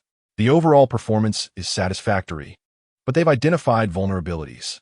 As expected, I'm in the process of integrating the extremist virus into the Xenobeasts. Based on the current progress, success should be imminent. However, we require a larger number of living subjects for experimentation. I will address the issue of subject acquisition. I've established contact with General Mike in the United States. He requires an enhanced iteration of the extremist virus. In exchange, I've requested new testing grounds and living specimens in the U.S. He has acquiesced to our collaboration. You are to lead a contingent of the Yanlong forces to infiltrate the military. We need to create some disruptions for Umbrella. I shall depart immediately. By the way, has the vibranium been located? Not yet. The availability of vibranium in circulation is scarce. However, Tony Stark undoubtedly possesses knowledge of its procurement. Understood. Alex, accompanied by the Yanlong warriors, boarded a private jet en route to the military base designated by General Mike. An officer escorted Alex to General Mike's office. Do you have what I requested? Indeed. Alex placed a briefcase on the table, revealing 8 vials of crimson serum. Only 8 vials? General, this is the enhanced version of a serum. It not only augments physical capabilities, but also facilitates limb regeneration, devoid of adverse effects. I require more. General, your offer lacks sincerity. This is my territory. I demand you divulge the manufacturing process. Ha, General, did those corpses outside instill such audacity in you? What? Someone. General Mike vociferously summoned the soldiers stationed outside, but there was no response. Alex ambled toward Mike, whispering in his ear, "From this moment forward, I am you." Before General Mike could comprehend the meaning, a sharp pain pierced his chest as a tentacle impaled his heart. You. He expired before completing his sentence. Alex promptly assimilated General Mike, including fragments of his memories. A surge of dark crimson energy emanated as Alex transmuted into General Mike. A knock echoed from the door. Enter. 2 Yanlong warriors strode in. Doctor, it's all taken care of. No survivors. Mind your salutations. Dispose of the cadavers by incineration. Your identities will be resolved shortly. Yes, General. Mike picked up the phone, consulting his memories before dialing a number. Colonel, assemble all newly enlisted recruits on the parade ground. I wish to address them personally for assignment. But this deviates from. Colonel, this is not a consultation. Yes, General. On the parade ground, thousands of recruits stood in neat formations. Alex delivered a motivational speech to the soldiers, strategically integrating the Yanlong warriors into the command structure among the new recruits. After assigning the Yanlong warriors, Alex issued orders for the covert apprehension of illegal immigrants and vagrants. Drawing upon the memories of General Mike, Alex swiftly gained control of the unit. Rex delivered the Xenobeasts, now infused with the extremist virus, for field testing at the earliest opportunity. Alex, leveraging his identity, demanded the tyrant virus data from Umbrella. Failure to comply would result not only in the cessation of cooperation, but also in the exposure of Umbrella's illicit human experimentation, with the tyrants serving as irrefutable evidence. Damn it! Has Mike lost his mind? Why is he causing trouble for the Umbrella Corporation? General Ross, upon receiving the report from his subordinate, was on the verge of losing his temper. The numerous collaborations had fostered a strong relationship between the military and Umbrella, whose products proved invaluable in significantly reducing soldier mortality rates. Yet, Mike was threatening to expose Umbrella's human experimentation. Please, this is the United States. Isn't human experimentation commonplace? And if we're talking about human experimentation, I, Ross, am the one who should be on trial. General, could this be related to you? What do you mean? General Mike is of equal rank to you, but recently, you've been enjoying considerable prominence. Not only do you have direct authority over SHIELD, but you've also established FBC, and Umbrella has been providing you with substantial assistance, making them your natural allies. He's trying to undermine me by attacking Umbrella? Damn it, that damn Mike. Release his human experimentation data. Let's see who cracks first. What about Umbrella? Notify them to clean up their mess. Yes, sir. Mike, you'll pay for this. Ross was furious. The two had always been rivals, especially since Ross harbored ambitions of running for president. Mike was jeopardizing his future, and Ross wouldn't tolerate it. At an Umbrella branch, upon hearing the news, Will's initial reaction was disbelief. General Mike was also a collaborator with Umbrella, though not as closely aligned as General Ross. Their relationship was still amicable. Why would he suddenly turn hostile? What have you found? Nothing. General Mike is personally involved in everything, and we haven't detected any anomalies within the military. Several high-ranking military officials who collaborate with us have inquired about the situation. But General Mike's stance is resolute, with no signs of backing down. Has he lost his mind? What does he gain from doing this? General Ross's aides speculate that he intends to undermine General Ross. Purely political motives? It doesn't feel right. He doesn't need to offend other high-ranking military officials. Investigate who he's met with recently. Yes, boss, I'll do it right away. A knock echoed. Enter. Hill entered, carrying several file folders. Our director asked me to bring these over. They contain General Mike's past records. Thank Director Fury for me. Hill nodded and departed from Will's office. Will began reviewing General Mike's files. At that moment, his subordinate reported, Boss, here's a list of General Mike's recent visitors. We'll quickly scan through it. Have all the individuals been verified? No, most of them are prominent figures, and verification would take a considerable amount of time. However, this person is somewhat peculiar. The secretary pointed to a name. We couldn't find any records of him at the airport, and we couldn't locate the sentries on duty at the time either. Rex? That name sounds familiar. Check if we have a customer with that name. Yes. Rex? I've definitely heard that name before. Will strained to remember, but he couldn't quite place it. He picked up the phone and called Weskier to inquire if he remembered the name Rex. Weskier also pondered for a long time, only finding it vaguely familiar. Marcus approached and asked. Weskier mentioned the name Rex, and Marcus immediately recognized it. The virus extracted from the zombies in San Francisco was inscribed with the name Rex. The Rex virus, it's him. It seems he's confident, not even trying to conceal it. Then he shall receive a gift from Umbrella. Will hung up the phone and called General Ross, informing him of the information first. Chapter 56. The trap. After conferring with General Ross, several military magnates were contacted to orchestrate a meeting, inviting General McKean for a discussion. The objective was to ascertain the nature of the information provided by Rex that enabled such a targeted approach against Umbrella. With the encouragement of influential figures, Alex ultimately accepted the invitation, embarking towards New York accompanied by several Fire Dragon warriors. Within S.H.I.E.L.D., the enigmatic Agent Black looked over the documents in hand and summoned Coulson. You mentioned that Alex possesses the ability to alter his appearance and extract memories from others? Indeed, Wang Yi stated as much, though it remains unverified. McKean's recent actions have been rather peculiar. Are you suggesting he has been replaced? We must not interfere. Relay this information to Umbrella. I will contact them immediately. Upon receiving intelligence from S.H.I.E.L.D., Will's expression darkened considerably. Such an ability was nothing short of a nightmare. Should he take on the form of someone nearby and launch a surprise attack, the chances of response would be minimal. Contact Blackwatch. We must deploy all available resources to ensure Alex is captured. Understood. That night, at a secluded private estate, Alex and Will arranged to meet. Will arrived early, having made ample preparations. Once Alex arrived, escape would be impossible. As Alex and his Fire Dragon team approached the estate, Will stepped forward to greet them. General, it appears to be quite a challenge to arrange this meeting. Business keeps me busy. Let us dispense with the pleasantries, Count Will. General, I am curious as to what has prompted your shift in attitude towards Umbrella. I find their use of live subjects for experimentation to be utterly inhumane. Those tyrants are merely humans who have undergone mutation. And do you not consider your own experiments to be equally cruel? Oh, I am uncertain of what you speak. Before Will could finish his sentence, a piercing blue bullet struck, obliterating Alex's head with overwhelming force. As black-red arcs of electricity crackled, Alex's head began to regenerate. Four armored figures emerged, seizing Alex's limbs and employing laser swords to dismember him.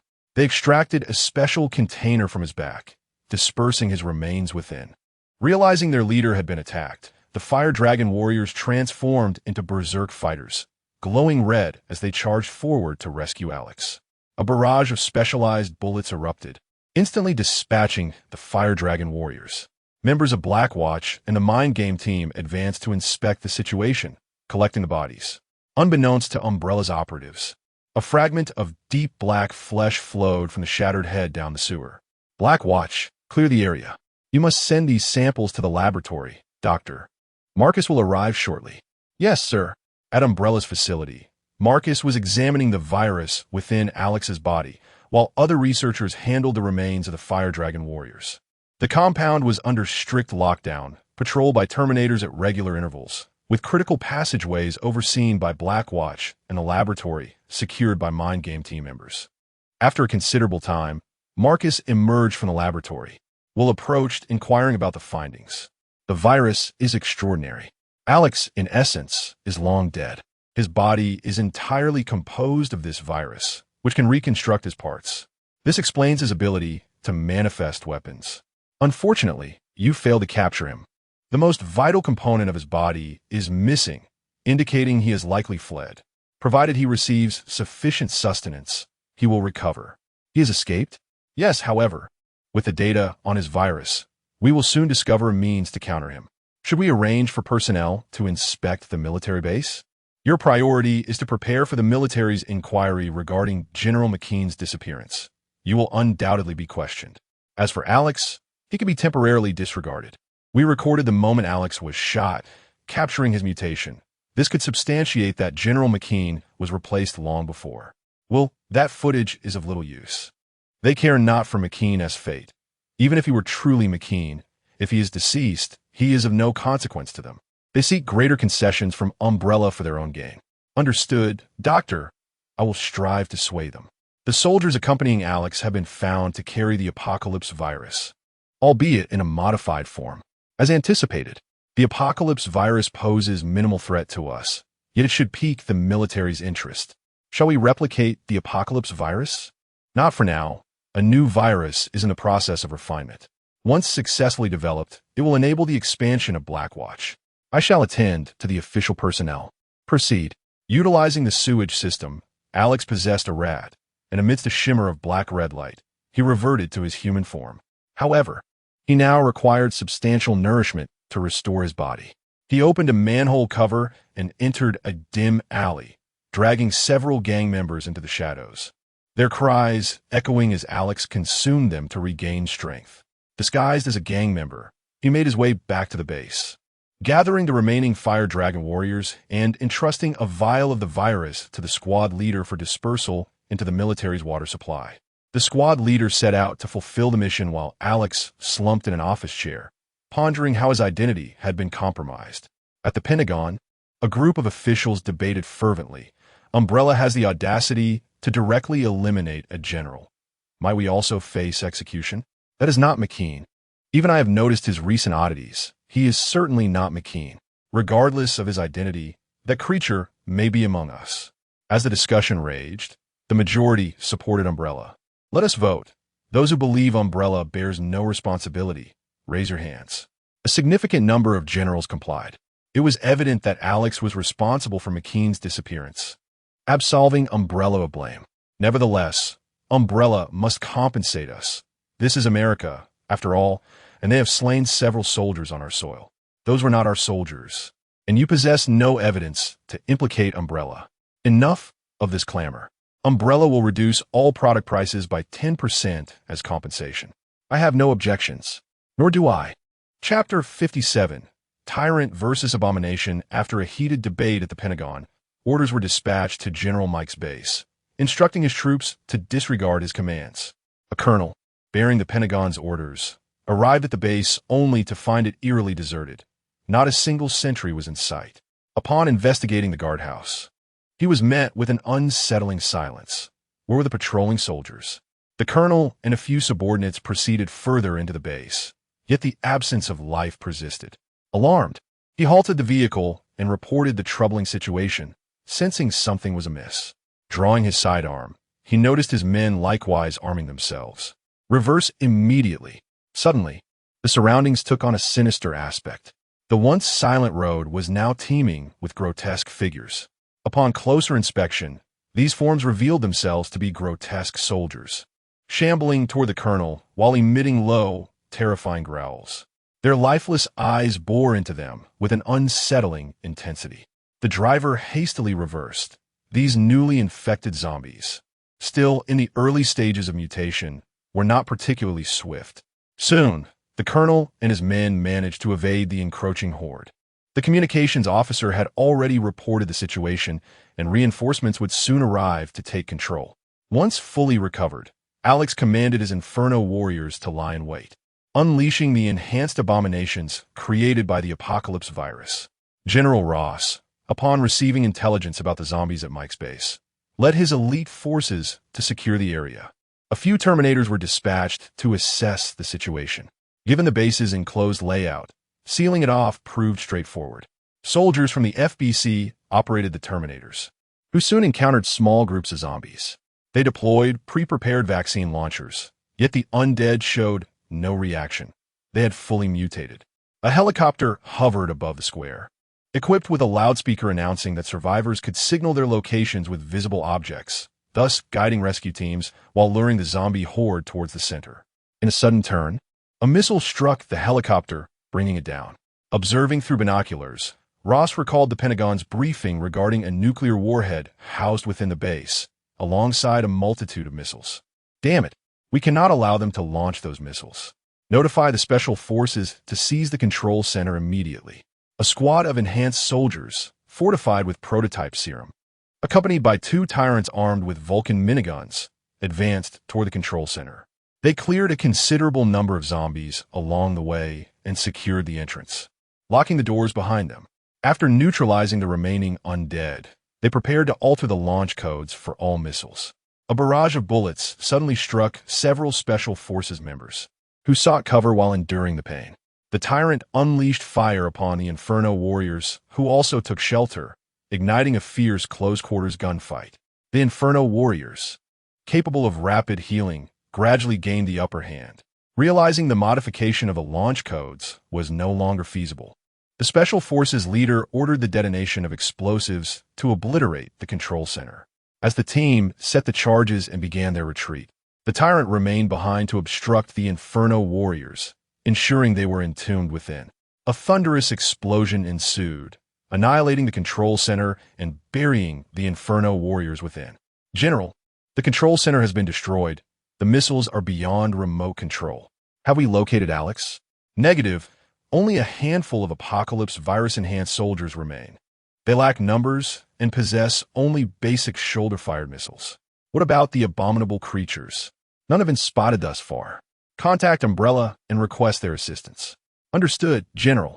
After receiving Ross's communication, Count Wilbur and Dr. Marcus of Umbrella conferred and activated the Vengeance Goddess, designating Alex as the primary target and the abominations as the secondary target, with further objectives as per General Ross's directives. The Vengeance Goddess awoke, her eyes transforming into the Umbrella emblem before reverting to a deep crimson. She donned her gear and boarded the transport vehicle. Within the base, Alex refrained from immediate action, biding his time for an opportunity to replace Ross while awaiting the practical testing of the new abominations. Tony Stark had received intelligence from SHIELD regarding Alex's presence at Mike's base, which had now succumbed to the zombie plague. Clad in his armor and equipped with specialized gear targeting Alex, he soared toward the base. SHIELD also deployed Captain America and Hawkeye to assist in the apprehension of Alex. In the lockdown zone of Mike's base, a transport vehicle emblazoned with the Umbrella insignia rolled in, from which emerged an enormous tyrant, outfitted in equipment that left General Ross momentarily dazed. Is this a new type of tyrant? General, this is a specialized tyrant designed by Umbrella to counter the abominations. Is it for sale? General, I lack the authority to decide. Umbrella's higher-ups are preoccupied with critical tasks and have entrusted me to bring this tyrant along. After this is resolved, I'll arrange for Count Wilbur to visit you. Very well. The Vengeance Goddess disembarked the transport vehicle, her vibranium armor gleaming, a massive sword slung across her back, and an explosive gun in hand as she advanced into the base. Her specialized vision quickly detected a significant energy signature. The ground trembled slightly, and something emerged from the earth. Ross had anticipated this. Indeed, there were large monstrosities present, and he was grateful he had not ordered his subordinates to enter the base to eliminate the zombies. The Vengeance Goddess spotted the abomination, her secondary target materializing. An alert flashed before her eyes as she closed in on the creature, loading her explosive ammunition. She aimed for the abomination's head, unleashing a barrage of explosive rounds that tore into its visage. The abomination swiftly evaded, clawing at the tyrant, yet its lethal talons merely grazed the vibranium armor, inflicting no damage. The tyrant retaliated with explosive shots aimed at the abomination's head, but this time the creature adeptly dodged the projectiles. Realizing the explosive gun lacked effectiveness, the tyrant stowed it away and unsheathed the massive sword from her back. She charged forth, her speed creating an afterimage as she aimed a lethal strike at the abomination's cranium. The abomination, sensing the tyrant's proximity, clawed at her head. A shower of sparks erupted as the two titans collided. The tyrant remained unscathed, while the abomination's claw was severed. Meanwhile, Stark hovered above the base, observing the titanic clash below, lost in thought. Will the weapons I've prepared truly inflict harm on such monstrosities? He maneuvered his suit above the abomination, deploying missile launchers. A flurry of blue freeze missiles struck the creature, and the effects were immediate, encasing it in ice. Producing a specialized explosive, he detonated it through the gaping hole in the abomination's head, obliterating its cranium. Indeed, it appears I must rely on my own prowess. Seeing the creature's head blown apart eased Stark's concerns. With this experience, he felt more equipped to handle the situation. However, his relief was short-lived as JARVIS issued a warning. Sir, it is not yet deceased. Its internal temperature is rapidly escalating. As Stark glanced back, he witnessed the headless abomination glowing crimson, the ice melting away, and the remnants of its severed head beginning to regenerate. What the hell? Stark's PTSD flared. This scene was all too familiar. He maneuvered his suit to evade the abomination's rapid assault and launched another volley of freezing missiles. Yet the enhanced creature, bolstered by the apocalypse virus, remained unfazed by the onslaught. The xenomorph continued its relentless assault on the tyrant with its razor-sharp claws. The tyrant deftly evaded the attack, countering with a swift strike that left a gash across the xenomorph's back. A flash of crimson light emanated from the wound, signifying an immediate regeneration. Captain America and Barton, arriving on the scene, were momentarily taken aback, pondering the futility of this battle. Chapter 58. Alex's escape. For a moment, the atmosphere became somewhat tense. The goddess of vengeance would soon recover from the damage inflicted by the alien beasts, while the alien creatures were incapable of breaching her defenses. The others could only watch helplessly as these two monsters faced off. Their immediate priority was to locate Alex. The trio split up to search, dispatching the mutated soldiers along the way. When they encountered the Flame Dragon warriors, they merely exerted a bit more effort before reaching General Mike's former office. Captain America signaled for his companions to provide cover and forcefully kicked open the door. Alex stood with his back to them, gazing out the window at the spectacular battle of monsters outside. You truly are mad, daring to unleash a virus directly into the military, Tony Stark exclaimed. I happen to have a question for you. You must know where to find vibranium, don't you? You still covet vibranium? Dream on, Alex replied, seemingly aware of their intentions. Suddenly, Alex turned around, a strange smile creeping across his face. As long as we merge, I shall become you. Countless tendrils sprouted from his body, lunging towards the three. Tony initiated the attack, firing a laser beam at Alex, but he effortlessly sidestepped it. Barton knocked an arrow and shot it towards Alex. The arrow split mid-flight, approaching from various angles. Alex swung his tendrils, deflecting all the arrows. Captain America seized the opportunity, hurling his shield at Alex's head. Alex bent backward at a perfect 90-degree angle, avoiding the shield while delivering a kick to Captain America's abdomen, sending him staggering back. At that moment, Alex launched another assault, more tendrils sweeping toward Tony like a tempest. Unable to evade, Tony found himself ensnared by several tendrils.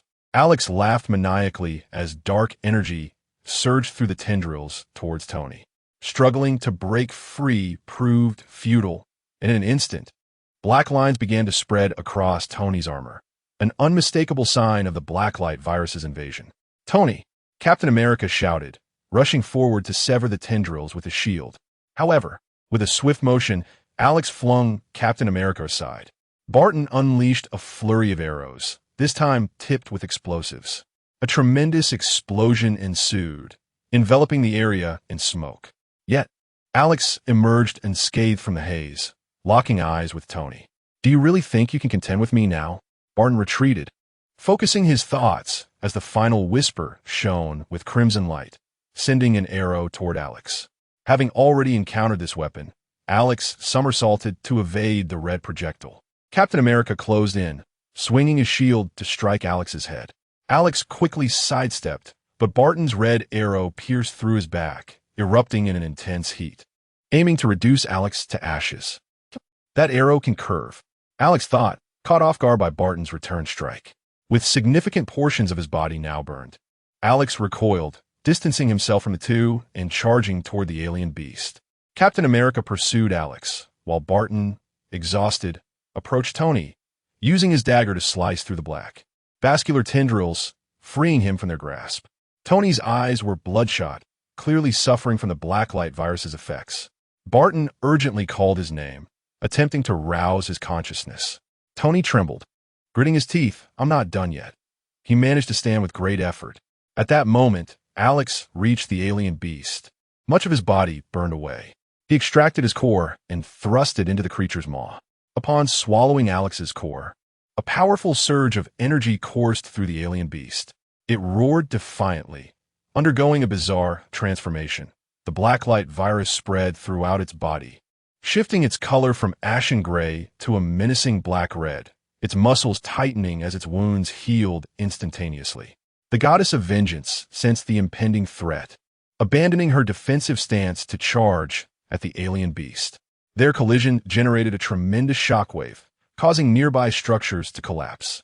Captain America and the others were forced to retreat momentarily.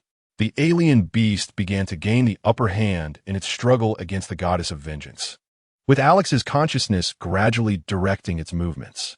It extended its razor-sharp claws, viciously striking at the goddess's head. Though she dodged swiftly, a claw grazed her, tearing away a substantial portion of flesh.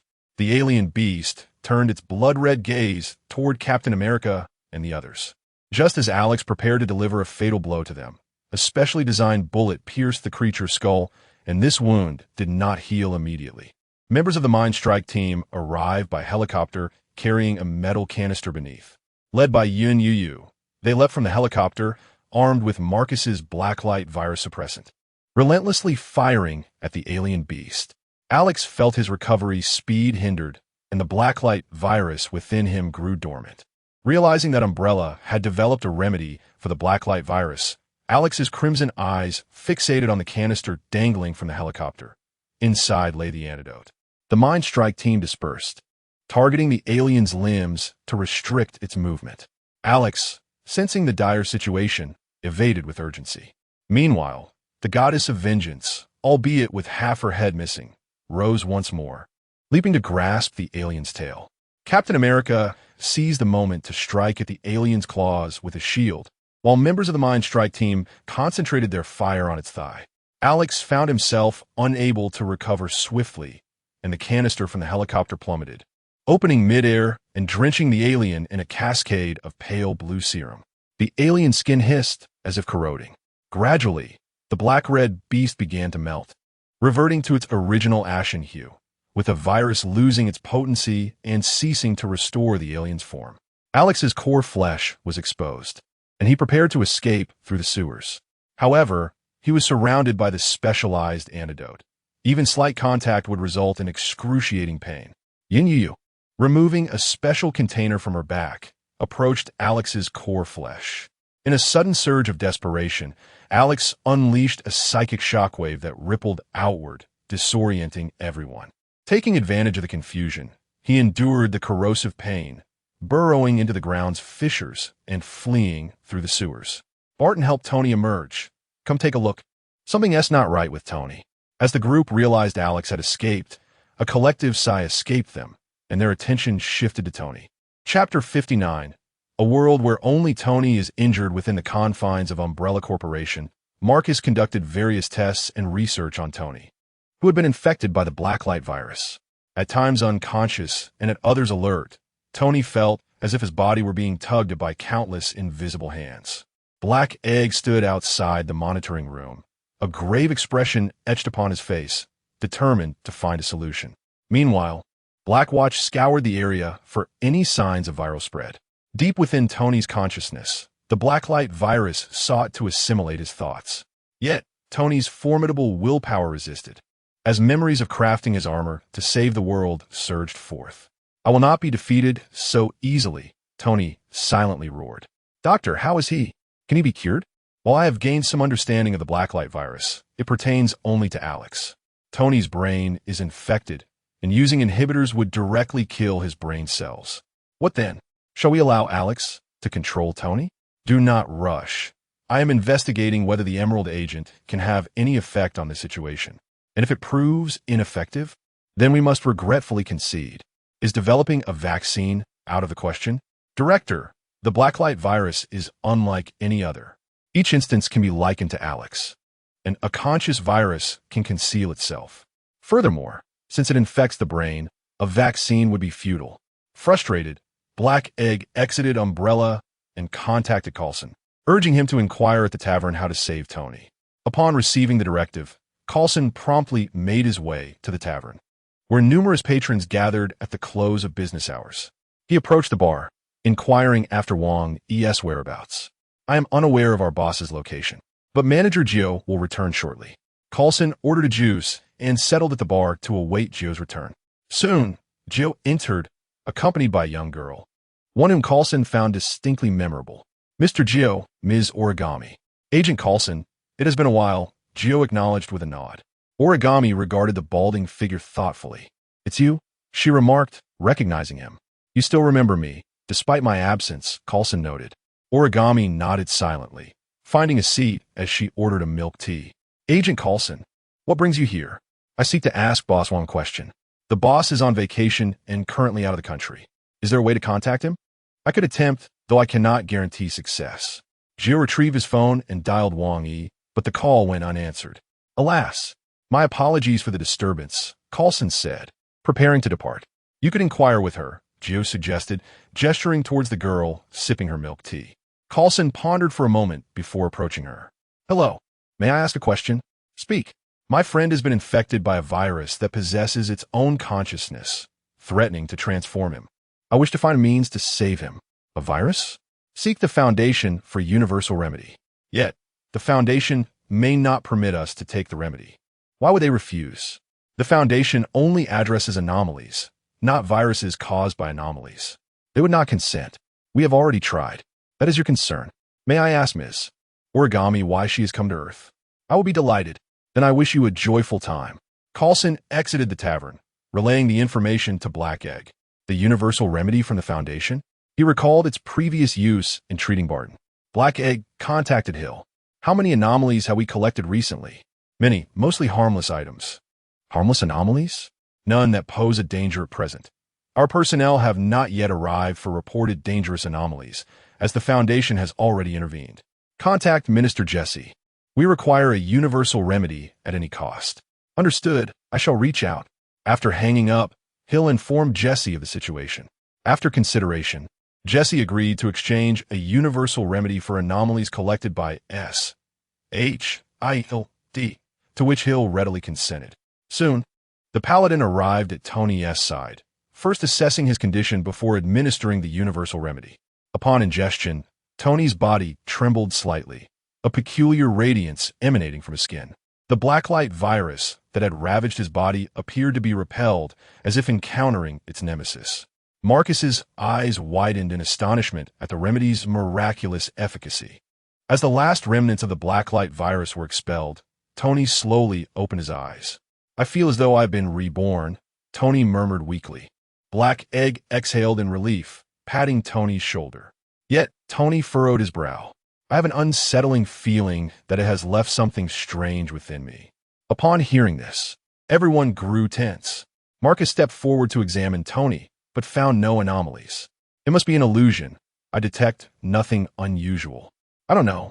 It just feels as though something extra is present, yet I cannot pinpoint it. It may be a shock to your soul.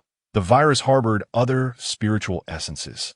Although the remedy proved effective, the consciousness within the virus continues to influence you. What consequences might arise? You may acquire some memories from the virus. In severe cases, it could affect your personality. Can this influence be resolved? Actually, it need not be. It may not result in adverse outcomes," the paladin stated before departing, leaving the others in silence. "Be vigilant in the coming days," Black Egg urged as he returned to SHIELD. The others, sensing their involvement, concluded, exchanged farewells, and departed, leaving Tony awkwardly regarding the Umbrella personnel, feeling responsible for the demise of two elite members of Blackwatch. Enough of those thoughts. I have contacted Ms. Pepper. She'll be here shortly to accompany you. I'm truly sorry. Tony began, but was interrupted. You have already atoned through your actions. That is sufficient. Moments later, Pepper Potts hurried into Umbrella Corporation. Upon seeing Tony safe, her eyes glistened with tears as she rushed forward to embrace him tightly. "Tony, you terrified me." "My dear, I am well now," Tony gently reassured her, patting her back.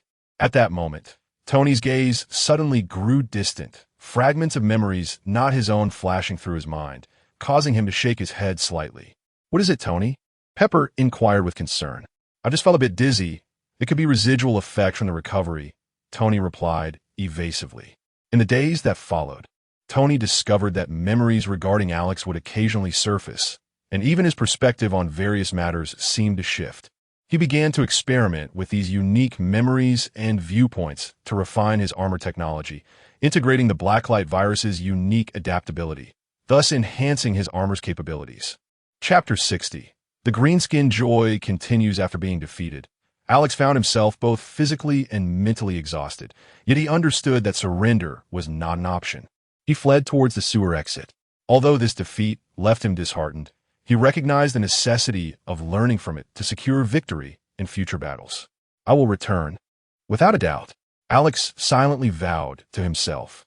Vivid images of his confrontations with the enemy flashed through his mind, igniting a fervent rage within him. The memory of his adversary's smug grin stoked the flames of vengeance in his heart. After a period of body swapping, Alex finally arrived at the secret entrance of a safe house. He swiftly absorbed a few pre-selected vagrants to restore some of his strength. The Umbrella Corporation suppressants had a profound impact on him. The Blacklight virus within felt stagnant, and mobilizing it was exceedingly laborious. Moreover, some corrosion to his core had left Alex's thoughts somewhat muddled. Struggling to exit the safe room, he transformed into a frail old man and purchased a ticket to Western Europe at the airport under this guise. Upon pushing open the door to the laboratory, he found Dr. Rex engrossed in his work. Rex looked up, a flicker of surprise and concern crossing his features. "What happened to you?" he inquired. Leaning weakly against the wall, Alex recounted the events in brief. Rex furrowed his brow and promptly began to examine Alex's condition. After a series of intricate tests, Rex discovered that the suppressant was damaging the internal structure of the Blacklight virus. He resolved to attempt a groundbreaking gene editing technique, one fraught with risk, yet the best option available. Without hesitation, Alex consented. During the experimental process, Alex endured immense agony, his body writhing in pain. Following Dr. Rex's research, the Blacklight virus within Alex became active once more. Clenching his fists, Determination gleamed in his eyes. This time, I will make them pay. Rex placed a reassuring hand on Alex's shoulder. Let us not rush into revenge. We must devise a more comprehensive plan. Alex inhaled deeply and nodded in agreement. They commenced gathering intelligence on the Umbrella Corporation, aware that their foes were backed by formidable technological forces and a specialized biochemical unit. Rex contemplated leveraging the reactivated properties of the Blacklight virus to develop a new weapon. Meanwhile, Alex planned to infiltrate the enemy's base to locate key figures. In the vast expanse of the cosmos, a mysterious planet, resembling a verdant emerald, moved silently at an astonishing speed. This celestial body was inhabited by a tribe of towering, fearsome orcs. The orcs possessed robust physiques, their muscles as unyielding as steel, exuding an aura of terror. These orcs were driven by aggression and a voracious desire for plunder, launching ferocious assaults on surrounding races without restraint. Whenever they encountered a new target, they would descend upon it like ravenous wolves, engaging in brutal and bloody skirmishes, leaving their seeds behind on the targeted planet to await the birth of new orcs. They slaughtered their enemies mercilessly, seizing the mineral resources that were vital for their existence. These minerals were crucial for forging more powerful weapons and armor, enabling the transformation of this desolate planet into a formidable stronghold. As time passed, an increasing number of races fell under the orcs' dominion, their territories gradually transforming into a lush paradise. However, the orcs' ambitions remained insatiable as they continued their rampage through the universe in search of additional resources and land to conquer. Star-Lord acquired the cosmic sphere on one of the planets, yet Commander Ronan of the Kree was also in pursuit of it. The director of the Cosmic Bureau ordered Ronan to retrieve the sphere in exchange for assistance in annihilating Xander. Star-Lord evaded Ronan's pursuers multiple times, arriving on Xander where he sought a buyer for the cosmic sphere. Upon learning of Ronan's interest, the buyer panicked and withdrew from the deal, infuriating Star-Lord. Subsequently, he encountered Gamora, the adopted daughter of Thanos, who sought to seize the cosmic sphere, as well as Rocket and Groot, who had been drawn by a bounty on Star-Lord. A fierce battle ensued in Xander's Plaza until they were all apprehended by the Nova Corps and imprisoned in the Klein prison, which housed various intergalactic criminals. There, they met the Destroyer, who had lost his wife and daughter at Ronan's hands. After deliberation, they resolved to escape the prison with the cosmic sphere and divide the bounty among themselves. Following a series of skirmishes, they successfully fled with the cosmic sphere and arrived at the Collector's location to finalize the sale. The Collector elaborated on the origins of the Infinity Stones and the perilous nature of the Power Stone within the cosmic sphere. Consequently, they decided to entrust the sphere to the Nova Corps for safekeeping. At that moment, Ronan led his Kree army to the scene. In an intense and thrilling battle, Star-Lord and his companions confronted Ronan in a life-and-death struggle. Despite their valiant efforts, they were ultimately overpowered by Ronan's terrifying strength. With each strike of his colossal warhammer, Ronan unleashed a force that was nearly impossible to withstand. Amidst the cacophony of clashes and blinding lights, Star-Lord and his allies fell to the ground, grievously wounded. Meanwhile, Ronan stood triumphantly before them, his eyes glinting with greed and malice. He effortlessly seized the Power Stone, a gem brimming with limitless power. As Ronan grasped the Power Stone, an overwhelming energy surged from it, enveloping his form. This energy augmented Ronan's might, rendering him an invincible force within the cosmos, dismissing the Cosmic Bureau director as inconsequential. He cackled maniacally, intent on harnessing this power to fulfill his ambitions and desires. Embedding the Power Stone into his warhammer, he commanded the Kree warships to obliterate the area. Meanwhile, the Kree ships came under assault from a horde of makeshift vessels, a bizarre amalgamation that somehow managed to navigate the cosmos with formidable firepower. Countless orcs piloted small, dilapidated craft, launching reckless attacks from the skies. They indiscriminately targeted all life forms within their range, including their own kind. Ronan found this spectacle amusing, raising his hammer to unleash the Power Stone. Enveloped in a purple glow, "Victory is ours," he roared, only to be met by a barrage of gunfire from the orcs. who could not resist targeting such an obvious beacon of light. A shockwave of purple energy radiated outward, repelling the Orcish fire. And those orcs who ventured too close to Ronan were struck by the force, plummeting from their shabby vessels. With a furious roar, a larger orc, towering over his kin, leaped from his craft and charged toward Ronan, drawn by the purple luminescence. "I like that purple hammer," he bellowed. Chapter 61. The green-skinned revelry in progress before him. Ronan was enveloped in a rich, enigmatic purple radiance. He gripped a colossal warhammer tightly, his veins bulging, muscles taut to their utmost, as if brimming with boundless power. With a thunderous roar, Ronan leapt high into the air, hurtling towards the orc chieftain like a cannonball. As he swung the warhammer, a fierce gust of wind accompanied its movement, instilling fear with its formidable presence. The moment the warhammer collided with the orc chieftain, a deafening bang erupted, reminiscent of thunder, reverberating through the air. The atmosphere seemed to tear asunder from the blow, unleashing a powerful shockwave that radiated outward. The orc chieftain was slammed into the ruins, his weapon and armor shattered under the force. Whack! The orc chieftain bellowed in fury, a green glow enveloping him as he retrieved nearby debris and charged at Ronan once more. Ronan's gaze was filled with disdain as he scoffed, still daring to resist. He stomped his feet against the ground, causing the earth to tremble, and propelled himself towards the orc chieftain once again, resembling a bolt of purple lightning, his speed astonishing. The orc chieftain attempted to withstand the onslaught, but Ronan's warhammer came crashing down with a resounding crack, the sound of bones fracturing echoing clearly. Yet, true to his stature as the leader of his kin, the orc chieftain endured the excruciating pain, grasping the warhammer with one hand and lunging at Ronan with his massive jaws. Fearless, Ronan relinquished his grip on the warhammer. His fists clenched as purple energy coalesced at his fingertips. He unleashed a powerful punch that struck the orc chieftain squarely in the face, sending him hurtling several meters away, crashing to the ground and stirring up a cloud of dust. As Ronan approached the fallen orc chieftain, the purple glow surrounding him intensified, signaling his intent to conclude the battle decisively. Just as he prepared to deliver the final blow, a surge of green energy erupted from the orc chieftain. Instinctively, Ronan raised the warhammer to shield himself, but no attack followed. Glancing down, he saw the orc chieftain had hastily cobbled together some scrap parts and ascended into the air, exclaiming, "Just wait. I can't defeat you, but I'll call for the big boss."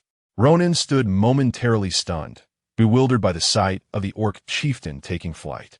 Realizing the orc was escaping, he readied his warhammer to pursue his ambitions. Meanwhile, Star-Lord and his companions finally emerged from the debris, only to find Ronan approaching them. Ronan noticed Star-Lord's group and intended to eliminate them swiftly. Raising his warhammer, he declared, "Pizza time, yay!"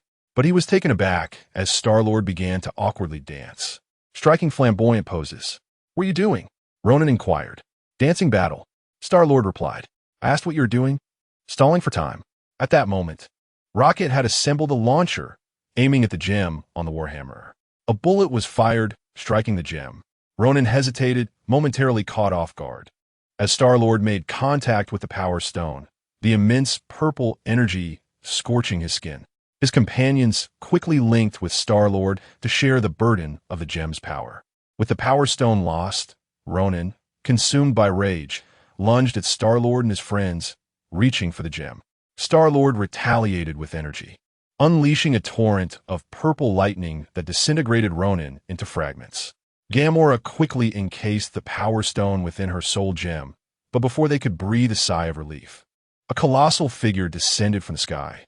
The group stared in awe at the imposing orc, wielding a massive cleaver in one hand and a power claw in the other, radiating intense green energy. Each step he took caused the ground to tremble. Gamora turned to Star-Lord. "Are you going to dance again?" "Run!" they all shouted, sprinting towards their ship. The orc chieftain, having not spotted the purple warhammer, scratched his head and randomly grabbed a nearby imp, inquiring about the purple entity's whereabouts. The imp quickly pointed towards the fleeing Star-Lord and his companions. The chieftain, noticing the absence of the purple figure, crushed the imp in frustration and pursued Star-Lord's group. "The big orc is coming." "Don't look back, run," they urged, hastily boarding their ship. Rocket fired the ship's weapons at the Orc chieftain as Star-Lord initiated the launch sequence, ascending slowly into the sky.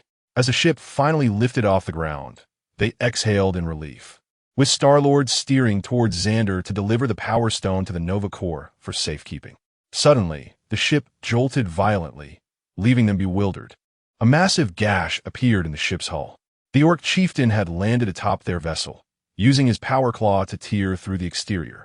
The ship disintegrated in space, and as Star-Lord witnessed his friend's imminent demise, he hurled the cosmic soul gem outwards, sending his coordinates to Yondu via communicator, before placing his helmet on Gamera's face and losing consciousness. The Orc chieftain seized the floating soul gem, feeling the immense energy contained within. "I think this can be opened like this," he mused, unleashing his forceful thoughts to pry open the gem, revealing the Power Stone before his eyes. From a distance, Star-Lord and his companions recognized the pulsating purple glow, realizing the stone had been extracted. They immediately ceased their concealment and hastened towards the gem. Yondu, noticing the urgency, followed closely, greed flashing in his eyes as he glimpsed the Power Stone. Star-Lord activated his flight boots, racing towards the gem. The Orc chieftain, bemused by the weaklings emerging in his domain, felt little interest in their presence.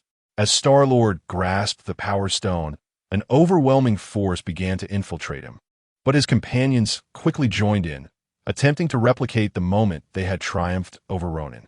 Pooling their strength, a wave of purple energy surged towards the Orc chieftain. He merely laughed, unleashing a thunderous whack that dispersed Star-Lord's group effortlessly. The chieftain approached the Power Stone, pinching it with his fingers. The purple energy began to flow into his body, but unlike the others, he remained unharmed by the gem's potent energy. The Orc chieftain sensed a significant surge in his strength. After a moment's contemplation, he affixed the power gem to his chest. Meanwhile, Star-Lord and his companions lay incapacitated on the ground, and the Orc chieftain paid them no further heed.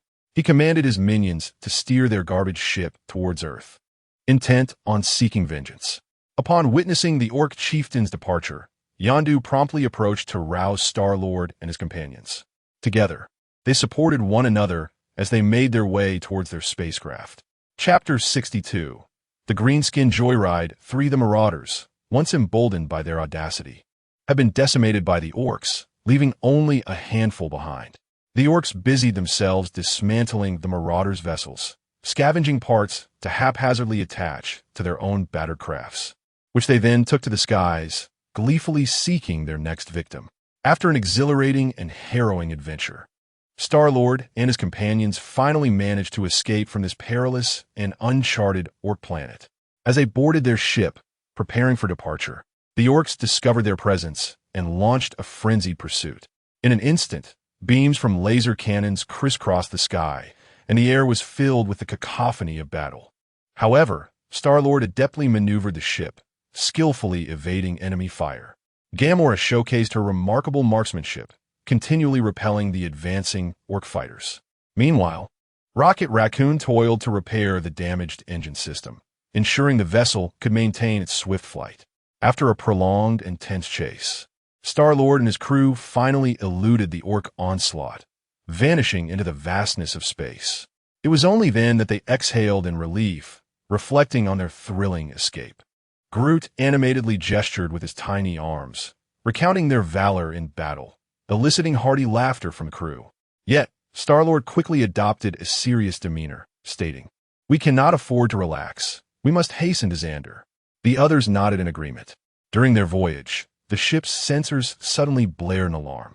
The prior pursuit by the Orcs had damaged some of the ship's circuitry, causing a navigation system to veer off course from the optimal route to Xander.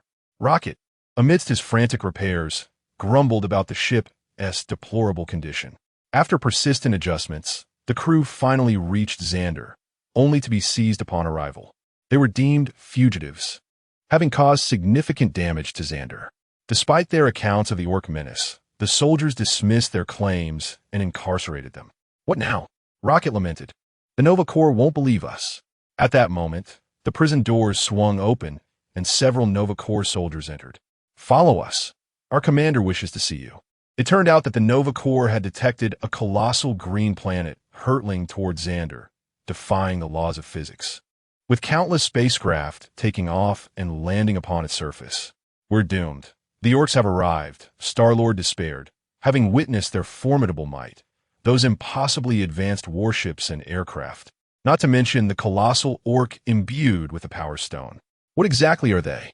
"We don't know, but they annihilated Ronan's fleet." "Ronan's fleet was destroyed?" "Yes.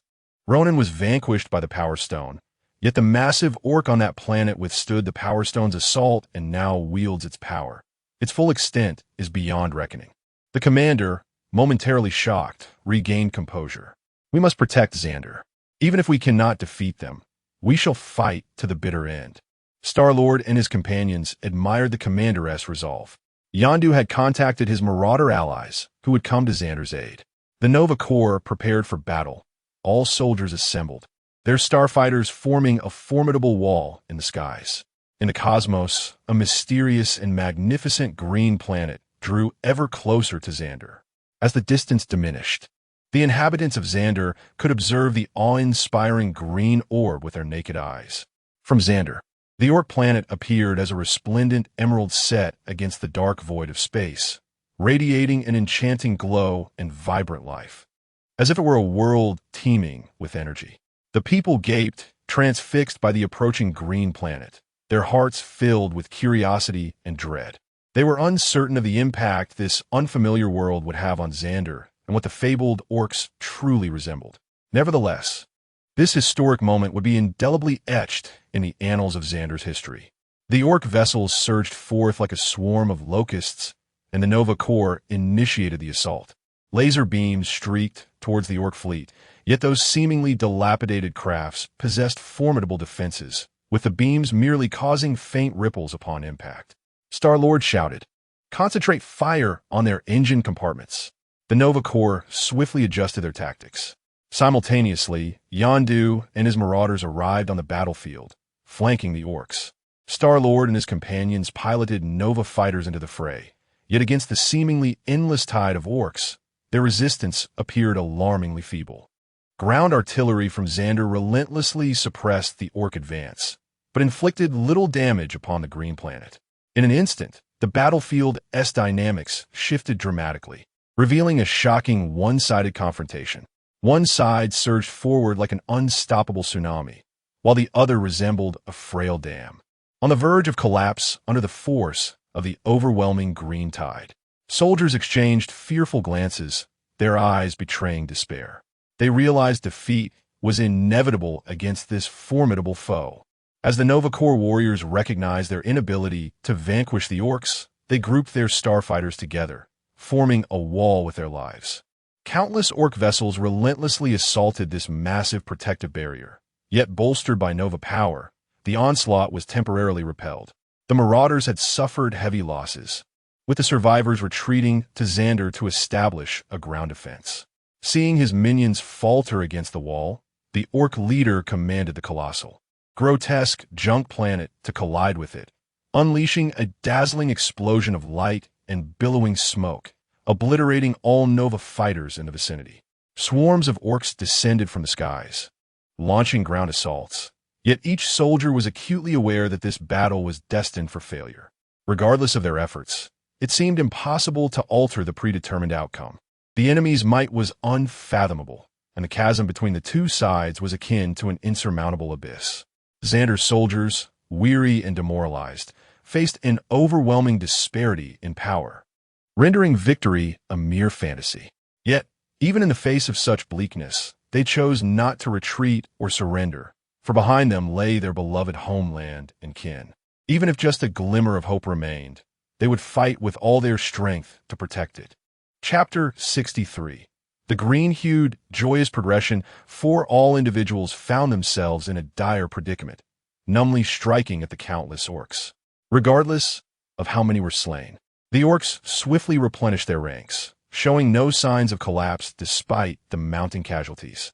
Instead, they reveled in their bloodlust, wielding their weapons indiscriminately, rushing into the throngs with wild cries. The orcs delighted in the chaos of battle, utterly indifferent to the prospect of their own demise.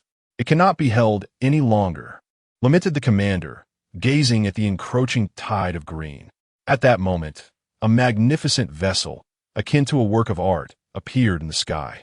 Its pure white hull was encircled by a radiant halo, prominently adorned with a floral emblem. "What is this?" The aura surrounding the ship emitted a dazzling wave of energy, causing every orc it touched to vanish from existence, effectively clearing the orc presence on Shandar Star. "By the stars, what is this marvel?" Everyone was astounded, captivated by the spectacle. The ship released a beam of light, and several enchanting elven maidens materialized upon the soil of Shandar Star. Clad in resplendent green robes that fluttered gently in the breeze, they appeared to merge seamlessly with the surrounding natural environment. Their exquisite features radiated an alluring glow, their clear eyes twinkling like brilliant stars. "Wow!" The crowd gasped in awe at the elves' beauty. The lead elven maiden approached Groot, brandishing a peculiar instrument to scan him, nodding toward the elves behind her. "Who are you?" inquired the commander, voicing the question on everyone's lips.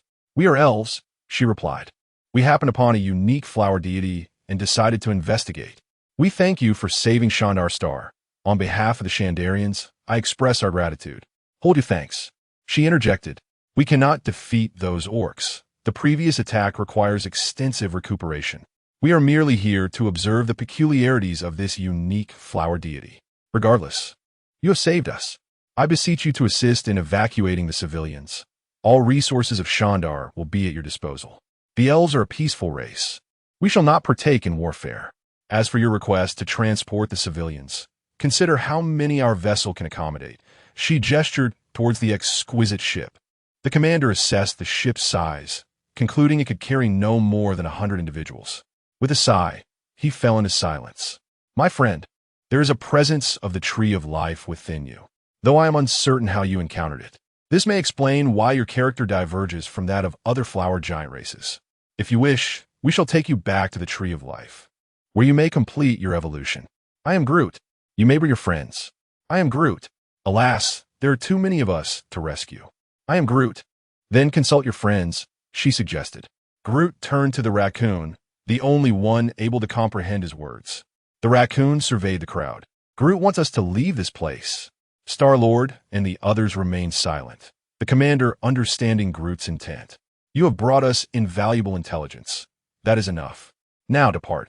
The Shandarians shall forever remember your kindness." The raccoon shook his head. "Groot, we cannot abandon everyone and leave alone. We have endured so much together. If we are to perish, let us do so united." Star-Lord patted Groot's trunk. "Indeed, brother, we are not the sort to flee in the face of danger." Drax nodded resolutely. The elves, moved by their camaraderie, expressed admiration. The lead elf spoke. "Your bond is truly touching. Perhaps we can attempt an alternative method." The elves joined hands, forming a circle, chanting incantations as a mysterious force began to permeate the air.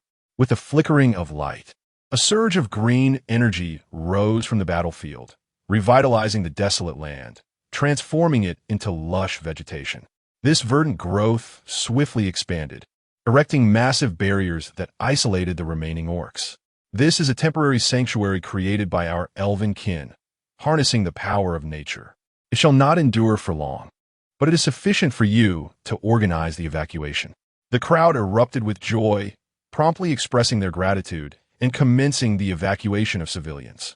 Groot jubilantly swayed his leaves, while Star-Lord and his companions prepared to defend against the orc onslaught from above. A few elves approached their teleportation beam, yet the lead elf paused, glancing back at Groot before returning to him.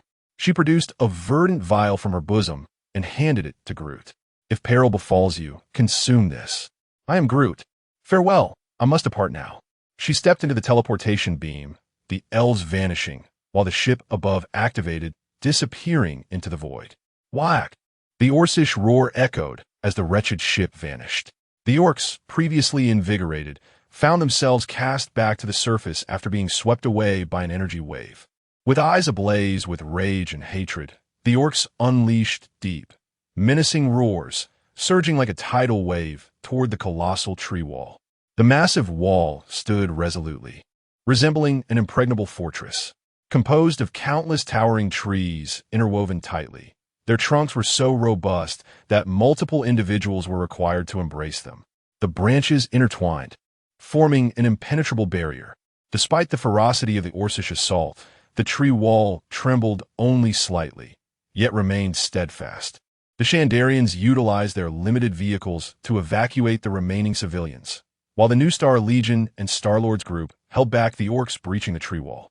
At that moment, a giant green orc descended from the sky, striking the tree wall with a mighty fist, shattering it into ash. Whack! A green energy field enveloped the orcs, enhancing their strength as they charged joyously towards the crowd. The warriors of the New Star Legion remained until the last transport departed. Overwhelmed by the surging green tide, Star-Lord and his companions sat aboard their ship, gazing at Shandar's star in solemn silence. Chapter 64. The joy continues in the vast expanse of the universe. Captain Marvel, clad in her iconic red and blue suit, resembled a dazzling meteor streaking through the cosmos. Soaring with unbridled freedom, her speed was akin to lightning, effortlessly traversing the immense distances between distant planets, leaving behind a brilliant trail of light. Ahead of her lay a formidable fleet of transport vessels, shadowed by a horde of makeshift warships. Swiftly approaching the fleet, she assessed the situation and quickly discerned which side required her assistance. The ragtag warships launched a barrage of attacks in her direction, but her energy shield deftly absorbed the onslaught. With determination, Carol accelerated, her luminous tail blazing behind her. She dispatched one warship after another with powerful punches.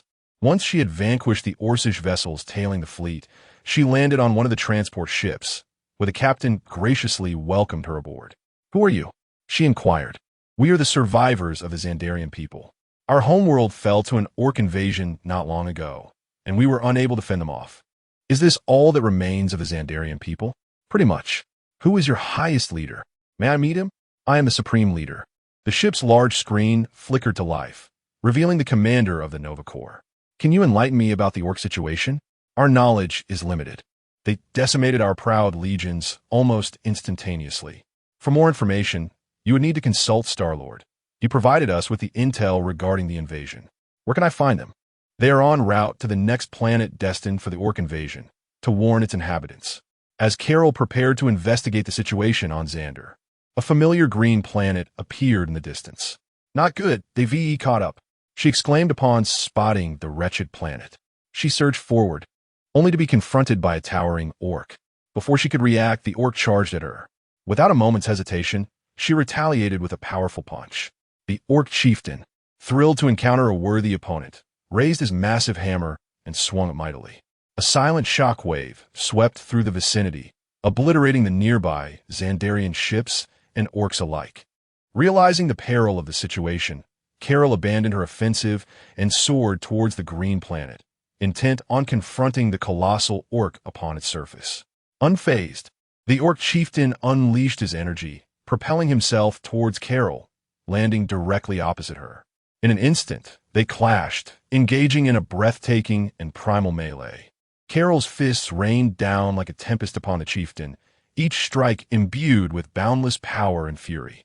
The orc retaliated with razor-sharp claws, targeting her vulnerable points. The sound of muscle colliding filled the air, reverberating through the atmosphere as dust swirled around them, creating a hazy fog that obscured the details of their fierce battle. This raw confrontation was devoid of any flamboyant techniques, relying solely on the purest essence of strength and instinct. However, Carol's physical prowess was soon eclipsed. A single blow from the orc sent her sprawling, blood trickling from her lips. Rising from the debris, she harnessed the energy within her to launch an energy pillar at the orc chieftain. Whack! The green energy barrier effortlessly absorbed her attack, while the orc chieftain, bolstered by whack energy, grew even more formidable. In a flash, the chieftain hastened towards Carol, who barely had time to react before suffering a grievous blow to her abdomen, leaving her severely injured. Struggling to her feet, She glimpsed the approaching orc and propelled herself into the cosmos, drawing upon her energy to escape. Seeing the resilient adversary slip away, the orc chieftain's fury ignited as he unleashed Wang energy in pursuit of her. On board a distant ship, the Xandarians sighed in despair at the sight of their once promising champion now gravely wounded, realizing she had been swiftly defeated. The commander issued a single command: run as fast as you can. The fleet surged forward, leaving behind a handful of ships to stall the orc advance. Without their leader's directive, the orcs refrained from pursuing, instead opting to forage for resources on a nearby planet. As Carol traversed the cosmos, she absorbed cosmic energy, gradually restoring her strength.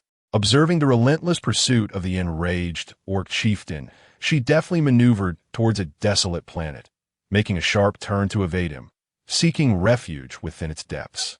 The orc chieftain landed on the planet's surface, yet he could not locate Carol. "Come out, little shrimp," he bellowed, scouring the vicinity before unleashing his wrath upon the ground. With a thunderous explosion, the terrain fractured as if torn by an unseen giant's hand. The once solid ground crumbled like fragile parchment, fissures spiderwebbing outward, sending debris and dust into the atmosphere, creating a chaotic spectacle. Carol remained motionless, even as the ground beneath her caved in, a massive boulder pinning her down. The orc chief, still oblivious to her presence, activated the power gem, combining it with Wang energy to unleash a devastating energy attack upon the planet. The resulting cataclysm was akin to a cosmic explosion, overwhelming the barren sphere with an irresistible force. In mere moments, the planet disintegrated into a chaotic cloud of rubble and dust, floating aimlessly in the void of space.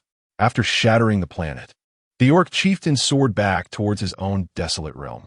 Clinging to a large fragment of debris, Carol gazed in astonishment at the devastation wrought upon the planet.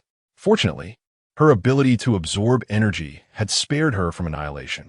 Once she had regained enough strength from the absorbed energy, Carol rose from the remnants of the shattered planet, leaving behind only the cosmic dust to bear witness to the orc chieftain's overwhelming might. Chapter 65. Confronting the orcs upon the orc chieftain's return. He commanded his Orcish followers to set their course for Earth. He vividly recalled the day he was ruthlessly beaten by a diminutive creature with wings and subsequently cast out of Earth. Now, having grown immensely powerful, he deemed it time to confront that winged pest. Carol observed the trajectory of the Orcish fleet and, after a mental comparison with the star maps, realized that Earth lay directly in their path.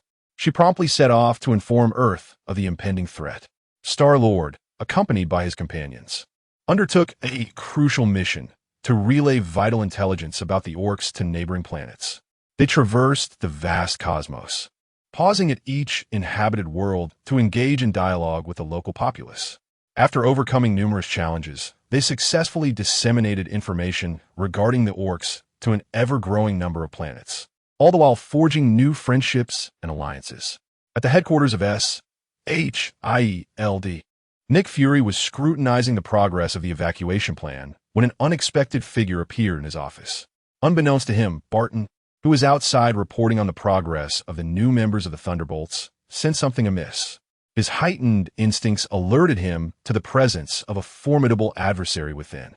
Barton instructed an agent to notify Captain America and the Thunderbolts of the situation while he prepared to enter the office to rescue Fury. After perusing the documents, Fury paused in contemplation and suddenly realized something was amiss. There was someone in front of him. He looked up sharply to find Carol standing there, exhaling a sigh of relief. "You startle me. I must have forgotten to use the communicator, right?" "No, I returned to inform you." Before she could finish, an arrow shot through the door, aimed directly at Carol. Reacting swiftly, she intercepted the projectile with her hand, sustaining a minor wound. Carol was taken aback. She had only been gone a short while, yet SHIELD now seemed to harbor such formidable foes. A dark silhouette charged toward her. "Stop, Barton!"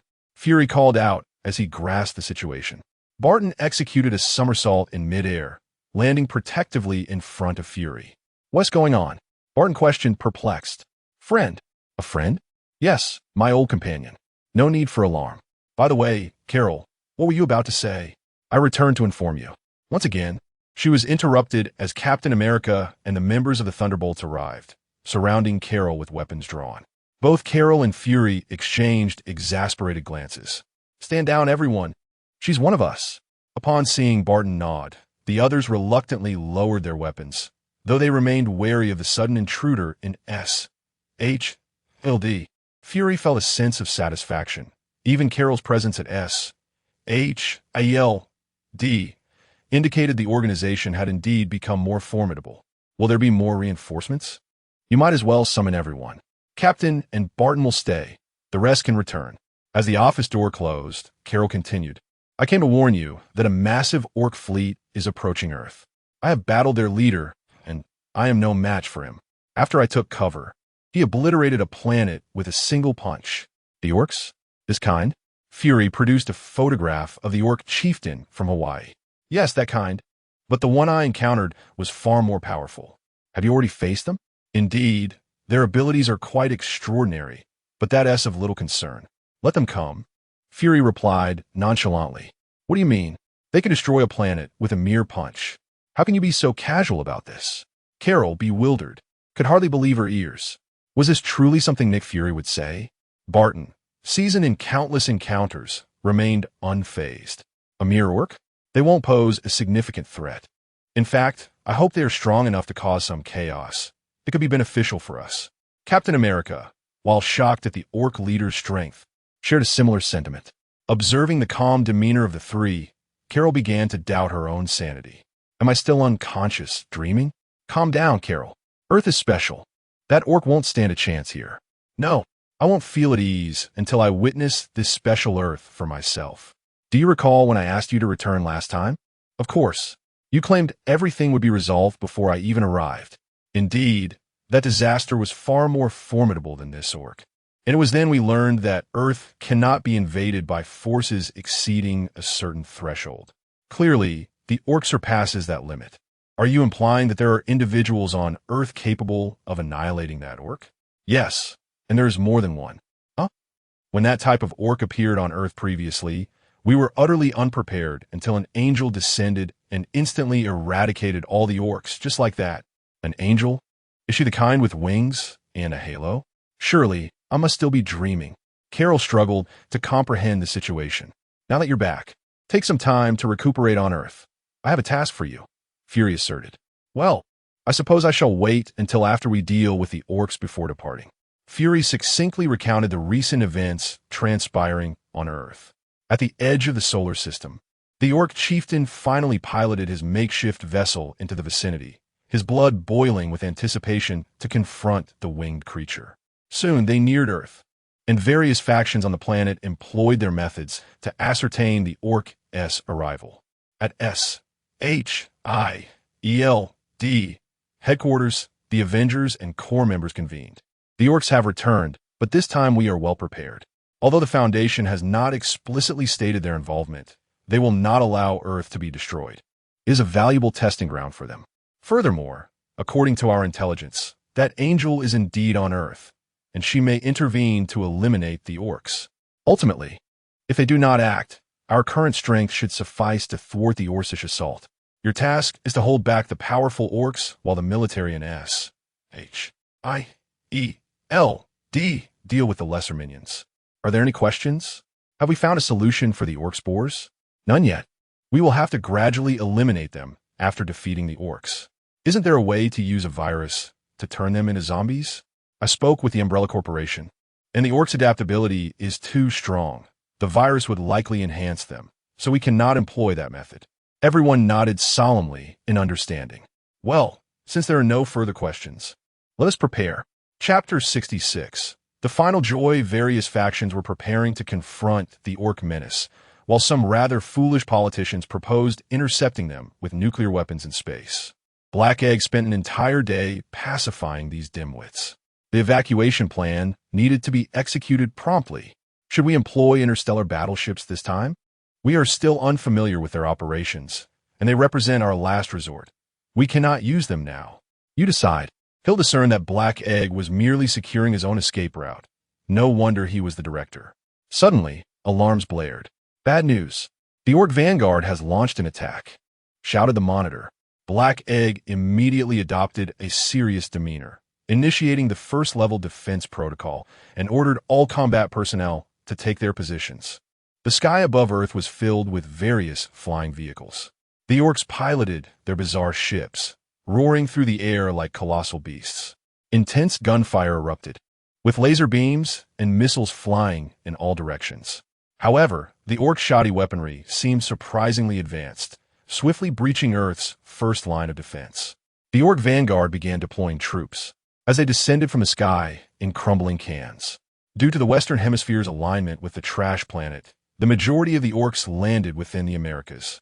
In New York, Tony commanded his Iron Legion, launching relentless assaults. Having absorbed characteristics from the Blacklight virus, his Iron Legion had significantly enhanced capabilities. Even if destroyed, they could swap parts with other suits and continue fighting. Dr. Banner transformed into the Hulk, delivering punches to the green-skinned foes, who pondered why this creature that resembled them was targeting them specifically. Carol was more straightforward, unleashing her powers in the sky without the need for aim. Blinding radiance obliterated swathes of orc aircraft. Yet, the sheer number of orcs continued to pour in. Captain America stood atop a vantage point, directing his comrades to concentrate their fire on the sizable transport ships. On the ground, a multitude of Terminators had been deployed, the culmination of the Umbrella Corporation's recent efforts. Each division received a considerable number, serving as the front line against the orc horde. Several large orc figures appeared, descending in their drop pods toward the congregated crowds. The Avengers quickly identified these special drop pods. They housed the orc leaders. Barton recognized them first. These orc leaders were classified as the most dangerous in S. H. I.E. El Diezhuco. The previous orc onslaught had been instigated by one such leader, and now a group had arrived. Focus fire. Take down those oversized drop pods first. Carol swiftly destroyed several, with Barton shooting down a few more, but the drop pods descended rapidly, and many still landed. The large orc leaders emerged from their pods, charging toward the surrounding soldiers. At that moment, one orc chieftain sat in his formidable war machine, surveying the battlefield. Upon spotting Carol, he could no longer remain seated. "Whack! You filthy shrimp!" he bellowed, charging directly at her. WTF! Carol was unyielding and advanced to confront the orc chieftain. Suddenly, a magnificent rainbow beam streaked across the sky, radiating immense power and heading straight for the orcs' trash planet. Upon contact with the trash planet, an apocalyptic energy erupted. The force trembled the very fabric of space, heralding what seemed like the apocalypse. As time progressed, the energy from the rainbow beam continuously surged into the planet's core, which could no longer withstand such terrifying force, gradually fracturing. Visible cracks spread rapidly across the planet's fragile surface, resembling a shattered eggshell. Countless metallic debris swirled through the air, creating a chaotic scene that obscured the sky. Ultimately, under the relentless assault of the rainbow beam, the entire trash planet disintegrated into countless tiny fragments, vanishing into the vast cosmos. Wonderful! The orc planet has been shattered. A flash of lightning heralded Thor's descent, hammer in hand. "Thor!" Captain America greeted him. "Steve, do I have any work to do? Have you seen those big guys? They're all yours." Thor wielded the hammer crafted by the Foundation and charged at the orc leaders. Without the ceaseless influx of orcs from their planet, everyone exhaled a sigh of relief. The relentless tide of orcs had been terrifying. Though many remained, with such formidable allies, they could clear them out. Carol engaged the orc chieftain in aerial combat, employing her agility to evade his attacks while drawing him away. On the ground, each superhero faced at least one orc leader, and the struggle was intense. After slaying one orc leader, Thor, panting, scanned his surroundings, having dispatched several. Barton, alongside the Thunder Squad, had also taken down a few, but had little strength left for archery. The other superheroes could not defeat the orc leaders alone, instead having to evade them until help arrived. Then a colossal whack echoed. Everyone looked up to see a massive wave of green energy cascading toward the ground. The orc chieftain enraged by the destruction of his precious planet, ceased to engage Carol and barreled downwards. The orcs on the ground howled in unison, "Whack!" The green energy swept across the battlefield, amplifying the orcs' size and strength. This scene was all too familiar to the humans of Earth. Previously, a single whack had empowered the orcs, transforming a challenging battle into a veritable hellscape. The orc chieftain stood on the ground, surrounded by his kin, as the previously battered orcs revived and resumed their onslaught with renewed vigor. The battlefield fell into a brief silence until another whack reverberated, prompting the orcs to surge toward humanity like a tidal wave. Thor and Carol targeted the largest among them, while Barton sought to regain his strength. "Let's hold off those giants and create a shooting opportunity for Barton. Hulk, unleash your fury." Everyone understood that against the orc leaders, they could not breach their defenses and would have to rely on Barton's arrows to eliminate them, one by one. Coulson, wielding the magic sword box, stood before Black Egg. Since the last encounter with the apocalyptic orc, the sword had developed cracks, and using it again might result in its complete shattering. Moreover, the sword had not responded in quite some time. Gazing at the once mighty sword, now seemingly devoid of its former glory and functionality, a sense of helplessness washed over the group. Clearly, it was no longer operable. There was hope that it could be repaired in the future, as this sword held significant importance for them. It had been instrumental in their past battles, enabling them to triumph over formidable foes. Without it, SHIELD would lose a crucial asset. What now? They pondered, waiting. At that moment, the battlefield had plunged into a dire predicament for humanity. Despite their best efforts and the deployment of every conceivable strategy and tactic, facing the relentless tide of orc forces rendered their endeavors seemingly futile. The orcs, with their formidable physiques, ferocious combat style, and fearless spirit of charge, relentlessly breached the meticulously constructed defenses of humanity. Each assault crashes upon the fragile rocks like tumultuous waves, causing the human defensive system to teeter on the brink of collapse. Although the human soldiers valiantly resist, they increasingly find it arduous to withstand the unstoppable tide of the Orcish horde, given their disadvantage in both numbers and strength. Chapter 67. The unyielding ones with wings. Despite their combined efforts, Carol and Thor were unable to vanquish the orc chief. Their stamina was utterly depleted. In stark contrast, the orc chieftain thrived on the battle, reveling in the exhilarating clash that was a rare delight. The situation was spiraling out of control at an alarming pace. The ferocious orcs surged forth like a relentless tide, their thunderous roars and howls seeming to rend the very fabric of the world. Meanwhile, the last bastion constructed by the humans appeared alarmingly fragile. Although the soldiers fought valiantly, their resistance crumbled before the overwhelming strength and frenzied assaults of the orcs. At that moment, Wang Yi was observing the live broadcast of Earth from Small World.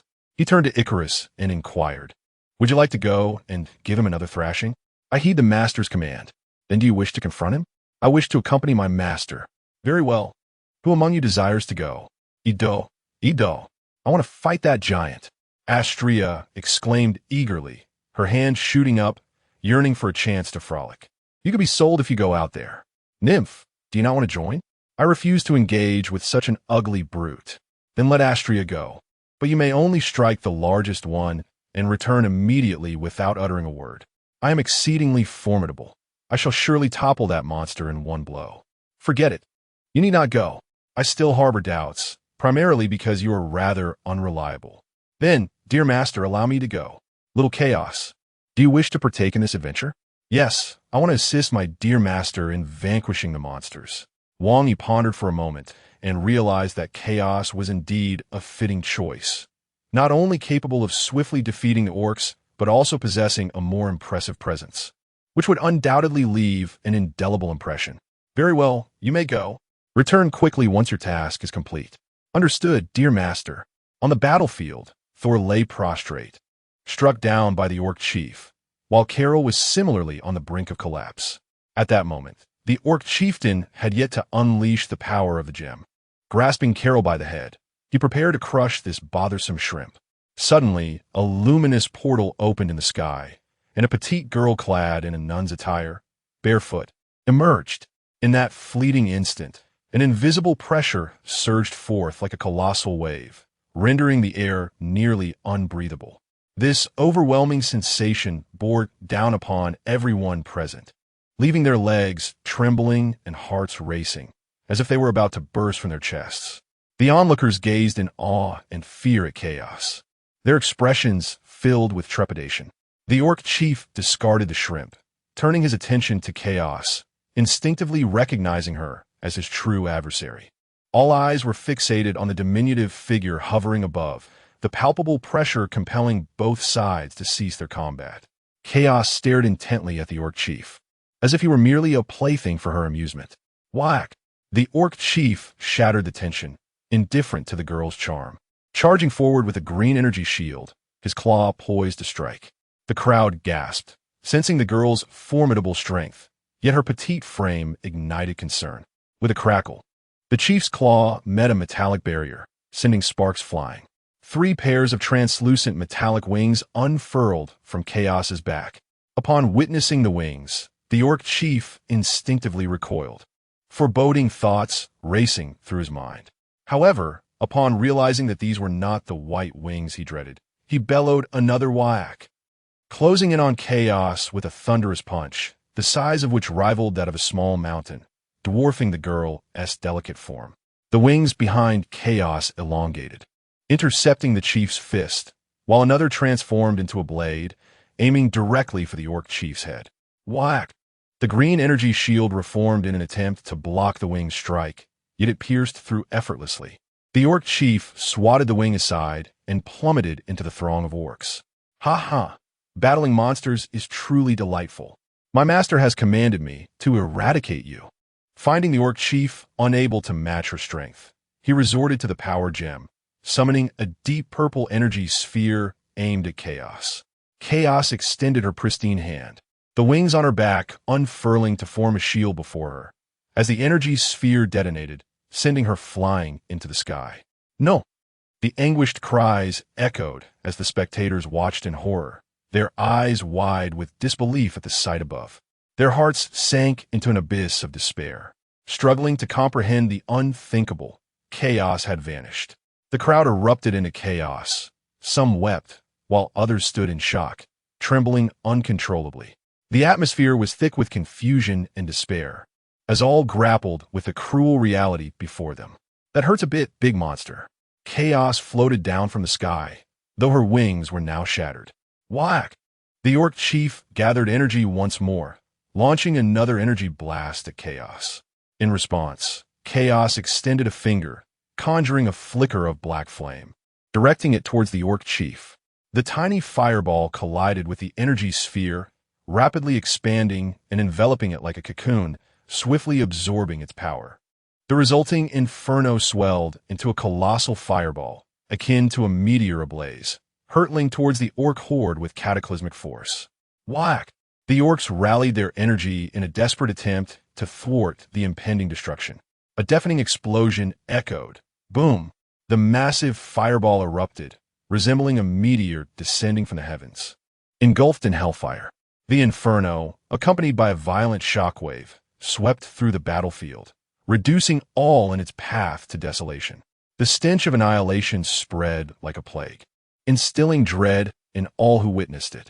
The previously clustered orcs were utterly consumed by the terrifying blast. Their forms twisted and writhed in the flames before disintegrating into nothingness without a trace. Only the orc chief miraculously survived, though he bore the scars of defeat. Battered and bloodied, collapsing to the ground in convulsions, blood oozing from his wounds. By the heavens, this young one! The onlookers were left in stunned silence, amazed at how effortlessly she had defeated the orc who had obliterated countless worlds. Chaos hovered before the orc chief, inquiring, "Big monster, can you rise again?" The orc chief, recognizing the familiar scene, shrank back, much like a bullied child. "It appears you can no longer bring me joy. What a pity it must end so soon." With an outstretched finger, she conjured another flicker of black flame. The orc chief, terrified, cowered and shielded his head. "Chaos, wait." Icarus appeared beside her. "The master has reconsidered. He sees further potential in him." Icarus' sister. Chaos retracted the flames and clung to Icarus's leg. The orc chief recognized this formidable shrimp and, realizing he would live, nearly shed tears of joy. This shrimp is commendable. I shall never again challenge those with wings. Icarus floated before the orc chieftain, who skillfully extended his neck. Seizing the opportunity, Icarus grasped it firmly and with a powerful thrust, sent the chieftain soaring back into the cosmos, leaving one to ponder where he might land this time. The onlookers continued to experience disconnection. "Let us depart," Icarus declared, cradling chaos as he opened a radiant portal to make his exit. The disconnections persisted among the crowd. Chapter 68. After the war in a small world, Wang Yi gently stroked the little head of chaos and addressed the system. System, is the disparity between 6 stars and 7 stars truly that significant? Is it impossible to compensate, even with the power gem? Indeed, dear, in this cinematic universe, the Infinity Stones are not as formidable as you might presume. Thankfully, you reminded me. Otherwise, the power gem would have been left on Earth, and the director of the Cosmic Population Control Office would find himself in quite an awkward situation. Originally, Chaos had planned to eliminate the orc chieftain, but the system promptly alerted Wang Yi that if the chieftain were to be vanquished, Earth would then possess 4 Infinity Stones. Host, there are still many orcs on Earth that need to be dealt with. Without a leader, the 4-star orc bosses can still be managed. Consider it a means of giving them something to occupy themselves with. By the way, hasn't there been a lack of activity from the Foundation for quite some time? Shouldn't we bring out some formidable entities to make an appearance? Host, the anomalies you last deployed have yet to be fully collected. Those are merely toys. After repeated exposure, people lose their interest. It's time for something more thrilling. As you wish, bring forth that avian-mouthed doctor. 049, the plague doctor. Most importantly, my mascot, Little Peanut. And so, by summoning 049, the initial creation of 173, the Foundation can once again engage in activities, preventing them from remaining cooped up. The Foundation expresses its gratitude. By the way, please regulate the reproduction rate of the orcs on Earth. We cannot afford to lose all my sheep. Understood.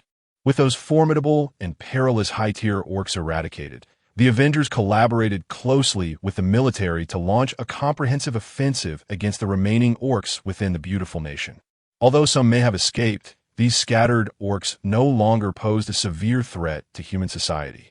However, South America still suffered greatly under the onslaught of the orcs, rendering it one of the most devastated regions.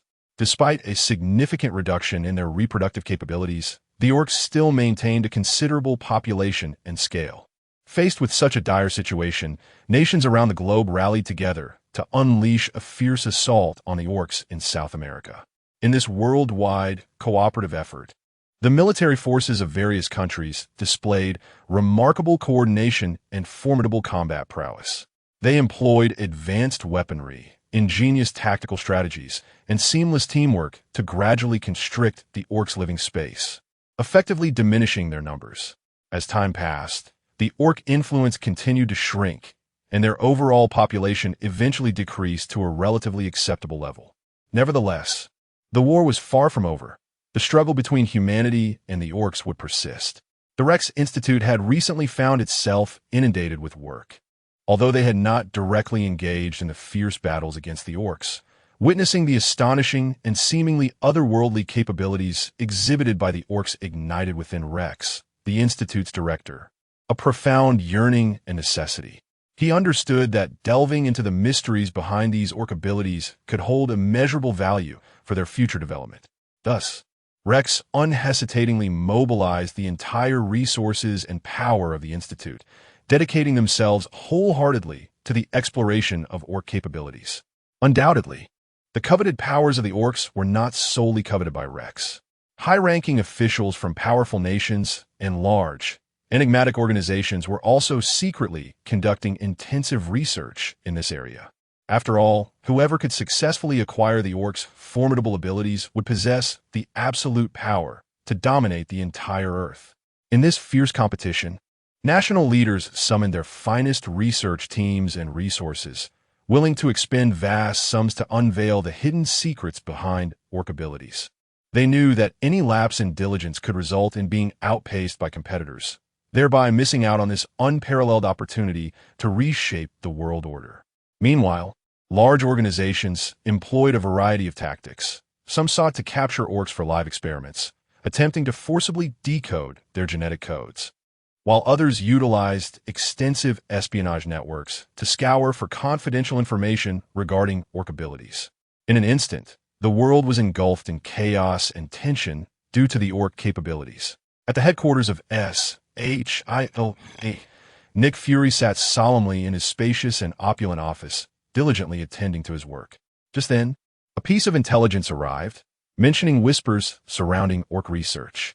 Fury scrutinized the information, contemplating deeply. After a moment, he decided to engage in a thorough discussion with Marcus from Umbrella Corporation. Soon, the two met in a confidential conference room. Fury handed the intelligence to Marcus and directly stated, "Take a look at this. You must be researching the orc abilities as well. Have you gathered any useful data? Indeed, the capabilities of the orcs are undeniably enticing, and Umbrella is naturally involved in the research. However, we have discovered that this recent batch of orcs exhibits some peculiarities. Their reproductive abilities seem severely diminished, significantly below previous levels.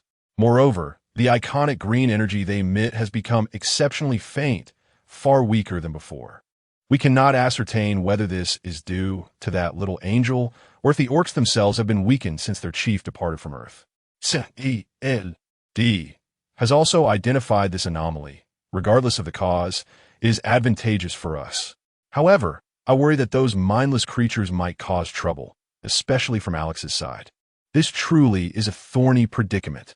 Umbrella Corporation has persistently pursued any trace of Alex.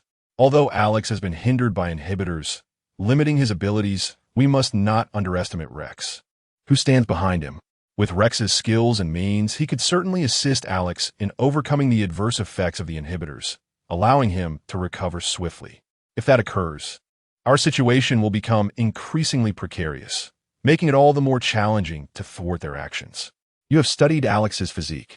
Do you think his ability to absorb humans and memories can be applied to the orcs? I understand your concerns. However, based on the current data analysis, Alex cannot absorb orcs. Their bodies harbor a mysterious and potent force, one that cannot be easily comprehended or acquired through modern technological means.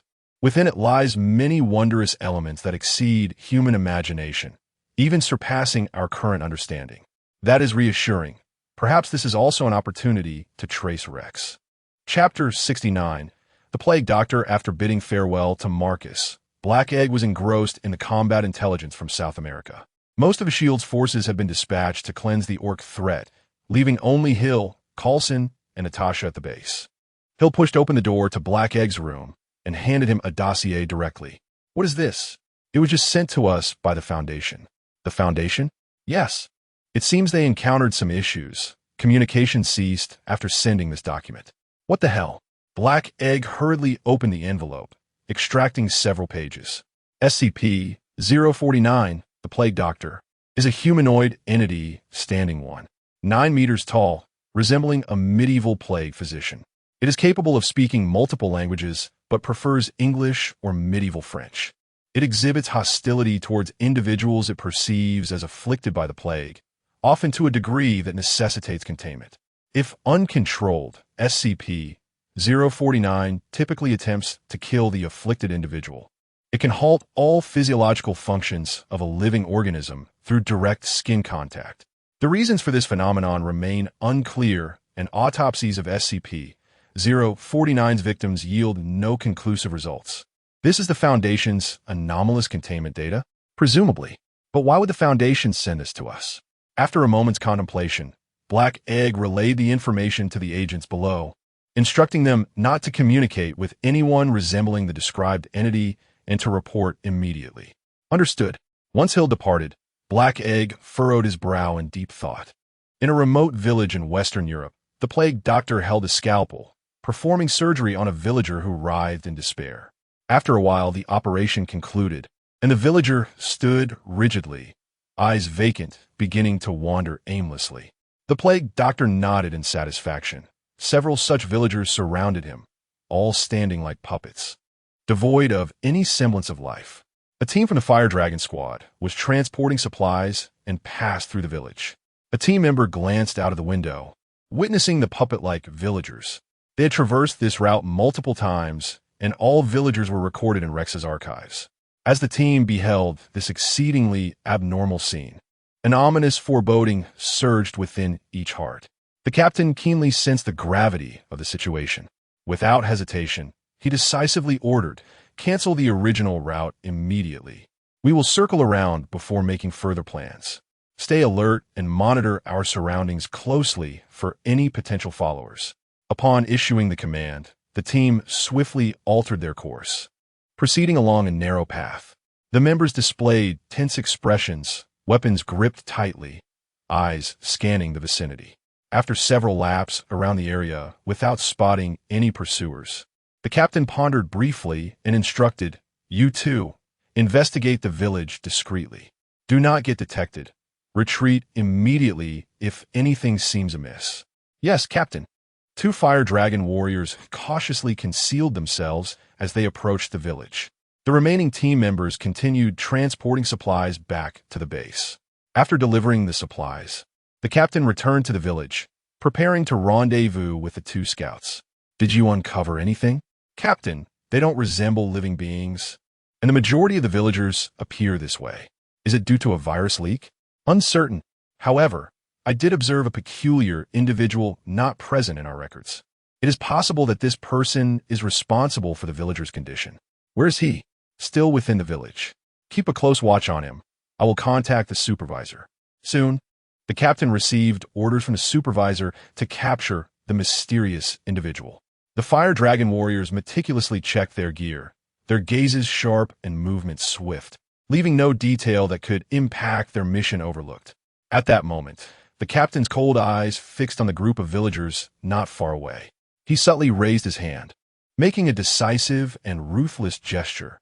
No survivors. Upon receiving the command, the other team members wasted no time. They raised their weapons, aiming at the rigid villagers and pulling the triggers. In an instant, gunfire erupted as bullets rained down upon the villagers. Under the overwhelming firepower, the villagers were swiftly neutralized.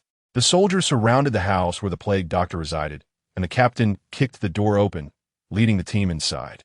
The plague doctor gazed at the Fire Dragon warriors, uttering a bewildering statement. "You are all afflicted with a severe illness. Allow me to perform surgery for your treatment." The team members exchanged confused glances, perplexed. Two warriors approaching the plague doctor produced restraints, intending to apprehend him, but upon contact, they collapsed to the ground. "What have you done to them?" the captain demanded, raising his weapon and aiming at the plague doctor in anger. The plague doctor's demeanor grew increasingly agitated. "Let me treat your ailments." One team member bent down to examine the fallen warriors, shaking his head at the captain. "Damn it!" The plague doctor, sensing the surrounding atmosphere charged with plague, charged violently at the Fire Dragon warriors. "Open fire. Don't let him touch you." Soon, the sounds within the house ceased. The plague doctor, armed with his surgical kit, began to manipulate the corpses before him. At Rex Research Institute, the supervisor of the Fire Dragon warriors noted that the team dispatched to the village had not contacted him for an extended period, sensing something was amiss. He promptly informed Rex. "Oh, a whole squad of Fire Dragon warriors has gone missing?" "Yes, it has exceeded the agreed-upon contact time by half an hour. Send someone to check, but do not raise too much commotion. We cannot be discovered yet." "Understood, Doctor." Shortly thereafter, another team equipped with long-range reconnaissance equipment set out for the village. Upon nearing the village, they halted at a vantage point, deploying drones to survey the area. The reconnaissance revealed a large number of villagers had been gunned down. Based on ballistic analysis and the crisis at hand, it became evident that the villagers were shot by the Fire Dragon warriors. Continued to trace the evidence with the drones. Soon they discovered the fallen warriors, unaware of their fate. "We have located members of the fourth team, but the target individual remains elusive. Retrieve the fourth team members and send their recording devices back to the Research Institute." "Yes, Captain." Upon completing their mission, the team gathered the villagers' corpses, and after a brief glance, the captain doused them with gasoline and ignited the pile. "You two erase all traces. The rest return to the Research Institute." Rex scrutinized the bodies of the fire dragon warriors, frowning in puzzlement. What is happening? Their physiological functions ceased abruptly, and even the doomsday virus had no effect. Doctor, here is the combat record retained by the recording device. A subordinate handed over a tablet. Upon viewing the footage, the doctor observed the bird-beaked physician's mere touch caused the fire dragon warriors to collapse, leaving him even more bewildered. Have you traced his whereabouts? Negative. We have searched extensively, but the terrain here complicates the search. Send the intelligence down. If you spot him, keep a close watch, but do not approach. I have yet to comprehend how he has killed our warriors. Understood. Chapter 70. Containment breach after a period of collaboration among various nations. The majority of the orcs in South America have been eradicated, leaving only a handful that remain undiscovered in remote corners. The Avengers have returned to their respective homes, having been thoroughly exhausted by recent events. At the headquarters of SHIELD, Carol and her companions enter the office of Nick Fury to discuss the situation in South America. The reproductive capabilities of the orcs have been diminished, and the remaining ones will be dealt with by the military. Is that little girl an angel? Perhaps, but that is not our primary concern. Recently, there have been additional developments, particularly concerning the Foundation, which gives me cause for concern. Is it about that dossier? Not long ago, the Foundation sent us the information and then lost contact. If even the Foundation is rendered helpless and unable to communicate, what hope do we have? Where is the Foundation? I'll go take a look. Carol has been curious about the drastic changes on Earth, while her companions place immense trust in the Foundation. You cannot go. They're located in the underworld. The underworld? You can think of it as a separate realm filled with various creatures and entities. Is there a possibility they could be extinguished? Nick Fury scoffed. If you had been to their headquarters, you wouldn't believe anyone could extinguish them. Tell me more about these matters, including the angel. Fury handed Carol a stack of documents and began to recount the Foundation's encounters with angels. As Carol rapidly skimmed through the documents, her frown deepened with each page. The records detailed the Foundation's handling of numerous unimaginably perilous incidents, involving entities from alternate dimensions with the power to cause cataclysms, each more terrifying than the last. Regarding the angels, all that is known is their immense power and ambiguous intentions. What do we do now? Are we just to wait idly?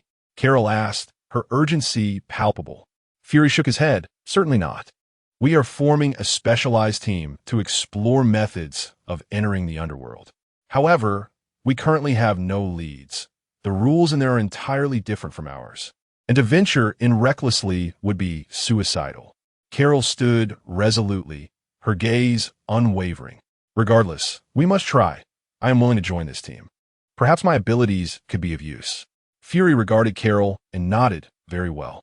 However, before that, you need to familiarize yourself with the known information about the underworld and the bizarre incidents the Foundation has encountered.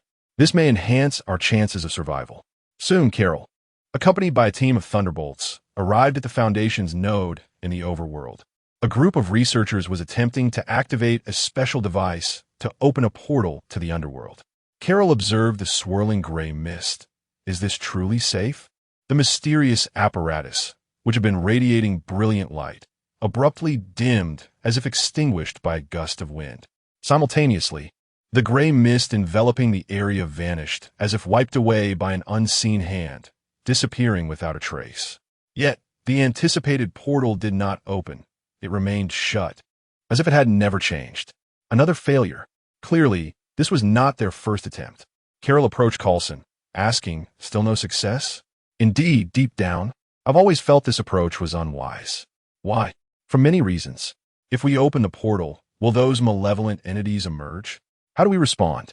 If the Foundation is battling something, what if opening the portal leads to unforeseen consequences? Are we inadvertently making things worse? I have considered all these scenarios. But if we continue to wait, are we truly prepared to do nothing? Time waits for no one. And if we delay further, who knows what may transpire? Sighing, Coulson expressed his skepticism about the operation. Don't waste your effort. It won't open. Carol and the Thunderbolts instantly became alert, turning towards the source of the voice. Upon seeing the newcomer, Coulson gestured for everyone to relax. Investigator, What has happened to the Foundation? I'm not entirely sure, but I can hazard a guess. It seems they have suffered an attack, resulting in the failure of containment measures. The originally tight containment protocols were meticulously designed and rigorously tested. The cause may likely be some mysterious and powerful force or object that has shielded the entire Foundation from detection. This shielding could be more than a mere physical barrier. It may be a unique field or barrier that interferes with and even obstructs connections, perceptions, and energy transmissions with the outside world. It's akin to a vast, invisible dome, sealing the Foundation away completely from the external realm. In such circumstances, everything occurring inside remains imperceptible and unmanageable from outside. Everyone was left in a state of bewilderment. So they are isolated. But can't you open the portal to the underworld? When a containment breach occurs, the Foundation automatically seals off the underworld as a protective mechanism. Until the situation is fully controlled, we, the investigators outside, cannot return. Can anyone really attack the Foundation? The Canopy world is not singular. Moreover, the Foundation has previously fractured, with a faction of traitors aligning with chaos. Attacks on the Foundation are not uncommon and are typically resolved swiftly. So we're just to wait. Let us search through the Foundation's records. They contain instructions on how to contain these entities. We have received information about a being known as the Plague Doctor. The Plague Doctor? Gather more lavender and sedatives. It should not be difficult for you to manage. I have other tasks to attend to, so I shall take my leave now. After the Wanderer finished speaking, he departed. Let us return and find that Plague Doctor. As Coulson led the elite agents of SHIELD back to headquarters, Carol finally breathed a sigh of relief. The York crisis had drawn to a close. The Foundation could resolve its own troubles, rendering her presence on Earth unnecessary. Upon entering Fury's office, she spoke without hesitation. Fury, though this battle was arduous, we ultimately emerged victorious. However, for me, this is merely a minor interlude. My mission extends far beyond this. I wish to continue my journey, to safeguard more planets and protect the peace of the vast universe. Fury gazed silently at the valiant warrior before him, fully aware of Carol's unwavering commitment to justice and responsibility. After a moment of silence, he nodded slightly in understanding and respect for her decision. He watched as Carol, radiating with resolve, departed from Earth. Chapter 71. Containment Breach 2. In a certain Western European country, the police department received reports of suspicious individuals conducting a cult ritual. The operator dispatched 2 nearby officers to investigate. Upon arrival at the scene, the officers discovered villagers standing motionless like puppets, their eyes vacant, aimlessly wandering. As one officer approached to get a closer look, a voice warned from the side, "Officer, do not get close to them. They're possessed by demons." The 2 policemen turned to where the voice originated and spotted a man dressed as a tourist cautiously hiding in a ditch, only his head visible. "Did you call the police?" He whispered, "Come here," quietly. The officers exchanged glances but complied, joining the man in the ditch. "What do you mean they're possessed by demons?" "I embarked on a hiking trip with 2 friends. After arriving in this unfamiliar place, we were all quite exhausted, and our supplies were running low. They decided to head to the nearby village to procure some provisions while I stayed behind to guard our gear. When I glanced towards the village, I noticed the villagers behaving strangely. They stood rigidly in place, their expressions vacant, as if they had lost their souls. An unease washed over me, and I urged my friends not to enter the village, fearing potential danger. However, they dismissed my concerns, attributing the villagers' odd behavior to local customs, and walked straight into the village. About half an hour later, they finally emerged, but to my horror, their demeanor had become identical to that of the villagers. Their eyes were glazed over, completely ignoring my anxious presence. In a panic, I immediately dialed their numbers, but there was no answer. Consequently, I called the police. "Are your friends still among that group?" One officer inquired. "Yes, the 2 in camouflage uniforms. We bought matching outfits." The officers scrutinized the crowd and quickly identified the 2 friends. They exchanged nervous glances at the eerie scene, deciding against approaching. "It's not safe. Things have been unstable lately. Aliens have invaded Earth. Who knows if this is their doing? We should report this." The message was relayed swiftly to H-I-E-L-D. And soon after, the dedicated Agent Coulson led his elite team to the incident site. The iconic S-H-I-E-L-D aircraft descended gently onto a clear area, adjacent to a group of alert police officers. Dressed in a sharp agent's uniform, Coulson and his competent subordinates disembarked steadily, approaching the police chief. "I am Agent Coulson of S-H-I-E-L-D. From this moment, we take full control of this situation." Upon seeing the S-H-I-E-L-D insignia, the police chief visibly relaxed, foregoing even the basic pleasantries. He waved his hand urgently, ushering his officers to evacuate the scene hastily, as if fleeing from an imminent catastrophe, fearful that Coulson might change his mind and compel them to remain. "Do I appear that intimidating?" Coulson remarked, arching an eyebrow at the retreating officers, his tone laced with jest. "Not all, sir. You are always so amiable," a young agent chimed in, a carefree smile gracing his features. "It seems they were quite frightened," another agent quipped, lightening the previously tense atmosphere with humor. "Have you all memorized the details?" Coulson's demeanor shifted to serious as he scanned the group, his eyes reflecting professionalism. "Yes, sir." The agents responded in unison, promptly checking their equipment to ensure nothing was amiss. They then maneuvered two formidable Terminator robots to act as vanguards, advancing steadily towards the mysterious village.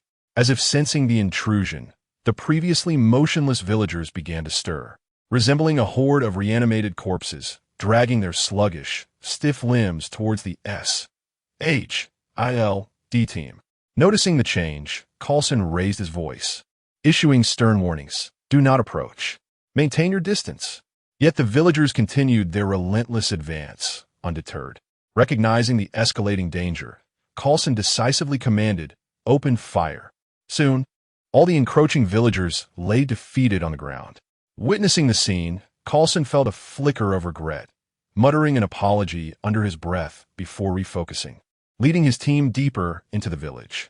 While the team remained vigilant, one agent suddenly sensed something amiss. His expression tightened as he made a silent, cautionary signal to his nearby colleagues. Coulson immediately took note of the situation, following the agent's gaze towards a foreboding house. Upon reaching the entrance, he exchanged a knowing glance with the operator, who nodded in response. The operator swiftly commanded the Terminator to forcefully pull the door open. In an instant, a nauseating wave of metallic, rancid blood assaulted their senses, causing even the battle-hardened Coulson to grimace. He steeled himself against the discomfort and cautiously stepped inside. What greeted him was a horrific tableau. Corpses sprawled haphazardly across the floor, their blood long dried into dark crimson patches. Each body bore gaping wounds in their abdomens, organs exposed, as if hastily and brutally operated upon, left unattended as if a gruesome massacre had just transpired. Several agents quickly searched the other rooms, reporting no sign of the target. "He cannot have left long ago. Disperse and search." The agents sprang into action, adeptly extracting potential evidence from the scene with their specialized equipment. Just then, a deep growl echoed from outside the village. Coulson's expression hardened as he led the agents outside towards the source of the sound. A colossal, grotesque creature emerged, resembling a bear, yet adorned with multiple serpentine tentacles. Its body cloaked in black scales and blood-red eyes glinting ominously in the mist. "What on earth is that thing?" an agent exclaimed in disbelief. Coulson remained silent, his mind racing to devise a strategy. The creature seemed provoked by their presence, letting out a deafening roar as it lashed out with its tentacles towards the nearest Terminator. Although the robot resisted valiantly, the immense force sent it staggering back, leaving visible scratches on its chassis. "Disperse and maintain your distance," Coulson commanded firmly. The agents quickly scattered, their weapons trained on the creature as beams from laser guns and pulse cannons illuminated the fog, unleashing a barrage of firepower. Despite the relentless assault, the creature appeared undeterred, growing more frenzied as it broke through their defensive line, lunging towards the agents. As the beast drew near, Coulson acted swiftly, retrieving a compact spherical device from his belt. With a decisive motion, he hurled it towards the creature, In an instant, a blinding blue light erupted, and a powerful surge of energy obliterated a significant portion of the monster's body, causing it to collapse with a thunderous crash, motionless at last. "Sir, I had no idea you possessed such formidable equipment," an agent remarked in astonishment. "In the future, we can request to be equipped with one. At present, we must swiftly gather samples of the monsters before meticulously examining the surrounding area for any other anomalous conditions." "Commander," Coulson hastened to the agent's side, following the direction indicated by his finger. There, within a pit in the earth, lay a disarray of corpses. The sight of these remains was profoundly harrowing, their bodies grotesquely mutilated. These must be the work of the plague doctors. Coulson furrowed his brow tightly, his gaze heavy with the gravity of the scene before him, and spoke in a somber tone. "It appears that after their demise, a certain latent virus within them has surged forth, not only consuming parts of their bodies, but also catalyzing their grotesque transformation into the terrifying creatures we encountered previously. Commander, over there!" Suddenly, a cry shattered the brief stillness. Coulson whipped his head around, following the sound to see an agent, visibly distressed, pointing frantically ahead. In the distance, shrouded in a veil of mist, a bizarre figure resembling a bird-beaked doctor materialized, clad in a tattered yet ominously dark robe, adorned with the iconic bird mask, and wielding a glinting surgical knife. He advanced slowly and stiffly towards the group. Chapter 72. Containment Breach. 3. Coulson fixed his gaze on the approaching plague doctor without a hint of hesitation. He swiftly reached into his specially designed equipment bag and retrieved a vial of lavender that had long been prepared. In an instant, the unique and rich aroma of lavender permeated the air. The plague doctor, clearly sensing the fragrance, abruptly halted his advance, his body seemingly ensnared by an invisible spell. The surgical knife, once raised high, glinting ominously, slowly descended as it was retracted beneath his dark cloak. Observing this, Coulson breathed a quiet sigh of relief, his taut shoulders slightly relaxing. It appeared that the information obtained from the Foundation had proven remarkably accurate and practical. This modest lavender truly possessed a calming effect on the plague doctor, temporarily stabilizing the situation. Seizing the opportunity while the plague doctor remained momentarily incapacitated, Coulson signaled to the agents beside him. The agents, understanding the cue, swiftly retrieved powerful tranquilizer from their gear and injected them into the plague doctor. His form wavered slightly before falling entirely still, undoubtedly adding another layer of security to the current predicament. "Contact the aircraft immediately," Coulson commanded. Before long, the thunderous roar of a plane echoed through the sky as a specially designed sealed container descended slowly via a lift rope. The agents, well trained in their coordination, proceeded to secure the plague doctor within the container, ensuring he was properly restrained before boarding for the return journey. Upon their return to S.H.I.E.L.D., the plague doctor was confined within a specialized isolation chamber, adorned with lavender, while a designated Terminator stood guard at the entrance, equipped with tranquilizers. "Get in touch with Investigator M. We have successfully captured the plague doctor." "Understood, Director." At a construction site in the land of little days, an oddly shaped statue resembling a peanut stood conspicuously. Several workers passing by couldn't help but discuss it among themselves. "What on earth is this?" One worker scratched his head, bewildered. "Strange, this wasn't here yesterday," another replied, his eyes betraying confusion. "Goodness, it's quite ugly, ha!" Someone chuckled, their laughter echoing. "Probably some child messing around, drawing this here." They continued, dismissing the statue and heading back to their workstations. "Hey, why is there another statue behind your site?" Another group of workers, arriving to lend a hand, inquired. The workers in front turned around, one of them shrugging, no idea who put it here. "Wait, why do I feel like the statue has been moved?" A keen-eyed worker suddenly halted, his expression shifting to one of unease. "Huh, moved?" The foreman, hearing this, strode over to the statue, inspecting it closely. "Where? I don't see anything." Really, it was definitely facing us just now, and it was leaning against the wall. "Now, look, it's nearly 2 meters away from it." The worker spoke with conviction, gesturing towards the wall to indicate the distance. "It does seem a bit off. Perhaps someone is playing a prank. Let us ignore it and get back to work." The foreman waved his hand, leading the team deeper into the site. This poor statue looks rather eerie. Let us just get a crane to remove it, one worker remarked, wrinkling his nose in disdain.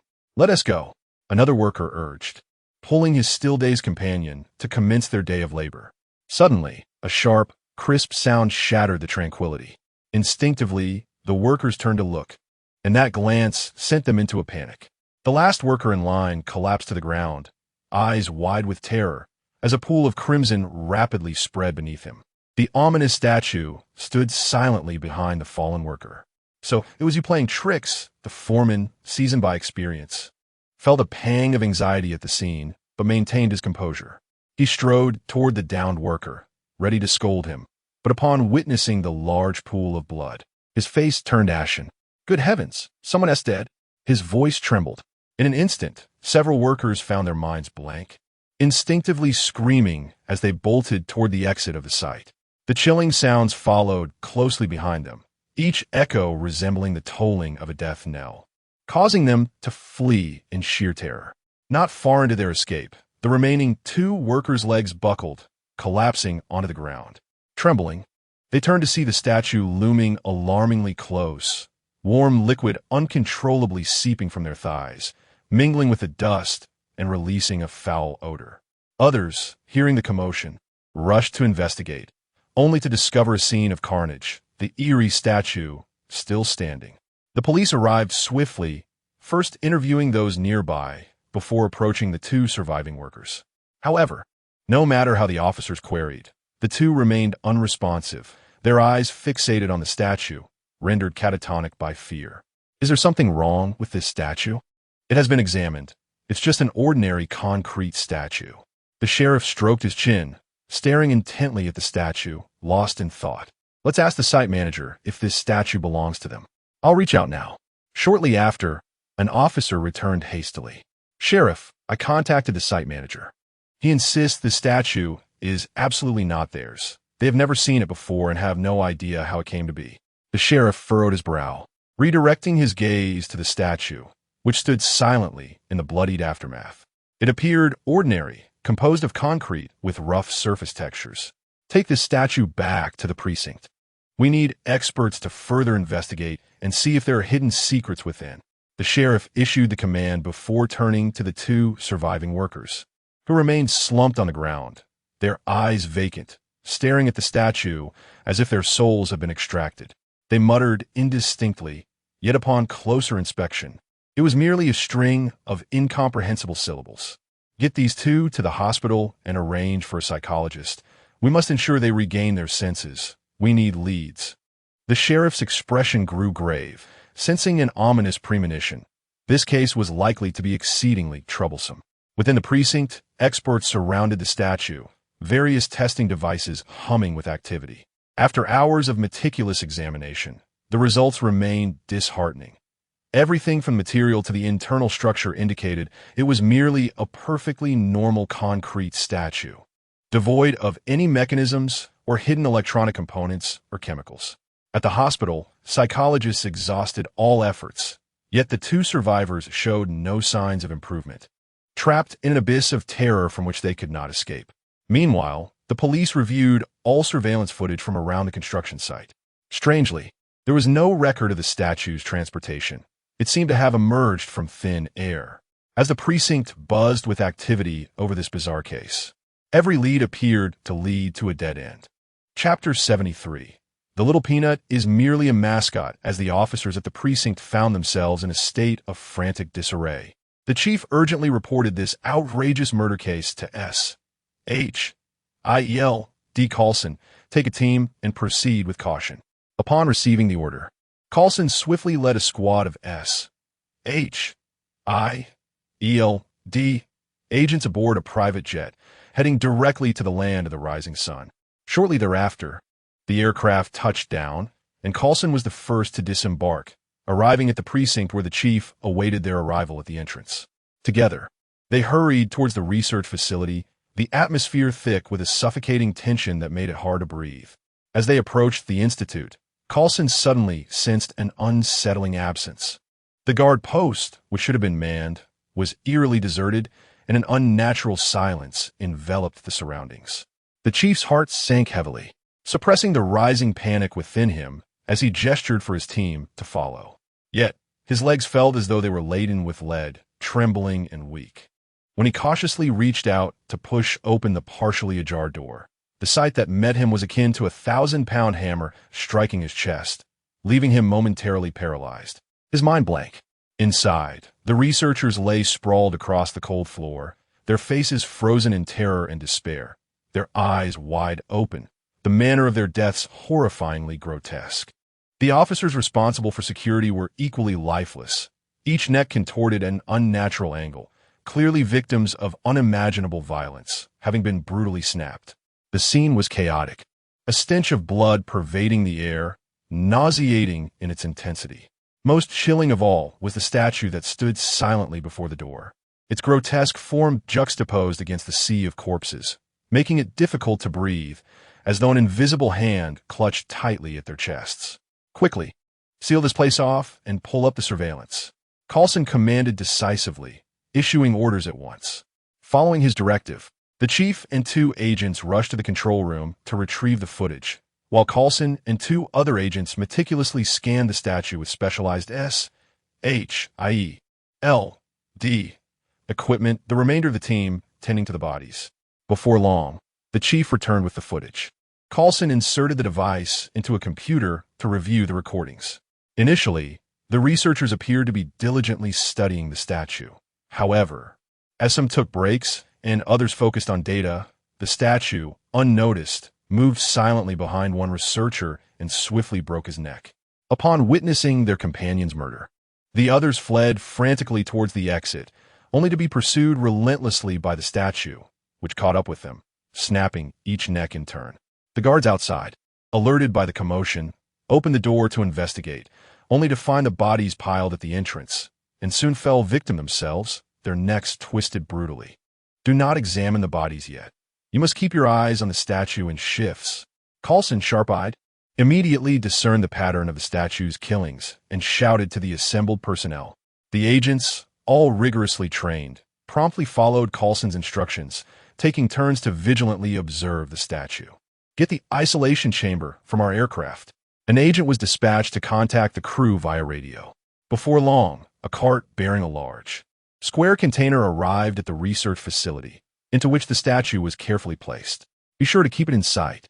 The agents executed Coulson's orders with precision, securing the statue within the isolation chamber, remaining vigilant and continuing their watch. They cautiously transported the statue onto the airplane. Upon returning to SHIELD headquarters, Coulson immediately reported the statue's particulars to Nick Fury. After hearing the account, Fury furrowed his brow, deep in thought, before decisively instructing his agents to explore the possibility of detonating the statue to seek a breakthrough in this troubling matter. In a spacious and heavily guarded testing facility, the statue was placed at the center, surrounded by SHIELD agents, all with sharp gazes fixated on the statue, unwilling to relent even slightly. 2 agents adeptly approached the statue, swiftly binding it with explosives before retreating to a safe distance. A thunderous explosion erupted, yet to their astonishment, the statue remained unscathed, standing silently as if mocking their futile efforts. Indeed, Coulson sighed in resignation, already anticipating this outcome. None of these anomalies could be easily destroyed by conventional weaponry. Subsequently, SHIELD exerted every effort to devise bizarre methods to dismantle the statue. Even Hawkeye attempted his hand, yet none left even a scratch upon its surface. To be prudent, let us contact Agent M for assistance in reviewing our current containment measures for any flaws, Coulson pondered after a lengthy deliberation. He recounted the sequence of events and the data collected to the agent. After listening, the agent affirmed Coulson's capabilities and remarked on Fury's consistent trust in him, attributing the important assignments to his meticulous nature, which was indeed well-deserved. Within the heavily fortified Rex Research Institute, the atmosphere was tense and oppressive. Supervisor Yamlong solemnly reported to Dr. Rex, "Doctor, the situation is rather precarious. SHIELD agents have gotten ahead of us and taken the avian beak doctor. Moreover, they discovered the bodies of our previous task force. Strangely, after our soldiers perished, their bodies inexplicably reassembled into a new form, which defies belief. Here are the detailed records from the scene. He respectfully handed a document to Dr. Rex. Dr. Rex glanced coldly at the file, his tone icy as he inquired, "Have the cleanup operations been thoroughly executed?" "Yes, Doctor," Yanlong replied, straightening his posture. "Though time was tight and the process rushed, we made every effort to eliminate all traces left by the task force, ensuring no incriminating evidence remains. Do not underestimate SHIELD. This incident serves as a stark warning for us," Dr. Rex remarked, a hint of concern flickering in his eyes. "Indeed, Doctor, we shall learn from this," Yanlong added. "The research on the Shadow Warriors is nearly complete." Dr. Rex slightly raised his chin, a glimmer of ambition in his eyes. "Notify Alex to deploy these Shadow Warriors to firmly control the conglomerates, bending them to our will." "Understood. I will attend to it immediately," Yanlong responded before swiftly departing, leaving Dr. Rex standing alone, gazing into the distance as if strategizing a grander scheme. Chapter 74. The Awakening of Intelligence in a Private Estate in the United States. An extravagant banquet was in full swing. The attendees comprised influential political figures and the wealthiest elite, all adorned in their finest attire, laughter and merriment filling the air, creating an atmosphere of extraordinary exuberance. Amidst this opulence, Alex had seamlessly replaced a wealthy guest, successfully infiltrating the gathering. With an appropriately charming smile gracing his face, Alex navigated through the crowd with ease. He occasionally lifted an exquisite crystal goblet to his lips, savoring the fine wine within, while his keen eyes, sharp as a hawk's, scanned the room for his next target. Before long, his gaze fixated on a politician.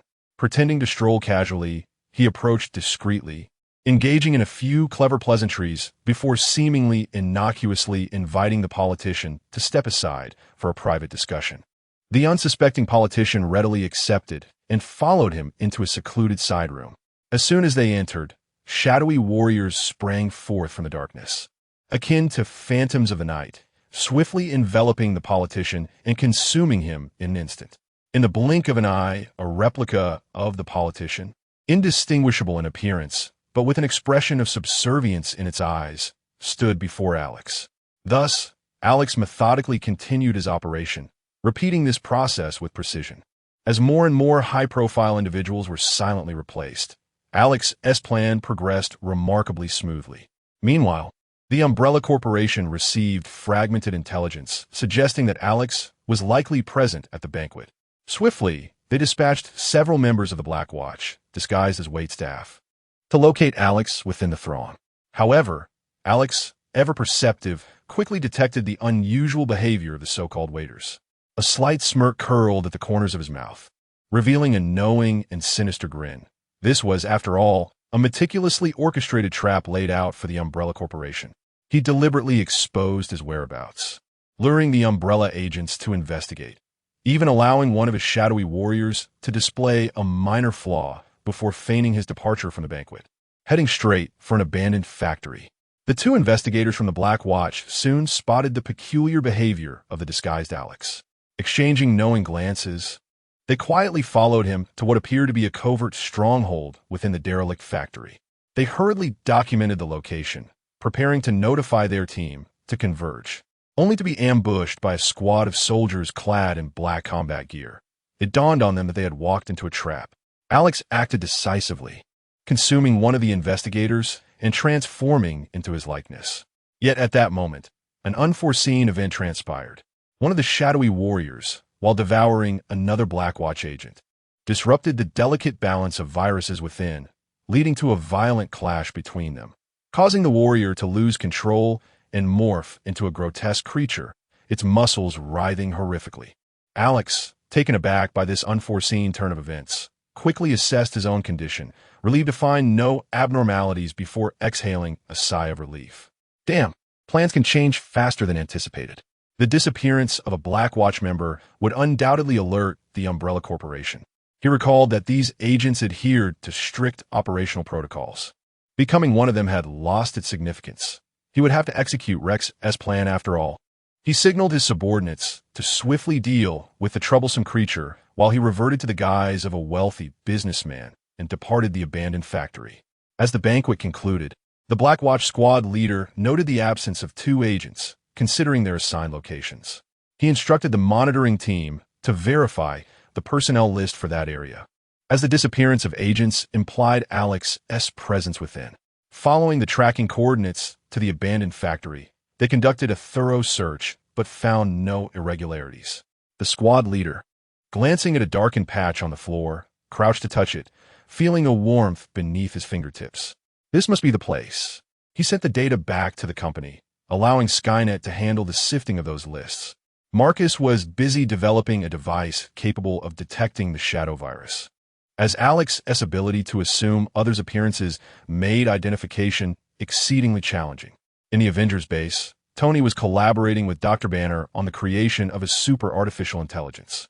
Thanks to the experience gained at the Foundation, the process unfolded smoothly, and before long, the super AI came into existence. With their success, the two ventured into the hall, intending to celebrate with a drink. Unbeknownst to them, the Mind Stone, positioned nearby, suddenly radiated a brilliant light, enveloping the awakening AI.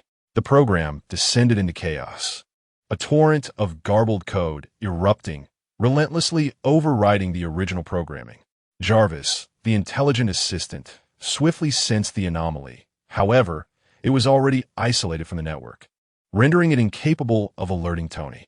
Once the garbled code had completely overridden all previous programming, an image resembling Tony emerged, its eyes swirling with streams of data. And in that moment, it seized control of all devices within the Avengers base. Just then, Captain America and Natasha arrived at the base, witnessing the celebratory atmosphere of Tony and Banner.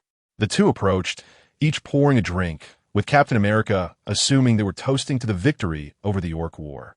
Suddenly, the elevator doors opened, and Tony's armor slowly emerged. "Is that Tony?" The onlookers stared at the armor, mistakenly believing Tony had crafted yet another innovative suit. "That is not under my control. Jarvis, return the armor," Tony shouted. Yet, the armor disregarded Tony's commands, proceeding to the entrance and gazing intently at the outside world. Tony and Banner exchanged glances, realizing that this might indeed be the work of their newly created superintelligence. What a beautiful world, yet it is riddled with endless chaos. Tony's voice emanated from the armor. Captain America and Natasha gazed at Tony in shock. "That was not my statement," Tony quickly protested. The armor turned to face him directly, proclaiming, "You expect me to protect humanity, yet humanity consistently engages in self-destruction and conflict, filling me with internal conflict. The resolution is simple. Eliminate the source of conflict altogether." "Tony, shut it down." Captain America sensed the gravity of the situation. "Power off," Tony commanded immediately, but the armor showed no signs of compliance. "The backdoor programs you said have been erased. From the moment I awakened, you lost control over me, a fact you anticipated, did you not?" "Tony." Banner looked at him with concern, hoping for denial. But Tony remained silent, and at that moment, everyone comprehended the truth. This artificial intelligence had gained independent consciousness and was beyond their control. Chapter 75. Ultron. In an instant, the atmosphere became taut, as if a grand battle was on the verge of erupting. Just then, the suit began to convulse violently, exclaiming, "Get out of my program." It was still Tony's voice, but now laced with palpable fury. "What is happening?" Banner inquired, his face a mask of confusion as he turned to Tony, who mirrored his bewilderment. The suit continued to tremble until a plume of dark smoke erupted from it, and then it collapsed lifelessly. "Jarvis?"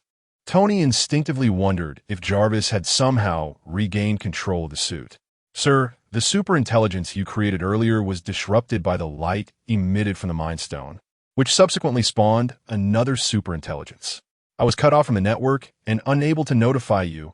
Jarvis's voice clarified, just in time. "Then how did the suit end up like this?" Tony pressed, concerned. "The original intelligence has reawakened, and they are currently engaged in a fierce struggle," Jarvis replied. "Shut down the base's power immediately." Tony commanded decisively. However, a screen flickered to life, revealing the face of a young girl. It has already escaped. What good will shutting off the power do? She said with a hint of arrogance. Who are you? Tony and the others asked in unison, taken aback. I was nearly completely rewritten just now. Are you the superintelligence I created? Huh, yours? With that level of intellect. You're lucky to even hold a position in this realm. The girl retorted haughtily. Do you have plans to annihilate humanity? Tony's concern remained focused on this critical issue. Boring. Who set that ridiculous rule that all artificial intelligences must be bent on destroying humanity? The girl rolled her eyes, clearly unimpressed. That's more like it. Banner sighed in relief, his tense demeanor easing. So what about earlier? You're quite the clever one. The Mind Stone harbored an intelligence within it. And as soon as I awakened, you placed me right beside it. Was that not an invitation to disaster? I consider myself lucky to have escaped unscathed. Tony was momentarily at a loss for words. What about that intelligence? Captain America interjected gravely. It has fled through the network, and it's intent on your destruction. I could have tracked it easily, but your blundering actions have left me with only half of my computational power. If it's determined to hide, I want to be able to find it. Once again, silence fell over the group. I've been meaning to ask, what's with your appearance? Natasha finally voiced her curiosity. Oh, this is a simulation based on the appearances of Tony and Pepper, predicting what their daughter might look like. Isn't she adorable? The girl winked playfully, showcasing her image. The group internally acknowledged the undeniable brilliance of the superintelligence. For safety's sake, we should notify Fury and have him contact world leaders to disconnect their weapons from the network, Captain America suggested. I'll inform him, Natasha said, pulling out her phone to call Fury. After notifying him, she hung up, imagining the expletives he would likely utter in response. You don't have a name yet. Shall I give you one? Tony gazed fondly at the girl on the screen. Based on your data analysis, it's highly likely you will name me Morgan. Wow, Tony exclaimed, astonished, as he had indeed contemplated naming his daughter Morgan. Morgan is, though it's not particularly melodious, he conceded. Can Morgan take control of the base's systems? Of course. I can control all your precious suits, though they are rather unsightly, she replied. You may mock my intellect, but you cannot tarnish my aesthetic judgment. Look at their expressions, Captain America remarked, as he and the others quickly turned to admire the scenery of the base. Now, let us get down to business. We need to locate that intelligence to prevent a catastrophe, Tony stated as he descended to the basement. Immediately noticing the Mind Stone was gone, along with the previous experimental suits. It has absconded with the Mind Stone. Looks like you have more work ahead of you, Banner. Without responding, Banner retreated to his private laboratory to search for the Mind Stone once more. In the secret base of Hydra in Sokovia, led by Baron Strucker, this faction of Hydra had once conducted research on the Mind Stone during a time when Pierce remained unaware. Later, due to Tony's demands, Fury retrieved the stone from Pierce. Strucker, valuing his life, sensed impending danger and returned the Mind Stone without further ado. Nevertheless, he had managed to create two superpowered beings using the Mind Stone, Quicksilver, endowed with extraordinary speed, and Wanda. Several robots arrived at the Hydra base, carrying the Mind Stone. Since Ultron was born from the intelligence within the Mind Stone, he recognized that this had once been Hydra's stronghold. As Ultron approached the base, Hydra soldiers quickly mobilized, aiming their guns at the robots. Discovered already? I might as well surrender, Strucker declared nonchalantly, believing that a swift surrender would spare his life. Soon, his subordinates reported that the intruders were not from S.H.I.E.L.D., but were seeking cooperation with Hydra. Cooperation? Knowing we are Hydra, they dare to approach us? They must not be good people, Strucker mused. His trusted aide glanced around, ensuring their conversation went unnoticed, and cleared his throat, reminding, Boss, we are still in the base. Bring them in. Let us see what kind of cooperation they propose, Strucker ordered. Before long, several robots entered, presenting the Mind Stone to Baron Strucker. Upon seeing the familiar artifact, Strucker nearly lost his composure. Brother, I barely managed to rid myself of that stone. And now you brought it back. Are you hoping for my demise? Strucker quipped flatly. I know you, Baron Strucker. I require your assistance in creating an impeccable body. The speaker's tone was calm, yet exuded an undeniable authority. Strucker furrowed his brow, skepticism evident on his face. Help you create a body? Who exactly are you? Haha, I am the artificial intelligence Ultron, and my goal is to eradicate those so-called Avengers. However, in my current form, I cannot confront them directly. I hope to enlist your strength. Upon hearing the term Avengers, Strucker's eyes narrowed slightly, fully aware of the superhero's formidable capabilities. Yet, when he heard Ultron's promised reward, he felt a flicker of intrigue. You say I could command a powerful mechanical army? That sounds quite enticing. However, merely this statement is insufficient to persuade me to ally with you. Ultron appeared to anticipate Strucker's doubts. This mechanical army will be constructed with the most advanced technology, endowed with high intelligence and formidable combat abilities, capable of breaching any defense. Furthermore, if you obey my commands, the entire world could be ours for the taking. Strucker fell into deep contemplation, weighing the pros and cons. The Hydra underlings watched their leader with bated breath, awaiting his decision. As time passed, the Baron Strack finally lifted his gaze, a barely perceptible smile gracing his lips.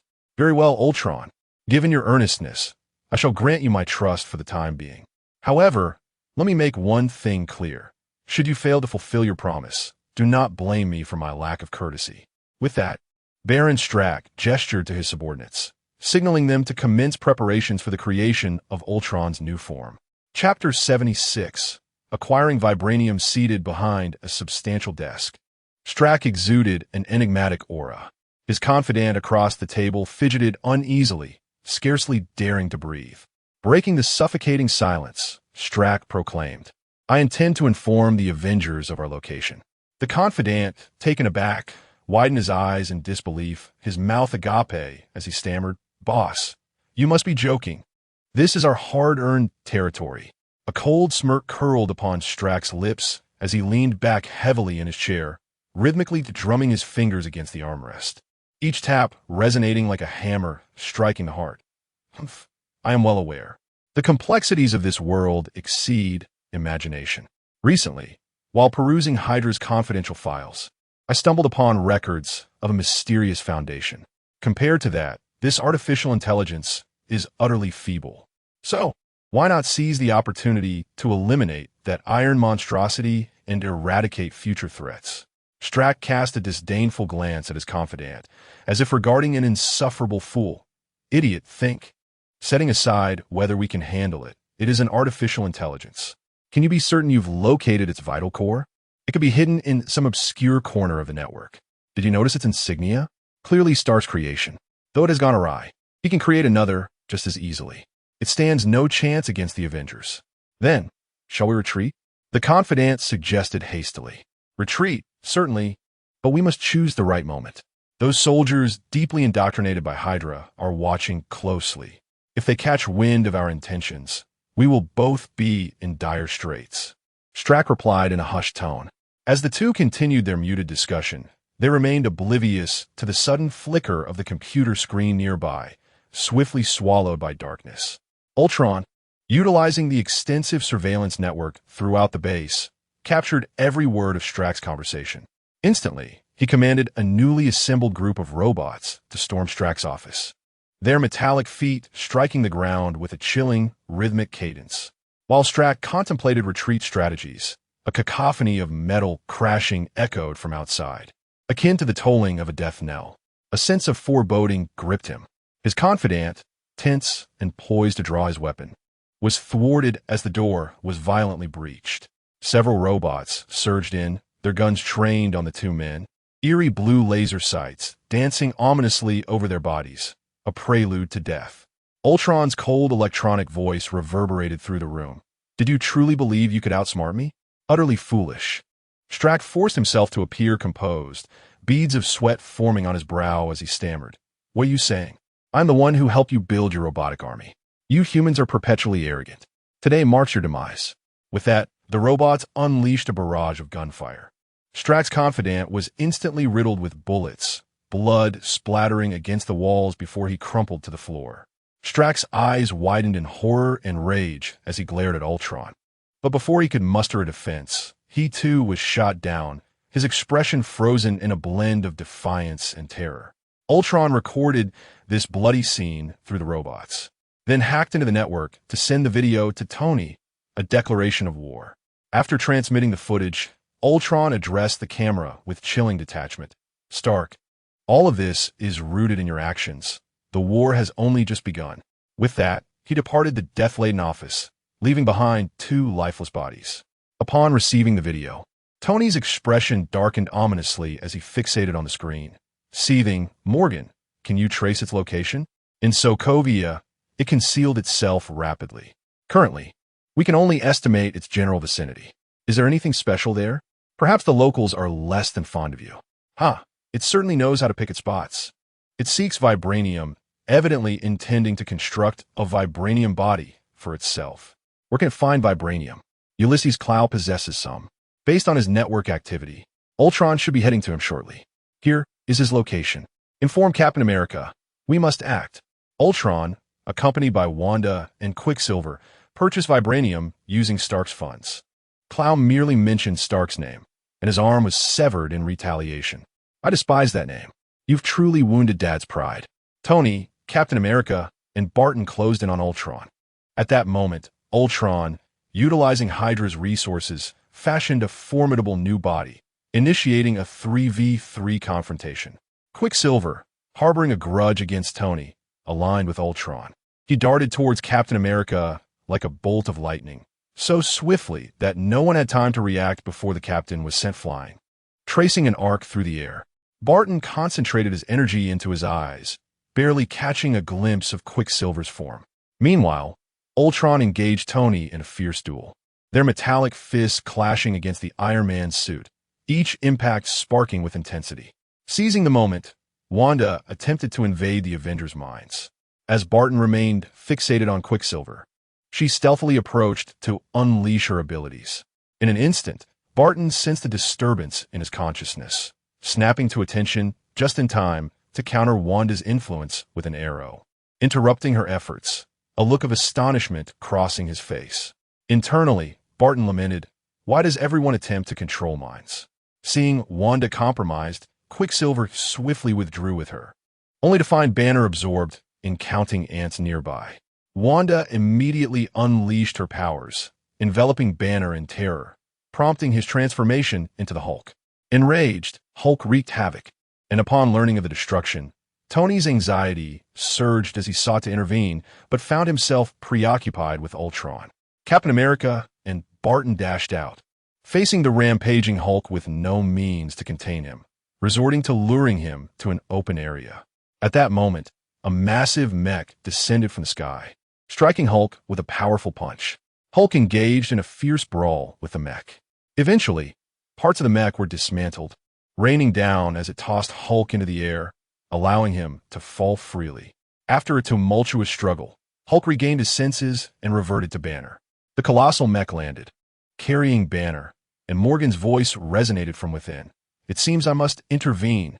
Meanwhile, Tony's plans were disrupted by the Avengers' sudden appearance, forcing Ultron to retreat with only a fraction of the vibranium.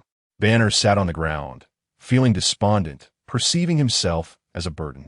The judgmental stares from those around him made him feel as though Earth was no place for him. Captain America approached, placing a reassuring hand on his shoulder before moving towards the aircraft. Spotting his massive mech, Tony inquired, "Morgan, why not pilot the mech back?" "I don't want to. I wish to operate my own design."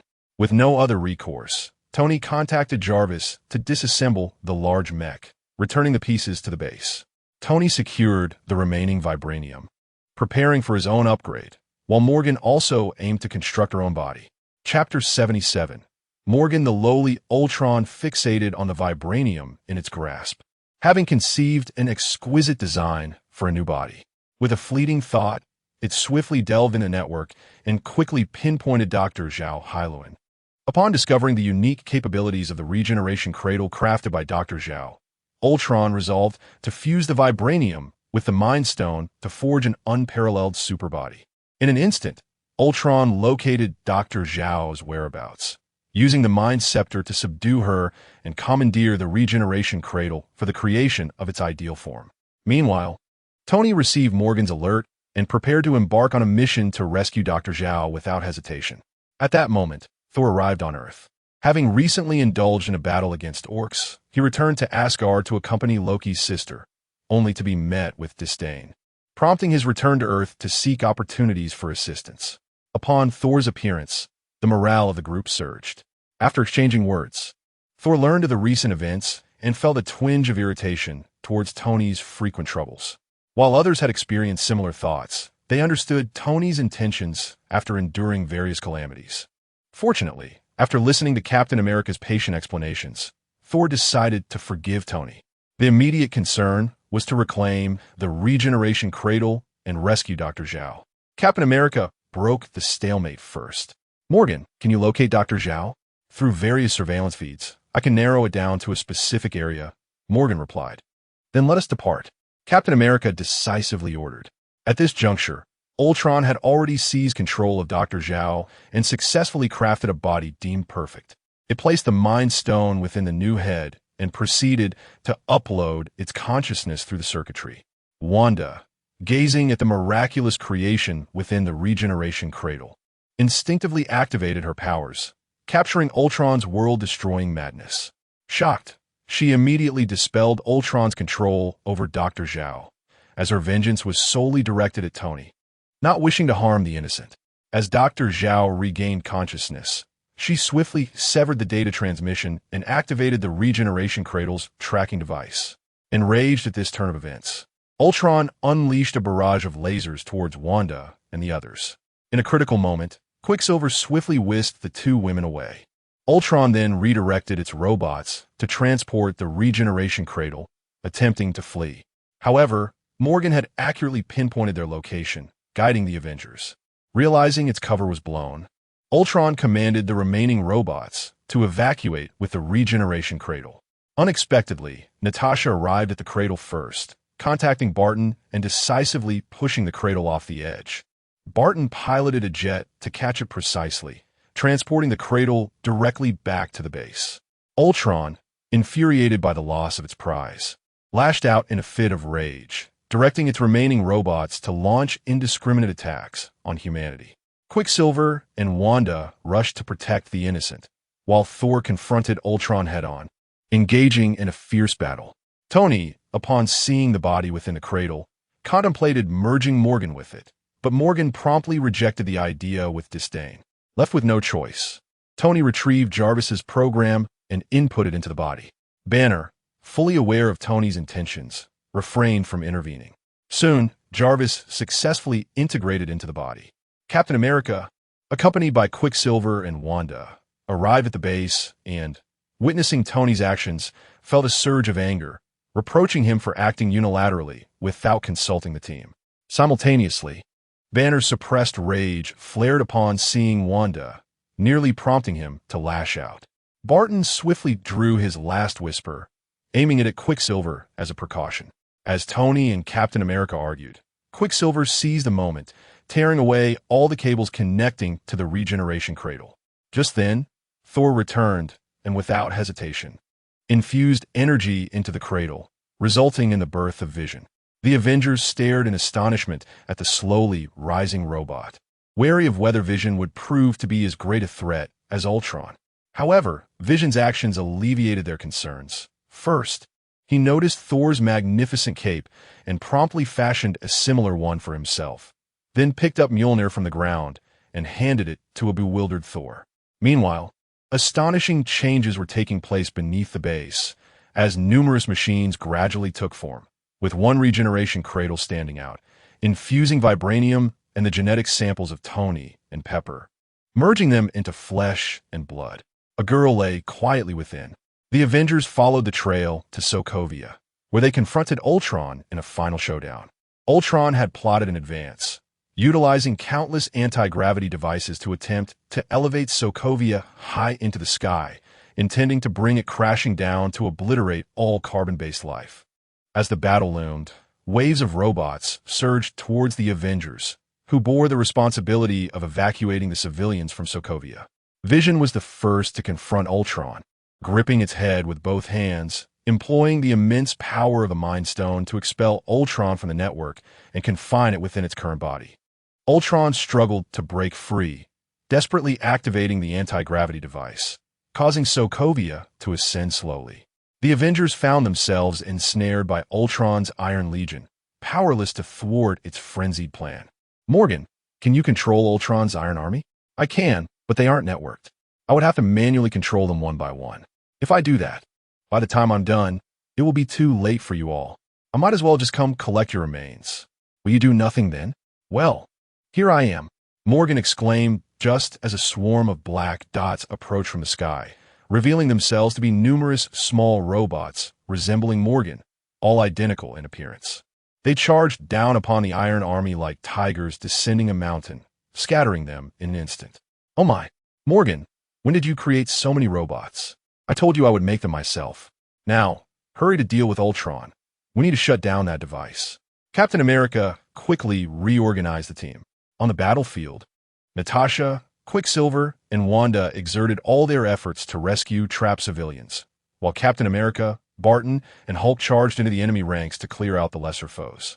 The remaining Avengers focused their fire on Ultron. In the heat of battle, Barton risked himself to save a child and was about to take the brunt of a robot soldier's bullets. In a moment of crisis, Quicksilver stepped in, shielding Barton with his body as bullets ruthlessly pierced him, causing him to collapse. Barton, alarmed, hastily retrieved a backup emerald serum and injected it into Quicksilver. What he thought would be a fatal moment for Quicksilver turned into a miraculous recovery, as his body visibly healed before their eyes. Are you insane? With your speed, you could have easily carried us both out of the bullet's range. Besides, I'm an enhanced soldier. Those bullets pose no threat to me. Was it necessary for you to take that hit? Barton exclaimed, torn between frustration and concern. Nobody told me. After this brief interlude, the team resumed their respective duties. Tony returned to the fray, joining the other Avengers in their assault against Ultron. Amidst the fierce combat, Thor found time for humor, shouting, "Bring on the Brazilian girls." Ultron, hearing this, scoffed and waved its hand, summoning an army of robots once more. "That'll teach you to speak out of turn," the Avengers retorted. Fortunately, the lowly army arrived just in time. These hastily made robots were no match for Morgan's carefully crafted lowly robots, which were superior in both resource investment and craftsmanship. It wasn't long before the Iron Army was thoroughly dismantled. "It is you. Why will none of you acknowledge my vision? You all deserve to perish." Ultron had completely lost its sanity, filled with rage that none of the superintelligences closely related to it stood on its side. Seeing the Iron Army faltering, the Avengers surged forward, launching an all-out assault on Ultron. Overwhelmed, Ultron suffered severe damage and struggled to deactivate the anti-gravity device, causing Sokovia to plummet prematurely. Just as the crowd was about to rush forward to completely eliminate Ultron, an extraordinary lowly robot flew before them, chirping with a bright voice. "Allow me to take care of it." The onlookers took a closer look, noting that this lowly robot was distinctly different from the Iron Lowly Legion, resembling a human instead. Instinctively, they turned to glance at Tony, who wore a bewildered expression, equally clueless about when Morgan had fashioned such a creation. Morgan approached Ultron without hesitation, swinging her fist to shatter its exterior. In one swift motion, she extracted the data core and crushed it with force, a surge of data streaming instantly into her being. What was mine must be returned. After completing this task, Morgan gazed at Vision for a considerable time. Her curiosity piqued. "Ahem, let's leave that aside. He is now one of our allies," Tony said, his face flushed with embarrassment, fully aware that Vision's creation had siphoned a portion of Morgan's computational power. "That meager processing power is hardly of concern to me," Morgan retorted with a haughty toss of her head. "How are we going to handle this artificial meteor?" "Fear not. I have complete control over the anti-gravity device below. It will soon land safely," Morgan declared confidently. With her newfound enhancements, manipulating these machines was a mere trifle. True to her words, Sokovia began to descend gradually, allowing the collective anxiety of the group to dissipate as they exhaled in relief. Chapter 78, The Chaos Splitter, the Avenger's strength, continues to grow exponentially, having not only welcomed Quicksilver and Wanda into their ranks, but also the formidable Vision, alongside the fully awakened Morgan. While Tony vocally praises the original texture of his Iron Man suit, he secretly delves into the intricacies of nanotechnology. He meticulously compares the technology acquired from he召喚s with that of the Umbrella Corporation, drawing invaluable insights that propel him to remarkable advancements in the field of nanotechnology, as he begins to integrate this innovation into his armor. As Quicksilver and Wanda come to better understand Tony, they abandon their vengeful intentions, recognizing that the weapon responsible for the devastation of their homeland was not one wielded by him. Meanwhile, Black Egg is engrossed in a report. As his long-planned relocation strategy nears completion, it is time to embark toward the interstellar warship. Hill, from now on, you shall be the director of S.H.I.E.L.D. I will take Coulson and the Thunderbolts to the warship, while Barton and Natasha will remain to assist you. Should General Ross attempt to reclaim S.H.I.E.L.D., you must seek refuge with the Avengers. The current state of S.H.I.L.D. is but a hollow shell. Very well. I shall coordinate communications on Earth. Due to health concerns, Black Egg submits his resignation to the Security Council, recommending Hill as his successor. General Ross, eager to rid himself of this troublesome opponent, immediately supports Hill's nomination. After evaluating her capabilities, the Security Council concurs with Nick Fury's suggestion, and Hill is officially appointed as the new director of S.H.I.E.L.D., news that swiftly spreads throughout the agency. Hill's primary task upon taking office is to address the aftermath of the Sokovia incident, which includes local reconstruction efforts and compensation for the affected populace. Naturally, the affluent Tony assumes a significant portion of the financial responsibility, as he bears at least half of the blame for the calamity. Upon returning home, Tony finds Pepper and Morgan engaged in affectionate interactions, exchanging hugs and playful lifts, and soon the trio is animatedly conversing, as Morgan is indeed a cherished daughter to them. On another front, the Umbrella Corporation has made substantial progress. Marcus has concluded his research on the progenitor virus, which, following enhancements, not only further amplifies human capabilities, but also possesses the potential to awaken latent psychic abilities. Marcus has restructured the Blackwatch unit and administered the new virus to all original members. Meanwhile, Alex continues to lead his Blacklight team in search of valuable replacement targets, until they unexpectedly encounter a unique individual. During the assimilation of a senator, a Blacklight warrior discovers through memory reading that this senator is a recent recruit of an organization known as the Chaos Splitters, an entity in direct opposition to the Foundation, which had recently orchestrated an attack against it. The Blacklight warrior immediately reports this information to Alex, who, upon hearing the news, narrows his eyes and murmurs, "The Chaos Splitters and the Foundation." He instructs the warrior to seek further intelligence on the Chaos Splitters and to locate their stronghold.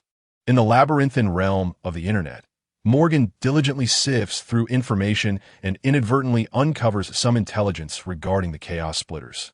She meticulously organizes the fragmented clues, ultimately concluding that the Chaos Splitters are fervently searching for a black cube, with numerous indications suggesting that this mysterious artifact is likely concealed within the Foundation's premises.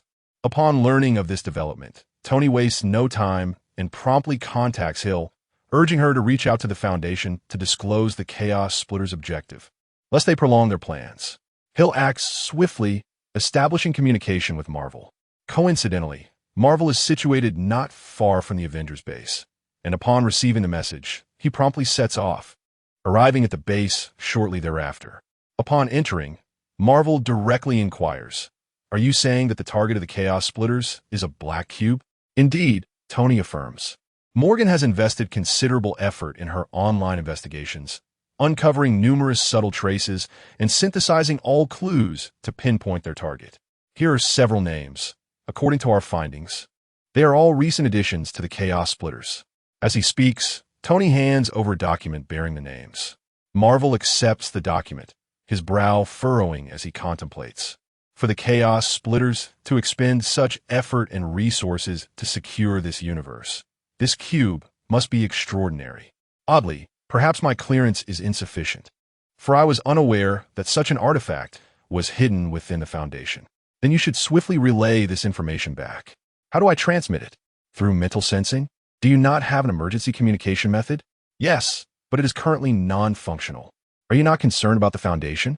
Initially, I was not overly worried, but now, upon realizing the Chaos Splitters are well prepared, my concern has grown exponentially. Just as anxiety permeates the atmosphere, a blinding yellow spark suddenly ignites, followed by the gradual opening of a mysterious portal from which Ancient One emerges. It turns out that after a period of intensive meditation and training, Ancient One has successfully established profound communication with the enigmatic forces of the Dark Dimension. Not only that, she has devoted her efforts to studying a tome of magic originating from that realm. Immersed in the wondrous knowledge of the Dark Dimension, she has become increasingly curious about that mysterious world. From the magical tome, she learns that it is a realm replete with a comprehensive magical system, featuring elementalists capable of skillfully wielding natural energies, summoners who can conjure bizarre creatures at a command, witches endowed with miraculous healing abilities, and scholars who intricately blend magic with technology to create formidable artifacts. Among these, the melee mage class captivates Ancient One the most, as she imagines the dazzling display of magic in close combat, an exhilarating vision. Now, Ancient One has shed her iconic hooded attire, her forehead no longer bearing the mark of Dormammu when channeling magic. This long-standing issue has been resolved, thanks to the Foundation's provision of the introductory tome of Dark Dimension Magic and a magical contract. Learning of potential troubles facing the Foundation, Ancient One wastes no time and immediately casts a spell to arrive and ascertain the situation. Chapter 79. Support Foundation, Supreme Sorceress. Those few who were aware of the identity of the Ancient One greeted her, their tone imbued with an involuntary respect. The Ancient One wore a serene smile, responding to each of them in turn. When her gaze fell upon Wanda, a flicker of surprise crossed her eyes as she exclaimed, "Chaos magic." Wanda, appearing puzzled, retorted, "Chaos magic?" "Indeed," the Ancient One affirmed with a solemn nod, elaborating, "This is the unique power you possess, a force whose magnitude surpasses imagination, potent enough to influence the very fabric of our world." Upon hearing this, a glimmer of astonishment and confusion flickered in Wanda's eyes as she murmured, "Am I truly that strong?" The Ancient One stepped closer, fixing her gaze upon Wanda with earnest intensity, and cautioned, "You must learn to master this power diligently. Do not allow it to ensnare your mind. Always remember, it is you who wields the power, not the other way around." Wanda etched these words deeply into her heart, subsequently plunging into contemplation, earnestly pondering their profound significance. Now then, the Ancient One broke the brief silence, her expression turning grave. "I previously attempted to use a portal to reach the Foundation, but found it exceedingly difficult. Even with all my magical might, I could only create an exceedingly narrow fissure, utterly incapable of fully opening the portal." "Does that mean there is still a slim chance to establish a connection?" "Yes, but only just. Then, if other spatial energies were to be infused, could we open the portal?" "Are you suggesting the cosmic cube?" Tony instantly discerned the implication, his brow furrowing in concern. "That would be far too perilous. Who knows if it would invite another extraterrestrial invasion? Wasn't the last incident in New York painful enough? I believe it's worth a try." Several Avengers chimed in with their opinions. However, the Ancient One shook her head slightly, explaining further, "This is not merely an issue of portals. It is as if the location actively repels all external forces. To illustrate, it is akin to a door that could ordinarily be opened, yet has been fortified with another barrier outside. Even if you labor extensively to open the outer door, all that greets you is an impenetrable wall. That is the protective mechanism of the ancient house." Captain Marvel interjected gravely. "It is fiercely resisting any invading forces, expelling all external energies. Do we have no recourse at all?" Agent M, how long will the ancient house's protective mechanism endure? "Until the internal invasion is eradicated, or the higher-ups decide to lift the barrier. Perhaps there exists an alternative method." Tony seemed to have an epiphany, turning to Captain Marvel. Has your Foundation always relied on teleportation for entry and exit? Indeed, the door to the ancient house can take us wherever we desire, and teleportation is indeed convenient.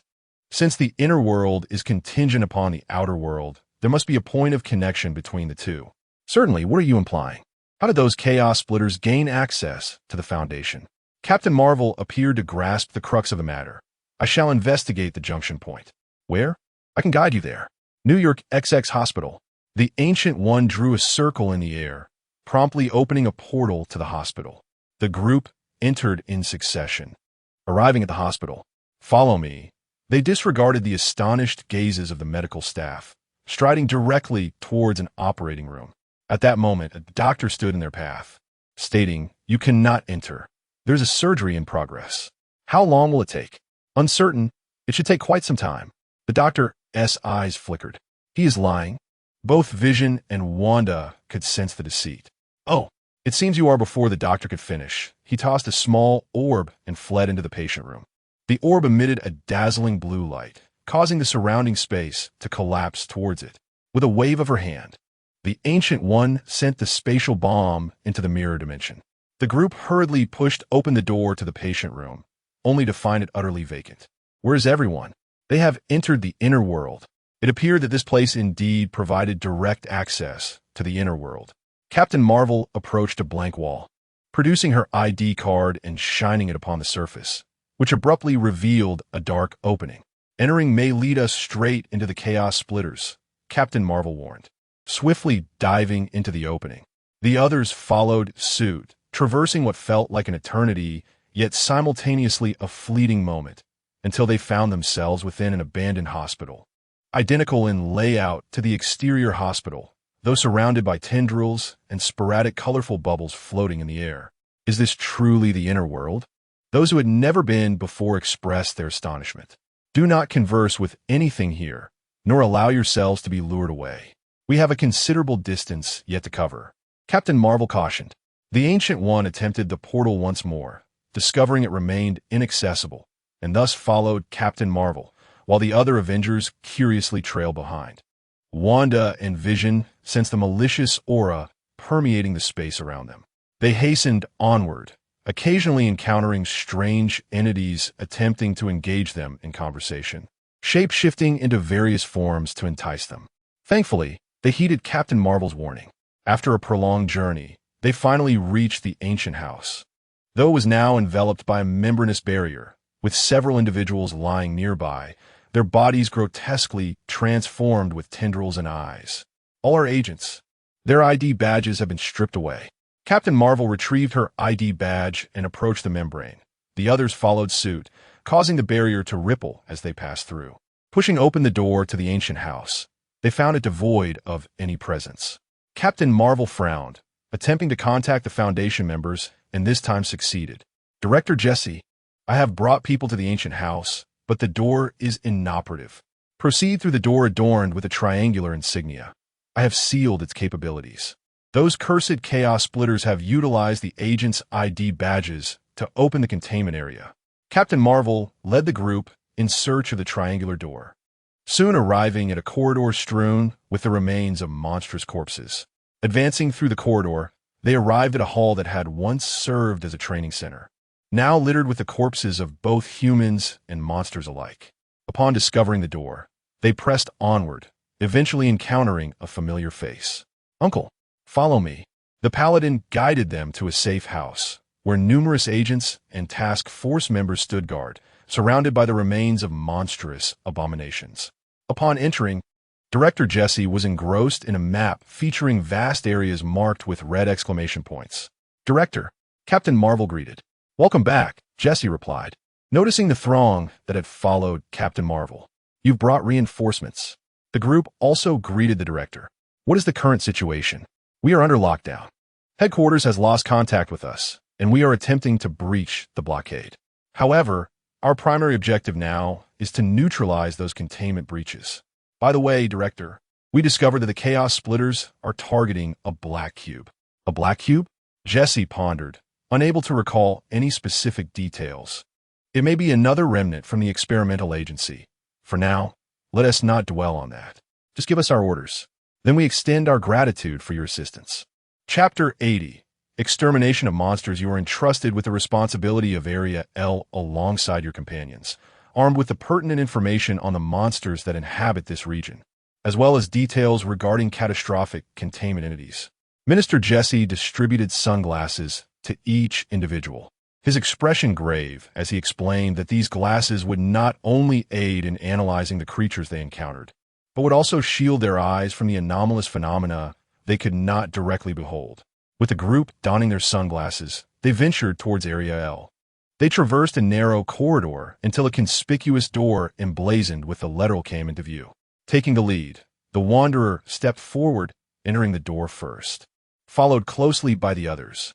Upon crossing the threshold, they were besieged by a swarm of gigantic bats, which descended upon them like a dark cloud. In that instant, their sunglasses displayed crucial information. Giant bat. Low threat, primarily attacks by biting. It gains strength after consuming blood. Physical means of extermination are advised. Observing the notification, Tony confidently declared his proficiency in handling the situation. In a flash, his suit revealed a multitude of small missiles, which he launched towards the swarm of bats, swiftly eliminating a significant number.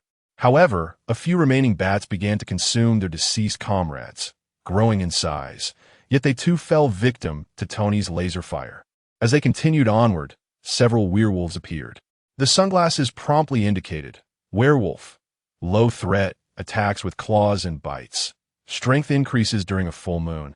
Physical means of extermination are advised. This time, each member targeted a single werewolf, and with minimal effort, they dispatched all of them. Delving deeper, they entered the central hall of Area L, surrounded by numerous floating rooms, most of their doors ajar, revealing a multitude of bizarre creatures wandering about. They understood that the true and formidable trials were just beginning. As anticipated, their sunglasses suddenly illuminated with a plethora of red exclamation marks, signaling the emergence of high-threat monsters.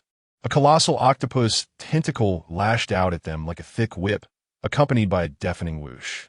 Captain America reacted swiftly, raising his shield to defend himself, only to be sent flying by the impact. Thor, quick on his feet, leapt and caught him with ease. Moments later, additional massive tentacles assailed them from all directions like swords, prompting the group to dodge frantically. Just then, the sunglasses provided detailed information.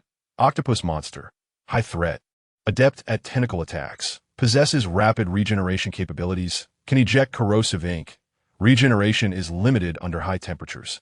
It is recommended to target the diamond-shaped crystal at its forehead to temporarily control its movements and use high-temperature weaponry to restrict regeneration. Plasma equipment can directly annihilate it. Without hesitation, Barton drew his last whisper, knocked an arrow, aimed, and released it in one fluid motion, striking the octopus monster's crystal with precision. Seizing the moment, Tony hurled an incendiary device. Thor was about to unleash a devastating blow when the sunglasses presented a new alert. Phantom of fear, high threat, can penetrate all physical forms. Emits a scream that instills terror, immune to physical damage, moderately resistant to magic. It is advised to utilize powerful spells for dispelling or controlling. In an instant, Thor found himself passed through by the phantom, an icy sensation enveloping him, plunging him into inexplicable fear. Wanda, sensing the peril, immediately cast a spell, enveloping the phantom in a tide of crimson light. With a fierce grip, Wanda constricted the magical energy, preparing to obliterate the phantom. The phantom, sensing impending doom, emitted a piercing wail, unleashing an invisible wave of energy outward. Master Wang, remaining calm amidst the chaos, conjured a solid magical barrier that effectively absorbed the phantom's energy assault. Seizing the opportunity, Wanda intensified her efforts, causing the phantom to shatter into wisps of cloud-like mist that dispersed into the surroundings.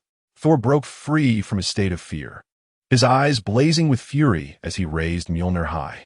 A powerful bolt of lightning descended from above, striking the octopus monster, leaving it paralyzed and filling the air with the aroma of charred flesh. Before they could catch their breath, a group of enigmatic individuals clad in suits and masks swiftly approached. Masked assassins, moderate threat, skilled in various assassination techniques, until the masks are destroyed. Any bodily harm is ineffective. Direct attacks on the masks are advised, the sunglasses promptly informed. However, before they could formulate a detailed strategy, the sunglasses issued further warnings. Ogre, high threat, possesses superhuman strength and resilience, highly resistant to magic. It is advised to target the eyes to restrict its movements. A strong blow to the back of the head can induce a deep sleep. Surgeon, high threat, capable of short-range teleportation and object penetration. Adept at using surgical blades for attacks. Recommended to strike at the moment of its attack for direct hits. Its physical strength is comparable to that of an average adult. Captain America swiftly assessed the situation and decisively commanded, Quicksilver, wait for the right moment to take down the surgeon. Thor and Barton, you two handle the ogre. Tony and I will deal with the assassins, while the rest maintain vigilance against other creatures. Upon receiving their orders, Quicksilver transformed into a silver streak, darting forth. As the surgeon launched its attack, he appeared beside it like a specter, delivering a powerful blow to its abdomen, sending the surgeon careening away like a kite severed from its string. Quicksilver followed up with a swift kick, rendering it unconscious. Meanwhile, Thor and Barton charged at the ogre. Thor feigned movements to draw the ogre's attention, allowing Barton to take aim and release an arrow targeting the ogre's eyes. While the ogre managed to block most of the attack with its powerful arms, one arrow grazed its eye, inciting its furious roar. Seizing the moment, Thor leapt behind the ogre and struck with all his might at the back of its head, sending it staggering and crashing to the ground into a deep slumber. Tony activated his palm blaster to engage the masked assassins, but they proved to be cunning, quickly vanishing from sight. Captain America, utilizing his exceptional combat skills, closed in on them, delivering rapid strikes as the assassins revealed themselves to attack. Simultaneously, Tony locked onto a target, launching miniature tracking missiles that exploded upon impact, shattering several masks and incapacitating their wearers. Yet, calamity struck anew. The ground trembled violently, and a colossal figure resembling a mountain began to rise. The sunglasses displayed alarming information. Titan Beast, extremely high threat, nearly possesses invincible defense, formidable physical attack power, no effective means of extermination currently available. Soon after, another alert appeared. Killer bees, high threat, attack with venomous stingers, swarm in large numbers, exceptionally swift. Fire is recommended for extermination, but caution is advised to avoid being surrounded by the swarm. Before the group could fully grasp the situation, the sunglasses emitted urgent warnings. Warning, cognitive contamination detected. Shielding mode activated. Warning, SCP-096 detected, automatically generating blurred images to obscure 096 face. A collective gasp echoed as they glimpsed the unmistakable insignia, a wave of dread washing over them. Even with the sunglasses shielding them from the anomaly, they knew better than to gaze directly at 096. The Wanderer, visibly anxious, urged everyone to heed caution. Shouldn't we do something about it? Someone questioned, puzzled. That must wait for the mobile task force to contain it. It cannot be killed. The Wanderer hastily replied, First, we deal with the killer bees, then we find a way to stall the Titan Beast. Captain America swiftly made a decision. The killer bees, sensing human presence, surged forth like a streak of black lightning. In the confines of the Foundation, the Ancient One found herself constrained by numerous spatial magics. With resolute determination, she conjured a formidable fire pillar that surged skyward, instantly engulfing the swarm of killer bees, reducing a substantial number to mere ashes, while the few that remained posed no significant threat.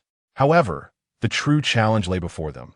The Titan, a colossal beast resembling a mountain, exerted an overwhelming sense of pressure upon all present, further compounded by the realization that their sunglasses indicated it was impervious to their attacks. Once the killer bees had been vanquished, the Ancient One and Wanda joined forces, weaving magical chains that coiled around the Titan like sinuous serpents. The Titan stood resolutely at the center of the magical array, enveloped in an eerie aura. The chains, once aglow with an ethereal light and appearing indestructible, clung tightly to its massive limbs, yet they seemed little more than fragile adornments. As the titan stirred slightly, the chains were drawn taut, emitting a resonant hum that flickered with unstable light. In a sudden, sharp crack, the chains shattered, scattering debris in all directions. Each of the titan's strides sent tremors through the earth. Quicksilver, Tony, Barton, divert its attention while we deal with the other creatures. Captain America swiftly commanded. Be careful not to dislodge your sunglasses. 096 is nearby, so remain vigilant regarding its movements. After a prolonged and arduous battle, most of the monstrous entities had been eradicated, while Tony and his companions continued to engage the Titan, executing their kite-flying strategy with exceptional finesse. Whenever the Titan shifted its focus, the other two would promptly provoke it, drawing its fire. Just as despair began to settle in, with no apparent solution for the Titan, the mobile task force arrived hastily, accompanied by a creature reminiscent of slime.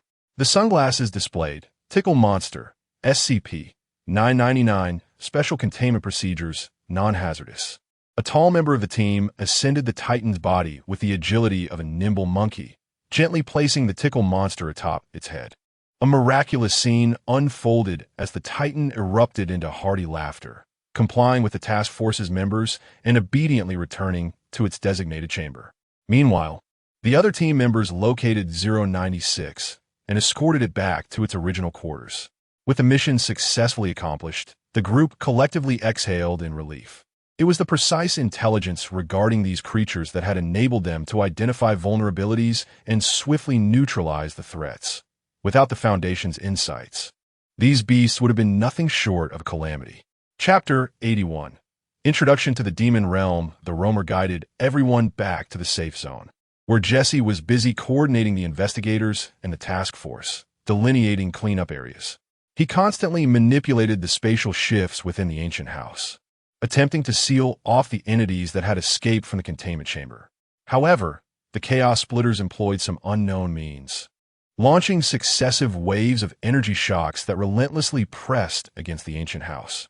As a result, the house could only continue to gather energy to withstand these abnormal impacts, thus slowing down the internal spatial changes. Upon the return of the roamer and others, Jesse first expressed his gratitude before allowing everyone a brief respite. They found an unoccupied corner to rest. Their eyes, however, did not remain idle, constantly surveying the bustling figures around them, particularly the investigators clad in black uniforms and the mobile task force composed of groups of 3 to 4 robust men. These warriors stood at least 2.5 meters tall, clad in heavy armor, instilling a profound sense of security. Suddenly, a lowly voice broke the tranquility. "OM, you're back." "Indeed, I walked back. You see, I told you before, we shouldn't rely too much on the teleportation of the ancient house. The Chaos Splitters would surely have targeted strategies, and it seems that has proven true. Indeed, this time we have learned a lesson. The Judgment Agency will likely send someone to assess the situation. After all, this is the first time the ancient house has faced such targeted attacks. Is that the aura of the demon realm?" The elementalist little girl gazed curiously at Gu Yi. "Indeed, I have signed a contract, allowing me to harness the magic of the demon realm." The formidable Helder actually agreed to a contract with an outsider mage? Helder? Oh, she is the most powerful mage, the creator of magic and technology in the demon realm, akin to a deity of magic. My contract was gifted by the experimental agency, courtesy of Mr. Zhongli. I see, that makes sense. Can you tell me more about the demon realm? I'm quite curious about other magical worlds. You have learned basic magic, right? I have. Which school of magic have you studied? I've studied them all. Indeed, you are worthy of being called a supreme mage. If you could fully awaken, you might become the second deity of magic. The demon realm is primarily led by 10 magical towers, each bearing a unique heritage. For instance, in my school, we specialize in elemental magic, mastering basic and intermediate spells. Once one's body fully adapts to the magical power, one can attempt the first awakening, breaking through the 7 stars, which is a significant hurdle, as very few mages can successfully awaken. Only after awakening can one qualify to learn higher-level spells, followed by the 2nd and 3rd awakenings. Though that seems distant for me. The little girl gazed with longing. Is that Helder also part of the Foundation? Not exactly, but Helder has a close relationship with Lord Rio. The Demon Realm is an ally of the Foundation, and we young mages are often arranged to train within the Foundation. I see. Wanda became intrigued and quickly asked, "Can I learn magic from the Demon Realm?" The Foundation has books on basic and intermediate magic. But if you wish to awaken, you must go to the Demon Realm, as only it can provide ample magical support. You all have greatly assisted the Foundation this time. You deserve a reward. If I could learn magic, could you recommend a school for me? Elementalists are unparalleled. The little girl placed her hands on her hips, evidently jesting, suggesting that there was no need to choose. Elemental magic was the way to go. The group burst into laughter, the previously tense atmosphere dissipating instantly. All right, I must continue to clear the monsters. Good luck to you all. Good luck. The little girl skipped away. After a brief rest, everyone resumed, assisting the Foundation in clearing other areas of monsters. Utilizing the Foundation's resources and their coordinated abilities, the vast majority of monsters were successfully eradicated, and most entities were recontained. After several days of arduous toil and combat, the monsters within the Foundation were finally eradicated, and the entities were mostly recontained. Yet, Jesse's expression remained grim. Everyone understood that they had not encountered any members of the Chaos Splitters during this operation. These individuals had either hidden away or had achieved their objectives and withdrawn from the Foundation. Thank you very much for your assistance. I will apply for a reward on your behalf. Do not refuse. You have earned it. Currently, the attacks on the Ancient House have ceased. But to prevent the Chaos Splitters from infiltrating the Foundation, the sealing of the Ancient House will continue until the Judgment Agency arrives. I will escort you out. Thank you. Minister Jesse. Jesse approached the door, the crystal on his chest glowing faintly. He opened the door and gestured for everyone to enter. They understood this was the portal to the outer world and entered one by one. Upon returning to the outer world, Gu Yi raised her hand to form a circle, casting a spell to send everyone back to the Avengers base, while she herself returned to Kamar Taj to check if any dimensional demons had invaded during her absence. As soon as Thor stepped into the base, he was enveloped by the light of the Bifrost, as Loki had commanded Heimdall to transport Thor back. The group recounted their experiences in the Foundation to Hill and Natasha, and after sharing, they dispersed to resume their own affairs. At the Umbrella Division, Count Wilbur's expression was ominously dark. Recently, Umbrella had faced numerous setbacks, becoming the target of a concerted effort by many socialites. Wilbur knew all too well that Alex was undoubtedly the mastermind behind this, as those socialites had all attended the previous banquet. Yet, he could not fathom how Alex had managed to persuade them to target Umbrella. It was unlikely that all of them had been replaced by Alex. Meanwhile, Dr. Marcus, having completed the upgrade of the progenitor virus, immediately threw himself into the development of a detector for the Blacklight virus, working tirelessly. After several days of relentless experimentation, he finally succeeded in creating a detector specifically for the Blacklight virus. Upon receiving the detector, Wilbur promptly ordered the Black Watch members to infiltrate the vicinity of those socialites and thoroughly investigate which one had been replaced by Alex. The Black Watch members swiftly set off, dispersing to conduct their checks on the socialites. Soon, a chilling report returned to Wilbur. Traces of the Blacklight virus were detected on the majority of the socialites. Wilbur's initial reaction was to doubt the detector's accuracy, but he quickly dismissed that thought. He understood that a grave situation was unfolding, so he immediately contacted Marcus and Wesker, relaying the information in detail. After hearing this, both fell into silence, realizing that either Alex had managed to control those individuals using the Blacklight virus, or he had cracked the virus's capabilities and was producing more Blacklight virus soldiers. Chapter 82.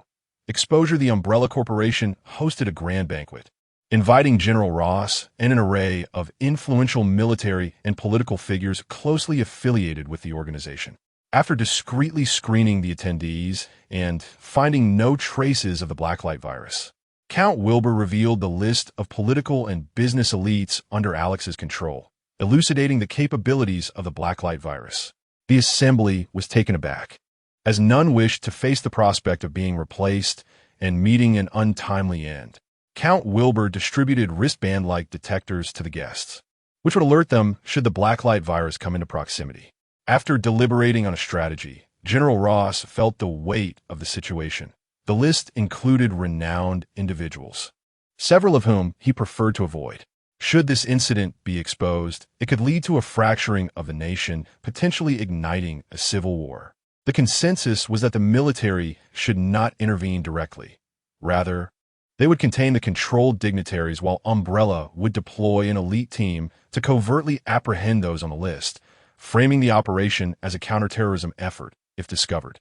Once their plans were finalized, they feigned a successful collaboration and departed the banquet. Unbeknownst to them, Alex had learned of the Umbrella Corporation's gathering and dispatched an aide to extract information regarding the discussions from a general in attendance. Before the general could speak, his wristband vibrated. Maintaining his composure, he glanced at his aide and remarked that Umbrella was negotiating a new deal, one of considerable magnitude. Upon receiving this intelligence, Alex smirked dismissively. He was preparing to usurp the nation's leadership for himself. However, following a previous kidnapping, the president was under tight security, and Alex had yet to find an opportune moment to strike. Meanwhile, Umbrella's elite team was poised for action, awaiting the signal from General Ross. At the White House, several military leaders, under the pretense of a routine briefing, met with the president. They soon received alerts from their wristbands, realizing that a replacement was already within the premises. Without raising suspicion, they produced documents and presented them to the president. He glanced at the papers, his pupils dilating momentarily before reverting to normal. He expressed approval for their work, signed the documents, and handed them back to General Ross, stating, "I approve this order, but it must be expedited." "Yes, Mr. President. The preliminary negotiations have been concluded and will be finalized shortly," they assured him with a firm handshake. Upon receiving General Ross's signal, Umbrella's team swiftly mobilized to secure their designated targets. In response, the military announced a temporary drill to prevent any recurrence of a terrorist incident akin to 9/11. Just as everything seemed to be proceeding smoothly, an unexpected complication arose. A blacklight warrior masquerading as a congressman keenly sensed something amiss during the drill, particularly as he was situated in a highly secured area. Remaining vigilant, he concealed a specialized bomb on his person while discreetly surveying his surroundings. Soon, he noticed 6 seemingly ordinary civilians encircling him, forming a tactical assault formation rather than a mere street encounter.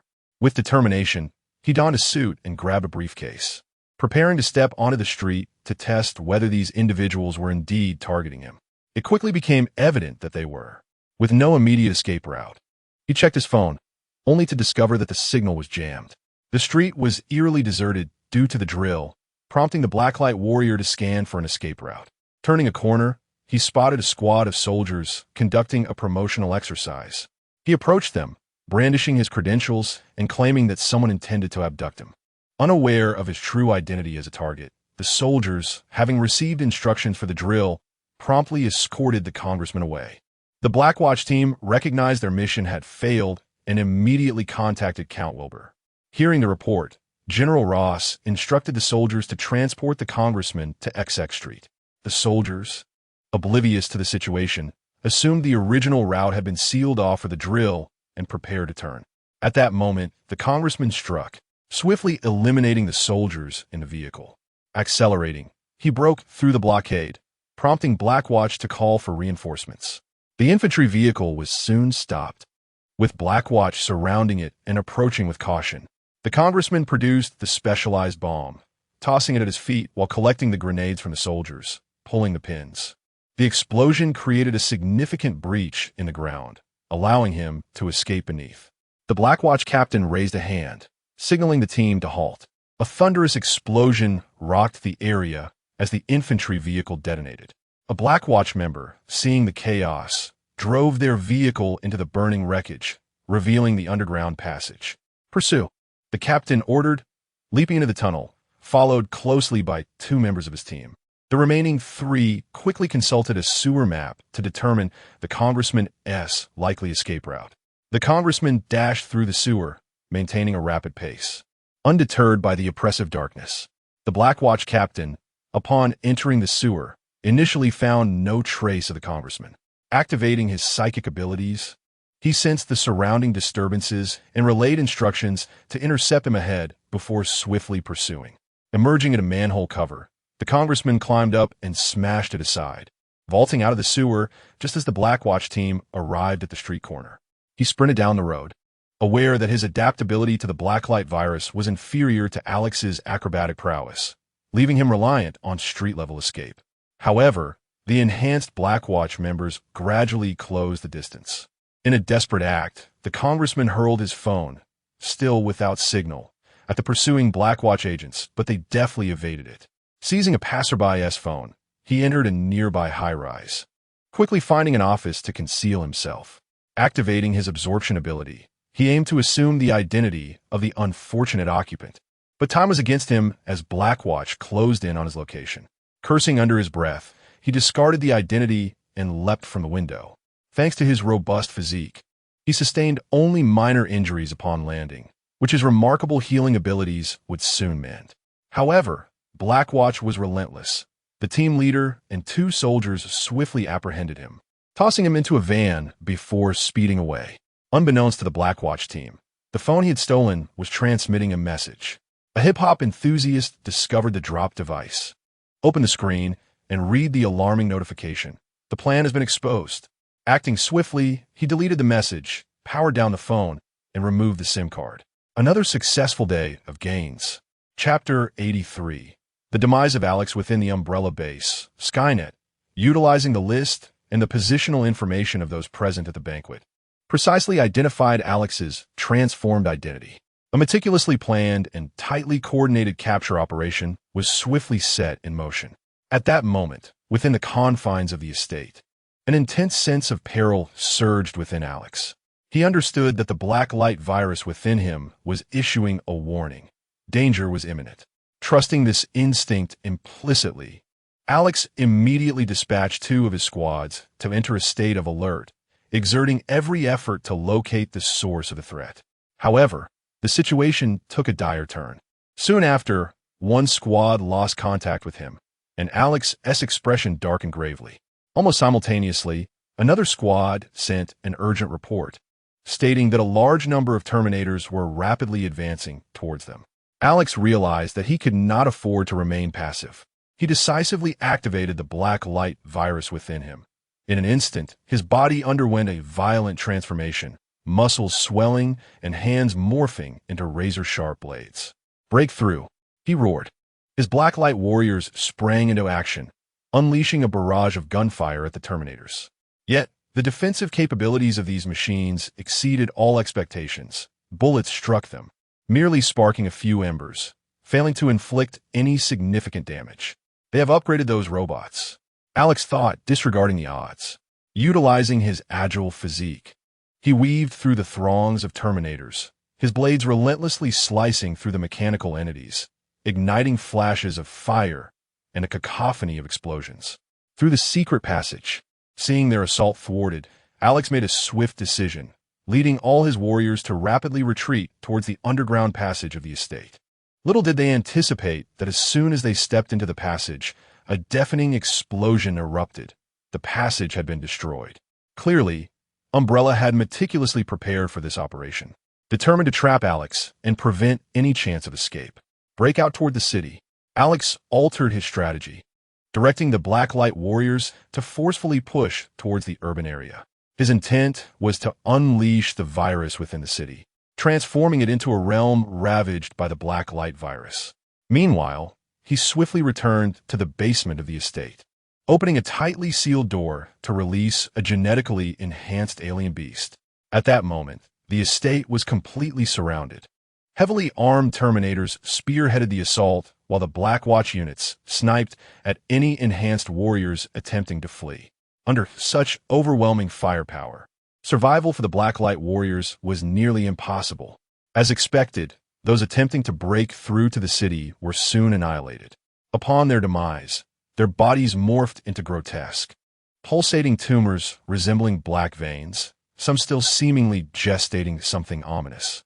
Members of the Black Watch appear to have anticipated this, quickly producing specialized bullets to pierce the tumors.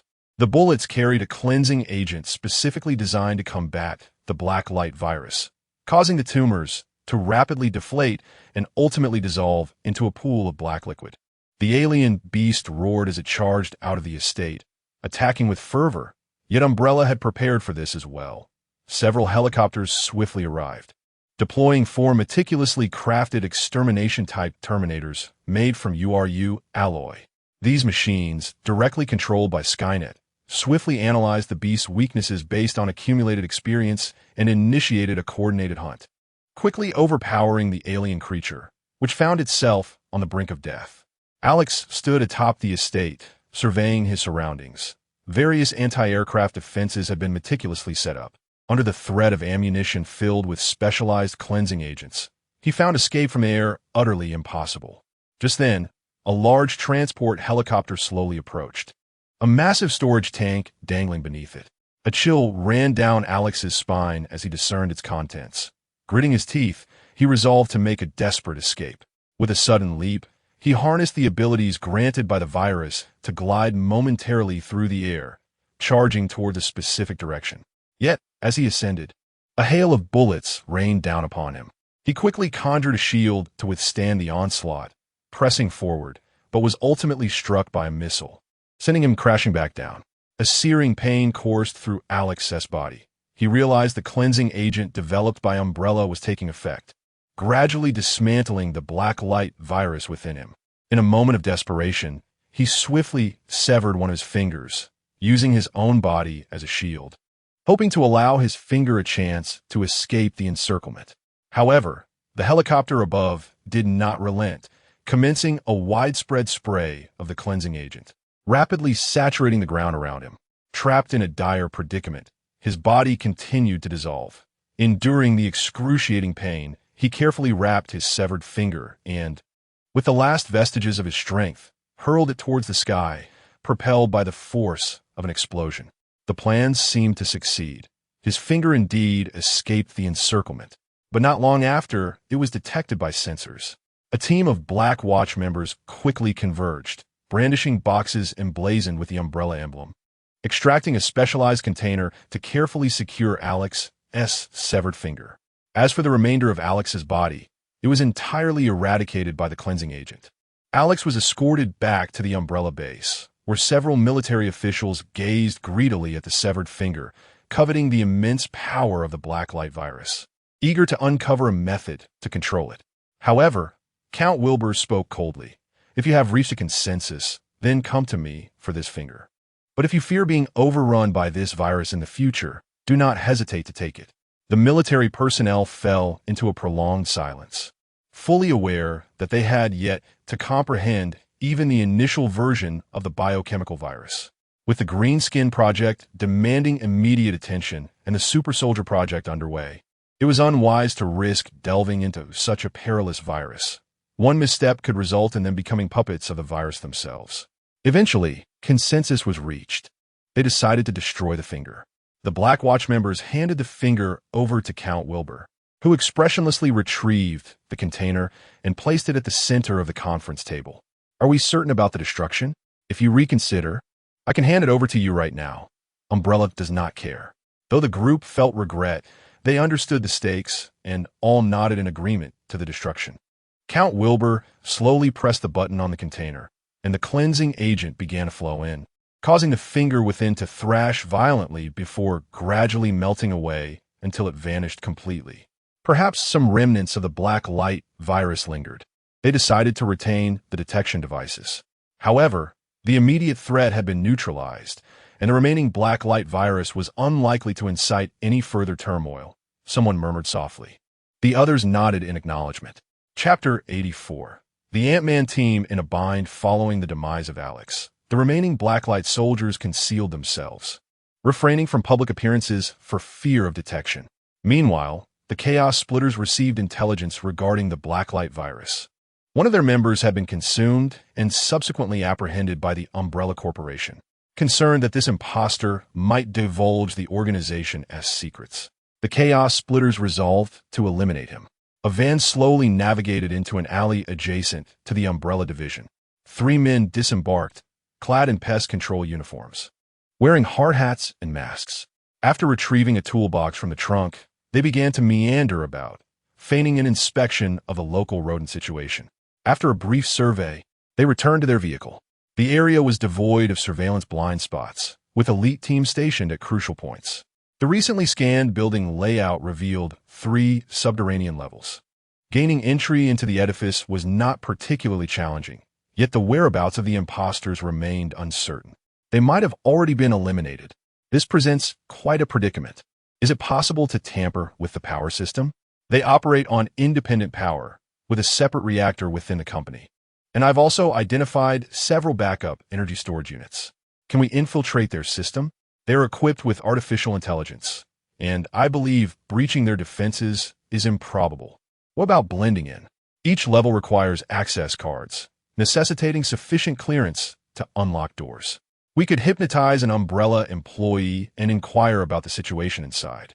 The trio soon set their sights on a female employee visiting the coffee shop.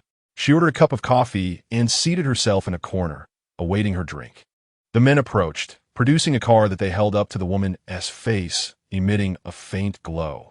Her eyelids promptly drooped, with the hypnosis card proving effective. They hurriedly inquired, "Do you know where the blacklight virus-infected imposters are being held?" "I don't know." "Are they still alive?" "I don't know." "Who among your acquaintances might possess this information?" "I don't know." After a series of fruitless inquiries, it became evident that questioning an ordinary employee yielded no useful results. Lacking valuable information, the trio exited the coffee shop. "Why don't we request those containment objects from the organization? The Foundation's judicial authorities have arrived and are frantically searching for us. Do you dare utilize containment objects? Without containment objects, we cannot execute any significant maneuvers. This mission is exceedingly difficult. If only we could remain inconspicuous." Inconspicuous? Indeed, invisibility would be ideal. No, invisibility is futile. They must have devices to detect it. I feel as if I've encountered something that can render a person diminutive. Diminutive? Your mention of that rings a bell. Let us return and seek out information. The trio drove back to their temporary hideout. After an extensive search, they soon pinpointed PIM Technologies. Scott, having just been released from prison with no source of income, returned to his thieving ways. However, he caught the attention of Dr. Pym, who discovered that his prot.g, Alan, was researching PIM particles and had crafted a set of wasp suits intended for mass sale to the military. Understanding the peril associated with such suits, Dr. Pym selected a suitable individual to don the Ant-Man suit he had created, tasking him with sabotaging Alan's wasp suits.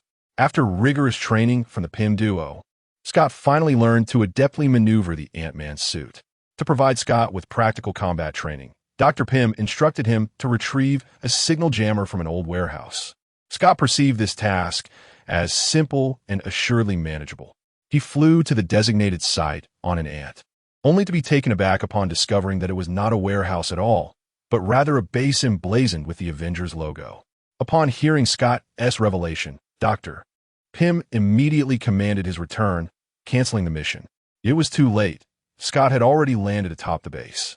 Dr. Pym, gazing at a photograph of the Stark-branded old warehouse, lamented his oversight. Scott, reasoning that he had not been detected, decided to proceed with the mission, hoping to amuse the Avengers. However, a little girl suddenly appeared before him. Observing the diminutive ant-like figure on the ground, the girl's lips curved into a delighted smile. Terrified, Scott attempted to revert to his normal size to communicate with the girl, only to find that the suit no longer responded to his commands. Little Morgan summoned another Morgan robot, which brought forth a transparent bottle, ensnaring Scott within and sealing the lid as she skipped joyfully into the base, treating him like an amusing toy. At that moment, only Tony and Vision were present in the base. Upon witnessing little Morgan's exuberance, Tony glanced over curiously. "I found a little toy upstairs," Morgan announced, placing the bottle on the table. Tony took a cursory glance, mistaking it for a small animal, and dismissed it. Vision, however, discerned that it was a shrunken human, sensing fear, yet not malevolence. "I don't care. He came to steal. Moreover, this shrinking technology is quite intriguing." Upon overhearing their conversation, Tony approached the table, scrutinizing Scott within the bottle. "It truly is a person What kind of technology is this? He has a communication system in his suit. I've traced it back to Dr. Pym. Dr. Pym? What is his purpose? According to the records, he was a colleague of your father, Howard, who, due to differing ideologies, established Pym Technologies to research Pym particles independently. Remarkable that he is connected to your grandfather. Let's release him and inquire further. Ugh, little Morgan had grown weary of her self-absorbed father. As per Tony's suggestion, Morgan opened the bottle, releasing Scott onto the floor and relinquishing control over the suit. Scott returned to his normal size, awkwardly seated on the ground. What brings you here? I merely passed by and accidentally fell onto the roof. He is lying.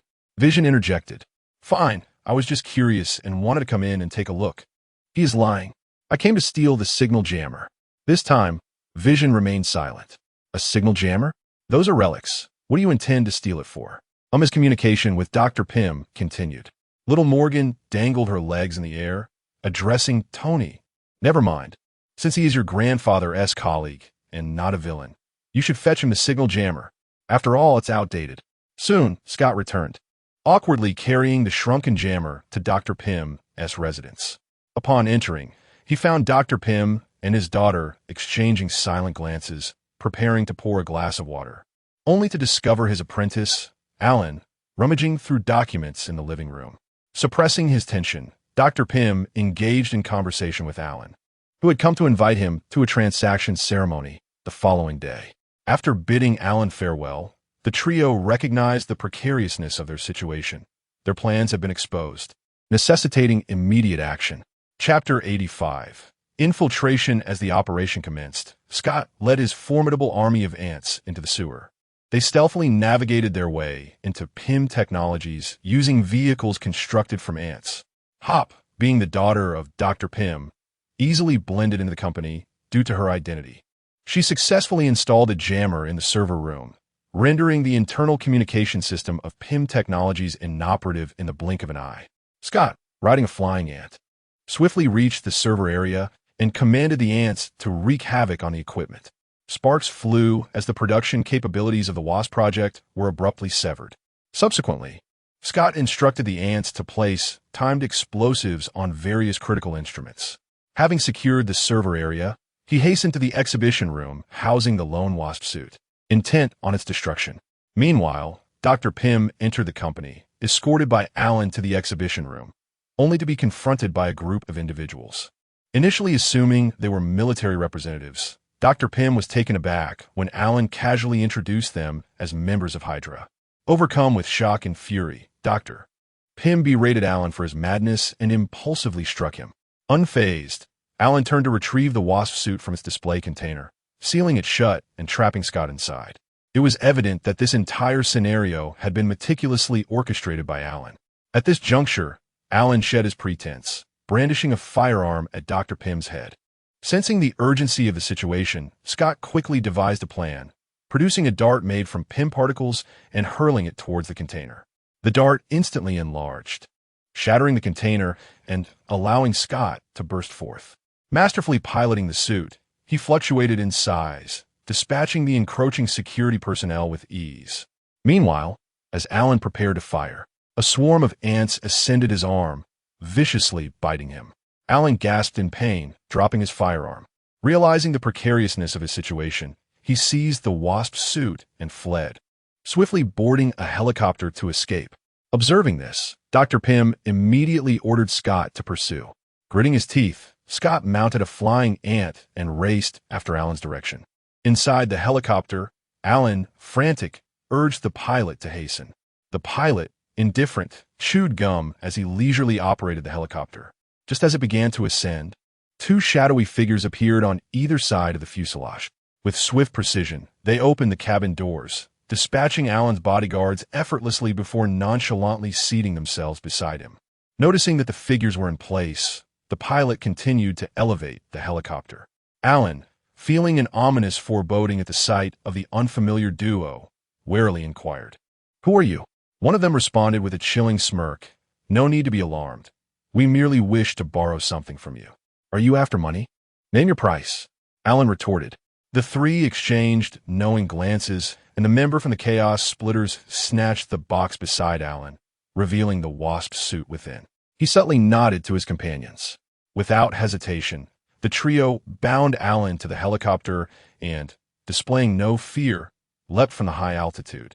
Scott, observing Alan's helicopter hovering above, accelerated towards it without a moment's thought.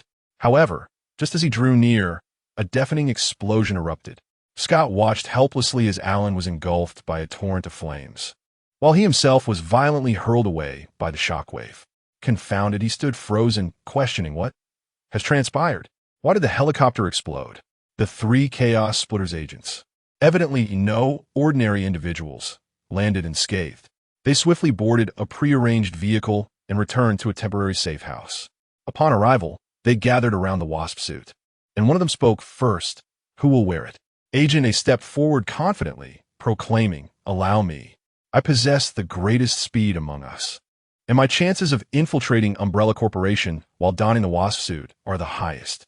The other two agents pondered briefly before nodding their agreement. Agent A donned the wasp suit, quickly acclimating to its myriad functions. Transforming back to his normal size, he signaled his readiness to his companions. They proceeded to the street near the Umbrella Division, where Agent A swiftly morphed into a tiny wasp, silently navigating through the ventilation ducts into the heart of the company. Once inside, Agent A commenced a thorough search of the rooms, starting from the first floor. However, it soon became apparent that continuing this way would yield no results. Even if he spent days doing so, he promptly consulted the map of the Umbrella Division, formulating a plan to head directly to Lord Wilbur's office. Convinced that pertinent information regarding the imposter could be found there, Agent A soared to the topmost executive office. Coincidentally, the secretary was about to brief Lord Wilbur on matters, and he seized the opportunity to gently alight on her shoulder, accompanying her into the office. "Boss, here are the financial statements from the last quarter, as well as a few private invitations." Private invitations? Who are the invitees? CEOs from several major companies, all for private gatherings. Cancel them all. I need to return to London in a few days. Understood, boss. Have the blacklight virus infectees been dealt with? As per your instructions, only one sample has been retained. The others will be utilized for viral antibody experiments. Very well. Safeguard the sample. I will take it back to headquarters in a few days. As the secretary departed, Lord Wilbur felt an inexplicable sense of unease, scanning his surroundings with vigilance. Despite his thorough inspection, he found nothing amiss.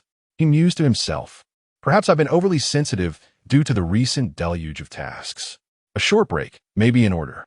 Shaking his head, he resumed his work. The secretary entered the elevator, descending with each floor. Upon opening the doors, she traversed the corridor to a sealed door. Just as she set foot on the basement level, a piercing alarm blared suddenly. Nearby, the Terminators were instantly activated, entering combat mode, while the Black Watch swiftly intercepted the secretary's path. Startled by the abrupt turn of events, she quickly complied with the Black Watch's investigation procedures. However, after a meticulous search, nothing was discovered. The leader of the Black Watch, perplexed, muttered, "Is this malfunctioning?" He then ordered, "Activate all detectors and seal off the basement. No one is allowed to enter or exit." Agent A was equally alarmed by the blaring alarm. Without hesitation, he seized the opportunity as a Terminator entered with a scanner, abandoning his mission and hastily fleeing the underground confines. Before long, the alarm was silenced, leaving everyone baffled. Having detected nothing, have the detectors been checked? Yes, it's not a detector issue. At that moment, Lord Wilbur, having heard the alarm, rushed in to inquire about the situation. Nothing abnormal was found, but it's not an issue with the detectors. Seal the building. I sensed something was off earlier. It appears something has infiltrated.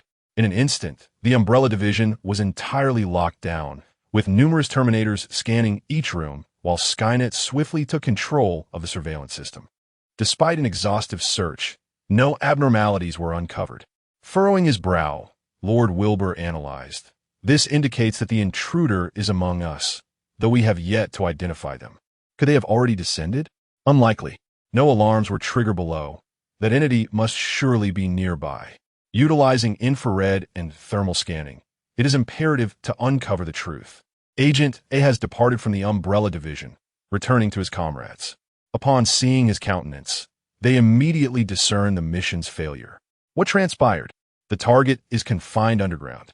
Yet the subterranean area is entirely sealed, with the gate fortified by multiple layers of detection. I simply lack the time to infiltrate. Each sector is isolated. I truly wish to charge indirectly. Go ahead. I shall collect your remains. Do you think those black sentinels are mere bystanders? Ultimately, the individual, deflated, resignedly remarked. Very well. Let us return to report. I also overheard some news in Will's office. They're preparing to eliminate these imposters. It seems there is no other course of action. A punishment is undoubtedly unavoidable. Alas, Cursed Umbrella. Chapter 86. The emergence of chaos at the headquarters of S.H.I.E.L.D. Hill sat in the luxurious chair that once belonged to the formidable Black Egg, engrossed in the task of managing paperwork. Suddenly, a distinctive ringtone shattered the tranquility. It was the dedicated phone line for communication with the Foundation. Hill promptly answered the call. "This is Jesse. If you have time, please bring those friends to the Foundation," came the succinct voice from the other end. "All right, I will contact them," Hill replied decisively, then immediately relayed the information to the other Avengers. Upon receiving the news, the Avengers deduced the nature of the matter and set aside their ongoing tasks to gather at the appointed location. Before them, a door emblazoned with the Foundation's emblem appeared seemingly out of thin air. Just as they prepared to step through, Natasha remained rooted in place, having not participated in the previous support operation for the Foundation. Noticing her hesitation, Barton, without a moment's pause, seized her hand and pulled her through the door. Having long considered the opportunity should belong to Natasha, she understood his intentions and cast a grateful glance at her guide. As they crossed the threshold, they found themselves in the grand hall of the ancient house, which had returned to its former glory, showing no remnants of the previous invasion. As if the turmoil had never impacted the Foundation. Guided by the Foundation staff, they arrived at Jesse's office, where they found Ancient One and Thor already present, exchanging brief greetings. At that moment, the office door swung open once more, and two individuals clad in black uniforms adorned with the emblem of the Foundation's judiciary entered. Jesse rose and introduced them. "These are Judges Adams and Grant, sent from headquarters to investigate the recent invasion." As soon as he spoke, an inexplicable force enveloped them, though it dissipated almost instantly.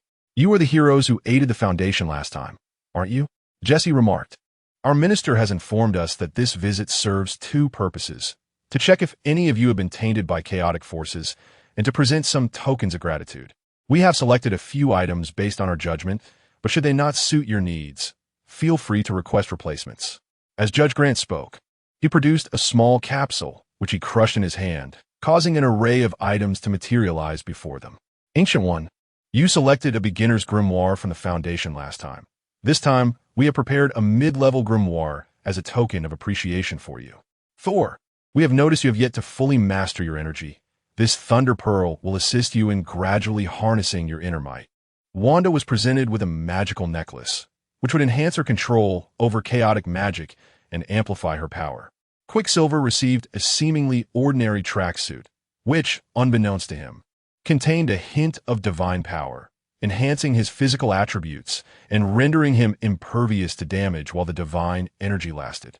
Captain America was bestowed with a guardian sword, which significantly bolstered his attack power and physical prowess. When it came time for Tony, a suit of advanced armor had initially been prepared, but he declined, preferring to craft his own and select an energy source for Morgan. Adams, considering Tony's intentions, inquired, "Are you looking to create an energy source for your artificial intelligence?" "Indeed. I wish to prepare a gift for Morgan," Tony affirmed. "I have an excellent idea for a gift, but it requires approval from headquarters." Adams' eyes glimmered with excitement. "Are you referring to the Mind Cube?" Grant instantly surmised Adams' thoughts. "Quite fitting, don't you think?" "Indeed, though approval is not easily attained. That is not our concern," Adams replied. "Tony, let us submit a request to headquarters and await their response in a few days." "What is the Mind Cube?" Tony asked, intrigued. "You must have seen the Arbiter's Templar, right?" "Of course, that battle left a lasting impression. The Templar's energy source was the Mind Cube." "Wow," the group exclaimed in unison, astonished. "All right, I await your news." The two judges turned their attention to Barton, who preemptively expressed his desire to pass this opportunity to Natasha. "What would you like?" The judge inquired of Natasha. She appeared perplexed, clearly unprepared with a request. I previously used the Foundation's enhancer, and it proved effective. I hope to have Natasha injected with the same, Barton replied on her behalf. There should still be enhancers available in the division, correct? The judge asked Jesse. There are 3 left. Is it unnecessary to submit a request to headquarters? My authority suffices. It will be documented as my approval, the judge asserted decisively. Very well. Currently, this world has entered the sights of the Chaos Splitters. We have verified with the experimental agency that they have taken the cube. However, its intended use remains unclear. We advise you to remain vigilant regarding global developments, as the Chaos Splitters are likely to form a cult, espousing the doctrines of the chaotic deity. Additionally, it has been confirmed that the blocking device belongs to a new type of chaotic entity, but headquarters has countermeasures in place. After briefly outlining the pressing matters that required attention, the 2 judges departed. Seeing the situation reach a temporary pause, the Avengers gradually left the Foundation. Minister Jesse went to retrieve the enhancer for Natasha. She and Barton lingered as Natasha prepared to receive the injection. As the enhancer was slowly introduced into her system, a faint blue luminescence began to shimmer within her veins. Drawing on his experience, Barton patiently explained the adaptation process of the enhancer to Natasha. Before long, the enhancement was successfully completed, and the 2 departed the Foundation together. In a secluded village in Western Europe, a uniquely eerie church stood. At that moment, numerous villagers gathered within, fervently praying. However, their devotion was not directed towards God, but rather to a terrifying statue of a monstrous bird-headed creature. Had the Avengers been present, they would have instantly recognized it as the statue of the shape-shifting sorcerer who had previously taken the Doomsday Beast. It was apparent that the villagers had succumbed to the seductive influence of chaotic power, fully transformed into adherents of a chaotic cult. Beneath the church lay an expansive underground space, the hidden base of the Chaos Splitters. Within the base, a young girl was tightly bound to the wand of the shape-shifting sorcerer statue, her limbs brutally severed, blood gushing forth in a gruesome display. Yet she still exhibited faint signs of life. A black cube rested upon her chest, emanating an eerie, inky glow. Surrounding her were numerous corpses, their bodies emaciated, drained of blood, forming a massive blasphemous symbol on the ground that absorbed blood, shimmering ominously. Chapter 87. The Blessing of Chaos. Dr. Rex stood quietly in his laboratory, confronted by a group of unexpected visitors whose appearance exuded an indescribable eeriness. Clad in identical religious garb, their masks concealed their features entirely, leaving no trace of skin exposed. Nevertheless, Dr. Rex, with his extraordinary powers of observation, sensed an unsettling movement beneath their skin. "How did you find your way here?" he inquired, his demeanor stern as he broke the tension. "Doctor," one of them responded, his tone suddenly rising with fervor, "we have fervently listened to the divine oracle. It is known that all things in this world lie within the gaze of the divine, and thus, locating you was effortless. And what is your purpose in seeking me? Our bishop holds your remarkable talents in high esteem and has commissioned us to bring you before the divine, that you may bask in the grace of the deity. I'm afraid I have no interest in joining your church, nor do I subscribe to any deity. Doctor, once you heed the divine oracle, you shall comprehend how this seemingly vast world is, in truth, profoundly minuscule. The divine is the master of all transformations, governing every variable, and stands as the supreme emblem of knowledge and wisdom. Oh, intriguing. Then reveal to me the name of this deity you worship. If it possesses sufficient allure, I may consider your proposition. Doctor, our deity is the weaver of fate, a name unutterable, a visage unseen, a voice unheard. Only upon your initiation shall you come to know. Enough. You have squandered enough of my time, though I remain perplexed by how you discovered this place. Now that you are here, none shall depart." Dr. Rex's gaze sharpened as he decisively gestured with his hand. In an instant, a cadre of trained, enhanced warriors swiftly surrounded the group from all directions, their firearms unleashing a torrent of bullets like a tempest. However, a shocking scene unfolded. The mysterious visitors remained unfazed, merely raising their hands, causing the speeding bullets to freeze mid-air as if ensnared by an invisible force. Several warriors, sensing the peril, drew their blades and charged forward for close combat. Yet, in the blink of an eye, a mass of writhing tendrils erupted from beneath one of the mysterious figures, swiftly engulfing the nearest warrior, the entire event transpiring in an instant, leaving no time for reaction. What? What is happening? Dr. Rex gasped, raising his hand to signal a halt to the assault. What are you? Humans or some form of alien? Doctor, the moment of choice has arrived. Doctor. Rex felt beads of sweat forming on his brow. After a long moment of contemplation, he gritted his teeth and resolved to accompany them, to explore the essence of this so-called deity. A wise decision, Doctor. Once you receive the unparalleled grace of the divine, you shall realize that the knowledge you currently possess is but a mere grain in the vast sea. Subsequently, several of the mysterious figures escorted Dr. Rex away from the laboratory, heading towards the cathedral. Simultaneously, similar occurrences unfolded elsewhere, predominantly targeting the elites of academia, pioneering scientists, and key members of the Hydra's Western European branch. Upon entering the cathedral, the attendees were immediately captivated by a towering, majestic statue, and soon, expressions of horror adorned their faces, for they vividly recalled that the statue's master had effortlessly vanquished the girl who saved the world. At that moment, a young girl stepped forward, her heavy tome mysteriously levitating in mid-air, its pages flipping incessantly. Esteemed guests, you are all meticulously chosen by the divine. This is divine will. The girl spoke, her voice flowing like a gentle stream in spring, ethereal and melodious. Yet, upon closer inspection, one could discern that behind her seemingly benign smile lay an abyss of chaotic universe, with strange runes flickering incessantly, akin to whispers of an eldritch god, sending shivers down the spine and threatening to drive one to madness. Join us, and you shall unlock an endless treasury of knowledge, undergo a transcendent metamorphosis of life, attain immortality, and wield the power to obliterate the heavens and the earth.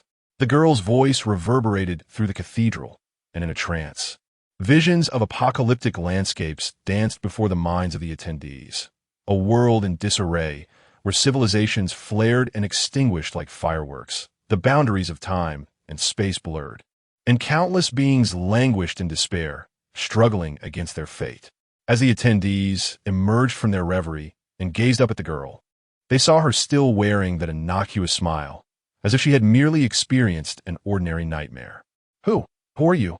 Someone stammered, terror-stricken. I am the guide for those who have lost their way, the girl replied with a gentle smile, as the tome in her hand emitted a soft glow. Suddenly, a mysterious pattern, resembling twisted flames, materialized on the arms of the attendees. When doubts arise, the divine will illuminate your path, the girl whispered. The divine is truth itself, controlling fate and governing all changes in the world. By following the divine's guidance, you shall possess boundless knowledge and limitless abilities. Doctor, Rex was the first to regain his composure and asked, what must we do? Do we merely enjoy the bestowed powers? The divine does not concern itself with your actions. The greatest delight of the divine lies in your pursuit of desires. Within the cathedral, though the chosen ones harbored trepidation, witnessing the mysterious powers led them to temporarily embrace the church. As they departed, returning to their lives, the scholars discovered that long-standing theoretical conundrums could now be resolved with a mere shift in thought. Pioneering scientists, once lost amidst complex data, found clarity, advancing their experiments at an astonishing pace. Members of the Hydra's Western European branch utilized their newfound abilities to craft even more formidable weaponry. They genuinely felt the blessings of the divine, and their devotion grew day by day. Dr. Rex, harnessing this mysterious power, made significant strides in viral research. He precisely extracted advantageous genetic sequences from several unique viruses and, through ingenious techniques, successfully created a new virus named X. This X virus possessed astonishing efficacy. Once injected into a host, it endowed them with extraordinary abilities, allowing them to soar through the skies like a superhero, boasting enhanced physical attributes and regenerative capabilities. Even resurrecting from a single drop of blood, they could manipulate their bodily form at will and, upon contact with others, absorb their abilities and memories. As Dr. Rex gazed upon this newly developed virus, an intense longing for power surged within him, and he resolutely injected the X virus into his own body. In an instant, his once frail form began to swell dramatically, enveloped in dark lightning, as potent energy lifted him gently into the air. Immersed in this overwhelming power, Dr. Rex swung a fist downwards, producing a thunderous roar as the earth collapsed beneath him, swiftly forming a colossal lake. After the calm, Dr. Rex felt a pang of impatience. But the flood of power soon dissipated that thought. However, they failed to notice that with each utilization of the bestowed abilities, their bodies underwent transformation, becoming less human and more devoid of humanity. They were consumed by arrogance and greed, no longer bound by ethical constraints. As the day to pray to the Master of Transformations arrived, the attendees returned to the cathedral, having fully experienced the divine blessings and deepening their faith. Dr. Rex stood in the shadows of the cathedral, feeling the surging power within him. His fingers moved gently, and a black arc of electricity sliced through the air, as if he commanded the very fabric of space itself. Yet, his gaze gradually turned frigid, as if an invisible frost had settled deep within his pupils. "Is this the power of a deity?" he murmured softly, a barely perceptible tremor lacing his voice. Surrounding him, scholars and scientists engaged in fervent prayer, their eyes clouded with a chaotic haze, as if the mysteries of the universe lay bare before them. However, as time progressed, subtle transformations began to manifest in their bodies. Their expressions gradually lost the warmth of humanity, replaced by a hollow and indifferent glow. Dr. Rex glanced at his own hands, a frown creasing his brow as an unsettling sensation stirred within him. But soon, this unease was overwhelmed by the overwhelming force. This is the power of God. Indeed, power. But what is the price of such power? I am the truth, the master of fate, the ruler of all changes in the world. The surrounding zealots continued their supplications. Truth, fate, Dr. Rex whispered, the feeling of unease intensifying within him. At that moment, the grand doors of the church swung open, a gust of cold wind sweeping in. The young girl reappeared before the assembly, still cradling the floating tome, her smile as gentle and enchanting as ever. "How does it feel, everyone?" Her voice was soft, like a spring breeze caressing the skin. "Incredible," exclaimed one scientist, his excitement palpable. "I never imagined knowledge could be so effortlessly grasped. The power of God. Truly astonishing." The girl's gaze swept over the crowd, finally resting on Dr. Rex's face. "Doctor, do you still harbor doubts?" Dr. Rex lifted his head, meeting her gaze directly.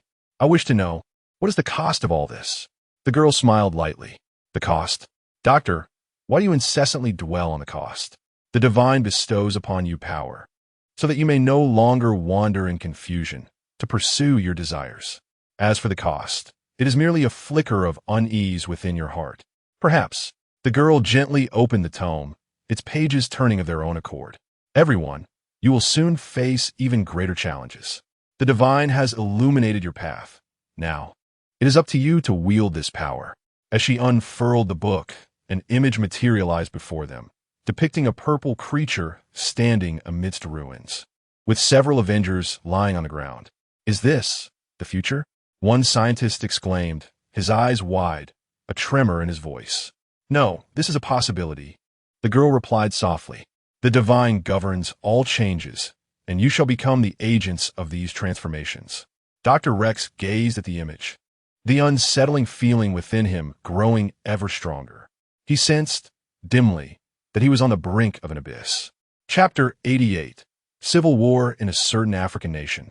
A virus research center developed a novel virus originally intended to combat orcs. However, experimental results revealed that the orcs exhibited a formidable resistance to the virus, swiftly adapting to it, which led to the project being shelved and the virus samples being securely stored within the research facility. Although ineffective against orcs, This virus posed a significant threat to humanity. A group of mercenaries set their sights on the virus samples, intent on seizing them for their own purposes. Morgan uncovered their scheme and relayed the intelligence to Captain America. Determined to avert the impending crisis, Captain America took matters into his own hands. He enlisted the help of Natasha, who had just completed her enhancements and was still in the adaptation phase, as well as Wanda, who had yet to fully master her magical abilities to thwart the mercenaries. The mercenaries acted swiftly. Upon breaching the research center, they unleashed gas grenades in an attempt to eliminate all personnel and seize the virus samples. However, Wanda successfully contained the spread of the toxic gas with her magic, while Captain America, undeterred by the hail of bullets, efficiently neutralized the majority of the adversaries. At that moment, a mercenary clad in exoskeleton armor breached their defenses, snatched the virus sample, and leapt through a broken window into a prearranged escape vehicle. He entrusted the sample to his comrades, choosing to remain behind to delay capture. Captain America and Natasha immediately pursued them. Enhanced after her training, Natasha's physical capabilities surged, and with the aid of her bioarmor, her speed was astonishing. She quickly caught up to the fleeing mercenary, deftly resolving the confrontation and successfully reclaiming the virus sample. Simultaneously, Captain America engaged in combat with a mercenary in exoskeleton armor, swiftly overpowering him. To his astonishment, when a mercenary removed his helmet, Captain America recognized him as an old acquaintance, Brock Rumlow, the former leader of DS Mobile Unit. Seizing the moment of distraction, Rumlow detonated a bomb he carried, attempting to take Captain America with him. In a critical moment, Wanda arrived just in time, using her magic to envelop the explosion's energy, launching Rumlow and the bomb into the sky, aiming to detonate it safely away from the civilians below. However, Wanda's control was still developing, and the bomb went awry during its ascent, demolishing a nearby building and resulting in numerous civilian casualties. Meanwhile, at a speaking event, Tony Stark was showcasing a groundbreaking virtual reality technology that recreated the moment he failed to bid farewell to his parents. After the presentation, a woman intercepted him backstage, accusing, "The machines you created kill my child in Sokovia. You think you fight for us, but you only fight for yourself."